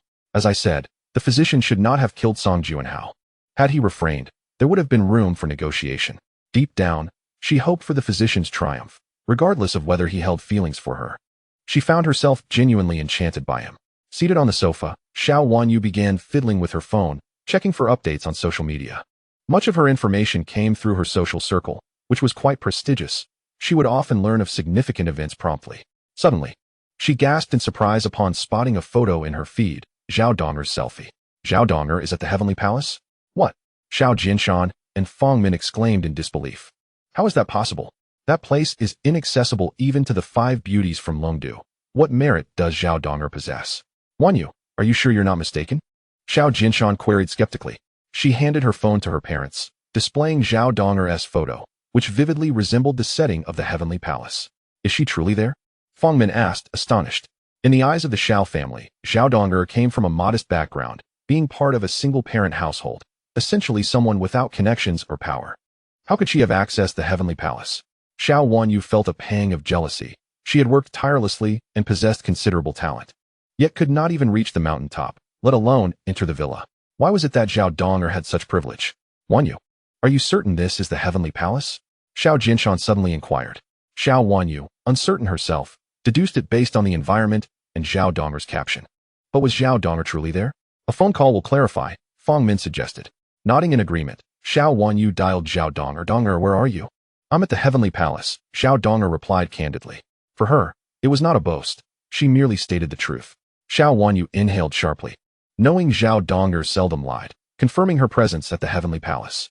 Xiao Jianshan and Fong Min exchanged glances, their expressions darkening. The Xiao family had no right to step foot on the mountaintop, yet Zhao Donger did. Unbeknownst to them, a silent comparison weighed heavily on their hearts, leaving them uncomfortable. They could not fathom how Zhao Donger had gained such access. Most distressed was Xiao Wanyu. When with Zhao Donger, she often assumed an elder's role, guiding her as if she were superior. Yet now, Zhao Donger had the privilege of entering the Heavenly Palace, while she did not. This realization was particularly vexing. She felt an overwhelming sense of discontent, not that she wished ill upon Zhao Donger, but rather that in her heart, she believed herself to be above her. How did you get in? Xiao Wanyu felt a surge of curiosity. Logically, Zhao Donger should have had no means to enter, unless someone had brought her. Brother Ye. Zhao Donger replied matter-of-factly. Brother Ye? Xiao Wanyu was taken aback, as were Xiao Jianshan and Fong Min, who struggled to comprehend. You mean Ye Wudao? Zhao Donger clarified. Ye Wudao? The three of them stared in wide-eyed astonishment. Ye Wudao had taken Zhao Donger into the Heavenly Palace? How could that be? It seemed an impossibility, as Ye Wudao himself lacked the standing to gain such access. Suddenly, Xiao Wanyu understood everything, a sarcastic smile creeping onto her lips. Before she could voice her thoughts, Zhao Donger hurriedly mentioned she had other matters to attend to and abruptly ended the call. Humph. Xiao Wanyu chuckled derisively. That scoundrel, Xiao Jianshan, upon learning of Ye Wudao's involvement, swiftly grasped the situation. He.s. deceiving Zhao Dong. Fong Min's expression turned serious. How could he even fool her? It was evident that the trio believed Ye Wudao was tricking Zhao Donger. The notion of the Heavenly Palace was mere fabrication. Given Zhao Donger's innocent nature, she was easily swayed by deception. Xiao Wanyu sighed. Donger is simply naive. Coupled with Ye Wudao's cunning, we were nearly deceived ourselves. Fong Min sighed repeatedly, pondering why her mother, who was undeniably remarkable, had given birth to such a son. Xiao Wanyu became intrigued about Ye Wudao's mother and asked, Mom, who exactly is his mother? Fong Min briefly recounted the story of Tangya, emphasizing her exceptional qualities, which could easily overshadow the 5 beauties of Longdu. Xiao Wanyu remarked, it is often said that dragons beget dragons and phoenixes beget phoenixes. It seems even the most outstanding individuals can produce blemishes. Suddenly, she noticed that a photo of Zhao Donger had vanished from her social circle. Realization dawned upon her, and she chuckled. It appears Donger has figured out she was deceived. Otherwise, she wouldn't have deleted the photo so swiftly. Fong Min breathed a sigh of relief. It's good that she knows she has been misled. What I fear most is her remaining oblivious. Not necessarily. It could also be that Ye Wudao instructed her to delete it. Once it's out there, it is easily exposed, Xiao Jinshan scoffed. They had a firm grasp on Ye Wudao's hidden intentions. Fong Min queried, but why would Wudao deceive Dong? Xiao Wanyu sneered. For what other reason? It is undoubtedly to get to us, the Xiao family. I am well aware of his motives. He desires to get close to me, and he is using Donger as a means to do so. Just wait. Soon enough, he will leverage Zhao Donger to approach us. I am certain of it. It seems I must have a serious talk with Dong. At Yunding Tiangong, upon recognizing the preciousness of the medicinal herbs, Zhao Donger felt compelled to delete the photo. Although Ye Wudao was unconcerned, she worried about attracting unwanted attention and thus removed it. She hoped that not too many people had seen the millennium-old herb. Yet, the more one fears something, the more it tends to happen. At that moment, within a luxurious villa in Jinling, the butler hurried to a middle-aged man, stating, Mr. Zhao, please take a look at this photo that the young lady posted. The photo was indeed Zhao Donger's selfie. Despite having been deleted, it had been saved separately. The middle-aged man glanced at the phone and asked, is there an issue? The butler pointed out the herb beside the young lady, saying, I had someone investigate. And this is the blood sea fruit, a millennium-old herb valued at over $1 billion. Moreover, I observed that the location in the photo is likely a medicinal garden. The man gasped, magnifying the image and comparing it with another of the blood sea fruit, discovering they were indeed identical. A millennium-old herb is priceless and rare. He never anticipated that such a treasure would appear in a mere photograph. It was pure serendipity. I can't believe I've encountered such a millennium-old herb. The middle-aged man laughed heartily. The butler assured him, the medicinal garden where the young lady is located must contain more than just this one herb. The man's eyes gleamed with fervor as a thought struck him, and a smile crept onto his lips. My daughter's birthday is in a couple of days. It seems I must travel to Jianhai to attend her birthday banquet. Zhao Donger remained oblivious to the fact that her selfie had attracted covetous gazes. Had she known the herb was so valuable, she would never have taken the photo. Brother Ye, I'll take my leave now. She waved her hand, preparing to depart. Where's your home? Ye Wudao inquired. Over in North City, Zhao Dong'er replied. That far? Ye Wudao pondered. How about I give you a ride home? The distance from Yunding Tiangong to North City was nearly 20 kilometers. Sure. Zhao Dong'er accepted eagerly. The garage at Yunding Tiangong housed several vehicles, enough to accommodate 10 cars, all of which were purchased specifically by Li Tianqing. Among them were sports cars and business vehicles, all differing in license plates, but sharing a commonality. Each was valued at a minimum of 1 million, with some even reaching 10 million. After casually selecting a car, Ye Wudao drove Zhao Dong'er away. Throughout the journey, they engaged in conversation. It was during this exchange that Ye Wudao learned about Zhao Dong'er's single-parent family background, her never having met her biological father, and her current status as a university student with aspirations of becoming an actress. Honestly, I believe your personality may not be suitable for the entertainment industry, Ye Wudao candidly stated. So you think I'm not suited either? Zhao Dong'er's eyes dimmed slightly. I also think it's too challenging. I might struggle to achieve it. Clearly, Zhao Dong'er misunderstood Ye Wudao's intention, interpreting his words as implying that becoming a star was exceedingly difficult. However, Ye Wudao did not elaborate further. Given his status, assisting Zhao Dong'er in breaking into the entertainment industry would be exceedingly simple, and she would not have to endure any underhanded tactics. Dong'er, if you wish to pursue this path, I can assist you, Ye Wudao said with a light chuckle, as Tianqi Group had an investment in an entertainment company. Thank you. Brother Ye, Zhao Dong'er beamed with a sweet smile. Just then, the phone rang. Zhao Dong'er picked it up and saw it was Xiao Wanyu calling again. Upon answering, she heard, I'd like to invite you to dinner at Yiping Pavilion. Hurry over. Zhao Dong'er glanced at Ye Wudao, contemplated her free time, and agreed. After hanging up, she informed Ye Wudao, Brother Ye, Wanyu asked me to join her for dinner at Yiping Pavilion. Can you take me there? Of course, Ye Wudao nodded. After approximately 20 minutes, they arrived at the parking lot of Yiping Pavilion. Ye Wudao escorted Zhao Dong'er to the entrance and intended to leave. Brother Ye, aren't you coming up with me? Zhao Dong'er asked. No, Ye Wudao shook his head, feeling annoyed at the thought of encountering Xiao Wanyu's family.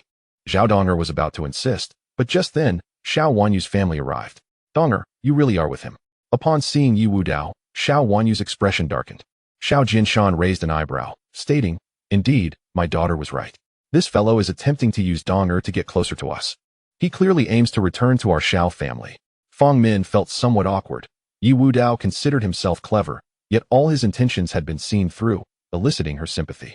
Wudao, if you wish to return, Aunt Fang can make arrangements for you, she said, her heart softening. Xiao Wanyu's expression shifted, realizing Ye Wudao had likely anticipated this very statement. Aunt Fang, no need, Ye Wudao replied, shaking his head. I have a place to stay. Yes. Brother Ye lives at Yunding Tiangong, Zhao Dong'er added. The Xiao family exchanged glances, bewildered. It was evident Zhao Dong'er had been thoroughly deceived, confidently asserting Ye Wudao resided at Yunding Tiangong. But how could that be? Ye Wudao was a person without power or influence, lacking any capabilities. Yet he was regarded as a medical sage? Dong'er, you are naive and unaware of the intricacies involved. The purpose of today's dinner invitation is to enlighten you. Xiao Wanyu pulled Zhao Dong'er closer. Given the amicable relationship between their families, ignoring Zhao Dong'er would only lead her to be further ensnared by Ye Wudao's deceit. Dong'er, Aunt Fang, I must take my leave now. Ye Wudao departed without looking back. Brother Ye, Zhao Dong'er wanted to call after him. Dong'er, let us go inside. Xiao Wanyu urged as they entered Yiping Pavilion. Dong'er, I suppose you've never dined at Yiping Pavilion before? No, Zhao Dong'er shook her head.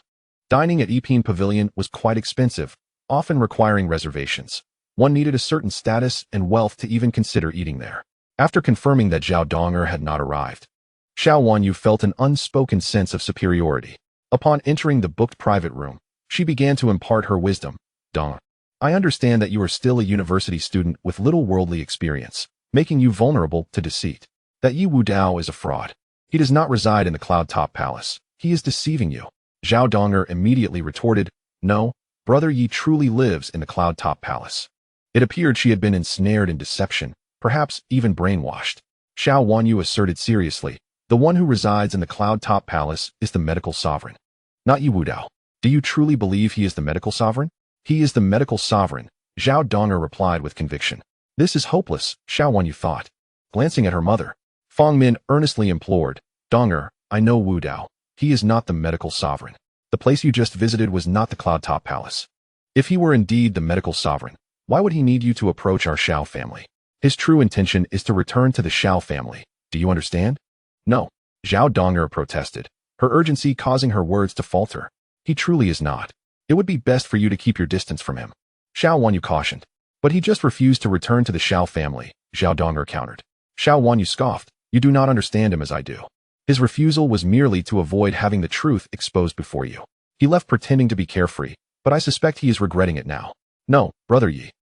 Zhao Dong'er desperately attempted to defend Ye Wudao. Enough. The purpose of our meeting today is to reveal Ye Wudao's true nature. If you cannot accept this, there is little we can do. Xiao Wanyu interrupted. Zhao Dong'er paused, quickly grasping the situation. She finally understood why Ye Wudao harbored some disdain for this family. The Xiao family was far too self-righteous. They would eventually regret it. She sighed inwardly. Sister Wanyu, I wonder how you will feel when you discover brother Ye's true identity. Chapter 77. The Birthday Banquet. Jinling. Song family. Upon learning of Song Juanhao's murder, the head of the Wei family rushed to the Song residence. The atmosphere in the Song family was somber, with silence enveloping the household as they fixated on Song Juanhao's lifeless body. The air was thick with murderous intent, particularly from Song Tinfeng, whose expression was dark and foreboding. Song Juanhao was his most cherished son, the pride of the Song family and their future hope, destined to lead the family. Yet today, he lay cold and lifeless. How could one bear such a loss? After gazing at the corpse for a long while, Song Tinfeng stumbled, nearly collapsing, as he felt the weight of years added to his age. What perplexed him was why his son had perished in a mere small city like Jianghai. To the Song family, Jianghai was but a speck on the map. A master-level practitioner could easily dominate there. How could a mere Qiao Nanfeng become the king of Jianghai? Yet, his son had met his demise in this insignificant place. Head of the Song family, this grudge must be avenged. The Wei family head lamented. That medical sovereign has turned my daughter into a fool. Juanhao couldn't bear it and sought to avenge her, only to meet his end in Jianghai. That medical sovereign has gone too far, showing utter disregard for both the Wei and Song families, and even from Master Lei. Naturally, the Wei family also sought revenge, but Ye Wudao's strength was overwhelming. Even with 10 grandmasters, they had been annihilated. To be frank, the Wei family lacked any fighters beyond the grandmaster level, rendering them powerless against Ye Wudao. However, the Song family had the backing of Master Lei. With Master Lei's intervention, Ye Wudao would undoubtedly meet his demise. Song Tinfeng took a deep breath. I have already sent someone to contact Master Lei, but he is currently in Longdu and cannot return immediately. This revelation surprised the Wei family head. The man's strength was formidable. Until Master Lei returned, they could only allow Ye Wudao to live a few more days. Song Tinfeng was engulfed in frustration and fury, feeling as if a storm of anger was trapped within him. The crux of the matter was Ye Wudao's overwhelming power. Even 10 grandmasters had fallen, and the Song family could not muster stronger warriors. Furthermore, the loss of 10 grandmasters was a grievous blow to the Song family. Head of the Song family, I believe we should first consider hiring assassins. The Wei family head suggested solemnly. Even if we cannot kill him, we must at least make this medical sovereign uncomfortable. We cannot allow him to enjoy himself too much, and I worry that he might flee before Master Lei returns. Upon hearing this, a glint of cold light flickered in Song Tinfeng's eyes. Do you have connections? Of course. The Wei family had nodded. Unlike the Song family, which wielded power in politics and martial arts, the Wei family was relatively weak in both areas but had considerable influence in the underworld. I can not only contact assassins but also enlist the best assassin organization, the Seraphim organization, he exclaimed proudly. The Seraphim is a globally renowned assassin organization, ranking among the top 3. It is said that they rarely fail to complete a mission, and if they feel a task is impossible, they simply refuse. All right, I will contribute 500 million. Song Tinfeng declared immediately. I will also invest 500 million, totaling 1 billion, to take the head of this medical sovereign. The Wei family head added coldly. A bounty of 1 billion. Such an amount was exceedingly rare in the assassination world, an extraordinary sum indeed. Upon receiving such a high bounty, the Seraphim organization convened a meeting. Every assassin within the organization was notorious, including the leader, Angel, whose strength was unfathomable and rumored to surpass even the Grandmaster level.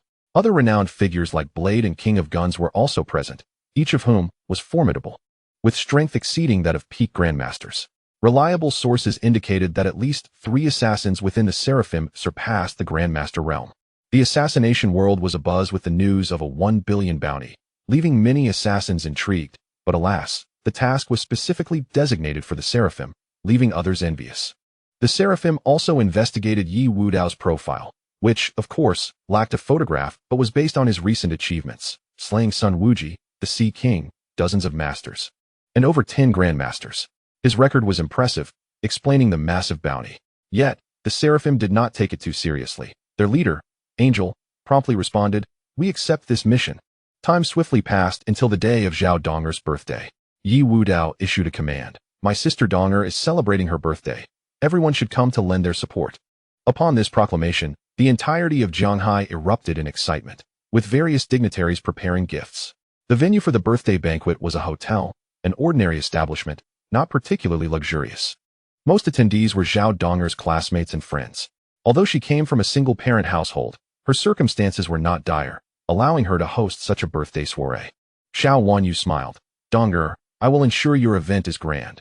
Just mention my name, and your birthday banquet will undoubtedly be extraordinary." Such was her confidence. The Xiao family, now a rising power in Zhanghai, basked in their glory.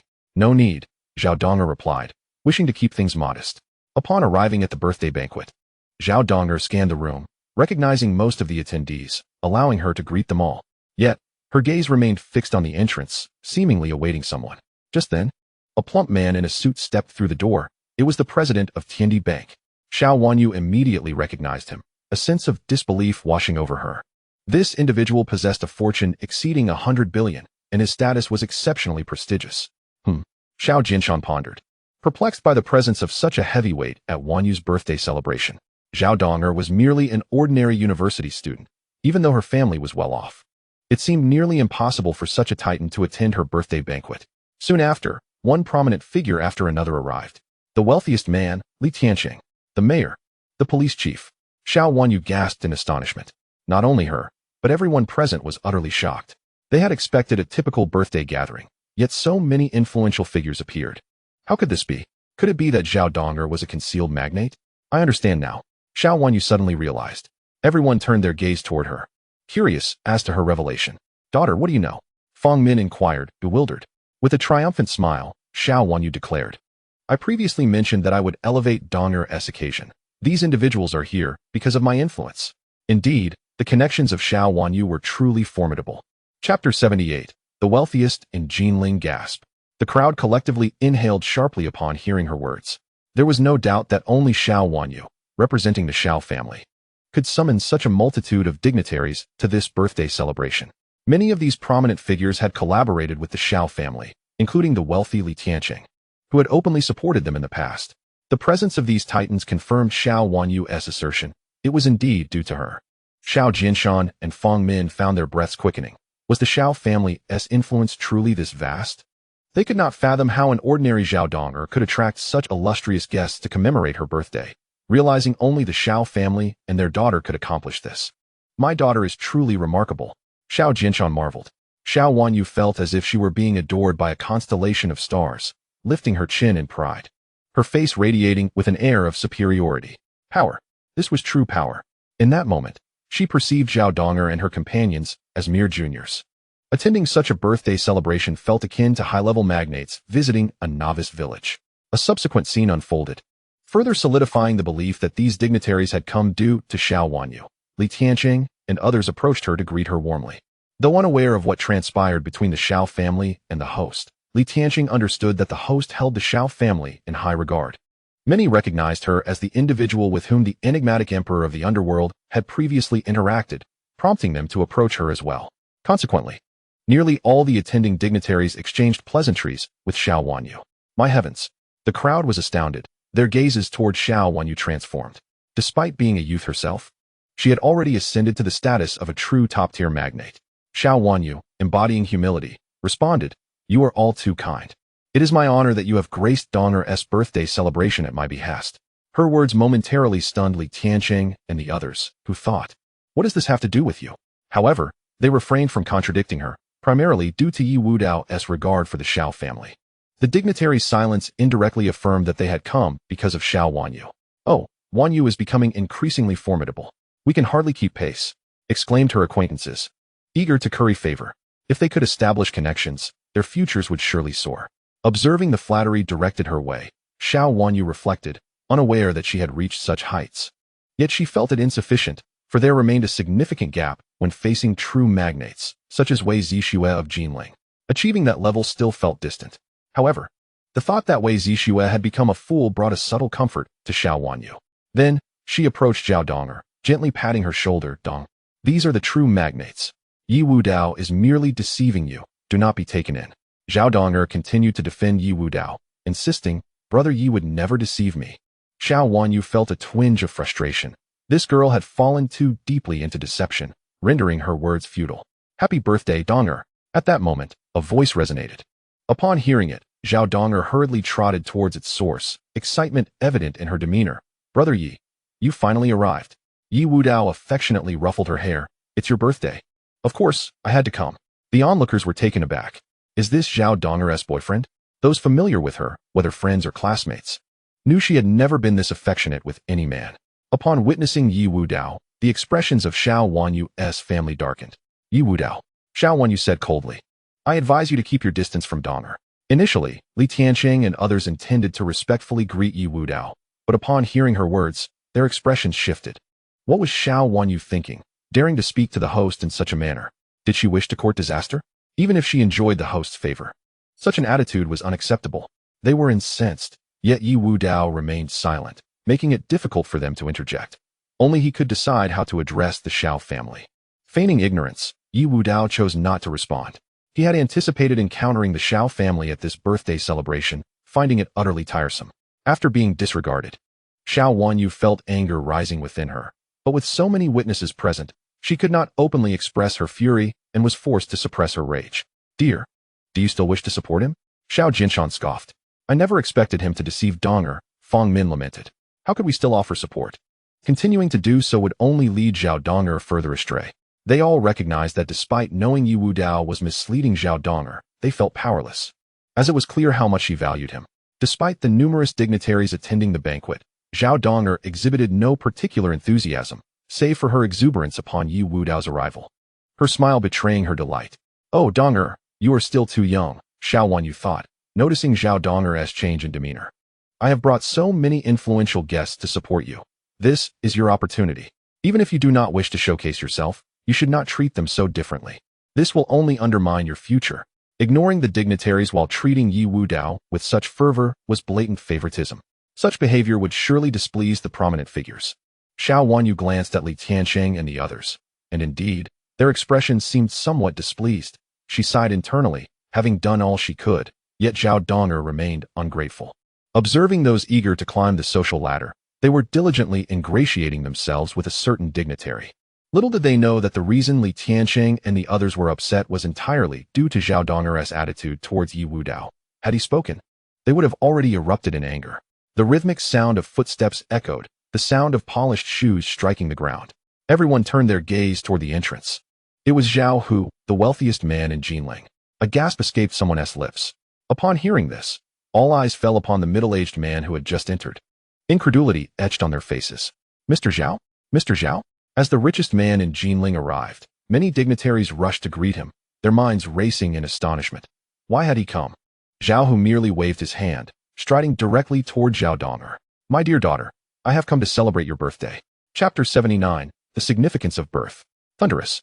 Like a bolt from the blue, everyone present, with the exception of Ye Wudao, was left in a state of shock, scarcely able to believe what they had just heard. Zhao Donger is, in fact, the daughter of the wealthiest man in Jinling? My heavens! This revelation detonated like a bombshell at the birthday banquet. Everyone had presumed that the most distinguished person at the event was Xiao Wanyu, considering the array of influential figures gathered in her honor. Yet, it turns out Zhao Donger is directly the daughter of the richest man in Jinling. The wealth of Jinling's tycoon and that of Zhanghai's are not even comparable. To put it bluntly, Li Tianqing is merely a younger brother in the presence of Zhao Hu. Donger is the daughter of the richest man, Zhao? Xiao Wanyu's eyes widened in disbelief. She had always thought she could look down upon Zhao Donger, and had recently felt quite disappointed in her. In an instant, however, Zhao Donger had ascended to the status of a tycoon's daughter. The disparity in identity and status was immeasurable, reflecting on the significance of one's birth. Xiao Wanyu felt a tinge of discomfort. After all her efforts, she found herself overshadowed by Zhao Donger's mere existence. Yet, she swiftly quelled that discomfort, reminding herself that her capabilities would eventually lead her to become someone of equal stature to Jinling's wealthiest. Xiao Jinshan and Feng Min stood frozen, their faces painted with astonishment as they turned to look at Zhao Donger's mother. Meanwhile, Zhao Donger was left in a daze, grappling with the realization that she had a father. She glanced toward her mother, bewildered. After a prolonged silence, Zhao's mother finally nodded. Donger, he is your biological father. Upon receiving confirmation, Zhao Donger stared in disbelief at this previously unknown father, her heart a whirlpool of mixed emotions. It would be disingenuous to claim she felt affection. Yet a nascent sentiment began to take root. From this day forth, you are my daughter Zhaohu. Your identity and future will be dramatically transformed. I will ensure you attend the finest university in Jinling. Whatever you aspire to do, I will support you unconditionally. As your father, I promise you a life of abundance. Zhaohu declared with imposing authority. His status and position validated every word he spoke. After uttering these words, Zhaohu turned to face the gathering, articulating clearly, Donger is my daughter, Zhaohu. I trust everyone will extend their care and consideration to her. Of course, we will do our utmost. The crowd echoed in agreement. After all, he was the wealthiest man in Jinling. Who would dare neglect his daughter? Moreover, forging connections with him could lead to future collaborations. Zhaohu smiled slightly and said, Donger, in a few days, you will come with me to Jinling. Hearing this, Zhao Donger immediately tugged at Ye Wudao's sleeve. Brother Ye, should I go? If you do not wish to go, no one can force you, Ye Wudao replied calmly. Zhaohu then noticed the unfamiliar young man beside his daughter and scrutinized him closely, concluding with a single word, ordinary. And you are? Zhaohu inquired, feigning politeness. He seems to be Miss Donger's boyfriend, someone responded. Zhao Donger's cheeks flushed, and she shyly averted her gaze from Ye Wudao. Having been around the block, Zhaohu recognized the implications and frowned. My daughter, Zhao Donger, is destined for a future spouse who is extraordinary. At the very least of the caliber found among Jinling's elite. Wealthy individuals are particularly discerning about social status. From this day forth, Zhao Donger's identity would be anything but ordinary. She could not simply marry anyone of mediocre standing. Not even dating was permissible. His words were unmistakably clear. Ye Wudao was to keep his distance from his daughter. Ye Wudao dismissed Zhaohu's attitude with indifference. Were it not for Zhao Donger, he might have slapped Zhaohu for his presumptuousness. Since when did a tycoon from Jinling dare to act arrogantly in his presence? Xiao Wanyu chuckled to herself, realizing that Ye Wudao's chances of forming a connection with Zhao Donger were now virtually non-existent. Had this been before, it might have been possible. But now that Zhao Donger was the daughter of Jinling's richest man, her status had soared to unprecedented heights, making her untouchable for the likes of ordinary individuals. What went unnoticed by most was that Li Tianqing and his associates wore expressions of discontent. They found it absurd that Zhaohu believed they were unworthy of their master. Their master was a revered physician, the lord of the underworld, commanding an army of skilled individuals and presiding over the multinational Tianqi Group, which boasted the largest cash reserves globally. Frankly speaking, neither Jinling's richest man nor even the wealthiest in the Great Xia would be fit to serve as master. Yet here was Zhaohu, audaciously making grand proclamations. They yearned to express their indignation but refrained, as Ye Wudao had yet to speak. To put it succinctly, without their master's command, they dared not act rashly.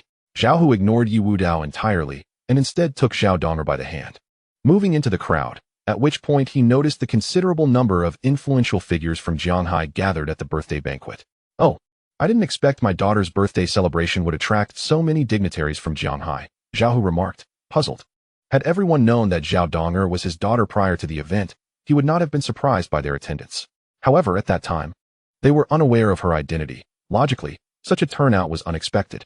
While he did not regard the Jianhai elites with much reverence, they were indeed significant figures to someone who had not yet assumed the title of the richest man's daughter. Li Tianqing scoffed, poised to assert that he was only present because of his master. Yet Xiao Wanyu interjected. Uncle Zhao, they are here out of respect for me. And you are? Zhaohu inquired, befuddled. I am Xiao Wanyu. Ah, the daughter of the Xiao family, Zhaohu replied with a slight nod.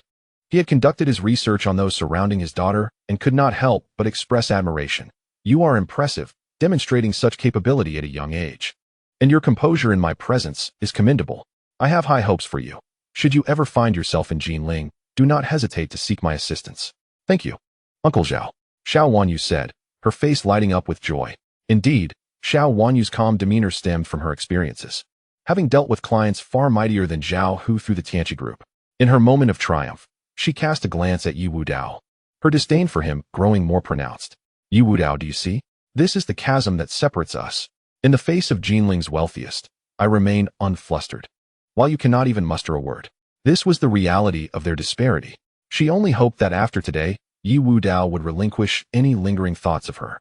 However, when Xiao Wanyu claimed that the numerous dignitaries were there due to her influence, the elite were not pleased. What do we have to do with you? Who do you think you are? Li Tianqing, the city's mayor, and various Jianhai dignitaries all wore expressions of displeasure. Chapter 80. Ignorance. Had it not been for Ye Wudao's silence, many dignitaries would have been incensed. Xiao Wanyu's audacity was astounding. She shamelessly took credit for their presence at the birthday banquet. Without the host, what was her worth? The dignitaries immediately turned to Ye Wudao, clearly seeking his perspective. Yet Ye Wudao had no intention of arguing with someone as trivial as Xiao Wanyu. His focus remained firmly on Zhao Donger.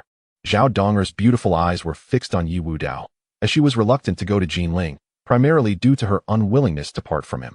Donger, as I've said before, if you do not wish to go to Jinling, no one can compel you, Ye Wudao stated softly, his voice resonating clearly for all to hear. Some individuals, unaware of Ye Wudao's true identity, gazed at him with incredulity. What is this fellow thinking? How dare he speak such words? After all, Zhao Hu, the wealthiest man in Jinling, intends to take his daughter there. Does he truly believe he requires your consent? Absurd. Xiao Wanyu's expression darkened. Could it be that this man has lost his senses? Has he truly elevated himself to the status of a significant figure? Zhao Hu, being the richest in Jinling, naturally has every right to take his daughter away. What business is it of yours? Such self-importance is truly pitiful. She understood why Ye Wudao sought to intervene. Once Zhao Donger departed Jinghaishi, he would lose his only connection. Ye Wudao, oh Ye Wudao, given Donger's current standing. Even if she remained in Jinghaishi, she is not someone you can associate with easily. Observing coldly, Xiao Wanyu recognized that Ye Wudao's actions were tantamount to offending Zhao Hu. Feng Min, feeling a surge of anger, pondered whether Ye Wudao was genuinely afraid of Zhao Donger leaving. She could comprehend his feelings to some extent. But to utter such words in front of Zhao Hu seemed excessively disrespectful. Did he really presume that Zhao Donger would intervene on his behalf? Huh, how ignorant he is. Xiao Jinshan scoffed, completely oblivious to the true power wielded by the wealthiest man in Jinling. Only Zhao Donger, upon hearing Ye Wudao's words, appeared quite convinced, a smile inadvertently gracing her lovely face. However, Zhao Hu was different, his brow furrowed in confusion. What was this young man thinking? I have just made my position clear. Yet he still clings to this conversation? Nonetheless, it is human nature. After all, who wouldn't wish to achieve a lifetime's worth of success with the daughter of a billionaire? Yet, this sentiment irked him. Young man, are you suggesting that my decision to take my daughter away requires your approval? That is certainly how it can be interpreted. Ye Wudao did not even glance at Zhao Hu, for a mere billionaire in Jinling held no significance in his eyes. He deemed him unworthy of even carrying his shoes. Gasp. Many present inhaled sharply at Ye Wudao's words. Has he lost his mind? Is he truly prepared to offend the wealthiest man in Jinling? Everyone's gaze shifted towards Zhao Hu, whose countenance had indeed turned dark. Though Ye Wudao was but an insignificant insect to Zhao Hu, he despised insects that dared to overstep their bounds. His voice turned icier. So, you believe my daughter would protect you, allowing you to act with such impunity?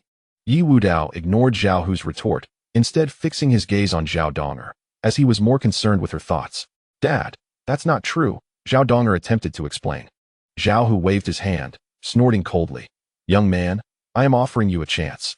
Leave this instant, or do not blame me for my lack of courtesy. Angering the wealthiest man in Jinling is certainly not a trivial matter. Few present could afford to offend him, not even the richest man in Jinghaishi. As his words echoed, some wore expressions of dismay while others reveled in the unfolding drama. The somber faces belonged to Li Tianqing and his associates, who could not comprehend how the billionaire would allow such insolence. Those who took pleasure in the spectacle were unaware of Ye Wudao's true identity, and they all shared a common thought. If he did not leave soon, trouble would surely follow. Wudao, do not act impulsively. Leave this place at once. Feng Min urged urgently. Xiao Jinshan smirked. Why bother with him? Donger, do you wish to go to Jinling? Ye Wudao repeated his question. My heavens. The crowd fell silent. Even at such a moment, he continued to utter such words, seemingly intent on provoking Zhao Hu further. Foolishness. Xiao Wanyu shook her head.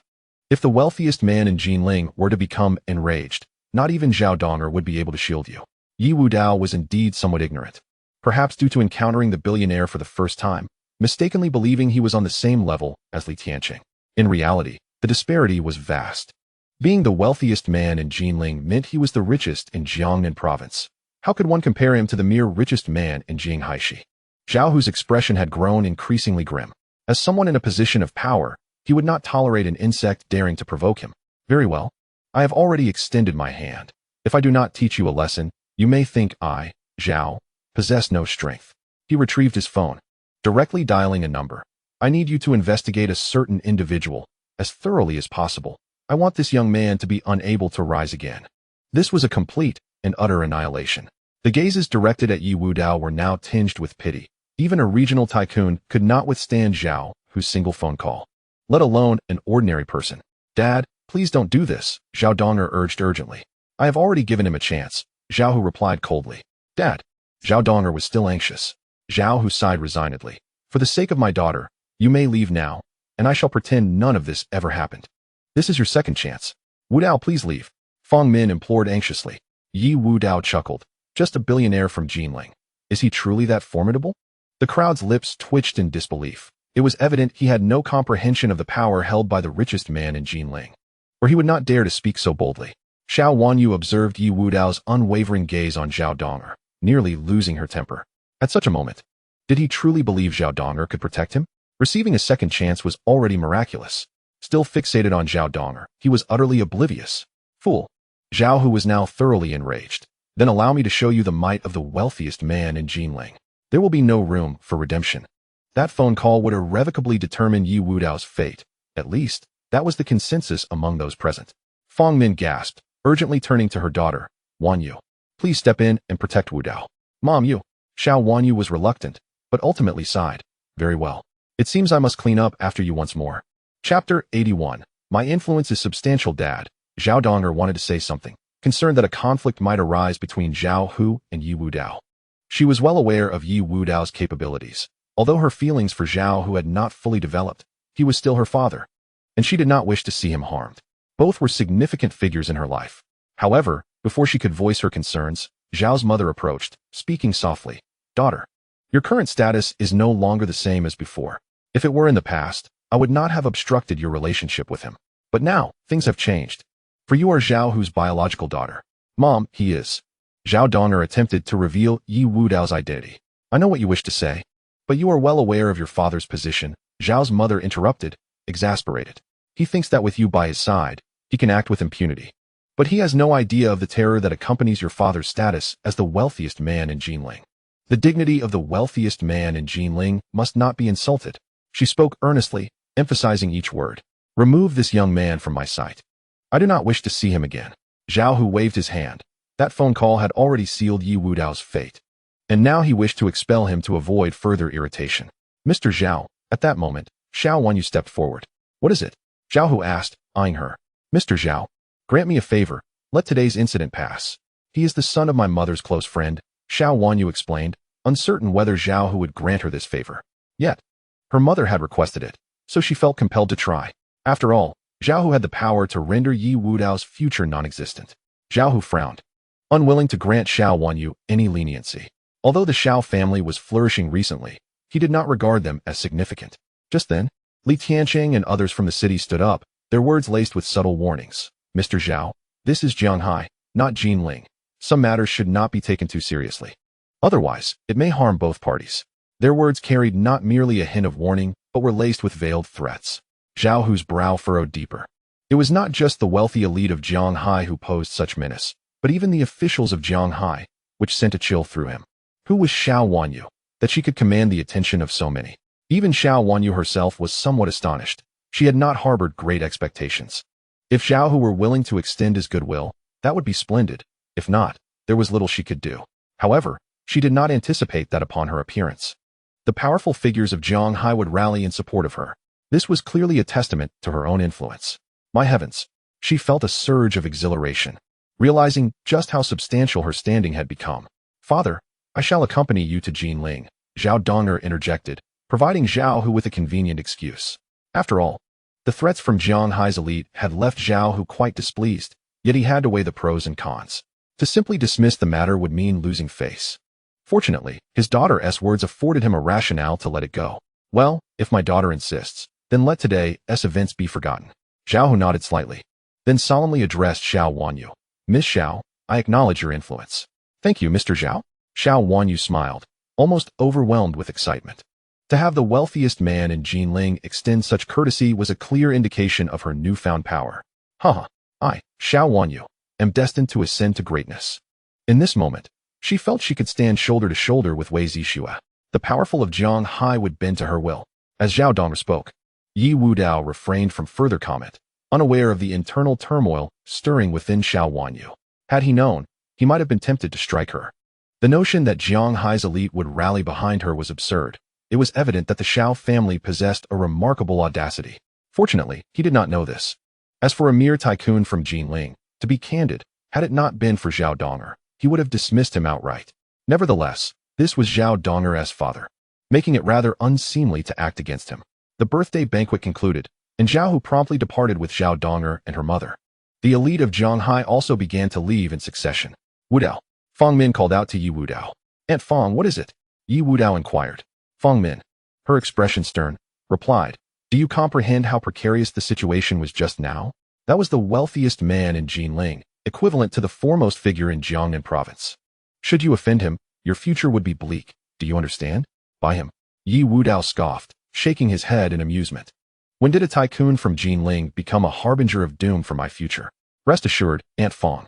It matters not if it's a mere tycoon, or even the leader of a nation, they cannot dictate my fate. As he spoke, a palpable aura of superiority emanated from him, as if everything in the world was but mere ants in his eyes. Fang Min was momentarily taken aback. The shift in Ye Wudao's demeanor was unmistakable. Though confidence is intangible, it can certainly be felt. And this self-assuredness suggested that Zhao Hu was indeed of little consequence. This made Fang Min momentarily waver, unable to suppress the burgeoning belief in Ye Wudao's words. She even began to regard the Jinling tycoon as inconsequential. Such audacity! Xiao Jinshan and Xiao Wanyu approached. Fang Min was inspired by Ye Wudao, yet the father and daughter pair were unfazed. Fang Min, startled back to reality, was incredulous. She had seemingly begun to believe Ye Wudao, and the transformation in his aura was not perceived as a mistake. What was the meaning of this? She was engulfed in deep confusion. Xiao Wanyu taunted, you know, Ye Wudao, had I not intervened, do you truly believe you would have emerged unscathed? The wealthiest man in Jinling could easily erase your future with a single phone call. Do you really think Donger would always protect you? Ye Wudao frowned. I saved you once again, you ought to thank me. However, I do not expect gratitude from you. In truth, you are merely a minor character in my narrative. Rescuing you was merely a matter of convenience. Xiao Wanyu spoke with a hint of indifference. Following the events of the birthday banquet, she felt her perspective had undergone a transformation. Both her ambition and vision had greatly expanded. She would no longer demean herself by mocking Ye Wudao, for engaging with him in conversation would only diminish her status. Xiao Wanyu continued, let me remind you once more. Donger is now the daughter of the wealthiest man in Jinling. She is not someone you can covet. Do not harbor any illusions about returning to the Xiao family through her. Are you finished? Chapter 82.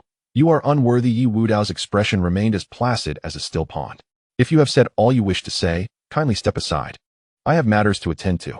With that, he turned and walked away, leaving Xiao Wanyu's family momentarily stranded, merely watching him depart.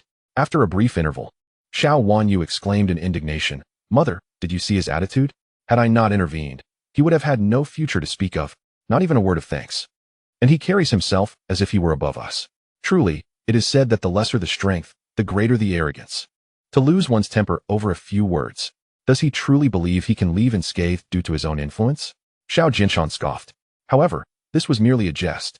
They did not believe Ye Wudao was unaware of this, only that he was excessively proud, boasting too much, unwilling to reveal his true self. Fang Min gazed at Ye Wudao's retreating figure, letting out a resigned sigh. She chose not to say more, yet her disappointment in him deepened. There was no need to concern herself with him any longer. Without the Xiao family, and now even Donger could not associate with him. This fellow could stir no storm. Xiao Jinshan shook his head, shifting the topic. Daughter, your influence has grown tremendously. The entire elite of Jianghai rallied because of your intervention. Even the wealthiest man in Jinling now regards you with esteem. At the mention of this, a proud smile spread across Xiao Wanyu's face. Indeed, I never anticipated they would step forward on my account. I had thought merely attending this birthday banquet would be a significant achievement. Yet my influence is far greater than I imagined. Reflecting on the events of the birthday banquet, she was filled with elation. This signified her established position within the upper echelons of society. As she considered Ye Wudao, a cold smile emerged on her lips. You will never possess a woman like me. Meanwhile, Ye Wudao was on his way back to the Cloud Summit Palace when a black Maybach halted before him, and an elderly man emerged from within. My master wishes to see you, the elder stated, casting a cursory glance at Ye Wudao. Zhao, Ye Wudao inquired. The elder frowned, taken aback that this fellow dared to address his master so casually, yet he did not dwell on it, gesturing for Ye Wudao to enter the vehicle. Ye Wudao, unfazed, climbed in without a second thought. About 10 minutes later, they arrived at a pavilion where Zhao sat, sipping tea. Upon hearing footsteps, he spoke in a measured tone. Tea comes in both fine and inferior varieties, and one of my standing would never deign to drink inferior tea, even if I did. It would only be to discern the difference between the two. All tea is the same. What you deem good is good, and what you consider inferior is inferior. To me, there is no distinction. Ye Wudao seated himself without restraint, pouring himself a cup. Impudent, the elder barked. Zhao waved his hand, and the elder stepped aside. You are quite audacious, Zhao chuckled, though inwardly he felt a sense of disdain. A commoner was still a commoner, lacking any semblance of decorum. Have a cup. You will find they are all the same. That is because you have never tasted fine tea. Ye Wudao took a sip and immediately spat it out. His face contorted in disdain. What is this? Is this what you call good tea? He spoke candidly. He had previously only consumed tea reserved for royalty. And compared to that, this tea was merely a lesser sibling, despite its hefty price tag. Zhao's lips twitched slightly. You are right. Ye Wudao suddenly became quite agreeable. After indulging in superior tea, it was indeed challenging to swallow subpar varieties. If you do not understand tea, refrain from speaking. Do you know how much my master spent on this tea? Just that one sip you took is worth at least 1,000. The elder could no longer contain himself. No wonder the tea is poor. It is rather cheap. Ye Wudao nodded. This caused the elder's lips to twitch again.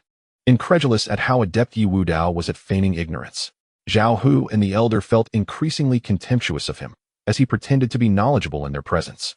Zhao did not pursue the topic further, expressing his impatience. After the birthday banquet, I originally intended to spend more time with Dong, but all I hear from him is you, to the point my ears are becoming calloused. Thus, I have decided to meet you. Get to the point, Ye Wudao urged. Zhao, unperturbed, continued. Dong is now my daughter, which means her status has changed. She is the daughter of the richest man, the wealthiest in Jinling. The person who can marry her must be extraordinary, a true dragon among men, and must also be in Jinling. You are not worthy of her. He emphasized each word, his tone growing more forceful.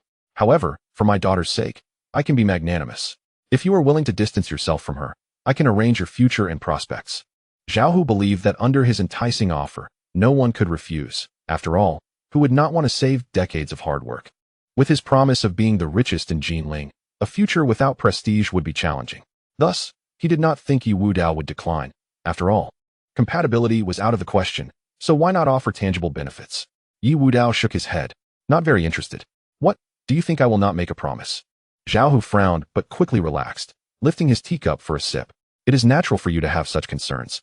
But I can simply convert it into cash for you. 10 million. He said, writing a check swiftly. 10 million is not a small sum, and I dislike haggling.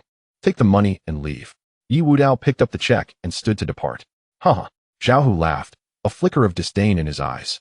It is nothing more than that. Who can resist the allure of money? The elder remarked. This is human nature. Many people spend their lives without earning such a sum. To take the money and leave is indeed a wise choice. Otherwise, continuing to entangle would yield nothing. Zhao shook his head, a look of loneliness on his face. I thought this young man would be difficult, unlike those I encountered before, but it seems he is no different. It is merely a matter of stakes. After all, your status is there. He does not dare to be reckless, the elder flattered. Zhao found it dull, yet welcomed the resolution of this annoyance. After all, having a fly buzzing around his daughter was irksome. Call my daughter over. Soon, Zhao Dong approached. You see, your beloved has already left with 10 million. Did you really give it to Brother Yi? Zhao Dong displayed a peculiar expression. It is merely 10 million. It is nothing to me, Zhao shrugged. Zhao Dong was at a loss for words. Initially, Zhao thought she would be devastated, but what was that expression? It seemed as though she were portraying a foolish person with too much money. Chapter 83. Just a small-town fellow. Little did they know. As Ye Wudao walked a short distance, he encountered a beggar and tossed the check to him. The reason for leaving with cash was simply that he had no desire to hear Zhao Hu's incessant chatter. With a little money, one forgets their name. The beggar paused briefly, initially in disbelief, but after some contemplation, he decided to try his luck and headed to the bank. Upon successfully cashing the 10 million, he erupted in ecstatic shouts. The next day, Xiao Wanyu visited Zhao Hu. With Zhao Donger as a connection, she naturally would not let this opportunity slip by, as she could leverage Zhao Donger to establish ties with the wealthiest man in Jinling. Donger is quite clever, capable, and ambitious, Zhao Hu mused about Xiao Wanyu. Under ordinary circumstances, he would not think highly of her, but after witnessing the influential figures of Jianghai rallying around her the day before, he recognized that this woman was exceptional. Xiao Wanyu exhibited remarkable composure and eloquence in Zhao Hu's presence, displaying no hint of trepidation. Even Xiao Jinshan could not achieve such a level of confidence. For him, Zhao Hu loomed like a mountain, while he was merely a small businessman, entirely incomparable.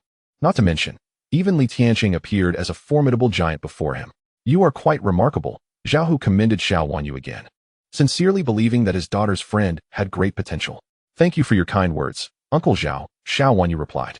At that moment, the elder entered, whispering a few words into Zhao Hu's ear. Oh, Zhao Hu chuckled. I thought he was something special. Uncle Zhao, what is it? Xiao Wanyu inquired with curiosity.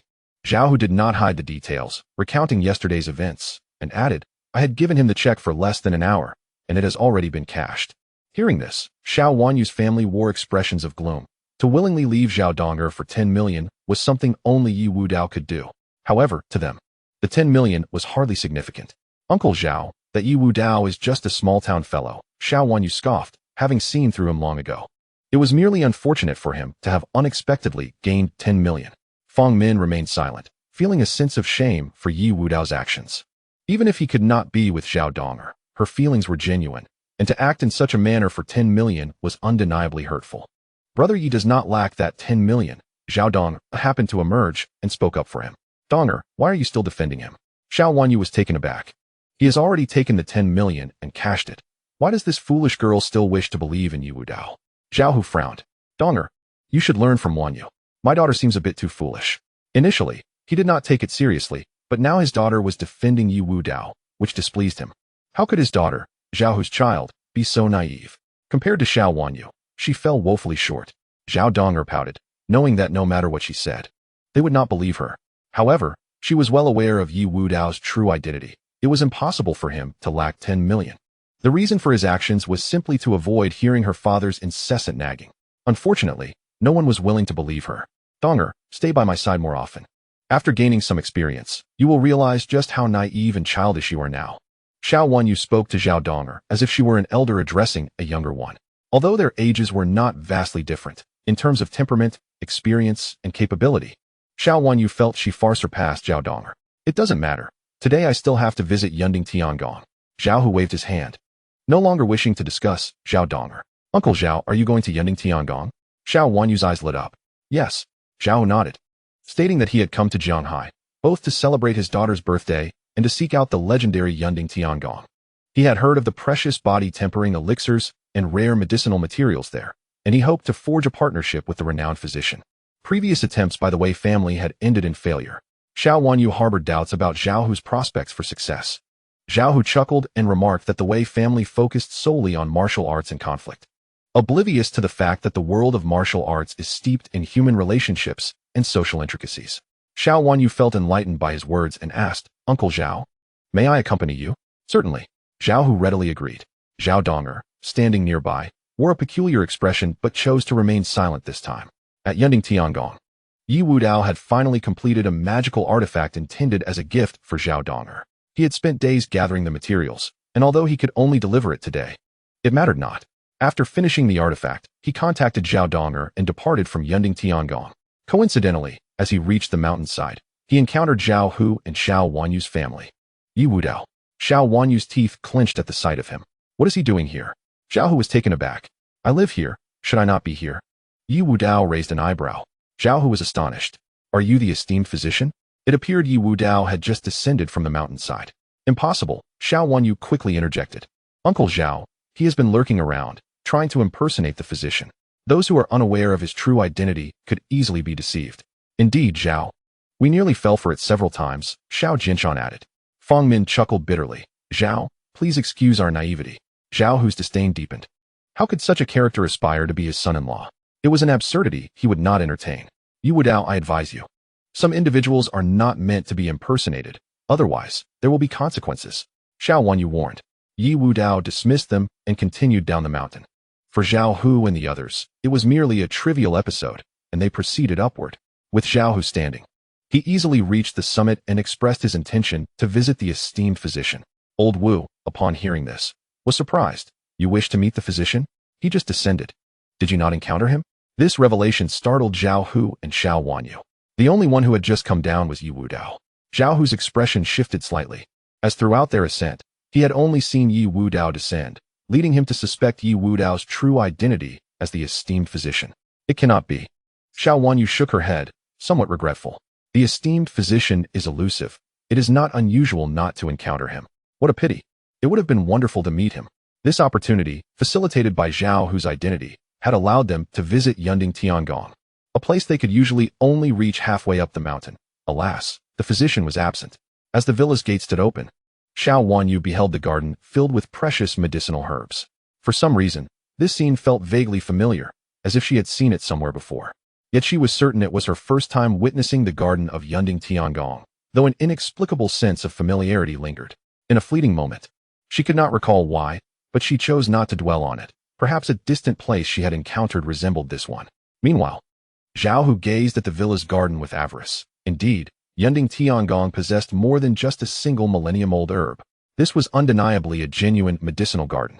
Coupled with the body-tempering elixirs, this trip was exceedingly worthwhile. After confirming this, Zhao Hu was not in a hurry. Good fortune does not rush. He soon took his leave. On another front, Ye Wudao had arranged to meet Zhao Donger at a milk tea shop, where he presented her with the magical artifact. Wear it on your wrist, and do not remove it at any time. It was a jade bracelet that could shield Zhao Donger from 2 instances of harm, and also had a mosquito-repelling effect. Zhao Donger cherished the bracelet as she slipped it on. A refreshing chill enveloped her. This artifact is delightful, Ye Wudao smiled. Must I keep it on even while bathing?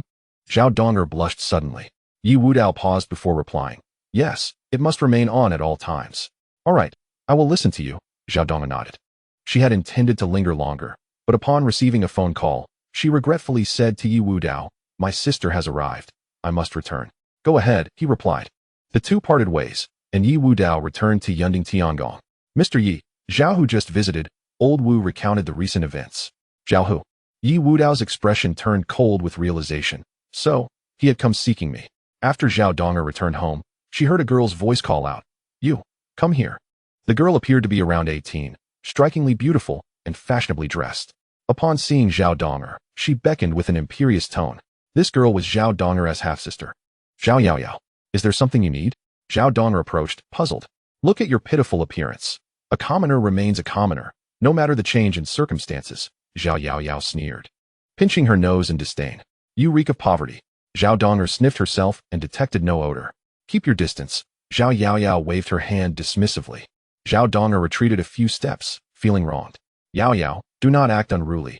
Zhao Hu interjected. She is your sister. All right, Zhao Yaoyao huffed. Darling, did you meet the esteemed physician? At that moment, a graceful woman appeared. She was Zhao Hu's current wife, Luo Xiaoxin. The Luo family was also a prominent clan in Jinling, and Zhao Hu's rise was significantly aided by them. A major reason for his past abandonment of Zhao Donger and her mother. As the family conversed, Zhao Donger felt out of place, like an outsider among them. She decided not to linger and intended to retreat to her room. Wait, Zhao Yaoyao suddenly called out. Is there more? Zhao Donger held little affection for her sister. That bracelet is not good. Give it to me, Zhao Yaoyao demanded. No, Zhao Donger firmly refused. I want that bracelet, Zhao Yaoyao insisted, her tone leaving no room for debate. It is my birthday gift, Zhao Donger shook her head. Luo Xiaoxin frowned. Why not give your sister a simple bracelet? It is nothing but a trinket, and she desires it. You should comply. A commoner is a commoner, and it is absurd to treat such a trinket as a treasure. Besides, who gives a mere bracelet as a birthday gift? Zhao Donger's eyes reddened. Father, as an elder sister, you should be accommodating to your younger sister. Zhao Hu remarked dismissively. Before Zhao Donger could respond, Zhao Yaoyao snatched the bracelet from her wrist, exclaiming, This bracelet is so cool and comfortable. It is mine now. Zhao Donger attempted to reclaim it. Donger, Zhao Hu scolded. Do you not have the poise befitting a young lady? It is my failure to have raised you properly, leading to this behavior. When we reach Jinling, you must adhere to the proper decorum. In his eyes, the bracelet held no value. Despite Zhao Donger's grievances, she chose to remain silent. Time swiftly passed, and soon a day had elapsed. Zhao Hu made another visit, this time accompanied by his wife. What a splendid villa, Luo Xiaoxin remarked, inhaling the fresh air with a sense of rejuvenation. Darling, let us purchase this villa as well. Certainly, Zhao Hu nodded, as if in his world. There was no challenge that wealth could not conquer. Upon learning of Zhao Hu's visit, Ye Wudao surprisingly did not decline, instead allowing Elder Wu to welcome the couple inside. It was rumored that countless individuals had sought an audience with the esteemed physician during this period, yet none had succeeded, not even the Wei family. Making Zhao Hu the first. Filled with a sense of pride, Zhao Hu strutted with an air of superiority. As he passed through the courtyard, his eyes widened at the sight of the myriad of medicinal herbs. Luo Xiaoxin chuckled. Of course, you are the wealthiest man in Jinling, with connections that reach the heavens. How could you possibly be compared to those crude martial artists? In the eyes of these affluent individuals, martial families, with their transgressions, were ultimately unsuitable for the great Xia. However, those who wielded sufficient power could establish themselves nonetheless. Finally, entering the villa's living room, they encountered a figure with their back turned towards them. Upon seeing this silhouette, Zhao Hu felt an inexplicable familiarity, and when the figure turned around, his astonishment was palpable. It's you. Chapter 85. Greed. Zhao Hu was taken aback. The esteemed physician was none other than the man his daughter admired. Unbelievable. It was truly astounding. Just yesterday, he had suspected that it might be Ye Wudao, given that he had only encountered him on the way up the mountain. However, the words from the Xiao family had led him to prematurely conclude that Ye Wudao was merely a charlatan, a facade. To his shock, it turned out to be true. Why do you demand $1 million from me? Zhao Hu could not help but inquire. Because you are exceedingly bothersome, Ye Wudao replied coolly. Zhao Hu felt a tinge of embarrassment. That $1 million has already been given to a beggar. Just a casual remark, Ye Wudao continued. Zhao Hu's lips twitched, but he soon relaxed. At their level, $1 million was inconsequential. The physician held immense prestige in the eyes of outsiders, and his strength was formidable. Yet Zhao Hu did not regard it too seriously. What truly instilled fear in him were those in positions of great power. For sheer martial prowess was ultimately the domain of mere warriors. Taking a seat, Zhao Hu crossed his legs. I have come to discuss a business proposition. Herbs? Or perhaps body-refining elixirs? Ye Wudao was well aware of Zhao Hu's intentions. He was likely after both. I desire both, Zhao Hu proclaimed assertively. Money is no object. If possible, you could sell me this villa as well. I shall offer 20 billion.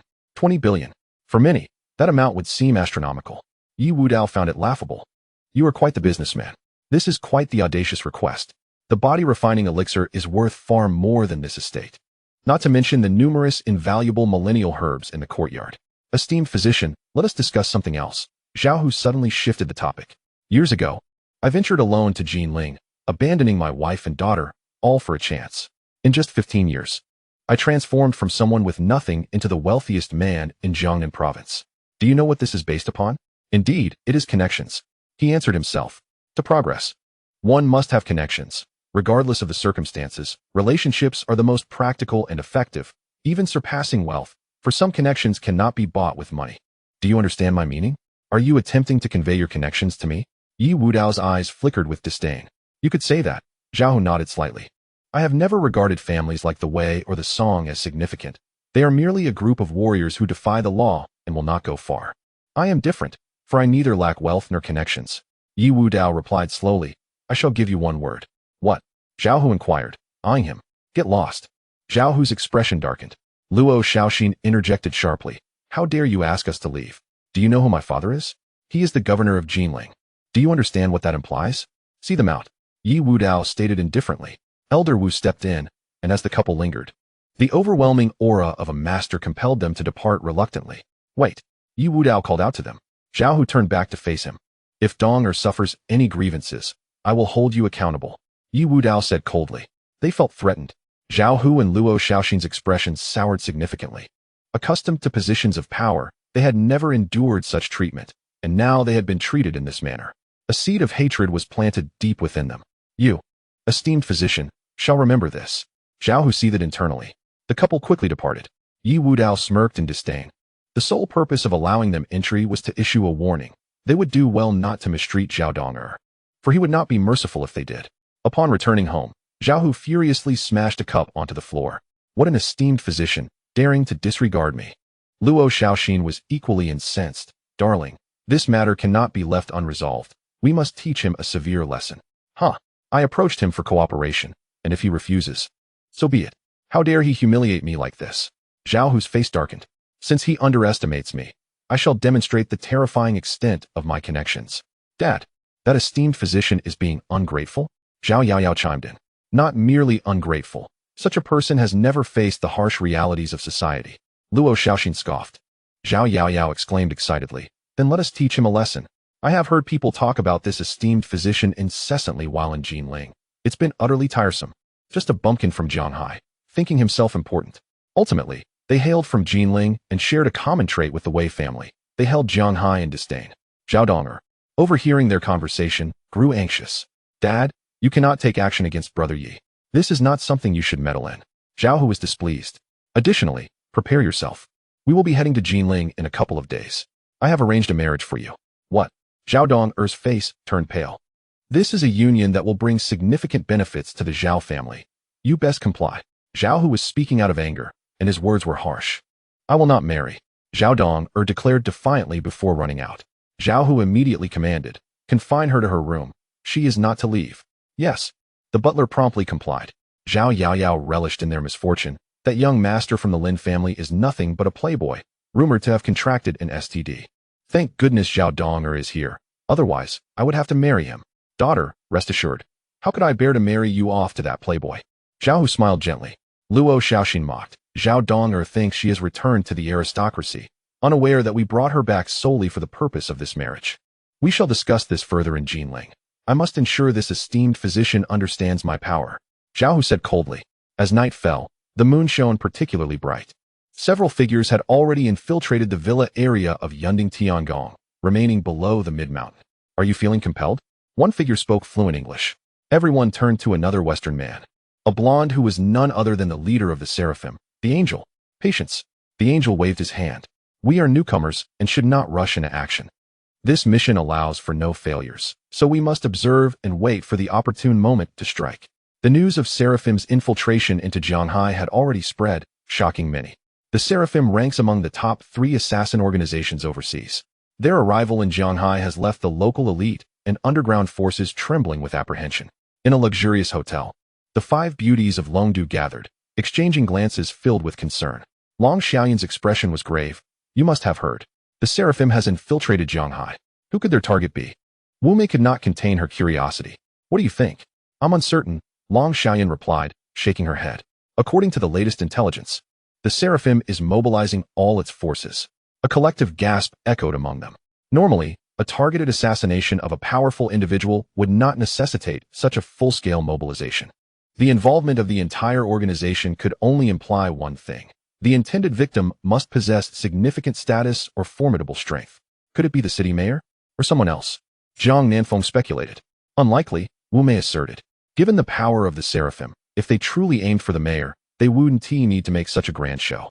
It's more probable they are after someone else, perhaps a martial arts master. As this analysis sunk in, a singular name emerged in their minds. Izuan. Could it be our godfather? Long Xiaoyan exclaimed, taken aback. The only martial arts master who had recently returned to Jianghai was indeed Izuan. Over the past few years, he had been active overseas, and it seemed plausible that he could attract the full attention of the Seraphim. His strength is undoubtedly sufficient to warrant such a response from them. Zhang Nanfeng nodded. However, this is merely speculation. If their target is truly our godfather, they may already be in motion. They might also be after the body-tempering elixir. Wu Mei expressed her concerns. With the Seraphim on the move, the 5 beauties felt powerless. They were among the top talents in Daxia, with Long Xiaoyan and Wu Mei possessing mastery-level skills. Their achievements at such a young age were remarkable. Yet, the Seraphim, comprised of numerous peak grandmasters, and even those surpassing that level, were far beyond their capabilities. It would be a battle of divine beings. Long Xiaoyan hoped fervently for her godfather's safety. She wished to dispatch a military force for protection, but that was impractical. Although she had the authority to mobilize troops, doing so for Izuan was not permissible. Meanwhile, in Jinling, the Song family was abuzz. Song Tingfeng summoned the head of the Wei family. What news from the assassin organization? The Wei family head replied. They are already in Shanghai and should make their move in the next couple of days. Song Tingfeng nodded. It's a pity I can't take matters into my own hands.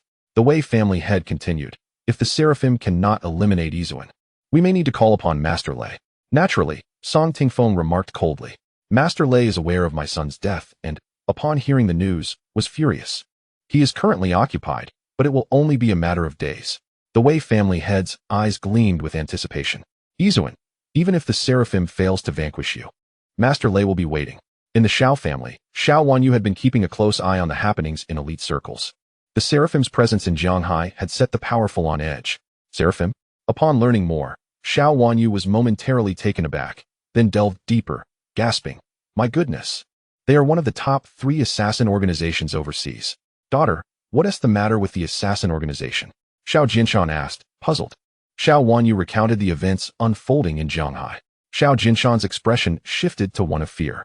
Is the Seraphim targeting our Xiao family? Unlikely, Xiao Wanyu reassured him. The Seraphim's full mobilization, especially with over 3 grandmasters involved, suggests they wouldn't need such strength against us. Despite her confidence, she was acutely aware of the Xiao family's current standing. They had no martial arts experts, making it improbable for the Seraphim to act against them. That is a relief. Xiao Jinshan exhaled.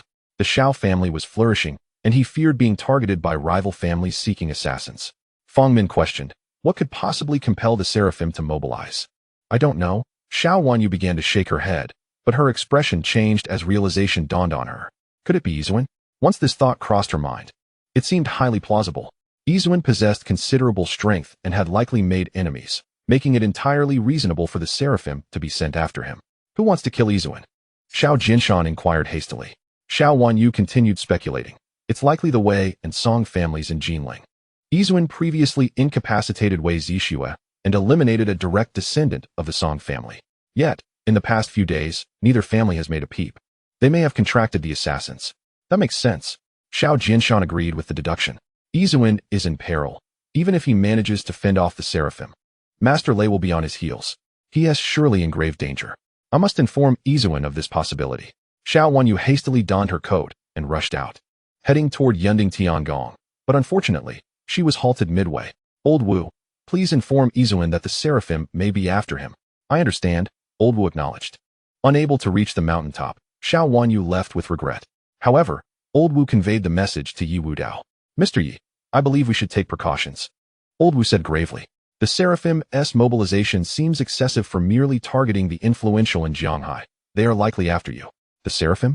Ye Wudao dismissed the concern. Let them come. I will ensure they do not return. Pausing, he gazed outside with a knowing smile. Moreover, they have long been ambushed. Old Wu was taken aback.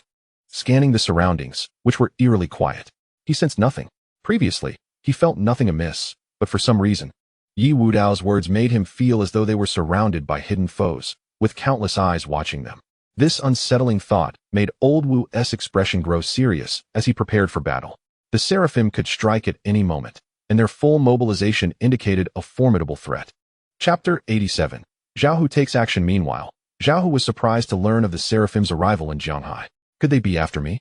This seemed highly probable, especially since he had just arrived in Shanghai when the Seraphim followed suit. However, he had other pressing matters to attend to. He had summoned several individuals to this location and now only needed to wait patiently. Approximately an hour later, a figure clad in armor entered, flanked by 2 guards. Admiral Shui. Zhao Hu approached to greet him. This individual was Admiral Shui Ming of Jinling, his imposing armor showcasing his exceptional status. Upon entering, he nodded to Zhao Hu before taking a seat. His presence was not merely a courtesy. He was here primarily due to Luo Shaoxin. The Luo family held considerable power in Jinling, making them a formidable force. I've heard the Seraphim has arrived? Admiral Shui directed this question to Luo Shaoxin, not Zhao Hu. Although Zhao Hu felt a sense of being overlooked, he did not dwell on it and responded to the inquiry. Commander Shui, yes. I have indeed arrived in Shanghai City. Shui Ming continued to ask, you summoned me to resist this seraph, did you? No, Zhao Hu shook his head.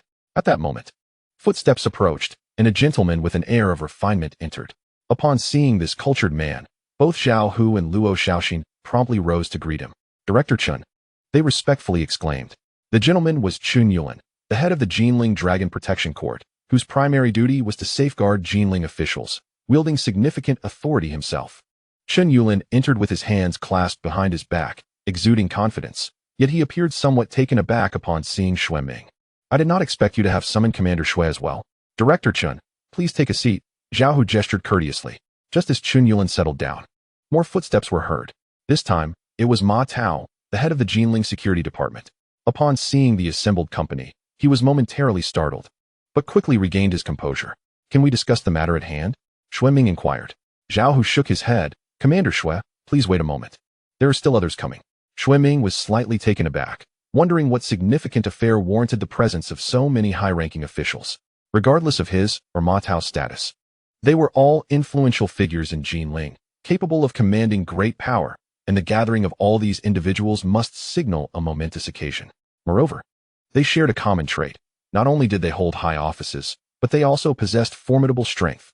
There is one more, Zhao Hu smiled. After approximately 10 minutes, the final guest arrived, prompting everyone, including Xue Ming, to rise respectfully. Judge Yi, they all exclaimed in unison.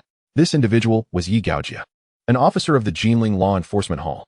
His position inherently surpassed that of Xue Ming and the others, and he hailed from the illustrious Ye family of Longdu, the same family to which the legendary Ye Nantian belonged. High-ranking and backed by a formidable lineage, Ye Gaojia represented a terrifying presence among them. Xue Ming and the others inhaled sharply, questioning the purpose of such a gathering that even Ye Gaojia attended. Now that everyone is present, Zhao Hu began. I would like to request your assistance with a matter. He proceeded to articulate his objective, the essence refining elixir, a millennium-old medicinal herb. Even Ye Gaojia and the others displayed a glimmer of fervor in their eyes upon hearing this. Of course, should this endeavor succeed, I will offer a substantial reward. Zhao Hu clasped his hands in gratitude. At this juncture, Ye Gaojia and his colleagues comprehended the gravity of the situation. Coercing the medical master through force was a daunting task. However, adding another layer of authority could change the dynamics entirely. Previous attempts by the Song and Wei families had failed. But Ye Gaojia and his companions possessed not only martial power, but also the stature of high-ranking officials in the Daxia court. Even the most formidable medical master would hesitate to confront them, knowing that any confrontation could lead to dire consequences. Gentlemen, it is likely that Master Lei will take action against this medical master, and once that occurs, most of the treasures within Yunding Tiangong will undoubtedly fall into Master Lei's hands. It would be prudent for us to act first, Zhao Hu spoke with fervor, captivated by the prospect of acquiring the millennium-old herbs. Xue Ming and the others exchanged glances and nodded in agreement. As high-ranking officials and warriors, they understood the rarity of the essence refining elixir and were equally tempted, yet as Jinling officials, they could not engage in acts of brigandage. Ye Gaojia furrowed his brow. Are you suggesting we seize it by force? Zhao Hu shook his head. Director Yi, it would not be classified as outright robbery. The medical master has already harmed members of the Wei and Song families. We would merely be enforcing the law. Ye Gaojia nodded, then turned to Luo Xiaoxin. Miss Luo, you ought to know that by involving me, you are incurring a favor owed to the Luo family. That is where this ends. Understood, Luo Xiaoxin nodded. Although Ye Gaojia's favor was immensely valuable, it was still acceptable when compared to the essence refining elixir. Very well, we can proceed now, Zhao Hu rose, pointing towards Yunding Tiangong. Meanwhile, the 5 beauties of Longdu were still discussing the Seraph Assassin organization when Long Xiaoyan received a phone call, her expression shifting. Xiaoyan, what is wrong? Wu Mei inquired, puzzled. Long Xiaoyan took a deep breath. The Jinling commander, the law enforcement hall officer, the security department head, and the Dragon Protection Court head have all come to Zhanghai. The other 4's expressions changed. Are they here to confront the Seraphs? Mu Qingxuang immediately asked. It seems unlikely. Long Xiaoyan shook her head. If they were targeting the Seraphs, there would be no need for their involvement. Each of them holds significant authority. And with such dispersed positions, it doesn't add up. What is their purpose then? Jiang Nanfeng exclaimed. The Jinling commander, Xue Ming. The Dragon Protection Court head, Chen Yulin. The security department head, Ma Tao. The law enforcement hall officer, Ye Gaojia. The simultaneous arrival of these 4 in Zhanghai signals a storm brewing. The 5 beauties of Longdu were increasingly alarmed. Today, Zhanghai was particularly tumultuous. Long Xiaoyan continued her investigation, eventually uncovering a clue. It seems they are here regarding my godfather. What? The other 4's expressions shifted dramatically.